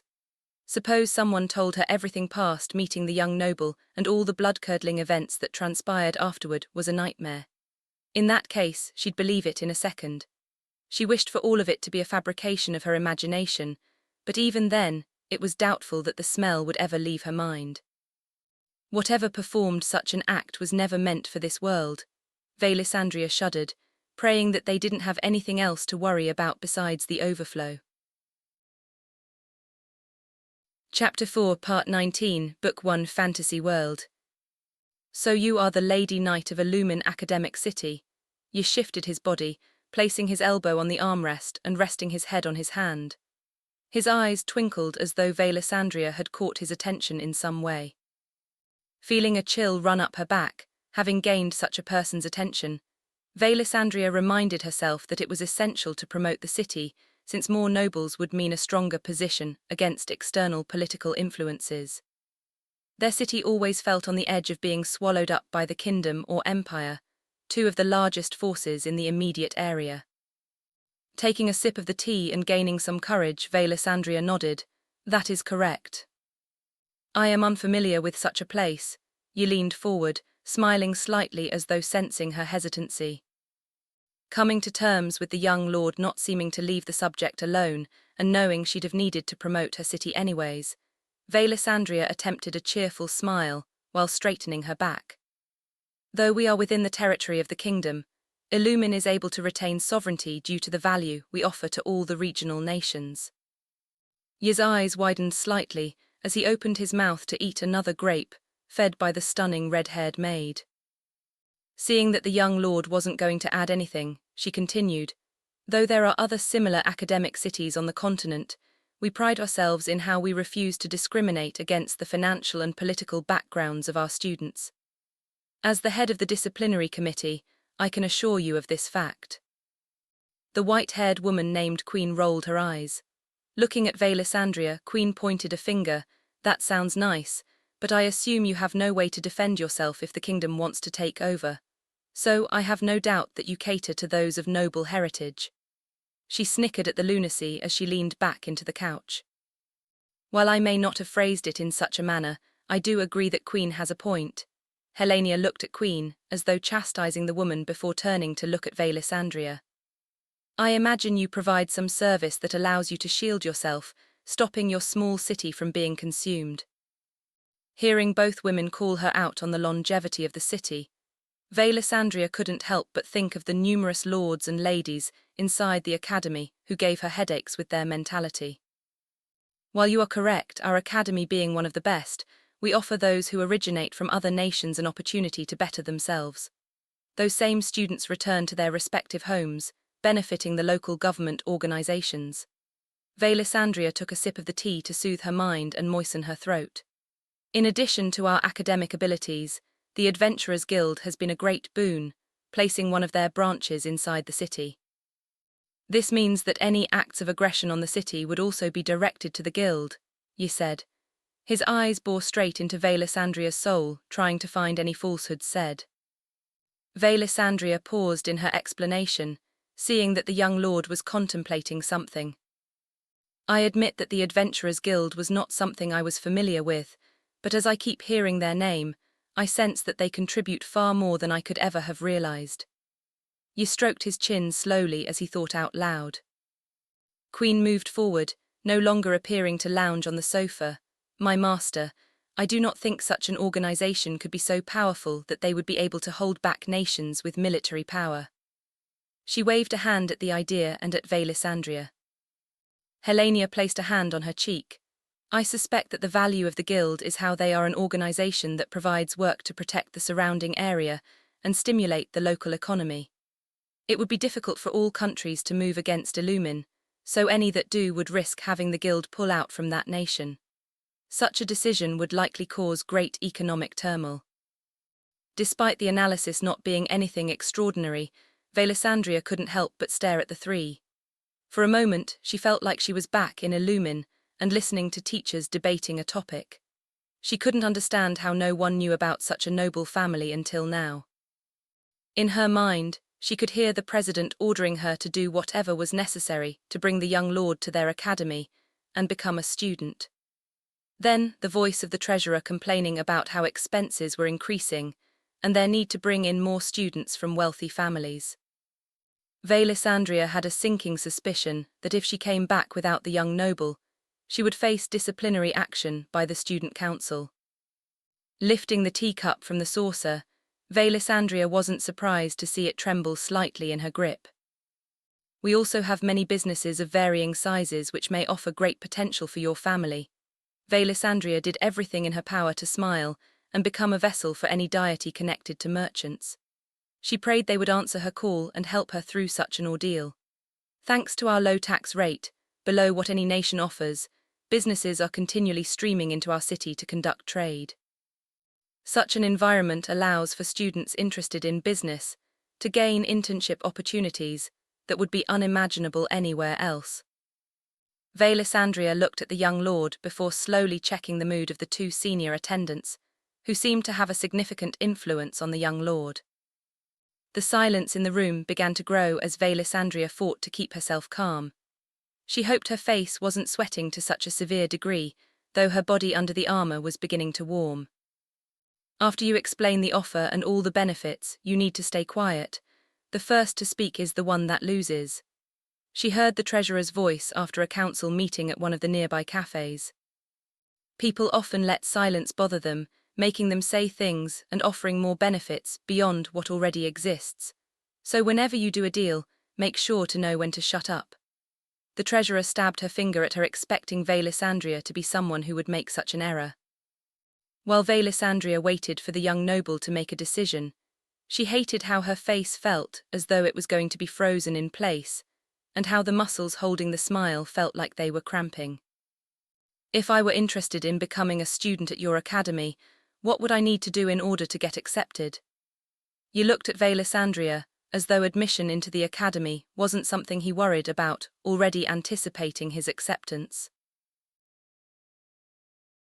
Chapter 4, Part 20, Book 1, Fantasy World. Hearing the confidence in Yi's voice, Velisandria nearly clenched her teeth, but was successful at stopping herself. She looked at the young lord's grin, realizing that he had spoken in such a nonchalant manner to garner a reaction from her. Velisandria wanted to yell at the young noble for him to be more considerate of her position, as she felt the eyes that drilled into her, waiting to pounce for any excuse and sign of hostility. She felt like a mouse being eyed by a cat, playing around with her as it thought about whether to eat her. Bring our guest something to eat, she looks a little pale. Yi turned his head to command one of the numerous maids around them. A wave of dizziness overcame Velisandria, witnessing the young noble act as if he was concerned about her. She wanted to yell at him about how he was the cause of her emotional distress, but thought better about it. Slowly breathing in, she let the air out as she prayed for any of the gods to give her strength during such a trial. If you are interested in enrolling in our academy, we have numerous tiers based on the student's capabilities and life circumstances. Velisandria put a smile back on her face. However, she could already feel the corners of her mouth beginning to twitch. Yi stared at her as he opened his mouth to eat a ruby-colored strawberry. The tiers are not just based on the financial situation, but to help us determine what level the student should be placed. Some students may be skilled relative to their immediate peers, but they would struggle against a student who has been trained since a young age.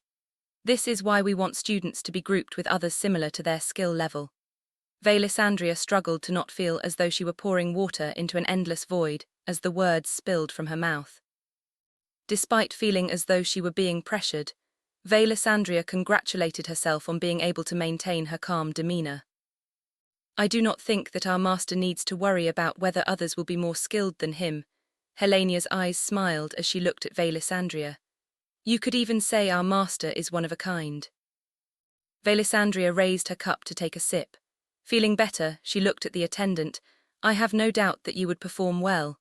The assessment is just a formality to make sure that students receive the best treatment at our academy. She couldn't help but imagine the attendant as an overprotective mother who wanted only the best for their child. Unfortunately, it wasn't something foreign to her with the number of nobles she had to deal with regularly.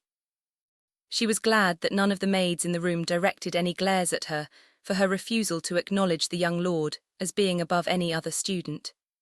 As the words flowed out of her mouth, for a moment, she worried that they would pounce on her in retribution. I also feel that our meeting is fortuitous since our open enrollment would be opening soon. Velisandria couldn't help but let out a laugh. This is when we are at our busiest due to the large number of kids hoping to be accepted at Illumin's academy. You would just need to take the assessment in order to meet the requirements. She nearly said if the young noble would be accepted after the assessment, which many failed due to the difficulty. Yi sat in his chair, merely listening to her words. He turned to look at Helenia, who shared a look with the young lord. Helenia turned her head to look at Velisandria. Due to the sensitive nature of our master's family, I would like to ask if attendants would be allowed to join. She smiled as she placed a hand on her bosom. I have no doubt about the security inside the city, but our master's family has a lineage that spans far back through the ages. With this, We would prefer having ourselves escort and tend to his needs. Hearing the woman's demand, a cold bead of sweat went down her back. Taking a moment to gain control over herself, Velisandria asked, "How many attendants are you hoping to bring in addition to ye? I just want to ensure you understand that an excessive cost is associated with nobles allowing even a single staff member." The one named Queen glared at her. Leaving the cup on the saucer, Velisandria raised the free hand and waved it at the white-haired woman. "This is not punitive in nature. We require a premium placed on the noble because you would be required to live inside a house instead of in the dormitories. The house size would increase depending on the number of people your master brings. On top of that, there are a limited number of spots for such locations. The costs increase exponentially to prevent an incident of all housing units being taken." "So it would not be an issue for me to bring my attendants," Yi raised an eyebrow. "I would also think it would not be an issue to rotate them out," he added. Despite having felt under pressure the entire time since entering the room, hiding such an existence as the young noble, hearing that her words didn't have any impact on Yi confused her. She didn't know if his family was extremely wealthy or not, but how he asked her made Velisandria think that money wouldn't be an issue. Thinking of the cost of tuition for a noble, and how much costs increased as attendants were added, on top of the housing costs and any additional fees, created an image of a small nation's annual budget, casually tossed away for convenience purposes. Just to be clear, based on the number of years most students require before they graduate, the annual tuition for a noble would be 625 gold coins, using the current rates used by a Lumin academic city. Velisandria took a moment to remember what the current rate was for an IAC gold coin. A single ounce of gold, which is what most coins weigh, is around 200 IAC. Compared to other nations, our currency is extremely stable.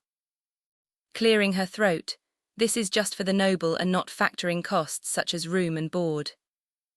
Velisandria looked at Helenia and Queen to ensure they understood how expensive it would be for even a single person to attend their school.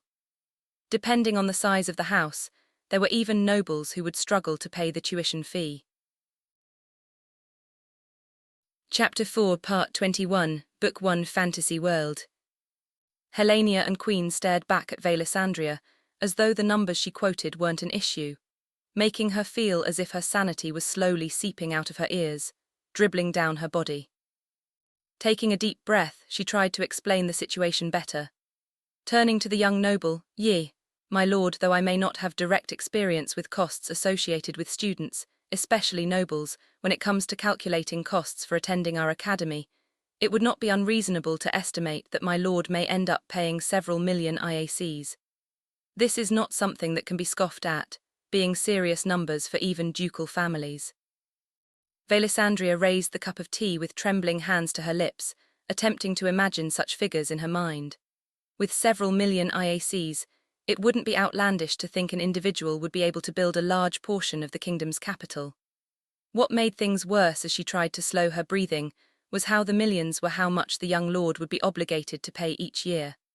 Her mind felt detached from her body, floating towards the skies where the gods lived. If someone had presented her with such a bill, fainting would be the least of her worries. "I would also like to inform you that you need to make a sizable deposit due to the amount of work involved in setting up your living space. This would be non-negotiable due to the considerable risk on our end. Even royalty would be unable to avoid such costs." She wondered if the deposit would get a reaction from the young noble. Yi placed a hand on his chin, his eyes staring at an empty area across from him. Seeing how the young noble behaved, Velisandria nearly launched herself from the couch and jumped up and down with joy. She even struggled to keep the corners of her mouth from twitching into a large grin. For the first time during her encounter with the mysterious young noble and his attendants, she felt as though she were on top of the situation. Placing a hand over her mouth as she lightly coughed, "I understand having to pay such a large deposit would be difficult. Would there be any issues if we were to pay for it now?" Helenia's face had a faint shadow of a smile. Stopped as she was explaining her empathy towards the young noble, Velisandria paused before staring vacantly at the woman. She was sure that she had misheard Helenia. "Sorry." Would payment in full be an issue? Helena asked as she raised her cup to take a sip as her eyes observed the Lady Knight. Helena's eyes were like a giant serpent slithering out of the shadows, catching its prey off guard as it enjoyed the smell of fear flowing from the shivering creature. Velisandria held a closed hand to cover her mouth as she coughed into it. She couldn't help but feel as though an oily viscous black tar was slowly creeping up her body as she sank into its depths while under the gaze of the woman. Coughing again, she tried to get the sticky fluid to clear in her throat. "You would like to pay the deposit?" Velisandria felt her smile beginning to wilt like a flower under the intense heat of the desert sun. Helena shook her head slightly, her flowing black hair casually swaying in the air. "We would like to pay the full amount." The last few words slowly flowed like a sea of fog, engulfing a small seaside town into its eldritch clutches. What made it worse was seeing the slow smile that grew. Even if it wasn't large, the slight smile was haunting for Velisandria. A chill slowly traveled down her spine like someone had dropped an ice cube inside her armor. She involuntarily shivered. Without waiting for Velisandria to answer, Helena raised a hand to one of the maids. This time a cute dog-beast woman, her fur short and brown with black spots, stepped forward. "Yes, mistress." "Bring the security chest inside the master's sleeping chambers to the Lady Knight." Helena tenderly ordered the woman before giving a gentle wave of her delicate hand. Bowing to Helena, the maid headed towards what was likely the main bed chamber. Another maid, who appeared to be a human girl with long flowing brown hair, joined the dog-beast woman. While Velisandria sat, feeling as though she were fading from existence due to the absurdity of everything, the bunny girl who served her the tea earlier came out with a tray. The difference was how instead of just standing next to where she sat, the maid went around the couch to reach the table in the middle. As the tray was placed on the table, Velisandria's eyes widened to see what was presented on the tray. She couldn't help but drool at the mounds of various types of meats, some delicately sliced to such a degree that they were nearly translucent. There were also sausages, neatly cut into smaller chunks with a small wooden spear stabbed into each one. Even thick slices of bacon were presented. Seeing how juicy the meat was, Velisandria couldn't help but think of times when she ate at official dinners to entertain donors. She didn't believe the food served could even come close to what existed on the platter. "Please let me know if you wish to have more or if there were other types of meats you would care to try." The bunny girl cutely curtsied before making her way back. Wanting to try some of the food, Velisandria reached out to take one of the tiny wooden spears. Immediately upon lifting the sausage, it was clear that the meat wasn't dry. She tried maintaining her composure as she placed the food into her mouth. Upon tasting the item, she first noticed the smoky flavor mixed well with the juices. There were hints of herbs and spices inside, likely mixed together when making the sausage. While eating the food, Velisandria didn't notice the large metal chest carried by the dainty, voluptuous maids. Having removed one of her armored gloves, not wanting to get it greasy, Velisandria held one of the thick slices of bacon, enjoying the taste of the fatty meat. Her eyes then noticed the movement of the maid and the massive chest they were carrying. The two maids slowly placed the chest on the table. The table protested under the immense weight of the chest. Seeing the chest be several feet tall and nearly twice as wide, Velisandria began violently coughing. With one hand covering her mouth and the other pounding her chest, Velisandria tried to clear her throat. "Please," the voice of the bunny maid called out to her, offering a tall glass of water. Desperately grabbing the cup, Velisandria poured the contents down her throat as quickly as possible. While Velisandria was attempting to recover from her coughing fit, the maid slowly began undoing the latches on the chest. Finishing the water, Velisandria coughed a few more times until her body felt better. She took a few deep breaths to make sure everything was good. "I apologize for surprising you," ye said. Velisandria snapped her eyes to look at the young lord, scanning his face for any signs of deception. Her face was bright red, never before having caused such an ugly scene in front of others. If others had seen her, she was sure they would have snickered at her, especially the nobles at the academy. "Please have another cup." He motioned his hand for the maid to bring another cup of water for Velisandria. Chapter 4, Part 22, Book 1, Fantasy World. The bunny girl maid returned with another glass of water. Here you go, she presented the clear container with her hands instead of on a tray like with the tea. Thank you, Velisandria looked to the maid and then to Yi, her face still red. This time, Velisandria took her time to drink the water. No longer feeling as though she were choking on the food and desperately drinking the water to clear the blockage, she noticed how there wasn't as strong of a taste compared to what she'd consumed in the past. Holding the glass in front of her, Velisandria raised the cup so she could get a better view of the liquid. The first thing she noticed about the water was how clear it was. Looking through the water, though it was slightly distorted due to the liquid, she could see Helenia on the other side. Turning her, Velisandria frowned while furrowing her brow at Yi. How did you get such clean water? It must have cost a fortune to have such water readily available. Velisandria understood that the inn was set up to welcome nobles and other wealthy clients to stay overnight, but even for such a business in a somewhat remote village made, getting such high-quality water was virtually impossible. They'd need to invest in expensive filtration systems rivaling what's available in the capital, making her suspect that Yi had obtained the water through different channels. Helenia raised a hand. The two maids on either side of the large chest raised the lid. Noticing the movement, Velisandria turned her head to look at the chest and nearly dropped the glass in her hands. The drink was shakily placed on the table next to the teacup to be safe. Inside the chest was wealth beyond anything seen before in one place. An unimaginable number of platinum bars shone from the room's light. The room faded into the background of her mind, staring at the wealth of precious metal that even kings would struggle to quickly amass in a single place without great difficulty. She licked her lips as sweat slowly flowed down her cheek. Staring at the stacks upon stacks of platinum, she unconsciously raised her hand before realizing what she was doing and pulled it back.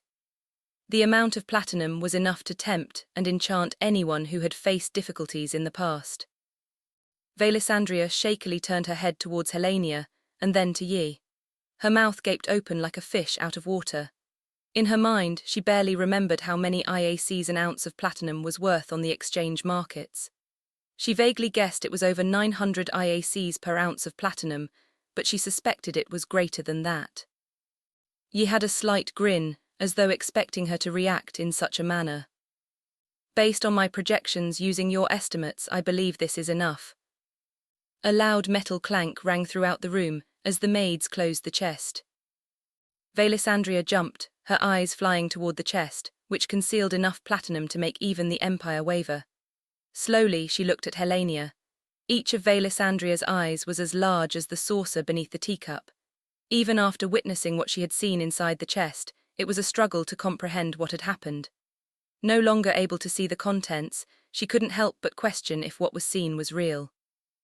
To be close to the chest made her think of the ancient ruins of civilizations long ago forgotten close to Illumin, hiding mysteries incomprehensible to any in the modern era. Myths described a city filled with mystical knowledge and endless riches. Despite the dangers, adventurers would explore the area with the hopes of discovering wealth as significant as what she'd just been allowed to see. Helenia waited patiently. Yes, I struggled to imagine that such an amount would be insufficient. Velisandria felt the words clumsily tumble from her mouth, her mind struggling to process what was happening. As mentioned, my family is quite ancient. Instead of dealing with local currencies, we often trade with precious metals. But with how long we will be staying inside of the academy, using the local currency may be easier. It also reassures me to know that the IAC is stable. Yi cradled a fresh cup of tea in his hands, the steam wafting towards his face. Of course, as a representative of the academy, I can assure you that any amount remaining after deducting expenses will be converted into IACs for you to use during your stay. This time, Velisandria felt like the smile she wore was several times more painful due to the idea of needing to transport the ludicrous amount of wealth contained inside the chest, with only the trainees they brought. Velisandria may have been willing to charge into danger, fighting the Empire, the idea of transporting wealth that could devastate nations to be nightmarish. She had no doubt that during the entire way back to the academy, she'd be unable to peacefully rest, worried about being attacked by bandits or monsters. Even the greedy treasurer would sweat buckets from having to be responsible for such an absurd amount of money. An amount so tremendous that revealing it would likely cause scum from black markets to be hired with the objective of stealing from the academy. The only relief was how not all the platinum would need to be held inside the academy's vaults. After taking out the tuition and associated fees, everything else would be returned to the young noble. Velisandria couldn't help but marvel at how the young lord was unaffected by the wealth he carried with him. A chill was felt from deep within her bones, remembering the viscous black tar of murderous intent which clung to her upon receiving the wrath of all of the young lord's attendants. Not even an instant would be necessary for his people to eviscerate the audacious individual. There was a brief moment of pity for anyone foolish enough to bare their fangs at him. Raising a hand to her neck, Velisandria remembered the hallucination she had experienced. "I hope that all the immediate issues are handled," you pulled Velisandria from her deep thoughts. Jumping, Velisandria nervously laughed. "Yes, my lord. You have my assurance that the chest will arrive safely and be handed to the department managing financial matters." "Wonderful," you passed the cup to the red-haired maid, who had remained silent during the entire discussion. "I look forward to attending the enrollment process. The academy truly sounds like a citadel of knowledge in this dark world." Sensing that she was being dismissed, Velisandria stood up. "Please make sure to take samples of the different teas we often carry while we travel." You snapped his fingers. The bunny girl maid emerged from the preparation room holding a large box, nearly half the size of the chest, filled to the brim with platinum bars. Reaching Velisandria, she presented the gift. Even with a casual glance, Velisandria recognized the expert craftsmanship necessary to decorate such a box. On top of the wooden box was a tall eldritch tower with what appeared to be clouds on the bottom. The clouds had enough details to make her feel as if they were gently passing by the peculiar and indescribable structure, which hinted to have existed far before human memories. Floating next to the tower were intricately carved symbols of a star and moon. Velisandria couldn't help but feel she'd seen the symbols from somewhere. Still, she couldn't pinpoint where the memory originated from. Chapter 4, Part 23, Book 1, Fantasy World.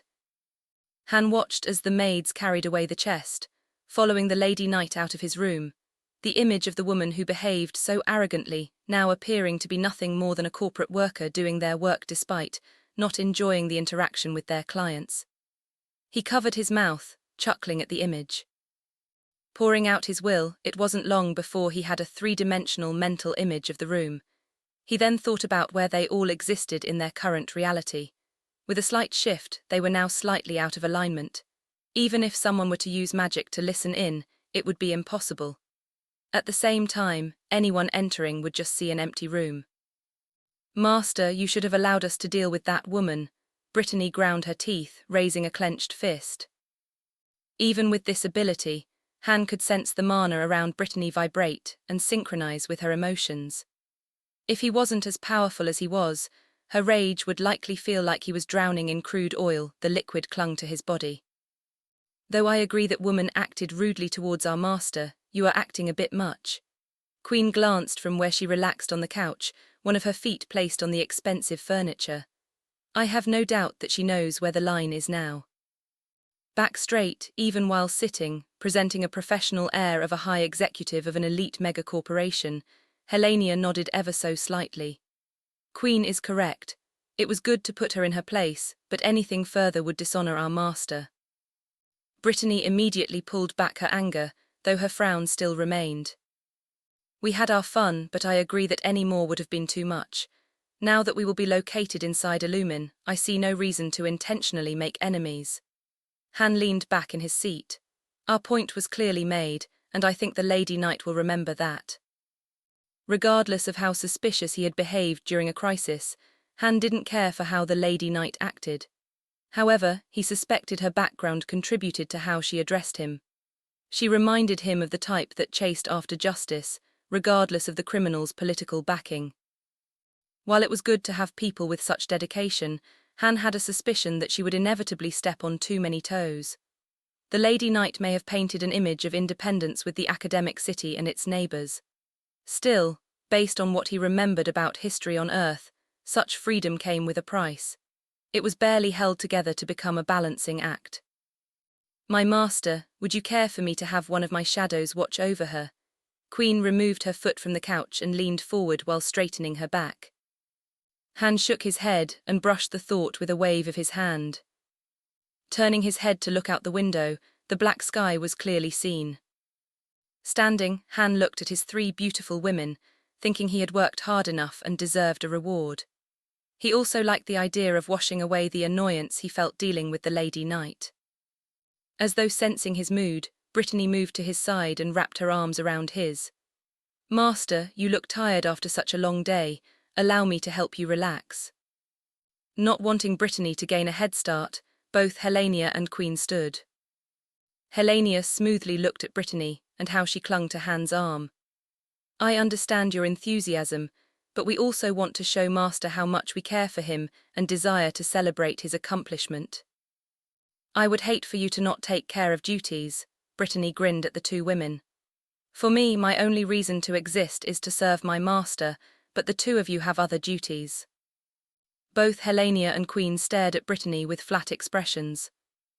Blinking her eyes brightly, "Was I incorrect?" Brittany placed a hand to her mouth as she rested her head on Han's shoulder. "Brittany," Han quietly spoke her name. Queen's expression loosened slightly upon hearing Han chastise Brittany. "We have not had much time together, so I want to be with the 3 of you." Han smiled as he gently patted Brittany's arm, knowing she was merely teasing the 2 and not meaning anything with her comments. Han sidestepped his way out of the shared area in consideration of Brittany, who was attached to him. Helenia and Queen followed them while the maids began clearing the table of the cups and food. Neither of the 2 women hurried, though Queen had a slight smile, anticipating what would come. "Please have a wonderful night, master and mistresses." A maid curtsied as Han entered the bed chamber.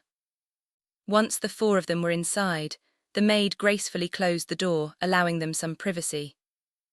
Han looked at the bed, which had a canopy and curtains neatly tied up but could be quickly undone to isolate the interior.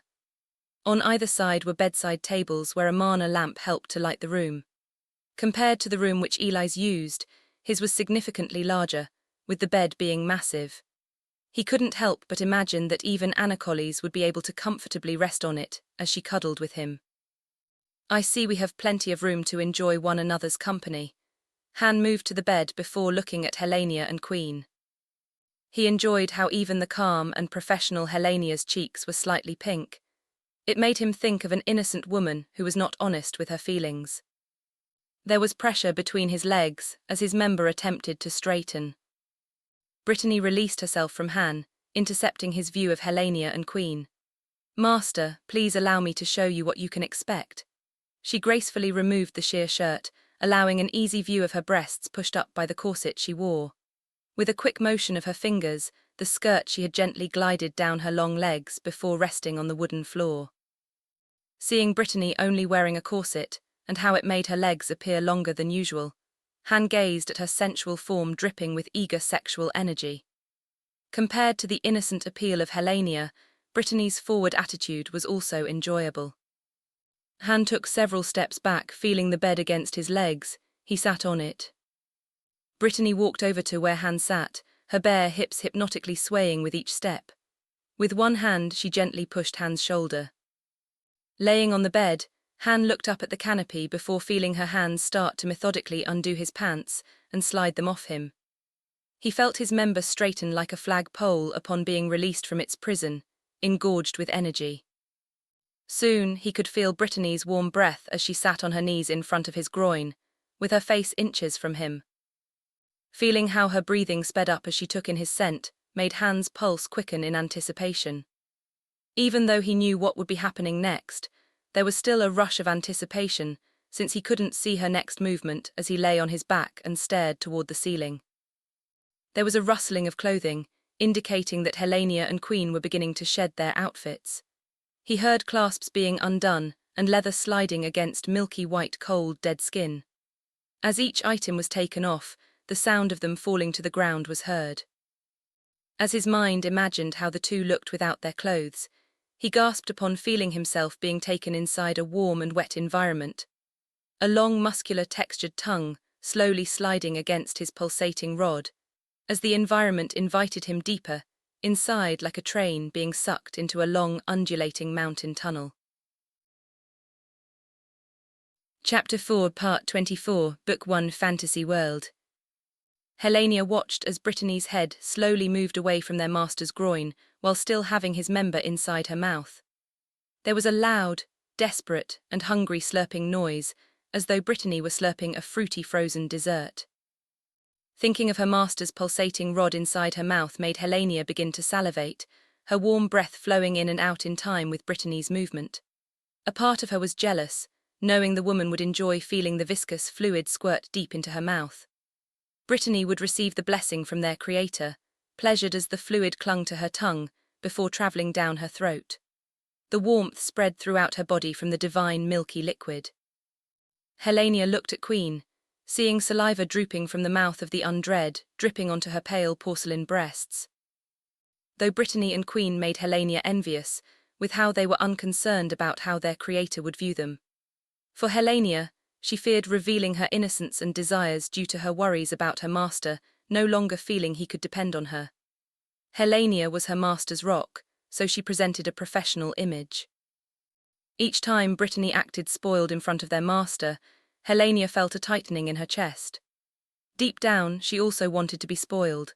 She wanted to feel his skin pressed against her body, taste his lips desperately kissing hers, and hear him tenderly call out her name. Helenia jumped slightly, feeling a hand on her shoulder. Turning her head, she saw that it was Queen. Queen stared at Helenia.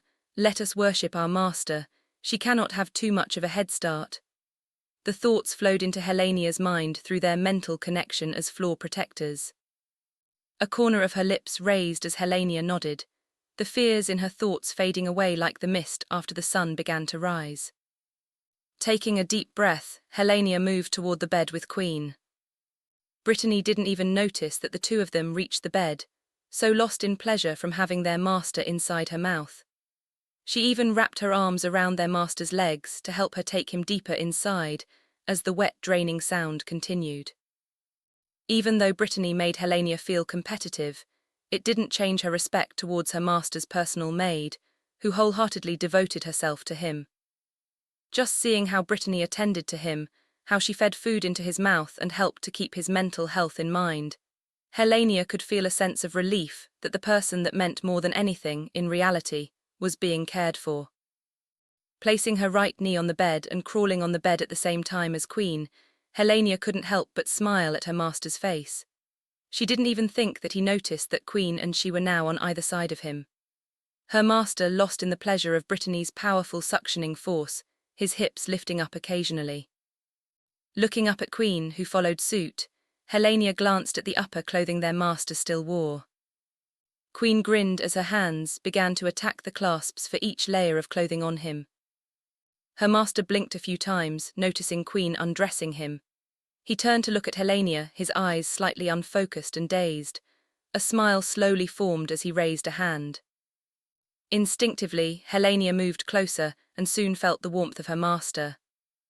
"My Helenia," her master used his thumb to gently stroke her cheek.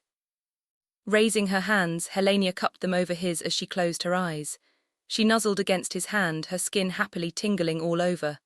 "Master," she moaned in bliss. Reacting to her feelings, it was soon that her breasts began to throb and feel heavy as she was aroused. Her breathing became erratic as she slowly turned her head, letting her master's hand brush against her lips. The scent of his hands was intoxicating, and as she kissed her master's palm, she parted her mouth and extended her tongue. Helenia slowly moved her master's hand, licking his flesh from the base of his palm to his ring finger. Inserting it inside her, savoring his flesh, she couldn't help but seductively moan as the room warmed. Her skin felt as though it were burning, and the taste of him was the only thing that could quench the lustful inferno inside. Helenia placed her free hand on her breasts, not even noticing the tiny beads of sweat forming on her smooth skin. Groping herself and slowly applying more pressure, her passionate sighs escaped her mouth, now sucking on her beloved master's fingers. Her tongue wrapped around the digit like a snake capturing its prey. Slowly Helenia pulled the finger from her mouth, drool dribbling the side of her lips before slowly reaching her breasts. She was barely able to register Queen's face buried in her master's chest, kissing him. There was a similar drunk expression on Queen's face, lost in his taste and scent. But even seeing Queen licking and kissing her master, Helenia's mind wouldn't allow any other thought to enter as she began kissing his forearm. "Master," Helenia moaned as she continued down his arm. She couldn't believe how she was able to maintain her sanity whenever she was close to her master. With each kiss, she only thought about how much she cared for him. Each mark on his skin was proof of her love. Even if she was unable to heal her master from his pain, Helenia hungered to be his emotional pillar. Her eyes drunkenly turned to see her master, now covered by Queen's legs as Queen sat on his face. Both her hands squeezed her breasts as her eyes stared at the canopy above them, her mouth open and overflowing with moans and pants. Helenia dumbly watched her master lick Queen's lips, his tongue timed to the moans of the undead woman. Pouting from being unable to see her beloved creator's face, Helenia's eyes scanned her master's body before eventually landing on Brittany. The woman still slid their master down her throat with single-minded abandon. "My turn," Helenia immaturely whined before getting on her hands and knees. Her black hair cascaded down the side of her shoulder as she walked like an animal toward where Brittany continued to guzzle down his erect rod. Already white viscous liquid drizzled down the side of the shaft. Upon seeing the untouched milk of her master, Helenia's eyes widened like a predator spotting its prey. Slinking closer, she slid one arm over her master and lowered her head. Though the scent of her master was intense on his skin, the closer she moved to the white fluid, her nose was filled with the concentrated, exalted odor. As if entranced by the fragrance, Helenia didn't even notice pushing past Brittany with her tongue fully extended with desperate desires to slurp the precious thick white essence. Brittany half-heartedly grumbled, like an animal growling at an interloper, warning what it saw as a scavenger away from its food. But soon, Helenia was ignored as though any additional effort was unnecessary and wasted when something more desirable was in front of her. With her tongue, Helenia slowly licked up the pulsating shaft, not wanting to lose any of the precious liquid. Taking it into her mouth, sparks flew inside her mind. It was electrifying as she felt fluids squirting out of her. Her body shuddered before arching her back, releasing a loud animalistic moan. Helenia's pupils became reptilic slits as she realized what needed to be done. There was nothing that could stand in her way, her groin aching for stimulation and pleasure that only her master could provide. With one hand, Helenia roughly grabbed Brittany's head. Chapter 4, Part 25, Book 1, Fantasy World. Pulled out of her trance, Brittany squirmed as she used both hands to grip Helenia's forearm, her fingers turning white while attempting to escape the vice-like grip of the floor protector. Helenia's mind was in a fog. Her body hungered after tasting the fluid of her master, and any civilized behavior was ripped out to be replaced with burning primal carnal desire. Though her existence hadn't been long, she felt like someone who had traveled through an endless desert under the blistering sun without water, and now she'd seen through the haze signs of life. The air was filled with irresistible moisture, and she'd not let anything stand between her and salvation. A snarl escaped her mouth as she pulled Brittany off the erect, engorged, pulsating monolith. Her eyes gazed at the source of her passion, her ears not hearing the flood of venomous curses hurled at her by the shrieking, infuriated maid. Mounting her master, Helenia leaked overflowing amounts of viscous vaginal juices onto the steaming rod, which would soon pierce into her. She took quick, short breaths while lowering herself, hearing the blood pounding and coursing through her body as it prepared to receive the gift. An enormous smile split her face as she fantasized about herself being spread open as it penetrated deep inside her. "Yes, master," Helenia tousled her hair with one hand, dominated by the feeling of pleasure as her master entered her welcoming embrace. A long moan drifted out of her mouth as her lips grazed the head of the monolith, gradually moving them aside the lower she moved her lower body. The undulating wall proceeded to envelop the pulsating rod as it slid past the slippery flesh. Helena felt torn between plunging her master into her and allowing herself to savor the slow pleasure. She moved her hand down from her hair, sliding across a slick face burning from the fire within. Sticking out her tongue, Helena licked her fingers as she felt herself being gored. Her mind was a hurricane of emotions, having been so long since the last time she was able to partake in his love. Gasps escaped her throat, words being inadequate to express the joy she felt the deeper she felt it enter her. Sitting on her master, feeling his entire length inside her, Helena couldn't help but take a moment to relish the sensation. Uncontrolled, rebelling against her wishes and desiring more of the water of life, Helena's hips gradually began grinding forward and backward. Each thrust of her master inside her making her gasp and moan, her skin feeling alive like never before. Each time her hands touched her skin, waves of emotions rippled out. Moving both hands, Helena began to squeeze her breasts as though she would spray milk from them. The sensation, an eruption of adoration and lust multiplied by how she thirsted for her master. "Master, please," sucking in air through an open mouth, her sight obscured by a wondrous sight as though she stared at a sea of stars. Reality flowed differently as Helena continually thrust her hips while riding on top of her creator. She felt as though she were merging with a river of consciousness, never before experienced by her. Images floated into her thoughts, countless worlds, some peaceful while others overwhelmed with conflict. She saw cities below the ground, marvels beyond anything in their current world. Tears streamed down her joyous face as she continually implored to feel her master on her body. Han opened his eyes, waking up from the passionate night they had experienced.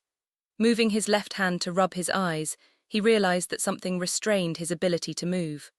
Trying the other hand, the same feeling was felt. As his brain slowly woke up, there was pressure felt on top of him. Breathing in the floral scent, Han couldn't help but grin, looking to see that it was Brittany lying on his chest. Turning to look on either side, there was Helena and Queen, nestled against him while lying in his arms. Han took a second to make fists with his hands, trying to regain blood flow, sighing at the pins and needles.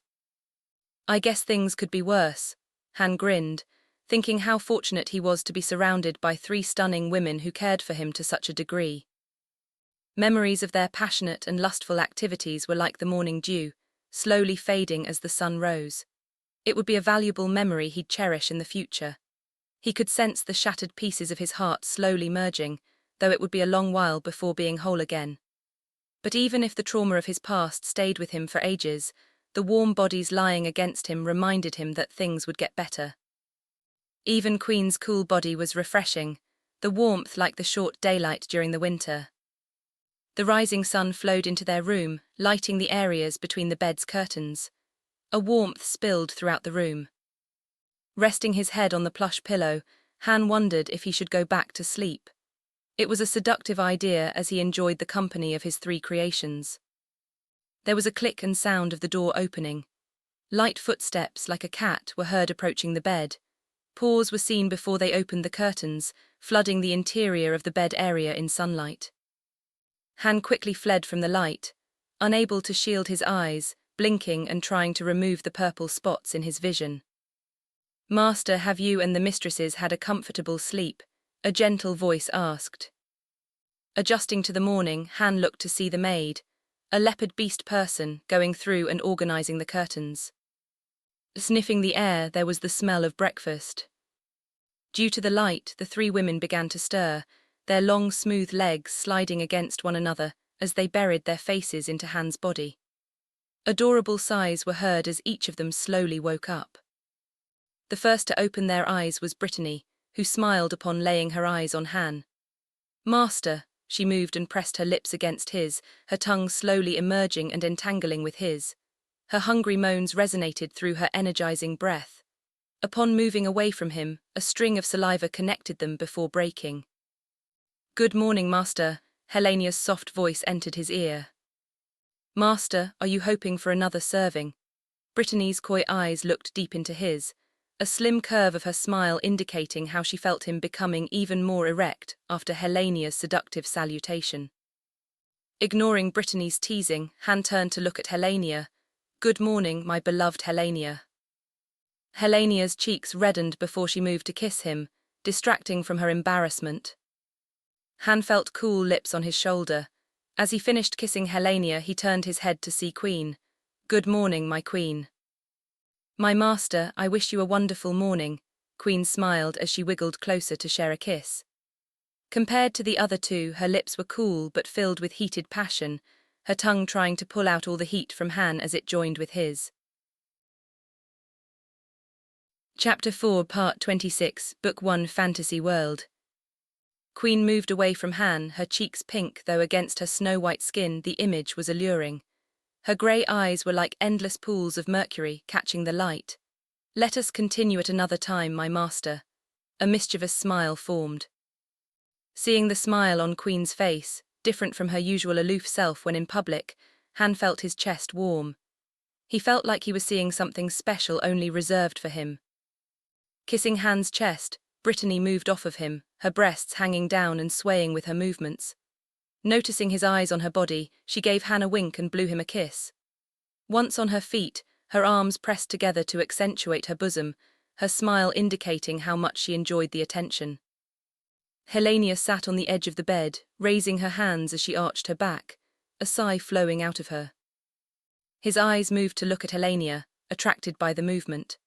The way the sunlight outlined Helenia's body, Han's eyes gazed at the flawless form of his creation. It was something he looked forward to seeing more often at the academic city while they lived inside the mansion, being prepared for them.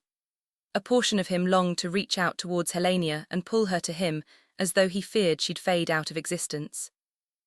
Han grabbed the emotion and exorcised it, knowing it only stemmed from his insecurities after gaining his abilities. Sensing his eyes on her body, Helenia turned. Han couldn't help but feel that time had stopped as the world brightened from the smile she had revealed to him. For a second, the shadows in his heart were incinerated. "Master, let us enjoy the lovely breakfast prepared for us." Brittany reached out a hand towards where Han lay on the bed. "Come on, master," Brittany merrily danced, swaying her hips to a silent melody. "My master," Queen's smile didn't lose out to the other two, aiding his mood. Reaching to grasp Helenia's hand, Han rose from the bed, sliding his legs off the inviting mattress. With Helenia's hands near him, he moved his head near and pressed his lips on her soft porcelain skin. "Master," Helenia breathed. Chuckling, Han grinned as he looked at Helenia and then turned to include Brittany and Queen. "I love all of you. Thank you." Helenia glided and embraced Han's head into her bosom. "With each passing second, we feel blessed to have you, master." Her voice softly conveyed her beliefs.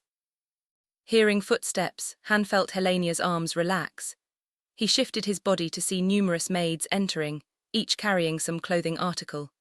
Seeing how many there were and all the different outfits, he could infer that they were the new outfits designed for them. "Master, we apologize for interrupting your moment with the mistresses." The leopard girl beast person bowed her head. "We reasoned you would like to look at the clothing created for the day. Please let us know if they do not meet your divine expectation." Based on what they wore the night before, Han chuckled. "I have faith that what was designed will appear splendid on us." Now that his mind was awake, he was eager to try the clothes. Standing from the bed, Han moved away from the girls so that his group of maids could adequately show off what they held in their hands. He instantly noticed how the clothes had a lighter feel compared to the dashing appearance he presented, as he observed the Empire soldiers being massacred by his beloved queen. Instead of a shirt, there was a simple white vest with purple designs comparable to the previous outfits. The star and moon symbol would be prominently exhibited on his chest. The maid holding the vest opened it up to allow him to insert his arms. Han imagined the vest was designed with his being outdoors under the sun, since he would be heading off to Illumin to be admitted into the academy. Though it wasn't silk, the material was smooth and glided on his skin. It was also light and breathed well. A sheep beast girl maid got on her knees to present the pants, being careful about not letting them touch the floor. She looked at Han's feet, as though wanting to make sure that she didn't allow him to miss the opening. On either side of her, there were maids also on their knees. Stepping into the opening, Han observed the maid nearest his left leg begin to help his foot be exposed so he could put it down. She ensured that the leg of the pants touched the ground at no point and wouldn't inconvenience him. This was repeated with the other, and not long until the pants were lifted to his hips, clasp quickly done.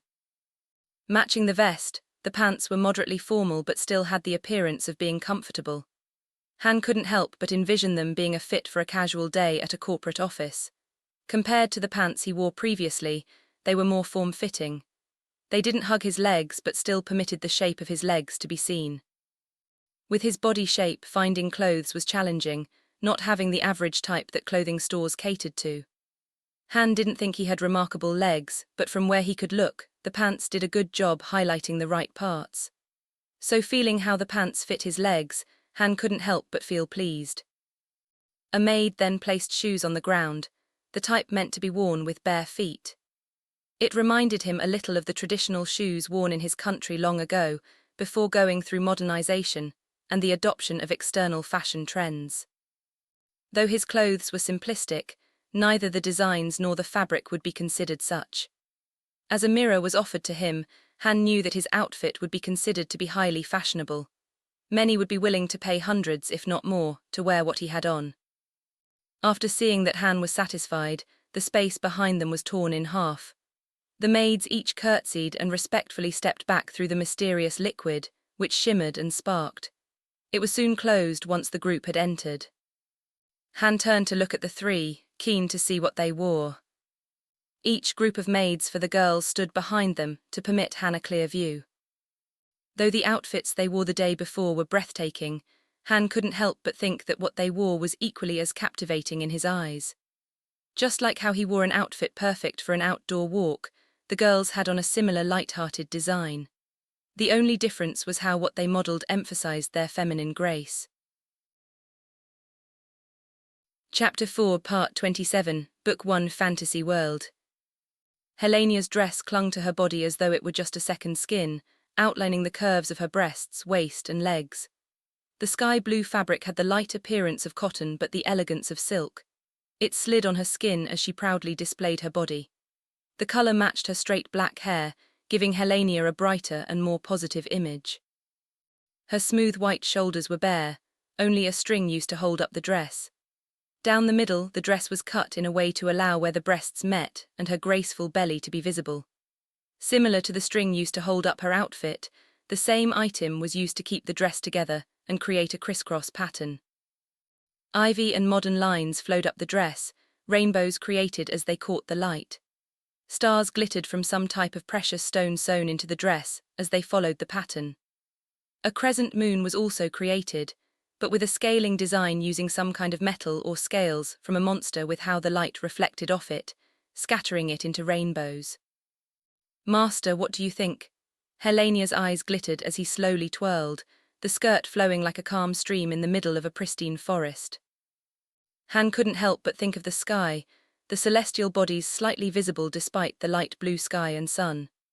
It was easy to imagine viewing them as he relaxed on his back and gazed past the forest's canopy. The view of the dress complemented Helenia's more solemn mood, while also displaying the inner playfulness which would occasionally trickle out through her eyes when they were alone. "It looks stunning, and truly enhances your magnificence." "How about me?" Brittany stepped forward, seductively bending forward slightly as she crossed her legs. Like Han, Brittany's upper half was covered in a vest. The vest was a darker orange, fitting her red hair and passionate personality. The difference was that it only covered half, slightly covering her shoulders and the front of her breasts. Han's eyes couldn't help but wander to the bottom of her bust, exposed and not covered by the clothing. Wrapping her lower half was a plaid skirt, the primary color black with red and orange lines. On the bottom and top were ivy with the occasional star and moon. The skirt was short enough that her voluptuous bottom was slightly visible. Her outfit also had red suspenders that supported the irresistible short skirt. The suspenders also helped to push her breasts together, allowing her mounds to be clearly seen where the vest clasped together in the center of her chest. "I love how breezy it is." Brittany had a hand on her skirt and slowly began lifting it as though she would show Han what lay underneath. She released her skirt at the last minute, winking, "Maybe later, master." Brittany then skipped over to where Han was standing, wrapping her bare arms around Han's. Feeling Brittany's inviting arms, Han couldn't help but feel his heartbeat increase slightly, aroused by the skinship.